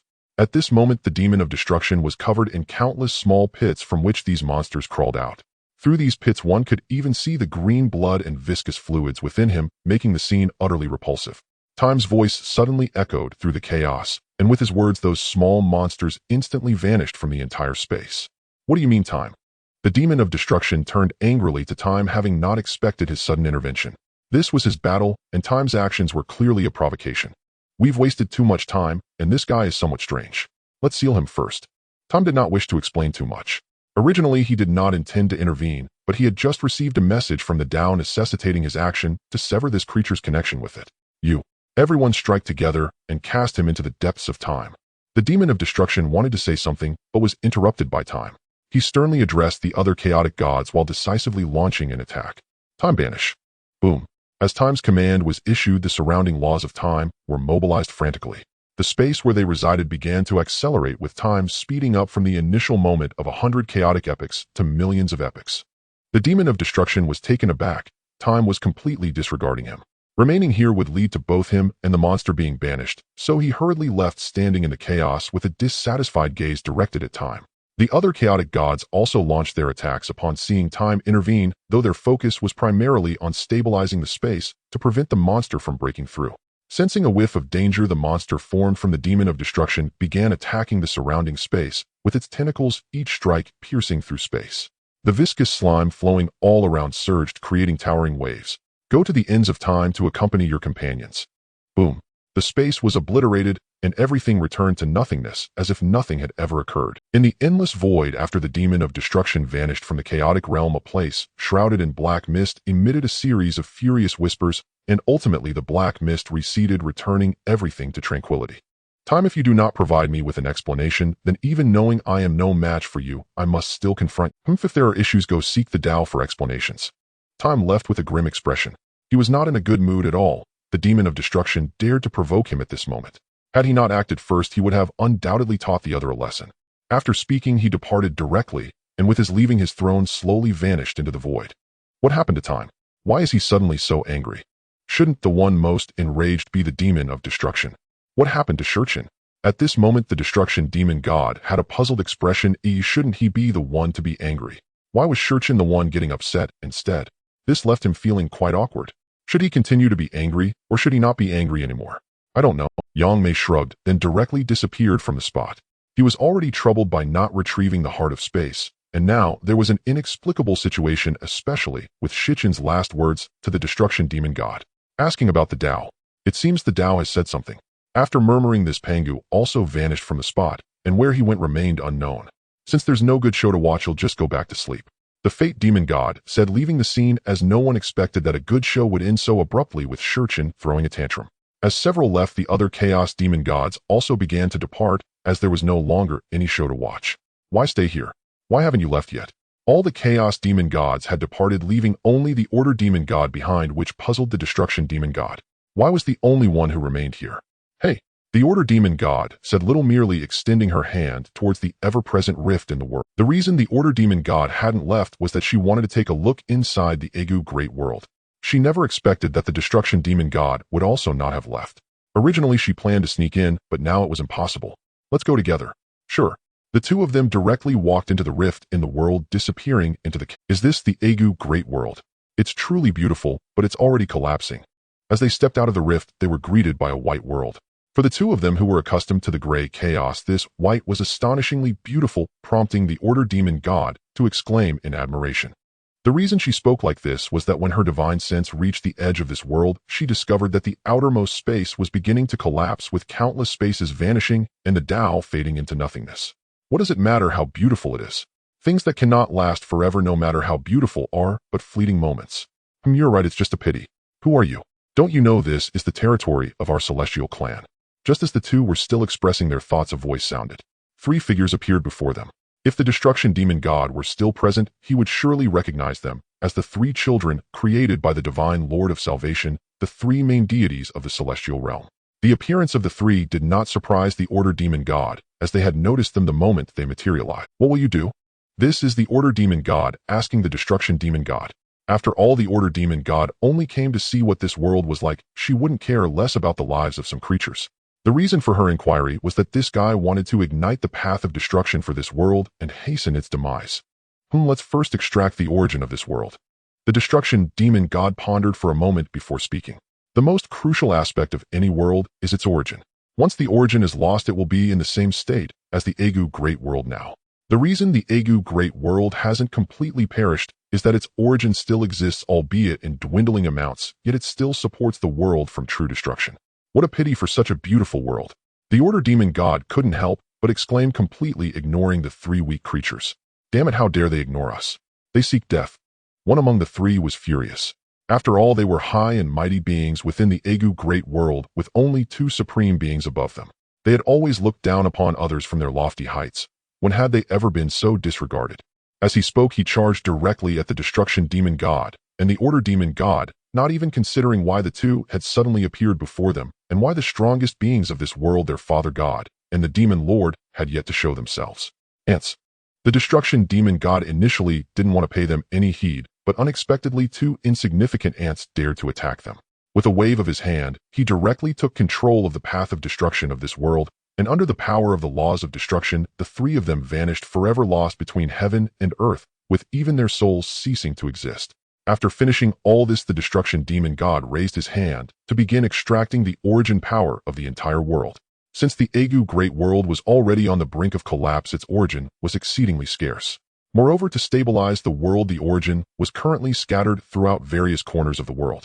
As the origin began to be extracted, the previously slow collapsing space started to collapse instantly, and the speed was increasing. The apocalypse has truly arrived. The world is beginning to be destroyed. Lord, please save your faithful. Countless beings knelt on the ground praying for their Lord to save them, unaware that their Lord was also struggling for his own survival, having no time to rescue them. Ultimately, when the space collapsed, they perished forever in the world's destruction. It's about time. After the destruction demon god extracted all the origin, a milky white sphere began to slowly spin in the palm of his hand. This was the origin of the entire Chaos Great World, though regrettably, it was not much. Let's go. The Order demon god took one last look at the Chaos Great World before turning and stepping into the rift in the world, while the destruction demon god, upon leaving, did not forget to ignite the laws of destruction for the entire world. Why is the world collapsing so quickly? Why? At this moment, the 3 main gods of the demon realm looked on in confusion at the suddenly accelerating, collapsing world. It should have been able to last much longer, so why was it suddenly accelerating towards destruction? Father God, the world is starting to collapse. Perhaps we won't wait for your return. After murmuring this, the 3 of them vanished into the vast void along with the collapsing space. Boom. In the final cataclysmic explosion, the entire world dissolved into absolute nothingness. And the moment the Chaos Grand Realm vanished, the 2 spatial rifts embedded within it silently sealed themselves as though they had never existed at all. Void is the embodiment of absolute non-existence. Here no matter lingers, no Tao persists. Eternal stillness is the immutable truth of the void. Alas, I have arrived too late after all. A melancholy sigh suddenly echoed across the void. Then a middle-aged man materialized, clad in sleek modern martial attire, yet paradoxically crowned with long flowing hair. Slung across his back was a long sword, lending him an air of profound anomaly. He gazed upon the desolate expanse before him, murmuring in quiet lament, and stood precisely where the Chaos Grand Realm had once thrummed with life. He stood motionless, and ripples of fluctuating energy emanated from his form like concentric waves, only to recede, instantly swallowed whole by the void's unyielding silence. What is this? Did someone ignite the world's path of destruction, accelerating its decay? But who could wield such power? The devastation demon sovereign. Yet he is one of this world's own creators. Why would he commit such an atrocity? The man hesitated, having just employed a unique method to peer into the past, not by traversing the river of time, but through a more esoteric means. It was thus he discerned that moments before annihilation, someone had deliberately ignited the world's path of destruction. Without that act, the Chaos Grand Realm would never have perished so swiftly. That he could name the devastation demon sovereign implied deep familiarity with both the devastation demon sovereign and the benevolence divine sovereign, and likely profound kinship, for only intimacy breeds such unguarded concern.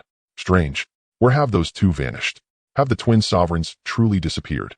Could that entity sealed within the devastation sovereign's body have broken free once more? Yet why has not a single trace remained? No, I must seek counsel from Star Ancestor. His expression hardened. Drawing the long sword from his back, he placed it upright before him, then pierced his fingertip. Crimson blood welled forth, and he flicked it onto the hilt, letting it stream down the vertical blade like sacred ink. The instant the first drop struck the sword's tip, a vast formation shimmered into existence beneath his feet, its azure luminescence piercing the suffocating darkness of the void. Star Ancestor, I Lu Shang humbly request an audience. Boom. As Lu Shang, the middle-aged man, spoke, the formation trembled violently. Crimson light flared, bathing the void in pulsating radiance, and from its heart emerged an ancient elder wreathed in ethereal silvery glow. Lu Shang, did I not task you with retrieving the devastation and benevolent sovereigns? Why do you now summon me? The elder, Star Ancestor, opened his eyes calmly and fixed his gaze upon Lu Shang. Respected Star Ancestor, I have reached the Chaos Grand Realm, but too late. It lies utterly destroyed. Both the devastation and benevolent sovereigns have vanished without trace. I suspect the entity sealed within the devastation sovereign's body has escaped. Lu Shang recounted the fate of the Chaos Grand Realm and voiced his suspicion. He sensed no lingering aura of either sovereign, proof they were no longer present in this realm. Yet their whereabouts remained shrouded in utter mystery. My Star Ancestor's brow furrowed slightly. Once more ripples surged outward, but unlike Lu Shang's gentle undulations, these crashed like titanic ocean waves surging across unfathomable distances in a single breath. They were not erased, they were banished to the end of time. And you are correct, the entity within the Devastation Sovereign has indeed broken free. What a impossible! They are sovereigns, peerless beings of ultimate authority. Who possesses the power to exile them to the end of time? This even I cannot ascertain. Star Ancestor shook his head. Though he perceived their fate, the identity of the one who wielded such terrifying authority remained veiled beyond his sight.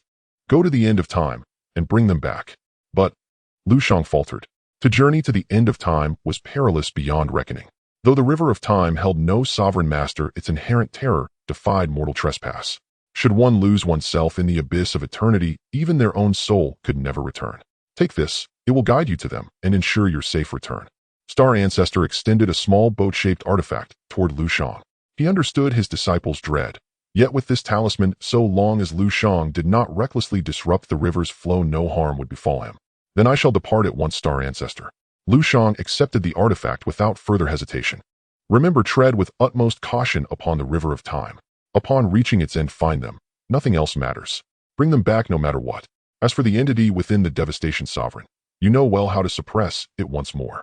Even in parting, Star Ancestor offered solemn warning, proof that the river of time inspired genuine dread among even the highest beings. Of the three great rivers of existence, none were trivial. A single misstep could doom any soul to oblivion within their currents. I shall remember, Master. Lu Shang bowed once, then summoned the river of time directly into the void and stepped upon its shimmering, timeless waters. A mortal treads the river of time. Shurchun, who sat immersed in contemplation within his own Dao realm, lifted his head abruptly. His gaze pierced through time and space, fixing upon the river itself, where a lone middle-aged man drifted downstream upon its luminous, ceaseless current. The river of time was his domain, yet this intruder dared descend it freely.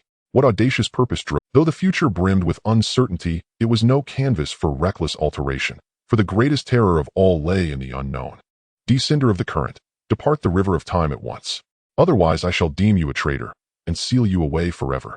Who is the strong one? At this moment LV Shang had just stepped into the river of time, preparing to move toward the future, when suddenly a stern voice echoed in his ears, startling him so much that he almost dropped the small boat in his hands into the river of time. Meanwhile, the Star Ancestor standing in the void instantly turned serious. He had originally planned to confirm that LV Shang posed no threat before leaving, but he hadn't expected that trouble would arise as soon as LV Shang stepped forward. I request this fellow to come forth for a meeting. Star Ancestor. As soon as the Star Ancestor stepped onto the river of time, LV Shang immediately bowed respectfully. However, he did not have the time to pay attention to LV Shang at that moment. Instead, he was seriously observing the river of time as the previous voice had emanated from it. But wasn't this place supposed to be ownerless? You have quite the audacity to step into the river of time. Retreat now, and I will not pursue this matter. Otherwise, it will be quite difficult for you to leave this river of time. A majestic figure slowly appeared from the end of the river of time, and even LV Shang could not see through this vast presence. Who are you? The Star Ancestor's pupils slightly contracted. He could feel that the moment the other party appeared, the entire river of time was boiling. He had some guesses in his heart, but he still dared not confirm them, for the river of time had never had an owner since ancient times. Why was there one now? When did this happen? I am the Master of Time, the owner of this river of time. The Master of Time sat at the end of the river, his cold gaze fixed on the Star Ancestor and LV Shang. This was his domain. You to step here without his permission was to dare to flow against the river of time. Wait, you are the one. Suddenly the Star Ancestor seemed to recall something, his face filled with terror as he looked at the Master of Time with wide eyes. The Master of Time. The Master of Time was somewhat surprised. Was his reputation so well known? How could someone who had just appeared know his name? You know me. The Master of Time spoke in a deep tone. This guy actually knew him, but he did not remember meeting him before. Or perhaps he had mistaken him for someone else. He had encountered other Masters of Time from different chaotic worlds, but he had no knowledge of those from other chaotic realms, as he had never left the chaotic world. How could I not have heard of your esteemed name? Your brilliance illuminates the entire void, and countless beings sing praises of your grandeur. As soon as the Master of Time finished speaking, he heard the Star Ancestor babbling on with a series of praises for him, so much so that it felt as if he could continue indefinitely, as long as the Master of Time did not stop. Even LV Shang beside him was left dumbfounded. The Star Ancestor was not usually like this. He had always been aloof before exuding the demeanor of a high being. Yet how could he seem so unseemly before this Master of Time? It was as if a devotee had seen their deity. The fervor was something he had never witnessed before. The Master of Time was left speechless, feeling that the words of this guy were somewhat absurd, especially the latter part speaking of supreme grandeur and the light of time illuminating countless beings, which made him feel a bit embarrassed. From which world do you hail? Sitting on his throne, the Master of Time lightly supported his head with his hand, looking at him with a puzzled expression. I come from the deep space multiverse. In front of the Master of Time, it was inexplicable that this being referred to as the Star Ancestor would be so humble. At this moment, even the term I was used, which was something only the lower ranks in a hierarchy would use. Meanwhile, LV Shang was completely stunned. His mind felt like mush, not knowing what he should think or whether he should even be standing here. Had he discovered the Star Ancestor's secret? Would he be silenced? So fearful. The Master of Time murmured, as this was a world he had never heard of before. Even in his past life, he had read numerous novels, but had never come across such a world. It was understandable. This was a real existence, not a novel. How could he know every world? What do you wish to achieve by stepping into the river of time? 2 useless little fellows from my world were sent to the end of time, so we want to go retrieve them. Moi. At these words, the Master of Time was instantly shocked. How did this resemble the 2 he had sent in? Could it be that there were others who had done the same thing? What are the names of those 2 useless little fellows? Perhaps I can help you. The Master of Time feigned ignorance, wanting to see if there were indeed others, or if it was just the 2 named Destruction and Salvation. Thank you, esteemed one. The names of my 2 useless little fellows are Salvation and Destruction. Hearing the Master of Time's words, the Star Ancestor was overjoyed, promptly telling him. Fortunately, he was still slightly bent over at this moment, and LV Shang was in a daze. Otherwise, he would have seen the embarrassment flashing in the Master of Time's eyes, realizing these were indeed those 2. He hadn't expected that it was only a short time since he sent them to the end of time, and their family had already come searching for them. Yes, I found them, but one of them is in a clearly abnormal state. The Master of Time pretended not to know and feigned searching within the river of time, even casually manipulating the laws of time. In truth, it was of no use, merely for amusement, but the Star Ancestor and LV Shang were unaware. After finishing, the Master of Time spoke as if he had just found out. That acting, that expression, truly deserved an Oscar for Best Actor. No wonder it is said that the longer one lives, the better one can act. The Master of Time and the others were absolutely seasoned schemers. If they played a conspiracy, you'd probably still praise the other for being merciful even in death. To not hide it from you, esteemed one, Destruction has indeed encountered some unexpected situations. Currently, there is a strange beast sealed within him. It seems that this beast has appeared, but I do not know which great power could have such ability to send it to the end of time. What is so different about this beast? Why have I never encountered such a creature in the vast world? At Shi Qin's words, Xing Zhu fell utterly silent. It was their disgrace. He did not wish to speak, but the Supreme Master of Time was questioning him, and so he could not refuse. The awkwardness was palpable. Most High, forgive me. I will speak at once. Hearing Shi Qin's displeasure, Xing Zhu cried out in sudden terror. His whole body bent lower, nearly collapsing to the ground in supplication. Thereupon Xing Zhu recounted the state of their world. It turned out that the Shinkong Duoyuan truly consisted of myriad worlds. Even as the Star Ancestor, he could not say how many, only that there were many largely parallel worlds. The true Shinkong realm was not enormously larger than a great thousand world. The multiplicity lay in the parallel planes. Once the multiverse had been an orthodox cultivation realm that followed the way of the stars. That was why he bore the name Xing Zhu. But in an age of ancient years, a mad scientist of another race devised a most terrible biochemical weapon.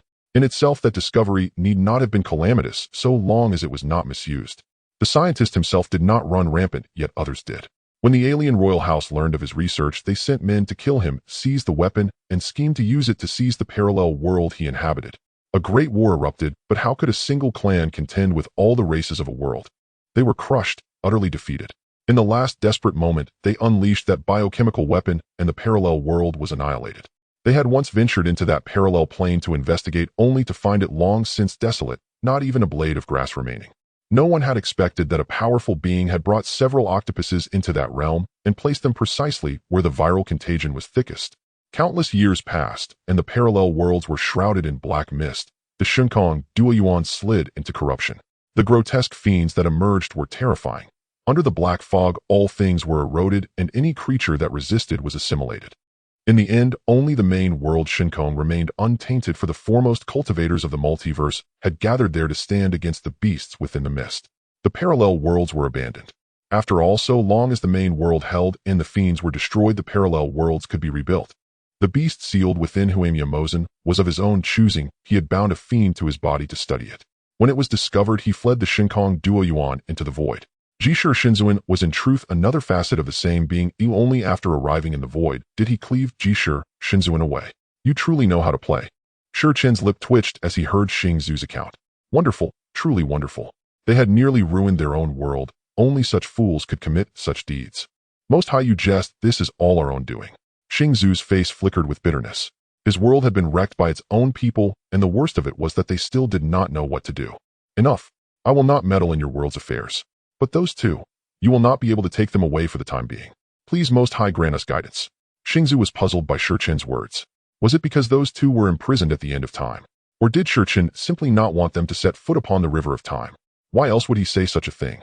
Those two were audacious enough to attempt an invasion of my world, so I suppressed them at the end of time. Shi Chen dropped the pretense they were sealed by him plainly. Disobedience deserved suppression. This was the river of time, his home turf. Why should he fear them? I understand. On behalf of those two youngsters, I beg the Most High's pardon. If you say so, I dare not hope otherwise. I only implore that in the future you might grant them a chance at life. Xing Zu humbled himself before Shi Chen so abject that even Shi Chen found it awkward to speak harshly. LV Shang, we should depart. When Shi Chen answered, Xing Zu breathed a small sigh of relief, seized LV Shang, and left at once, paying no heed to the other's stunned bewilderment. Why is that fellow so deferential to me? He treats me as if I were a deity worshipped without question. After Xing Zu departed, Shi Chen sat upon the imperial seat and gazed at the empty river of time, murmuring softly. He had truly met that being for the first time, yet the reverence shown had made him uneasy. Had he perhaps encountered this being in the future? But the being bore no trace of years, no sign of having come from a future tide of time. Strange, very unable to unravel it, Shi Chen left.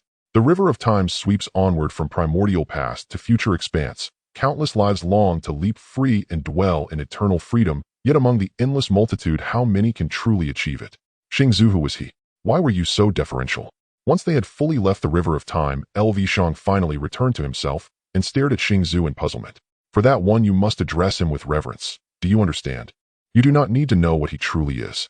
Know this much, and no more. Do not pry, do not indulge curiosity. The moment curiosity takes hold, death draws near. This void is not as simple as you imagine. Some things are better left unknown. If you insist on probing what should not be probed, you will pay with your life. Xing Zu spoke with grave earnestness. LV Shang was the hope of their Shinkong world. He was not meant to perish young. Thus the warning was also a form of protection. Very well. I shall return first. You should come back soon. Their next wave of attacks is about to begin. Tom, my friend, where have you just been? Upon returning to the chaos, Time saw Pangu sitting in his Taoist sanctuary and immediately asked loudly, I went to the river of time to handle some matters. What happened at the river of time? Hearing Time's words, Pangu was slightly surprised. After all, Time had just returned from the chaotic wilderness. How could he have gone directly to the river of time? It's nothing. Time did not mention that someone wanted to flow with the river of time, as there was no point in telling Pangu, especially since he had already resolved the issue. All right, by the way, what happened to you earlier? Pangu said with some concern. Time had actually lost his temper and left on the spot, and he was worried about the words of the destruction demon god, seek the Great Dao. He indeed went to seek the Great Dao, but evidently the Great Dao did not heed him, otherwise he wouldn't have come back to ask Time. This matter is hard to explain, but you will know in the future. Time's expression grew serious. He knew that Pangu must have sought the Great Dao, but he couldn't say anything. If he did, wouldn't the Great Dao come looking for trouble? Playing dumb again. Pangu was immediately at a loss for words.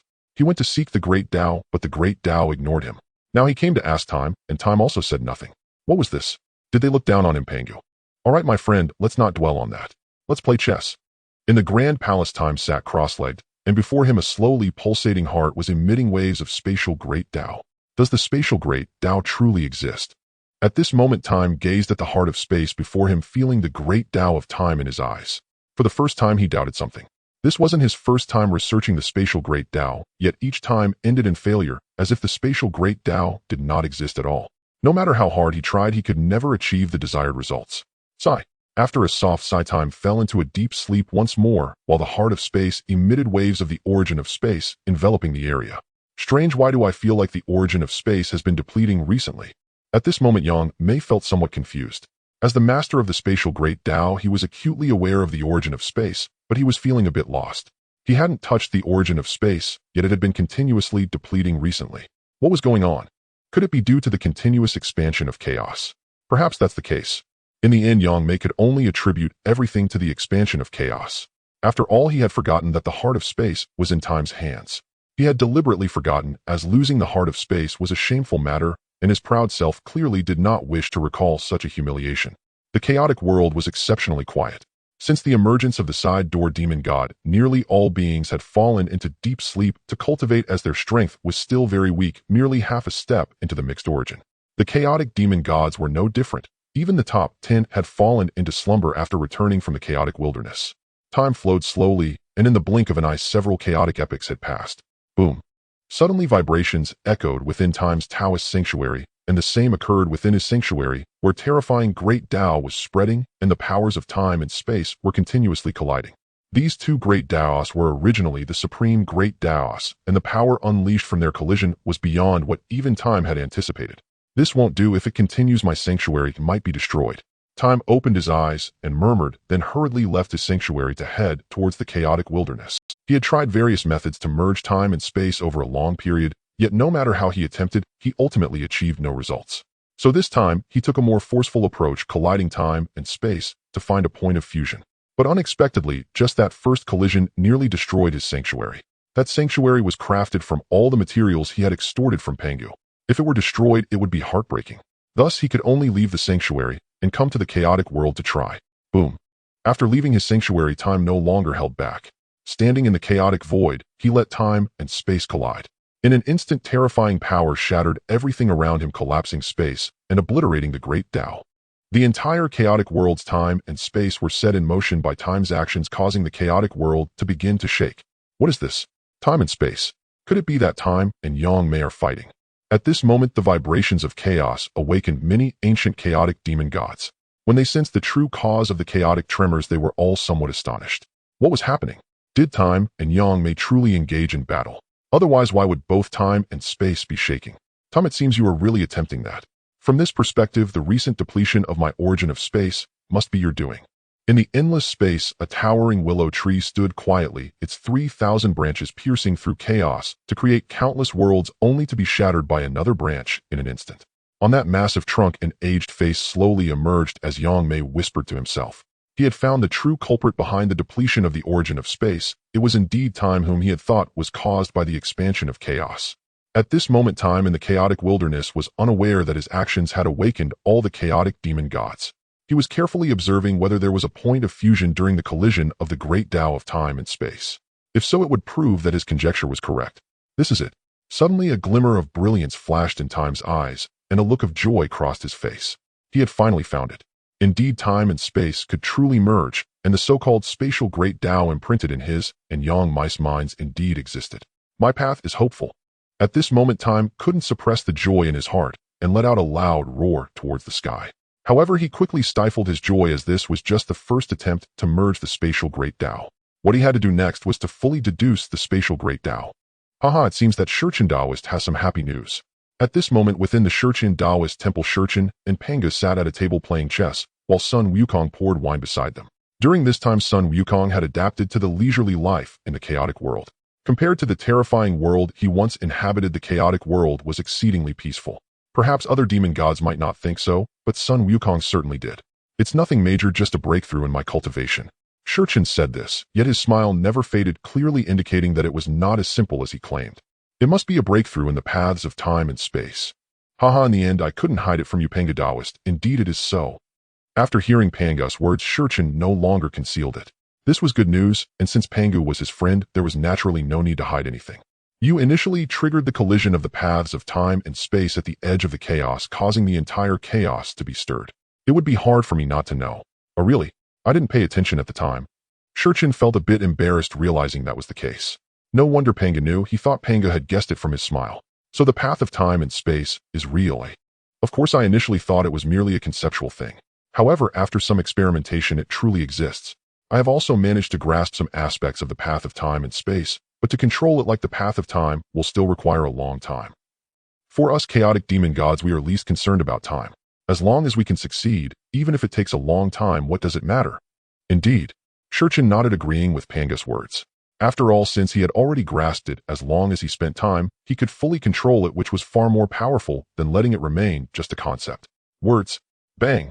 Suddenly, the entire chaotic world emitted a violent sound, as if it had collided with something, and then the chaos began to shake continuously.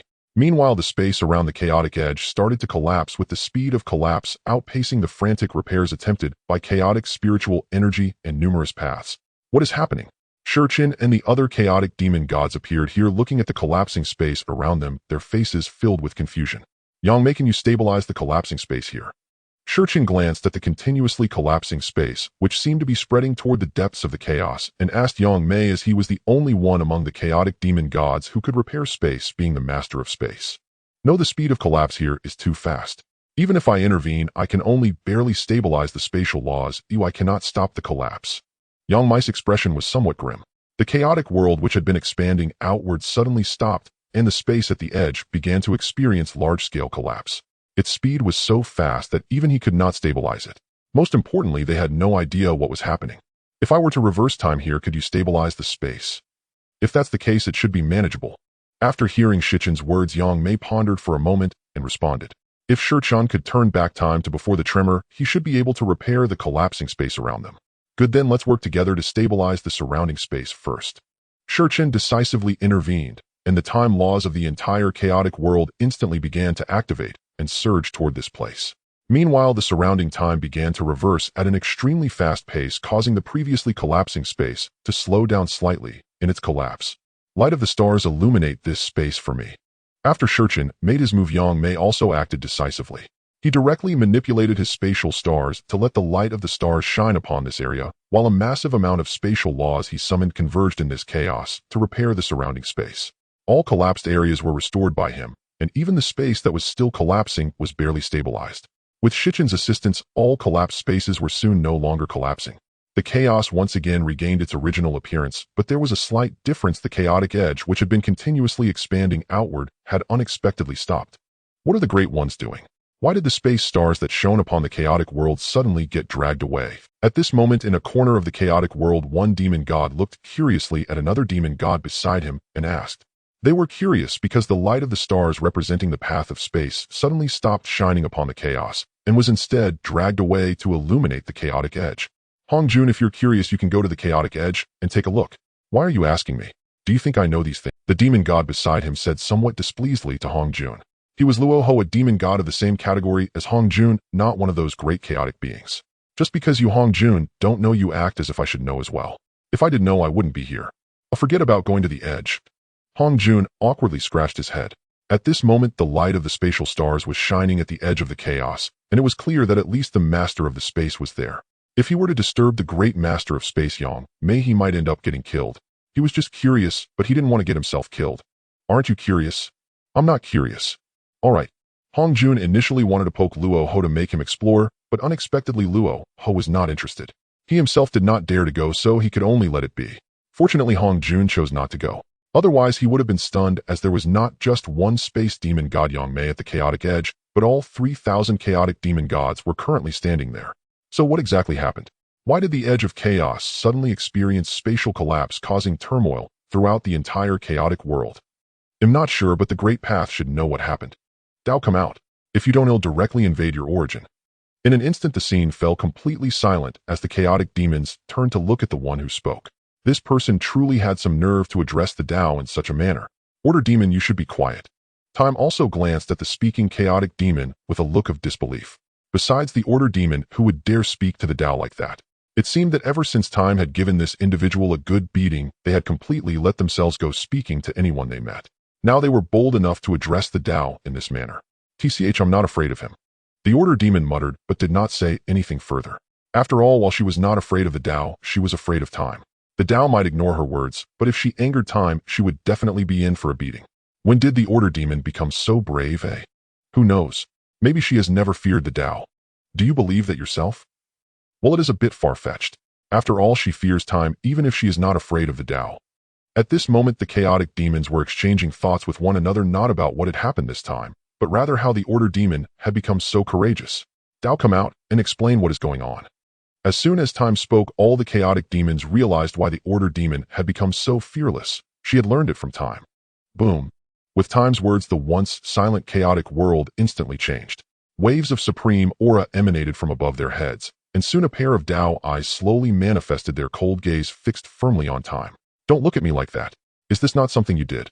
It would be rather unreasonable for you not to provide us an explanation. Time looked up at the Dao eyes above, speaking calmly. However, speaking like this while looking up was tiring, as she had to think of a way to avoid craning her neck next time. There has been a slight change beyond the chaos. The Dao's cold voice rang out. Although the words spoken were beyond Time and the others' comprehension, they still understood the meaning. As the Dao explained, Time and the others finally understood what had transpired. It turned out that chaos was continuously expanding and had collided with another world in the vast void, an occurrence as improbable as winning 500 billion in a lottery. So what world did we collide with? After listening to the Dao's explanation, Yang Mei inquired. The chaotic demons were also curious about what world they had collided with, as such an event had not occurred in a long time. I don't know. You don't know? Yes, the opposing world seems to be quite formidable. The moment of collision, their world consciousness decisively sealed off the entire world, so I was unable to probe into the specifics. The Dao expressed that they also did not know the opposing world was too cautious. At the moment of collision, they had immediately sealed their world. The Dao wished to cross the void and directly descend into the opposing world to understand the situation, but the collision was too sudden, causing the chaotic world's spatial edges to collapse. Moreover, the Dao needed to seal off chaos to prevent the opposing world's consciousness from probing into chaos. It was precisely because of this that the Dao missed the best opportunity to explore the opposing world, leaving both worlds unaware of each other's circumstances. In this case, the only way to find out is for us to venture over and investigate. Time pondered for a moment and said that the only way to know the situation in the opposing world was for them to go and explore. After all, if the opposing world was not resolved, chaos would not be able to continue expanding, which was contrary to the Dao's interests and naturally their own. Chaos could only maintain continuous expansion for them to grow stronger, as they represented chaos in certain circumstances. So who will go? How about I go? Pangu stepped forward and spoke loudly. Among the chaotic demons, he and Time had similar strength, and when it came to offensive capability, he was definitely the strongest, so it was completely understandable for him to step forward. I should go? You all are the strongest. If anything happens to me over there, you can support me at any time. In an instant, the entire chaotic edge was in an uproar, with the chaotic demons clamoring for him to go. The scene was incredibly lively. All right, order you go. At that moment, Time finally spoke, interrupting the words of the other chaotic demons and turning to the ordered, me? Why? At this moment, the order demon was completely bewildered. Oh, she had only come to watch the show. How had she become the one to perform in it? Are you going or not? The order demon god departed from the chaos world, stepping into the void through a pathway opened by the Great Dao. Is this the world I collided with? This was the order demon god's first time observing a world, and she felt an overwhelming curiosity for what lay before her. In the void resembled a giant egg, appearing rather peculiar. Boom boom. Outsiders are not permitted to tread upon this realm. As the order demon god prepared to step forward and enter the opposing world, an aura of terror erupted from this realm, blocking her path. Then came a cold voice from the void. Moi. The order demon god was momentarily taken aback, but she quickly realized that it was the world will of this realm that had just stopped her, a presence akin to the Great Dao. What if I insist on entering? The order demon god calmly and majestically declared as she stood in the void. To stop a noble chaos demon from descending, one must consider whether they are capable of such an act. Intruder kill. Haha, good. Kill. Do you think you are worthy? Boom. With a step forward, a terrifying order Dao erupted from the order demon god's body. Countless order chains began to gather behind her, suggesting that if the opponent dared to utter another word, she would certainly pierce through their world. Intruder kill. Seeking death. A glint of cold light flashed in the order demon god's eyes. She waved her hand, and instantly all the order chains emitted endless chill as they surged towards the world before her. Boom. A terrifying force erupted in the void, yet it dissipated just as swiftly. The void was the embodiment of nothingness. Even when their powers clashed here, they could not stir up significant waves. Get out of my way, or I will ignite the order Dao within your world. After unleashing a strike, the order demon god roared. Although her previous attack had been completely blocked, it did not mean she was out of options. Silence ensued after the order demon god spoke, and no further sounds emerged from the opposing world. It was clear they would not fully open a path for her, seemingly intending to use silence to buy time. So you refused to move. The order demon god was enraged. It was the first time someone dared to ignore her. She had not received such treatment even in the chaos world, and yet here she was being treated as if she were easy to bully. Order Dao, arise. At that moment, a voice unlike any other echoed throughout the world. Every being that heard it immediately knelt not out of desire, but instinctively upon hearing the sound. What was most terrifying at that moment was that the order laws within the world began to boil. As the order Dao became active, the other laws seemed to flee as if they had encountered a plague. But where could they hide from the order laws that covered the entire world? In an instant they were suppressed by the order laws, leaving the other laws unable to move. Many beings who practiced those laws were horrified to discover that their powers were rendered useless. What do you intend to do? The voice from beyond the world echoed once more, this time laced with fear. It was truly afraid, for just as the order demon god aimed to ignite the order laws of the entire world, it attempted to suppress the order laws with its own power, but the result was naturally a failure. In the battle for control over the order laws, it was utterly defeated by the order demon god, and even the other laws were completely suppressed, unable to move. Open a path, or I will destroy your world. The order demon god declared with authority. In the Chaos World, she was a simpleton when facing the Time Lords, but that did not mean her strength was weak. As one of the top 10 supremes in the Chaos World, her aura was indeed formidable. You cannot enter, your power is too great. If you do, my world will collapse. That is your concern, not mine. Now step aside, or I will annihilate you. The order demon god would not believe such claims. Although she sensed the world was somewhat weak, the Time Lords had requested her to investigate this world. If she returned without having uncovered anything, wouldn't they laugh at her? Pleased. Ultimately, under the pressure of the order demon god, the opposing side compromised. As their words fell, the power that had enveloped the entire world began to dissipate, creating an opening. Seeing this, the order demon god nodded in satisfaction and then stepped inside. Boom. The moment the order demon god stepped into this world, the very space of the world became unstable. The outermost space began to collapse, and all laws were filled with fear, with only the order laws displaying great activity. Esteemed one, please depart. My world truly cannot bear your power. At this moment the voice echoed once more. There was no other choice than the brief time since the order demon god had entered this world. The edges had already begun to collapse. If she stayed any longer, the world would be truly annihilated. The order demon god frowned slightly. She sensed the state of this world, but she was genuinely surprised that this being had not deceived her. This world was so weak that it could not bear her power, so she hastily swept her will across the entire world before retreating. Thank you. Upon leaving and returning to the void, the voice of the world came through, filled with gratitude. You are too early to rejoice. I was merely here to ascertain the situation. How to deal with your world is not for me to decide. The order demon god scoffed coldly. Were they grateful now? Wasn't that a bit premature? It should be known that this world had obstructed the path, blocking the Chaos World from continuing its expansion. Thus, whether it would be destroyed or not was entirely up to the Chaos. Of course, it was not her decision to make. She was merely a subordinate and had to obey her superior's orders. Although she was reluctant to admit it, over the long passage of time, the order demon god herself had not realized her own change in mindset. You're back. How was that world? As the order primordial god returned, Shurchin turned to her and asked.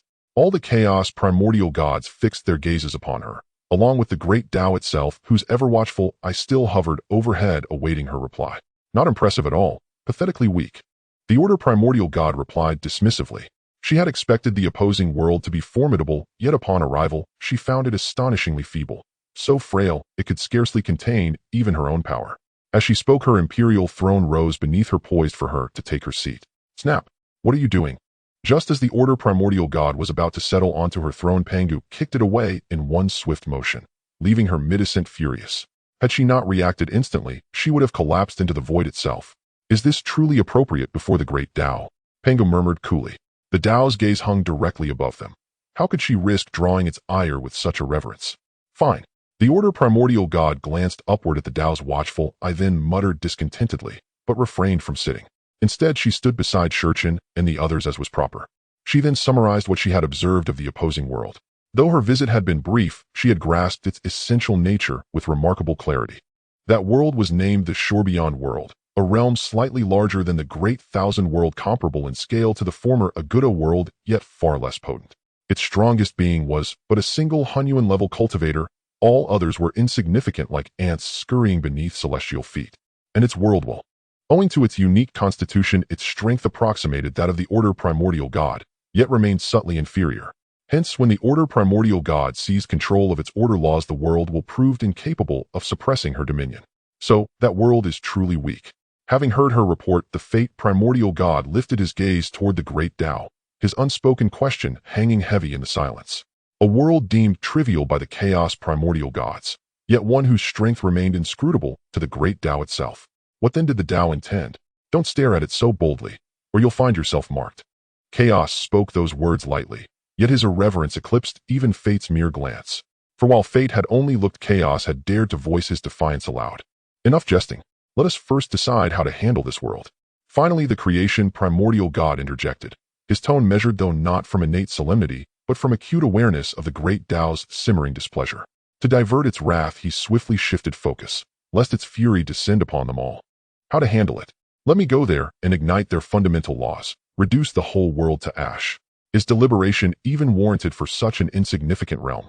The destruction primordial god, ever quick-tempered, voiced his proposal without restraint, perhaps emboldened by the spoils he'd reaped from incinerating the Agudo world earlier, accelerating its demise. How utterly reckless. Must you speak when you have nothing wise to say? You seek death order. Her words ignited the destruction primordial god's fury instantly. He was a noble chaos primordial god. How dare she brand him reckless? Then come, do you truly think I fear you? Enough. Shurchin roared, and instantly every chaos primordial god fell silent. His authority weighed heavily. Those ranked beyond 10th dared not offend him, and even the top 10 would never slight his dignity. This is no arena for your squabbles. Dare you repeat this, and I shall cast you both into the end of time. At once both the order and destruction primordial gods wilted. To defy Shurchin now would be folly. None wished to be hurled into temporal oblivion. Senior brother Yangmei, what counsel do you offer regarding this world? Only after speaking did Shurchin turn his gaze to Yangmei. As for order and destruction, they were simply ignored. One was hot-headed, the other bluntly obstinate. How such temperaments came to grace beings of such exalted status remained a mystery. I oppose the destruction primordial god's proposal. This recent collision confirms our chaos realm is not the sole existence within the void. Countless other worlds dwell there unseen. That world is indeed feeble, easily bent to our will. Yet what if we one day encounter realms far surpassing our own chaos and might? Yet that world obstructs our expansion, a fact known to all. Such obstruction cannot stand to tolerate, it would betray our very interests. Must you drone on endlessly? We seek your conclusion, not a sermon. The chaos macaque growled impatiently, seated cross-legged within the primordial chaos. He'd hoped Yangmei would unveil something profound, only to be met with this. Did they not already know this? Was it truly necessary for him to state the obvious? Might I finish my thought? Yangmei shot the chaos macaque an exasperated glare. A battle-mad berserker quick to rage. He hadn't even let her complete her sentence. Leaving it unchallenged would stifle our expansion indefinitely, yet outright destruction, though feasible now, would hinder future diplomacy with other realms. Thus I propose assimilating it wholly into our chaos realm. Finally Yangmei revealed his resolution: full integration. This would resolve the impasse elegantly, removing obstruction without annihilation. Yangmei's suggestion is sound. I endorse it. The creation primordial god reflected briefly, then affirmed his support. I object. Though our chaos realm is vast enough to absorb it, have you forgotten? A world so fragile could never withstand the violent spiritual energy surging through our domain. Its denizens are weaker than even the minor path primordial gods, mere insects. Could they possibly survive within our chaos? The words of the emotion demon god are not wrong. It is indeed a problem. Pangu also agreed with the emotion demon god statement. This is truly a problem. After all, they are well aware of the ferocity of chaotic spiritual energy. Just think back to the destruction demon lord and the benevolent god from the Agu world who dared not use spiritual energy as freely as they do. The emotion demon god ranks in the middle among the 3,000 chaos demons and governs the principles of all emotions. Originally, the path of anger should have belonged to his subordinate teachings, but due to the interference of a certain being, the path of anger has become a branch of the path of war. So what do you all suggest we do? The destruction demon god said with some dissatisfaction. After all, he wanted to directly ignite the laws of destruction in that world to use it as nourishment for his own path. Unfortunately, he was rejected by the multitude of chaos demons and was even called reckless by the order demon god. Yangmei's suggestion poses no problem. Although this world is weak, it may serve as a bridge for our chaos to communicate with other void worlds. Therefore, it cannot be destroyed. However, we cannot neglect it as it obstructs our chaos from further expansion. Yet the emotion demon god is also correct. Dragging it into our chaos and destroying it makes no difference. Then what do you mean, time Dao friend? I believe we should directly make it a subordinate world of our chaos. We only need to move this world away from its current position and extract part of its essence to merge into the chaos. At that time, our great path can fully control this world, and we can establish a so-called ascension passage within that world. All beings who break through a certain realm must be compelled to ascend to our chaos world. Time slowly articulated his suggestion. He was not merely thinking of swallowing other worlds to strengthen the chaos, but aimed to establish a central existence with the chaos world at its core surrounded by infinite worlds, thereby making the chaos the true core of all void worlds. This idea from Time Dao friend is quite good, I support it. At this moment, the chaos demons did not know how Time's decision would unfold in the future, but since they could not think of a better solution, they directly agreed to Time's suggestion. Subsequently, the other chaos demons nodded in agreement with this decision. As long as it did not affect them, they would all agree. Sometimes only a few decide things. They were merely there to observe the changes in the chaos. Their words could not alter Time's decisions. Let's leave this matter to the Order Demon God. Why is it me again? The Order Demon God was unwilling. Did they really think of her as a subordinate? After all, she is one of the top 10 supreme demons, so why treat her like a servant? Then will you establish the Ascension Passage? Time said to the Order Demon God. Then forget it, I will handle the dragging instead. Hearing Time's words, the Order Demon God instantly wilted, asking her to establish the Ascension Passage. She didn't even know what an Ascension Passage was, let alone how to build it. This was beyond the capabilities of a supreme demon. Thus, relative to this, she agreed to drag the world instead. Do we need your help? You just need to stabilize the myriad paths of the chaos. Time pondered for a moment before speaking. Establishing the Ascension Passage would indeed require a matching Ascension Gate on the chaos side. However, the collision of different great paths from the two worlds would also cause some turbulence in the chaos, so Pangu and the others needed to help suppress the residual waves of turbulence to avoid harming the branch demons who were still too weak at this moment. If they had already broken through the mixed origin, he wouldn't have to go through such trouble. Subsequently, Time and the Order Demon God left the chaos and headed towards the opposite world while Pangu and the others activated their star lights to illuminate the entire chaos. Even the previously dim border wasteland was now bright under the starlight. You may begin. After arriving outside the opposite world, Time said to the Order Demon God, and countless chains instantly emerged from behind the Order Demon God, transforming into silver-gray cold lights that surrounded the world before them. What are you doing? At this moment, a panicked voice resonated from within the world. It was the world's will of the opposing side. You obstruct our path, and we need to move you aside. In the future, your world will become a subordinate world of our chaos. I refuse. Naturally, the world's will on the opposite side would not agree to Time's words. After all, it was already a high-ranking world. How could it possibly agree to suddenly have another world come along and demand to subordinate it? You have no say in this. A glint of cold light flashed in Time's eyes as the terrifying path of Time instantly suppressed the opposing world, and then his will recklessly invaded the world before him. Boom. Time did not hide his aura at all, so when his will directly invaded, the surrounding space instantly collapsed into nothingness. At the center of the world, chaos erupted, countless spatial rifts appeared out of thin air, and some unfortunate beings fell into these rifts, meeting their demise within. After the chaotic world fell into silence, once again following the previous world of the other shore, the chaotic demons fell into a deep slumber, while the Sidor demons became fully active. Over a long period, many Sidor demons broke through the limits of chaos and stepped into this realm. However, as the Sidor demons began to roam the chaotic world, disputes became increasingly severe.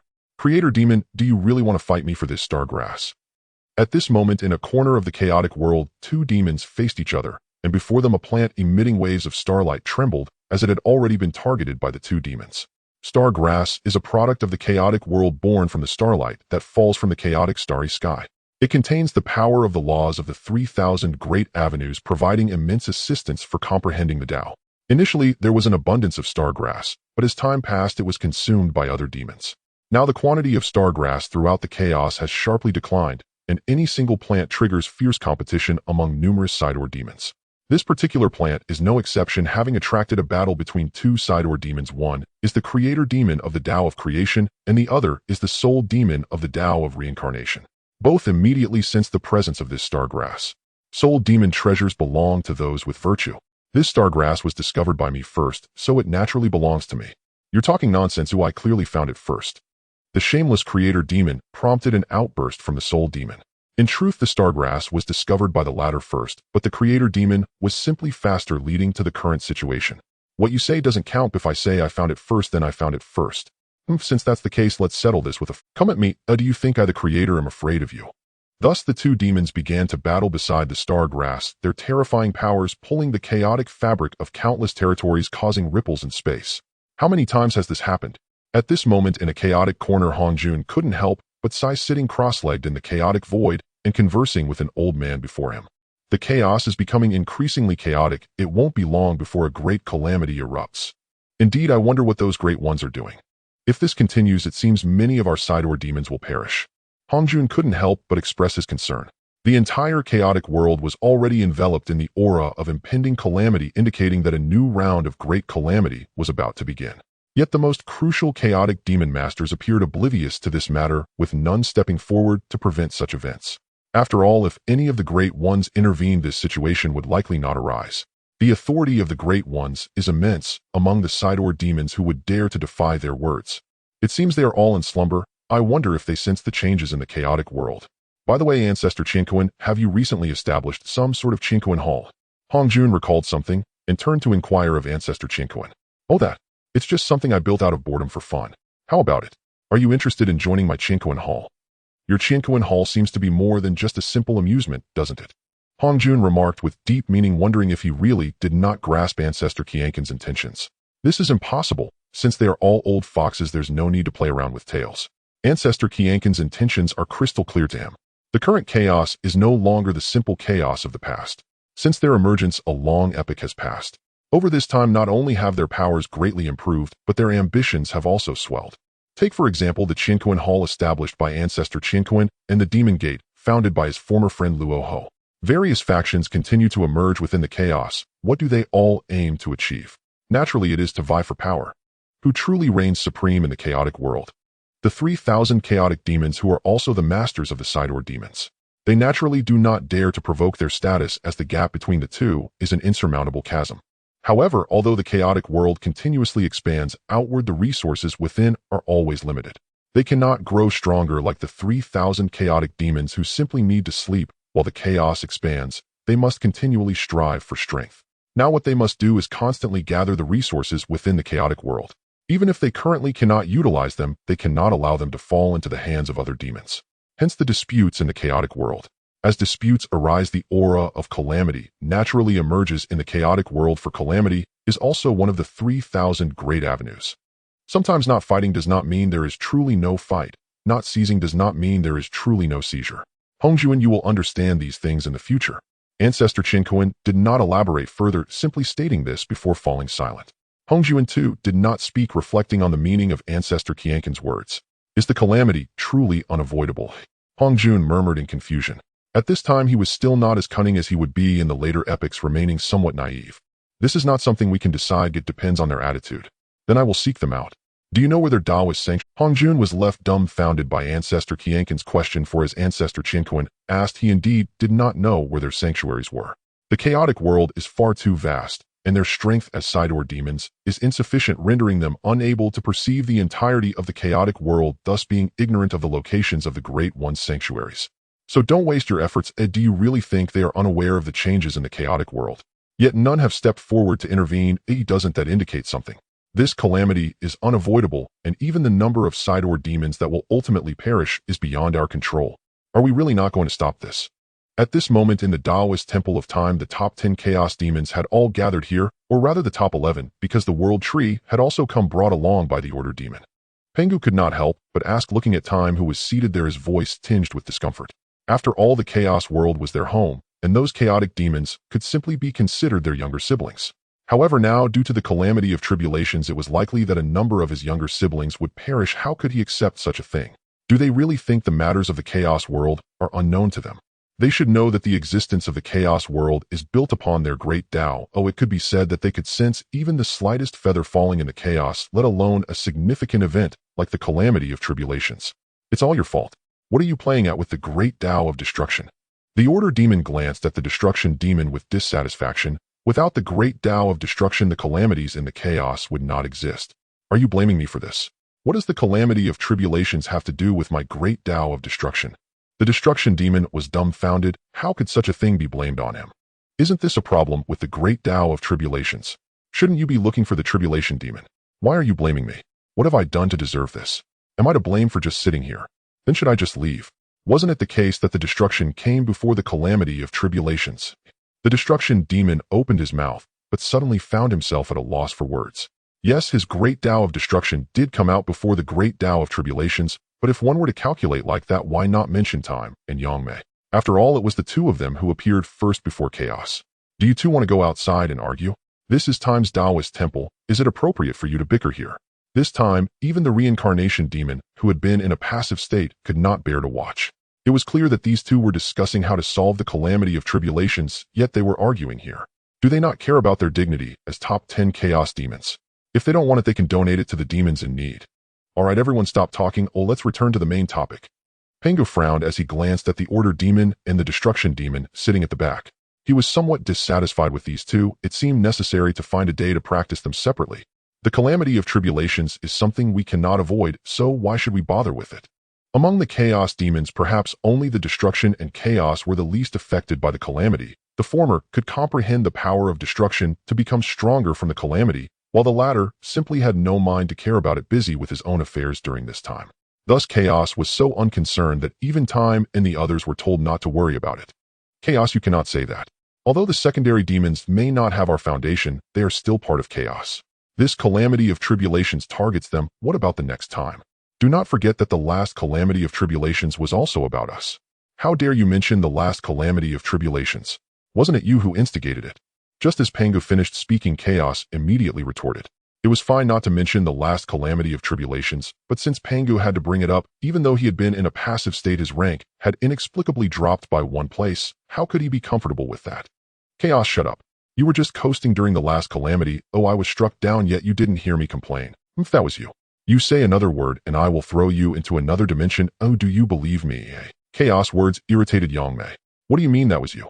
In that calamity, the worst off were just a few. One was the Chaos Demon Ape, who was struck 3 times by Pangu, and the other was his incarnation that was completely destroyed. Let's not even mention the Order Demon. Do you think I'm afraid of you, Yangmei? Others may fear you, but I do not. Clang. Come, let's settle it, and just come. Saying this, the two left Time's Taoist temple and headed into the chaos. Are we not going? Pangu looked at Time, knowing that Time had hardly spoken from the beginning until now. Even now, when Yangmei and Chaos were about to fight in the chaos, he had not intervened, leaving one to wonder what he was thinking. Did they not want to fight? Then let them fight. It could also help Yangmei temper Chaos' explosive temper. Have you not noticed that Chaos' character has become increasingly problematic? Time said to Pangu, while the other Chaos demons also showed expressions of contemplation. It should be known that Chaos used to be quite reserved, and even when he spoke he was relatively modest, vastly superior to the destruction and order. But recently, for some unknown reason, Chaos' temper had become increasingly volatile. It was inconceivable for him to have a conflict with Yangmei, as they had never fought before, yet now he was going to have a match with Yangmei in the chaos, which was simply unbelievable. Could it be influenced by the aura of tribulations?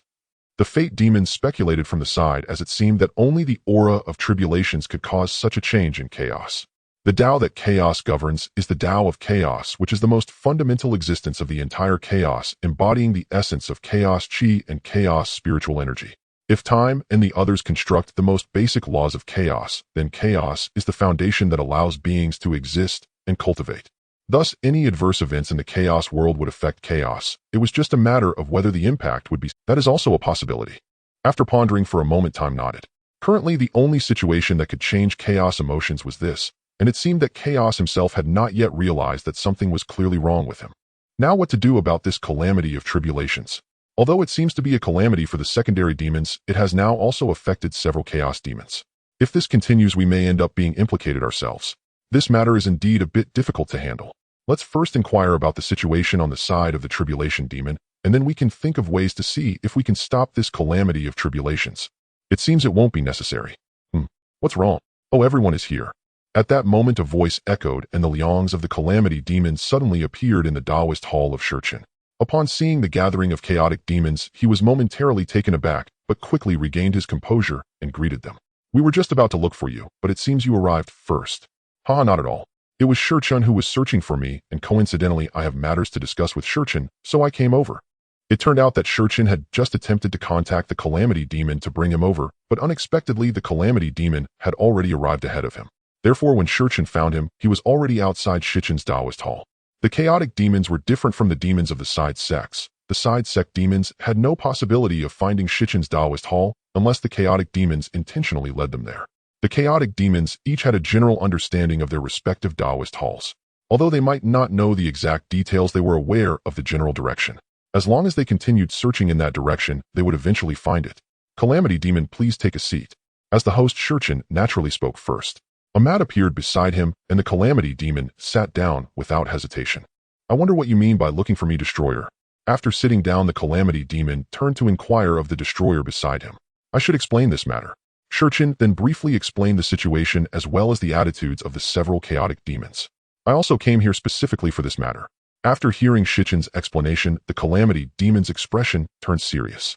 He came this time specifically for this matter, having sensed the presence of Calamity energy even before it appeared. After all, he was the master of the Calamity path.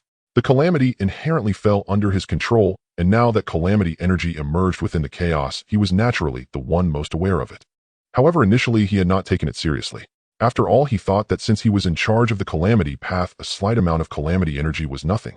As long as he extracted it in time, it would never accumulate to the point of an outbreak. Yet it was clear he had been overly optimistic. Not long ago, he felt that the accumulation of Calamity energy in the chaos had become excessive. If this continued, the second Calamity would likely erupt. Therefore, he began attempting to extract the Calamity energy from the chaos, but regrettably he failed. An inexplicable force intervened to stop his actions. He could say that after extracting Calamity energy for half a day, not only had he not reduced its amount, but his actions had caused it to increase even more. Now the chaos could be likened to a powder keg that could explode at any moment. One must understand that the current Calamity energy was affecting even the chaos itself. It was evident that if this continued, it would indeed drag this group of chaotic demons down with it. Additionally, since the Great Dao's blockade had ended, this was a particularly sensitive period, which is why the Calamity Demon was in such a hurry to seek out Shurchen. So someone intervened to stop you from extracting the Calamity energy. The Fate Demon said, somewhat surprised. To be able to stop the Calamity Demon without being detected, it could only be their group of chaotic demons or the Great Dao. However, they could first rule out their own chaotic demons, as there was no benefit for them to do so. The outbreak of Calamity might be beneficial for the Calamity Demon, as it could help him perfect his own path. However, for the other chaotic demons, it was of no benefit at all. Like Yang Mei, when other chaotic demons engaged in battle, he would even have to draw upon spatial essence to repair the shattered space. Shurchen and the others were the same, so they naturally wouldn't engage in anything that brought no benefit. So after ruling them out, who else could it be? It was self-evident. So it is he who is stopping you. But what benefit would that be for him? Upon pondering this, the Cause Demon felt somewhat puzzled. The Great Dao governs the chaotic world, and can also be considered as the world's will. What benefit could it derive from the so-called Calamity? After all, whether chaotic demons or side-sect demons, they fundamentally contribute to the ongoing strengthening of chaos. The outbreak of Calamity resulting in the fall of side-sect demons or their chaotic demon group should not be beneficial for the Great Dao, but rather somewhat detrimental. This matter perhaps only he knows best. A glimmer of insight flashed in Shichen's eyes as he pondered a question. If this were true, it might explain why the Great Dao was stopping the Calamity Demon from extracting Calamity energy. Every world is constantly growing stronger and enhancing its essence through cycles of rebirth, and Calamity itself serves to help the world eliminate the weaker existences, allowing its essence to return to the heavens and strengthen the world. This is an inevitable process of world evolution, yet Shurchen and the others do not wish to see such events unfold. After all, no one can guarantee that they themselves will not fall in the next calamity. It seems the Great Dao wishes to oppose us chaotic demons. I'll just rush to his source and chop him down with an axe. Pangu stood up angrily. Once everything became clear, how could Pangu tolerate such occurrences? After all, he cared most about chaos, and was the one who despised schemes the most. Now the Great Dao was playing tricks behind their backs. How could Pangu not be furious? All right, Pangu, I am the oldest of the chaotic demons, so I will go and have a chat with the Great Dao.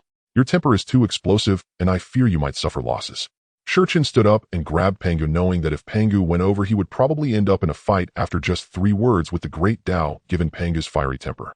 Are you sure it will be all right? Rest assured, although I don't have much confidence, I believe I can have a good conversation with him. After all, if I am not mistaken, what the Great Dao needs is not calamity, but more essence. Dao, come out. Let's have a proper conversation. At this moment, Shurchen stood deep within the Chaos World, a realm that neither belonged to chaos nor to the void, but rather a special space that exists between the two. This was where the Dao of the Chaos World resided. However, this space was as vast and boundless as chaos itself. Even if Shurchen arrived here, if the Dao did not wish to appear, he would be unable to find it. Silence. After Shurchen finished speaking, he received no response from the Dao, as if he had been completely ignored. The Dao showed no regard for Shichen's arrival, nor for his words. Dao, if you do not show yourself, I will ignite the source of time in the Chaos World, and we shall all return to the primordial chaos. I refuse to believe that I cannot find your location. Seeing that the Dao still did not appear, Shurchen directly threatened it. To demonstrate his resolve, he activated the laws of time around him, causing the flow of time to reverse, clearly indicating that if the Dao did not appear, he would indeed take that action. Boom. I do not wish to converse with you. This time the Dao finally appeared. A massive wheel slowly rotated before Shurchen, and the voice emanated from that very wheel. This was the true form of the Dao. The Dao's eyes were merely an incarnation within the Chaos World. Its true appearance resembled a great wheel of 6 paths grander than the wheel of 6 paths itself. Each path had its own position on that wheel, and countless side paths emanated waves of Dao resonance. Is this your true form? Shurchen looked at the Dao wheel before him, a look of astonishment flashing in his eyes. This was his first time witnessing the Dao's true form. From the Dao, he felt the resonance of the 3,000 paths governed by the 3,000 chaos demons, as well as the endless side paths. It could be said that the Dao was the embodiment of all paths, the highest existence in the entire chaos. Withdraw. I understand your intentions, but the evolution of the Chaos World is not something you can dictate. You have no right to negotiate terms with me. The Dao's cold and grand voice echoed in Shichen's ears. Though it was distant, it felt as if it were whispering gently beside him. Dao, let us have a good chat. I know what you desire and I can provide it to you. Boom. As soon as Shurchen finished speaking, a supreme aura instantly enveloped him, causing the surrounding space to collapse. Even the myriad paths were suppressed at that moment. How can this be? At that moment, sweat dripped from Shichen's forehead, his eyes filled with horror. He knew the Dao was terrifying, but he had never imagined it could be this fearsome. It seemed he had truly underestimated the Dao. He knew it was strong, but he had never expected it to be this powerful. Under the suppression of the Dao's aura, he could not even move, and he could not utilize his own time Dao. At this point, all the laws of the Dao surrounding him were instantly stripped away, and his own will was suppressed by a supreme aura. He felt his thoughts growing sluggish, and his body was uncontrollably kneeling down into the chaos. Boom. Shurchen did not wish to kneel, but the Dao's power was too terrifying. Under its suppression, even a chaos demon could not withstand such force. At that moment, he could feel every bone, and even the flesh within him erupting in a series of thunderous sounds, transforming into a cloud of blood mist under the terrifying power. Withdraw. The Dao's voice echoed in Shichen's ears, wanting to make him retreat. After all, Shurchen was the oldest existence in the Chaos World, and also the master of the time Dao, one of the 3,000 paths. The Dao did not want to kill him unless absolutely necessary, as Shichen's death would be quite troublesome. Dao, do you think this little bit can make me retreat? I am the ancient time of chaos. Boom. Shichen's voice rang out, and it was clear from his tone that he was in great pain. After all, his internal organs had already turned to blood mist under the Dao's pressure, and even his robe was stained with golden blood. The blood flowing from his 7 orifices spoke volumes about his condition. At that moment, he was bleeding golden blood from all over his body. Dao, you have grown accustomed to being high above. Today, let me challenge your authority. With Shichen's roar, the Dao's aura suppressing him retreated slightly, but then an even more powerful pressure surged in. However, that fleeting moment provided Shurchen with a chance to react. Shichen's figure vanished from this space, replaced by a magnificent silhouette. The terrifying time Dao enveloped him, while the spatial Dao was effortlessly held in his hand. What was displayed in this space was Shichen's true form, which he had never revealed since his birth. Every chaos demon possessed their own true form. Even Pangu had 9 different forms, let alone Shurchen. Standing in this space, Shurchen had long silver hair cascading behind him. On his handsome face, a white lotus mark appeared on his forehead, exuding a mysterious aura. Various ancient and enigmatic characters shimmered with the resonance of time across his bare upper body. In one hand, he held the wheel of time, while in the other he lifted the white lotus of time. These were his 2 half-life treasures. Behind him was a pair of great hands that seemed carved into place. One hand grasped time, while the other held space. His lower body was not that of a human, but that of a serpent. The saying human head and serpent tail refers to Shurchen. Perhaps because he governed the Dao of time, his entire body emanated a peculiar silver-white hue, and even his tail sparkled with ancient divine script. The Dao of time and space, I never expected you could comprehend the Dao of time and space I once left in your and Yang Mice memories. Shurchen, for the first time you have shown me hope through your being. Upon seeing Shichen's true form, the Dao suddenly retracted its pressure as if it had never existed. Its voice once again echoed in Shichen's ears, but this time it carried a slight change compared to before. Great Dao, how about making a deal? After hearing the words of Great Dao, Shurchen breathed a sigh of relief. The terror of Great Dao exceeded his expectations, but fortunately he had prepared for it. He would not have dared to come here without any preparations. Revealing his true self and the Dao of time and space was only one aspect of his plan. Shurchen would never reveal all his trump cards.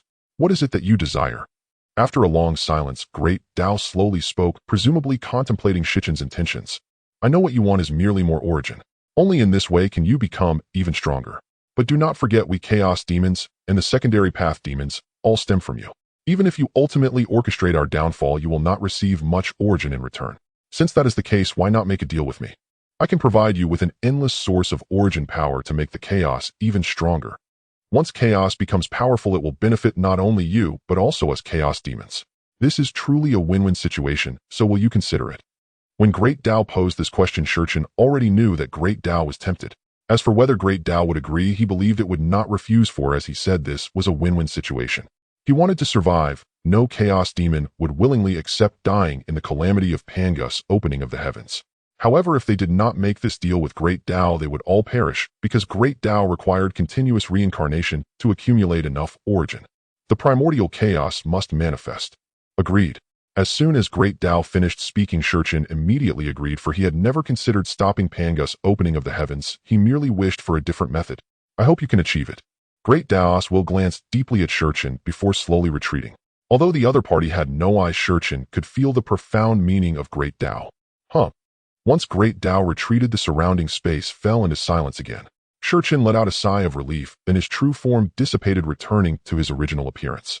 After taking a deep look at the surrounding space, he also left. Shurchen, my friend, how did it go? As soon as Shurchen returned to his Dao platform, Pangu inquired, and the other Chaos Demons also turned their gaze to Shurchen, waiting for his answer. First, you need to extract the calamity energy from the chaos. Shurchen ignored Pangu and directly spoke to the calamity demon beside him. The calamity energy in the current chaos world must be extracted quickly, or the calamity would erupt. All right.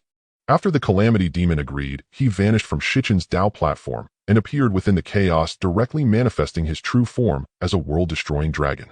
He opened his massive mouth and inhaled deeply. It seems you have succeeded, my friend. Pangu wore a smile on his face, unconcerned about Shurchen disregarding his presence. To him, the extraction of calamity energy from the chaos world was the most crucial matter. I suppose it's half a success. A bitter smile crossed Shurchen's face that seemed successful, but the price paid was quite steep. However, this was their choice, and they would not regret it. By the way, what did you say to Great Dao to make it agree? The Order Demon sat beside Shurchen and quietly asked him. Although her voice was soft, given the presence of so many, how could they not hear her? It's nothing much, just said that you were too foolish, so I used you as a bargaining chip. Shurchen turned to look at the Order Demon, speaking in a calm tone. What? How could you use me as a bargaining chip? I am still one of yours, aren't I? How could you be so heartless? As soon as Shurchen finished speaking, the Order Demon instantly stood up, pointing at Shurchen and shouting loudly. Coupled with her furious expression, even the other demons could not help but laugh out loud. What are you laughing at? Didn't you hear this guy actually sold out his own kind? The laughter of the Chaos Demons made the Order Demon feel unwell. She turned around and shouted at them. Order, are you really that foolish? Shurchen is clearly joking. Trading you for Great Dao? Do you think too highly of yourself or too lowly of Great Dao? The Fate Demon twitched his lips, trying desperately to suppress his laughter. However, the Order Demon was just too naive. She actually believed Shurchen's words. The Order Demon was at a loss. If the Fate Demon was merely explaining, it seemed reasonable. If he was looking down on her, that also seemed plausible. For a moment, the Order Demon stood there, not knowing what to say. It was just a joke. Finally, Shurchen spoke up. If he let this group continue laughing, the Order Demon would surely explode with anger, so it was better to stop it here. After hearing Shurchen's words, the Order Demon huffed in anger and returned to her seat. She realized that these individuals were not good demons, they only bullied her. Alright, while this calamity has been temporarily resolved, it does not mean our task is over. We still need your assistance. Shurchen finally became serious. The matters ahead were of utmost importance, but weren't two individuals. Are Yang Mei and Chaos finished yet? Should we wait for them to return? The Creation Demon still remembered the two and spoke to Shurchen. Let's wait for them. They should be back soon. Shurchen activated the time laws within the entire Chaos world to check the situation of Yang Mei and Chaos, stating that they had plenty of time and were not concerned about this delay. Waiting a bit was fine. Not long after Yang Mei returned first. At this moment, there was a hint of pride on his aged face, clearly satisfied with his battle against Chaos. Yang Mei, next time I shall surely subdue you. Chaos rushed back behind Yang Mei, disheveled and battered, his hair wild, his robes torn in multiple places. Speak of surpassing me when you've actually done so. Yang Mei merely smiled faintly at Chaos's words, unmoved. To defeat him, even the Fate Sovereign dared not utter such words. Only Shurchen and Pangu possessed the authority to do so. Very well, everyone please be seated. Shurchen interrupted Yang Mei and Chaos. By now the Calamity Sovereign had also returned, so Shurchin addressed them all. Immediately the assembled Chaos Sovereigns settled cross-legged upon lotus cushions, awaiting Shurchin's next words. Just now I communed with the Grand Dao. This coming calamity may be evaded, but such evasion is no lasting solution. For chaos itself yearns to grow stronger, and so do we. A stronger chaos benefits us, all the Chaos Sovereigns. Thus I propose a course of action. What say you? Shurchin, fellow sovereigns, speak freely. Whatever serves chaos, and us, we shall wholeheartedly. Upon Shurchin's conclusion, Pangu declared loudly, not out of blind allegiance, but because any measure beneficial to chaos would meet no resistance from them. The other Chaos Sovereigns shared this stance. Only the Calamity Sovereign remained silent, seated apart. Among the assembled Chaos Sovereigns his rank was the lowest. His voice held no weight. In the chaos realm, might dictated legitimacy, even among sovereigns. The path to chaos's ascension lies solely in primordial essence. With sufficient essence, chaos expands ever outward, and thus grows ever stronger. Yet a realm's essence is finite. Therefore we must seek abundant essence beyond our own boundaries. Do you mean to emulate the transcendent realms? But where amid the boundless void shall we locate such realm? No sooner had Shurchin spoken than Yang Mei voiced his doubt. A stark reality they faced. Though chaos expanded ceaselessly, it had encountered only one transcendent realm, after countless eons. To rely on such chance collisions was like seeking a needle in an ocean, utterly impractical. Such passive searching is indeed impossible, yet that does not preclude devising another way. Shurchin glanced toward Sun Wukong, who stood nearby pouring wine. Conventional means were futile, but alternatives existed, and Sun Wukong himself stood as living proof. After all, this was the work of the Grand Dao itself. It was precisely this that granted Shurchin his opportunity. By leveraging Sun Wukong, he could trace countless realms, and thereby harvest their primordial essence without end. Sun Wukong sat bewildered, uncertain why Shurchin gazed at him so intently. Since entering chaos, his memories of his former world had grown increasingly hazy, not erased but softened by the quiet ease of his new existence. You intend to use him? Order Sovereign looked puzzled. What did the affairs of Chaos Sovereigns have to do with a peripheral sovereign? Truth be told, he bore a striking resemblance to that Chaos Macaque Sovereign. Order Sovereign had never met Sun Wukong, or rather had never deigned to notice him. One was a supreme sovereign of Order, the other merely a peripheral offshoot of the Chaos Macaque line. She would not have spared him more than a glance, let alone studied him closely. This was her first true observation of Sun Wukong. He bears the aura of time, faint yet unmistakable. Shurchin, did you pluck him from the river of time? Yet that cannot be. He carries the scent of chaos. He is a native of our chaos realm. Then whence came this temporal aura? Close scrutiny revealed Sun Wukong's subtle temporal resonance, deepening Order Sovereign's confusion. Hearing her words, the other Chaos Sovereigns likewise turned their gaze upon him. Curious though, Pangu remained unmoved, having known Sun Wukong long before. Indeed, he had once sought to take him as a disciple, only for Shurchin to refuse. Shurchin, you push the boundaries rather far. Destruction Sovereign spoke up. Shurchin's maneuver threatened the very order of chaos, retrieving a being from future time to install him as a peripheral sovereign risked unraveling the temporal fabric itself. What if chronology fractured? Cease your speculations. Sun Wukong's emergence was not my doing, nor should any of you covet him, for if you do, I shall cast you into the river of time and seal you there permanently. As Shurchin spoke, a sudden recollection surfaced. Had he not long ago imprisoned a future sovereign within the river of time? Had he not sworn to bind him for 5 chaos eons? How many eons had passed since? Clearly a visit to the river of time is overdue after this meeting. How could I have forgotten? No matter. The prisoner was my own, the vow my own. A few extra eons of containment. Consider it disciplinary instruction. So, how do you intend to proceed? His temporal energy remains undiminished. Shurchin spoke with quiet certainty. As sovereign of the Tao of time, the lingering temporal resonance upon Sun Wukong was not an obstacle. It was a beacon. From the river of time, he could trace that resonance backward and forward, pinpointing Sun Wukong's origin realm with effortless precision. Then what role do you require of us? Pangu watched Shurchin curiously. Clearly Shurchin had assumed sole responsibility for locating new realms, so what then was left for the rest? Given Shurchin's nature, he would never allow others to stand idle while he labored alone. Such imbalance would chafe him deeply, unbearably so. Naturally, I shall need your assistance. But first and foremost, a new heaven and earth must be forged. Pangu, it is time you cleave the cosmos. Open the heavens. What do you mean by that? Pangu wore a bewildered expression, wondering how he had suddenly been implicated in the matter of opening the heavens. Was he dissatisfied with the chaos of the world? Or was it that he was tired of living for too long? Looking at Pangu's demeanor, it was clear he had no intention of opening the heavens. It made sense, Pangu had such thoughts during the immeasurable calamity of chaos, when his strength had already reached the limit achievable within the chaotic world.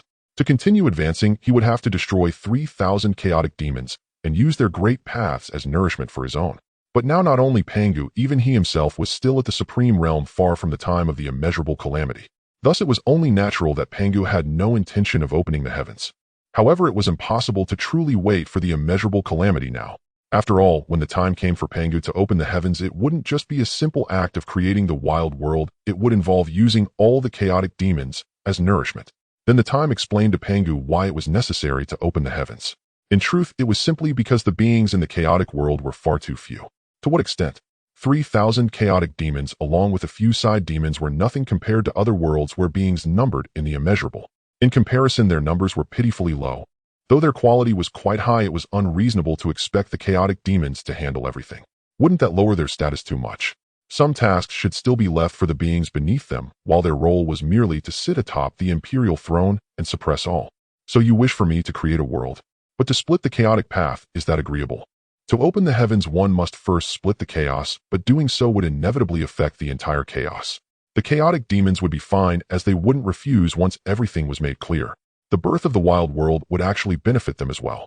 The reason why later generations wanted to stop Pangu was that at that time Pangu was seeking to attain the Dao, and creating a new world was merely a guise. If they did not intervene once Pangu succeeded in attaining the Dao, they would have no share left. The chaotic world functioned like a breeding ground set by the Great Dao. Only the strongest Gu King could transcend. Once Pangu succeeded in transcending, their fates would inevitably be sealed. However, the situation was different now. Not to mention that Pangu had not yet reached his peak strength, there was naturally no possibility of opening the heavens and attaining the Dao, so the wild world created would be purer. In truth, the transition from chaos to the wild was an inevitable fact. Compared to chaos, the wild was more conducive to the birth and growth of beings. No matter how much the chaotic world changed, the chaotic spiritual energy remained extremely violent, making it impossible for weak beings to survive in such a world, thus preventing the emergence of a large number of beings. Moreover, the increase in beings was naturally beneficial to them. For instance, the Order Demon, once the wild world was born, could establish a new order for it, which would greatly aid her great path.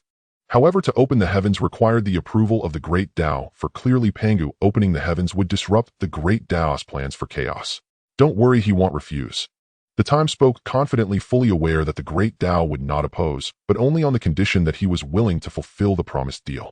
Even if he refused to complete the deal after Pangu opened the heavens, it would pose no problem for the Great Dao. It could simply restart the entire chaos and begin anew. The Great Dao could afford that, but the time could not, so in the end he would undoubtedly not refuse to complete the deal. If that's the case, then I have nothing more to say. Upon hearing the time's words, Pangu nodded. As long as the Great Dao did not oppose and no other chaotic demon spoke against it, then this matter was naturally inconsequential. It was merely opening the heavens, though he had never done it before. One could learn from experience. Then this matter will trouble you, Pangu Dao friend. The time spoke respectfully to Pangu. This was a form of etiquette that existed within the chaotic world, a way for one chaotic demon to express respect to another. However, in general, chaotic demons would rarely do such a thing. As proud as they were, it was already quite remarkable for them to address you by name, let alone expect them to bow. Don't joke around. Haha, you are too polite, my friend. It is all for our Great Dao. Seeing the time's action, Pangu quickly returned the gesture, but his eyes revealed his delight, as this was the first chaotic demon to show him such respect. Now what is most important is that we, the 3,000 chaotic demons, cannot remain scattered like this. We should unite.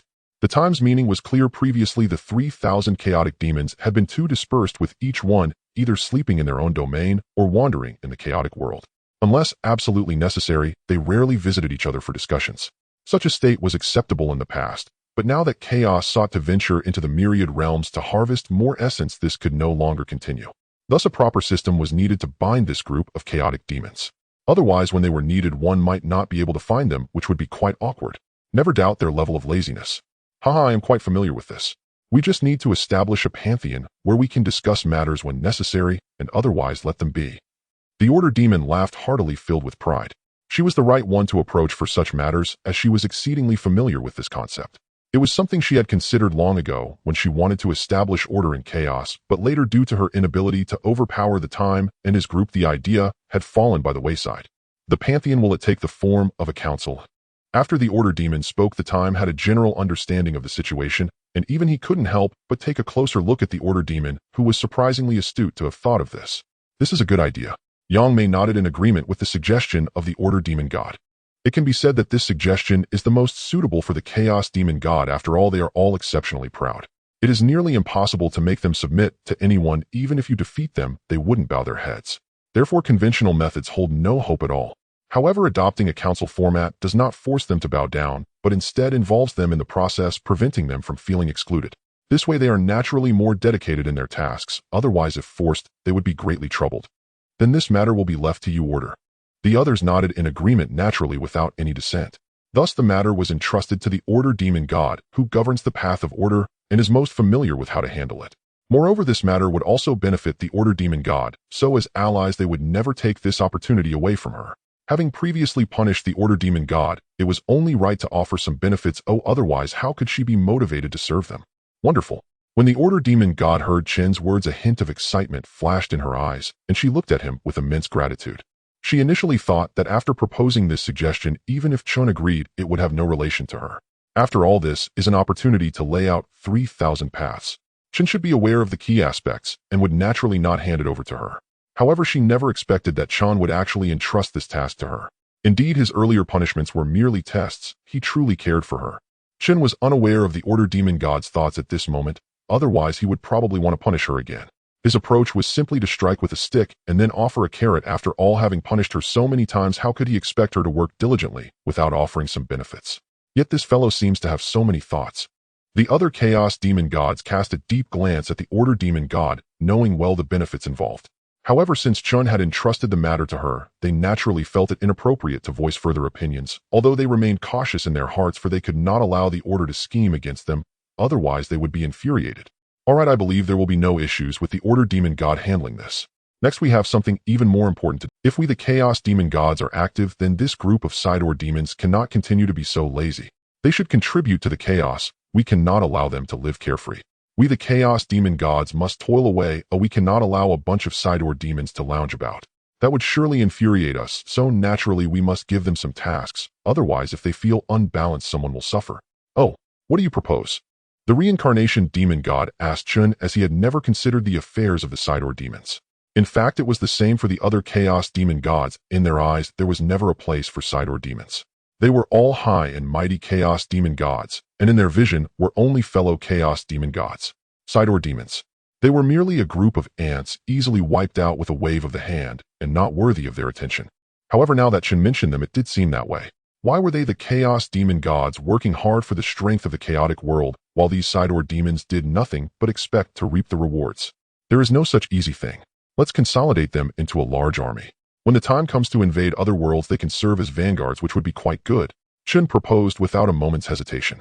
After all, the side-door demons were weak in strength, but that was only compared to the Chaos Demon Gods. To other beings, a large army formed of chaos would be terrifying. Just their presence might cause opponents to lay down their weapons and surrender. Then who will take charge? How about we assign it to the Chaos Demon Ape? The Destruction Demon God pondered for a moment and suggested that the Chaos Demon Ape, being a warrior by nature, would be the most suitable. Assign it to that battle maniac. Destruction, what are you thinking? Don't you think we have enough battle maniacs in our chaotic world? You want to turn all the side-door demons into that too? The Order Demon God glanced at Pangu. Although she was clearly talking about the Chaos Demon Ape, Pangu felt somewhat offended.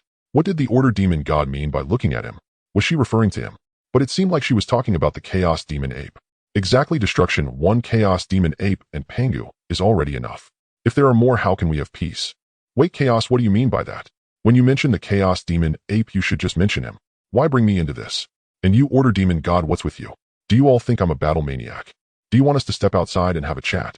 Chaos words combined with the Order Demon God's gaze instantly made Pangu explode. Damn it, if you're talking about the Chaos Demon Ape, just talk about him. I'm used to it. It's mainly because the Order Demon God's gaze misled me. Chaos said awkwardly. He had forgotten that Pangu was sitting right next to him. Saying this was a bit inappropriate, so he quickly apologized and shifted the pressure onto the Order Demon God. Don't look at me, I didn't say anything. It's Chaos who misunderstood. The art of deflection was practically innate. When the Order Demon God saw Chaos shamelessly shift the blame onto her, she quickly said, after all, she had no involvement in this matter. Alright, we are still discussing important matters. The Order Demon God is right. This task cannot be given to the Chaos Demon Ape, for he is a battle maniac, and a mindless one at that. I am not at ease handing this to him, so let's discuss this further. Which Chaos Demon God is most suitable for this task? In an instant, all the Chaos Demon gods fell silent. They truly couldn't think of who would be the most appropriate choice. As for themselves, they hadn't considered this issue at all given that they were among the top 10 existences. Naturally, such matters could not involve them. However, the problem arose here. They were unwilling to take on this matter, yet among the other Chaos Demon gods, they couldn't recall who would be suitable for the task. What about the Star Demon God? Suddenly, the Reincarnation Demon God spoke up. After pondering for a long time, he remembered this particular Chaos Demon God. The presence of the Star Demon God was so low that if he hadn't just glanced at the distant chaos starry sky, he might have completely forgotten about this fellow. The Star Demon God who governs the path of stars ranks as the 3000th among the Chaos Demon gods. Yes, he is the very last one. Originally, he was supposed to emerge before Pangu, but who could have anticipated encountering such a wall as Pangu? Thus, in the end, he became the last one. He governs the path of stars, but the Chaos world lacks stars for him to rule over. As for the stars in the chaos starry sky, don't be ridiculous, those are the Dao stars of the 3000 Chaos Demon gods. How could a last-ranked Star Demon God possibly control them? Hence, he had always remained hidden as he had little presence and not many demon gods remembered him. The reason the Reincarnation Demon God mentioned him was due to the nature of the path he governs. Although the Chaos world lacks stars for him to oversee, the path of stars possesses commanding abilities, and since his rank is low naturally, the other Chaos Demon gods were inclined to pass this matter on to him. The Star Demon God, huh? I also think that's a good idea. I agree. Agreed. As soon as the Reincarnation Demon God finished speaking, the other Chaos Demon gods briefly pondered and then unanimously agreed. After all, if they didn't let the Star Demon God handle it, were they to do it themselves? They had no interest in that, so even the World Tree and the Catastrophe Demon God agreed.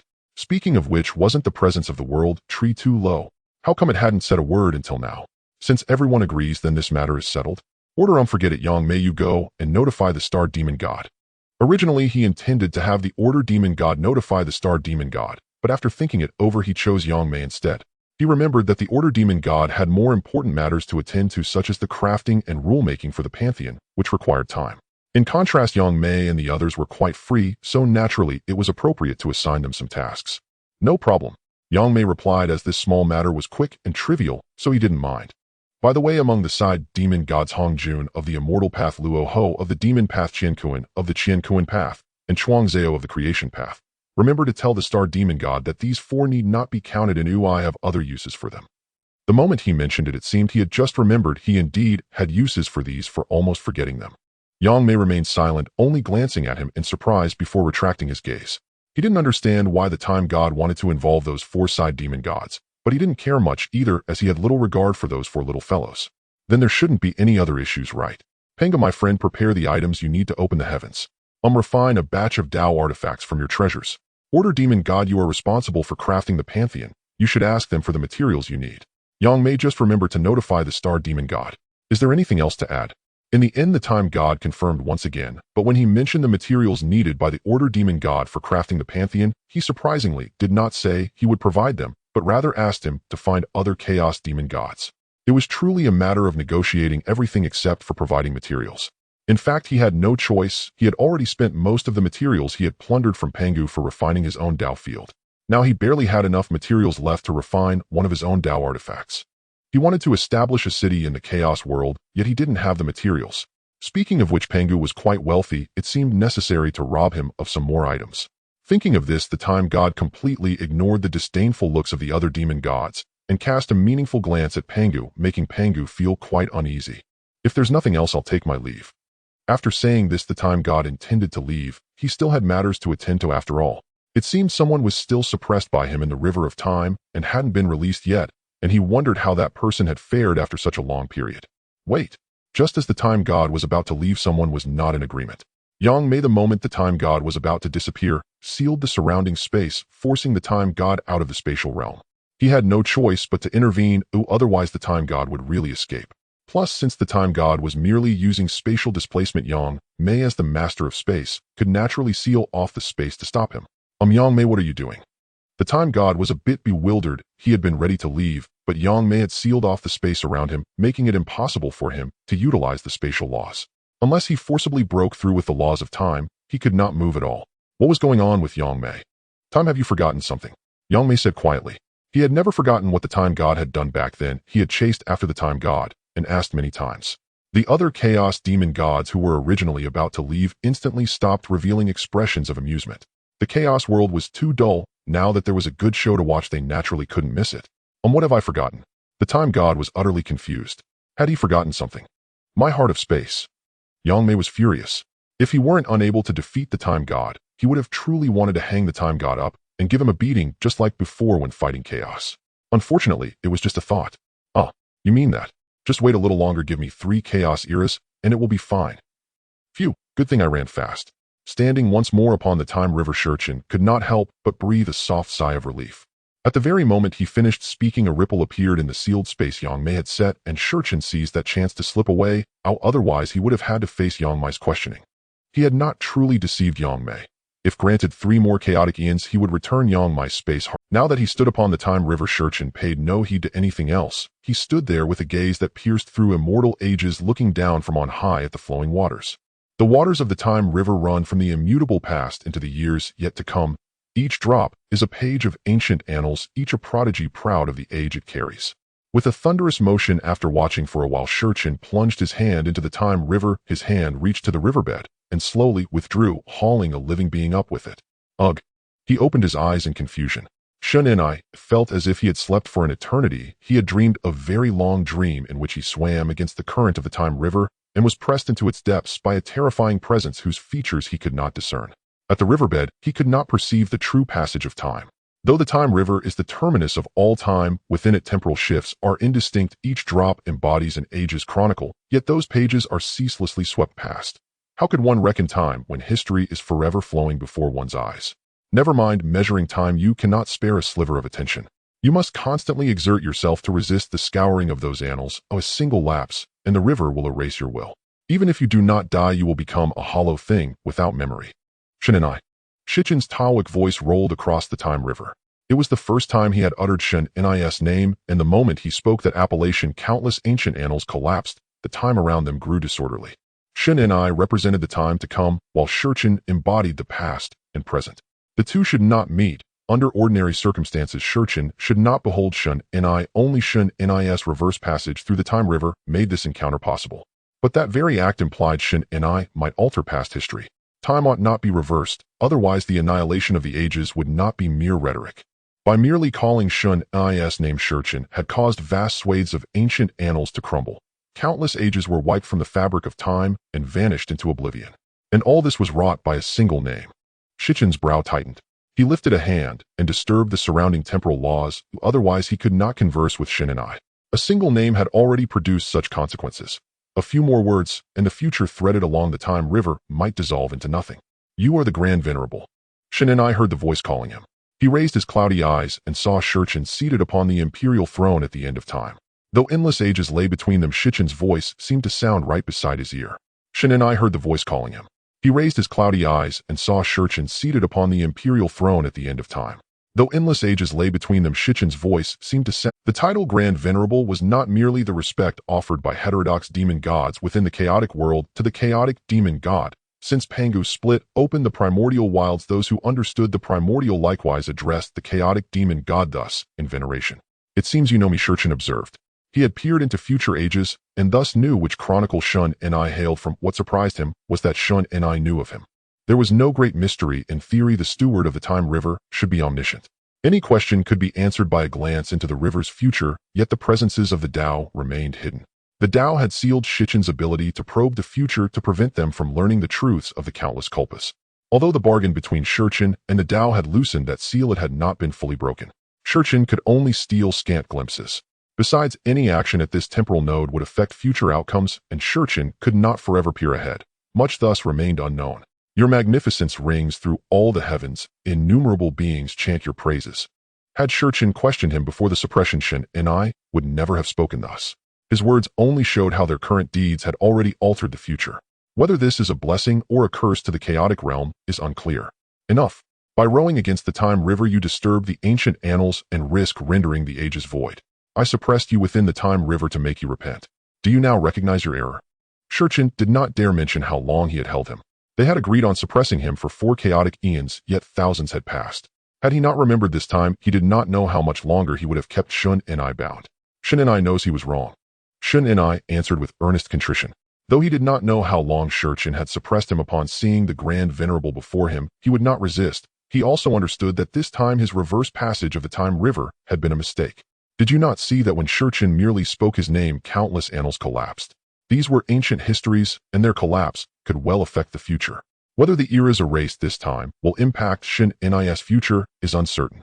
Since you have recognized your mistakes, go back. The River of Time is not a place for you. Shurchin calmly looked at Qin Ming and stated that he had subdued him for several thousand chaotic epochs, which could be considered a punishment. Since he had not caused any substantial damage to the ancient history of time, Shurchin naturally would not make things difficult for him. Thank you, Great One. Upon hearing Shichin's words, Qin Ming let out a sigh of relief. Shichin's statement meant that he had spared him.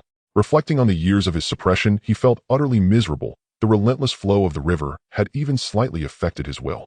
Don't even think about being suppressed as an opportunity to comprehend the laws of time. During the time of suppression, he had to constantly concentrate to face the onslaught of endless years against his will. A moment of carelessness could lead to the destruction of his will in the river of time. Comprehending the laws of time. That was nothing but a joke. He was already suppressed. If Shurchin were to give him a chance to comprehend the laws of time, it would be a slap in the face. What was the point of suppression then?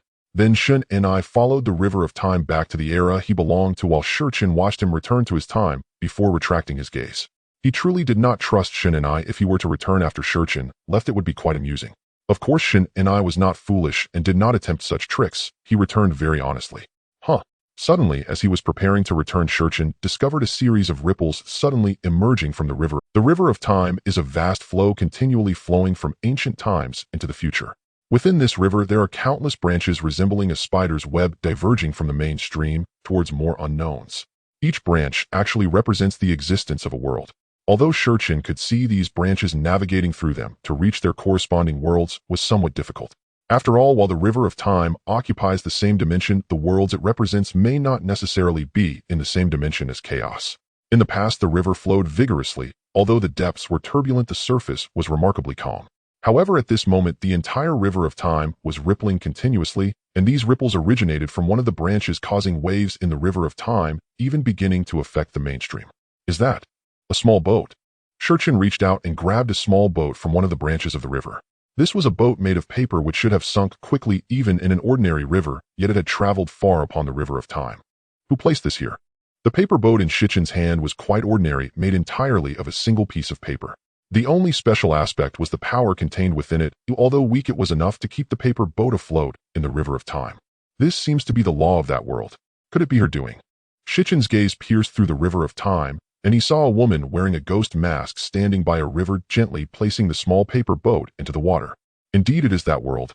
Shurchin murmured to himself, confirming his thoughts upon seeing her. The laws of that world were quite unique, and the mask on her face, which appeared to be both crying and laughing, further solidified his convictions. Forget it. For now, I am still uncertain of that world's coordinates. If I have the chance in the future, I will visit, but I must take this small boat with me. The river of time is my domain, and although this small paper boat seems insignificant, it has already caused ripples in the river. The river of time cannot have any disturbances, otherwise the consequences would be enormous. If I allow this small boat to continue in the river of time, it might create ripples that could affect the entire mainstream. Therefore, Shurchin directly took it away. Then he disappeared from the river of time and returned to chaos, as there was nothing here that warranted his concern. Has someone fished it up? Who could it be? In the vastness of time, as the paper boat was taken by Shurchin, a figure looked up towards the direction of the river of time. She could sense that her small boat had vanished into the river, indicating that it had been fished up, but she had no way of knowing by whom. Could it be you, brother? During this period when Shurchin was absent from chaos, tremendous changes occurred throughout chaos. The first was that the calamity that should have occurred suddenly ceased. After the calamity demon extracted the chaos calamity energy, the lack of support from this energy meant that the calamity could no longer erupt.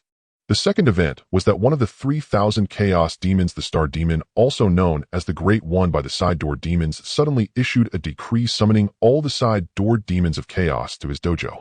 Any who failed to arrive would be sent to their demise. The star demon spoke very plainly: as long as you dare not come, then you need not come at all, and you will simply... What shocked the side door demons the most was that the star demons' actions were ignored by the other great ones, as if they were unaware of the situation, leading them to speculate about the reasons behind such a decree. The star demon acted this way because Yang Mei had sought him out and informed him of Shichin's decisions, compelling him to act. Naturally, he dared not refute the decisions made by the top 10 Chaos Demons, and the other Chaos Demons, having received the news from the Fate Demon, also showed no curiosity about the matter. Meanwhile, Pangu continued to refine his Dao artifacts, proving he was truly wealthy. After being robbed by Shurchen, it did not take long for him to become the richest Chaos Demon in the Chaos World. Indeed, the son of the Grand Dao is different. Speaking of which, there seems to be quite an abundance of inferior materials. At this moment, the Order Demon God was also in distress. Although it was a good thing for her to forge the Pantheon and establish order, she found that it was far from a simple task when she actually began to do it. It is important to understand that forging a Pantheon capable of accommodating 3,000 chaotic demon gods is not a trivial matter. The materials required are akin to an endless abyss. Among the chaotic demon gods, the wealthiest is undoubtedly Pangu, being the favored son of the Great Dao and unparalleled existence. Conversely, the most impoverished chaotic demon god must be her, the Order Demon God. This is not merely a matter of bad luck preventing her from obtaining materials. In fact, during her earlier days, she was quite affluent. Although she could not compare to Pangu, she was certainly much wealthier than the current time. However, she encountered a bottomless pit known as the World Tree. She wished to utilize the infinite realms of the World Tree to perfect her path of order. Although time itself had declared that her success was impossible, she still wanted to give it a try, pouring all her resources into nurturing the World Tree, which led her to become the poorest chaotic demon god in the chaotic realm. You truly are a bottomless pit, having drained all my resources. Now I lack the materials to forge a pit. The Order Demon God could not help but complain to the World Tree beside her. Once quite affluent, she found herself in dire straits due to nurturing the World Tree's realms to the point where she could hardly imagine her current poverty. But don't say that, at least you still have me. The World Tree spoke somewhat awkwardly, fully aware of how many materials she had devoured from the Order Demon God. Yet she too was impoverished and could not possibly produce materials to assist her. What should we do now? Without materials, I cannot forge the Pantheon. If I fail to complete the task assigned by time, I will surely face punishment. If you do not provide me with a solution, I might just hand you over. If it comes to that, I can always cut you down for materials. Your essence should serve as excellent refining material. The Order Demon God glared fiercely at the World Tree, expressing her frustration. This entity only took and never gave back, having consumed countless materials while yielding no returns. The infinite realms had yet to fully take shape, preventing her from attempting to perfect her path. The more she thought about it, the more it seemed like a brilliant idea. Thus, the Order Demon God gazed at the World Tree with a hint of danger in her eyes, clearly contemplating the act. The more she thought about it, the more it seemed like a brilliant idea. Thus, the Order Demon God gazed at the World Tree with a hint of danger in her eyes, clearly contemplating the act of cutting it down for materials. What are you planning? Let me tell you, don't even think about it. If you harm me, you will lose the infinite realms. The World Tree instinctively recoiled at the Order Demon God's gaze, as something about her had become rather dangerous. Previously, she had been such a good sister, and now her eyes were fixed on her. By the way, didn't time say that if you lack materials, you can seek out other chaotic demon gods? Go seek them. My essence is still useful. You cannot act recklessly. It seemed that she had just had a moment of realization. The World Tree clung to this lifeline, as if it were a straw to save her. Luckily, time had mentioned finding other chaotic demon gods when materials were lacking. Otherwise, she truly feared the Order Demon God might just chop her down for materials. Well, I will let you off this time, but remember, I want the realms. If I can't see them again, you know what that means. The Order Demon God shot a dangerous glance at the World Tree before leaving. She was busy seeking out other chaotic demon gods for materials. Her earlier words were primarily intended to intimidate the World Tree, who, after all, it had consumed many of her materials and drained a large portion of her essence, yet she had yet to behold the true form of the realms, making her feel utterly deceived. Have you noticed? It seems I need to change my approach. Let me think about what method to adopt. After the Order Demon God left the World Tree's fearful demeanor vanished, replaced by a look of wisdom. She sat in the chaos, contemplating the place where the Order Demon God had departed. Here are the materials you wanted, but go seek out other chaotic demon gods. Upon entering a chaotic space before the Order Demon God could utter a word, a willow branch pierced through the fabric of space, presenting her with a pile of materials, as Yang Mei's voice echoed from another realm. The first chaotic demon god she sought was Yang Mei, for time had instructed her to find other chaotic demon gods, which implied that time would not provide any materials. Thus, she would naturally avoid seeking out time and tempting misfortune. You truly are wealthy. Receiving the items from Yang Mei, the Order Demon God's eyes turned red with envy. These were all valuable materials, many of which she had only heard of but never seen.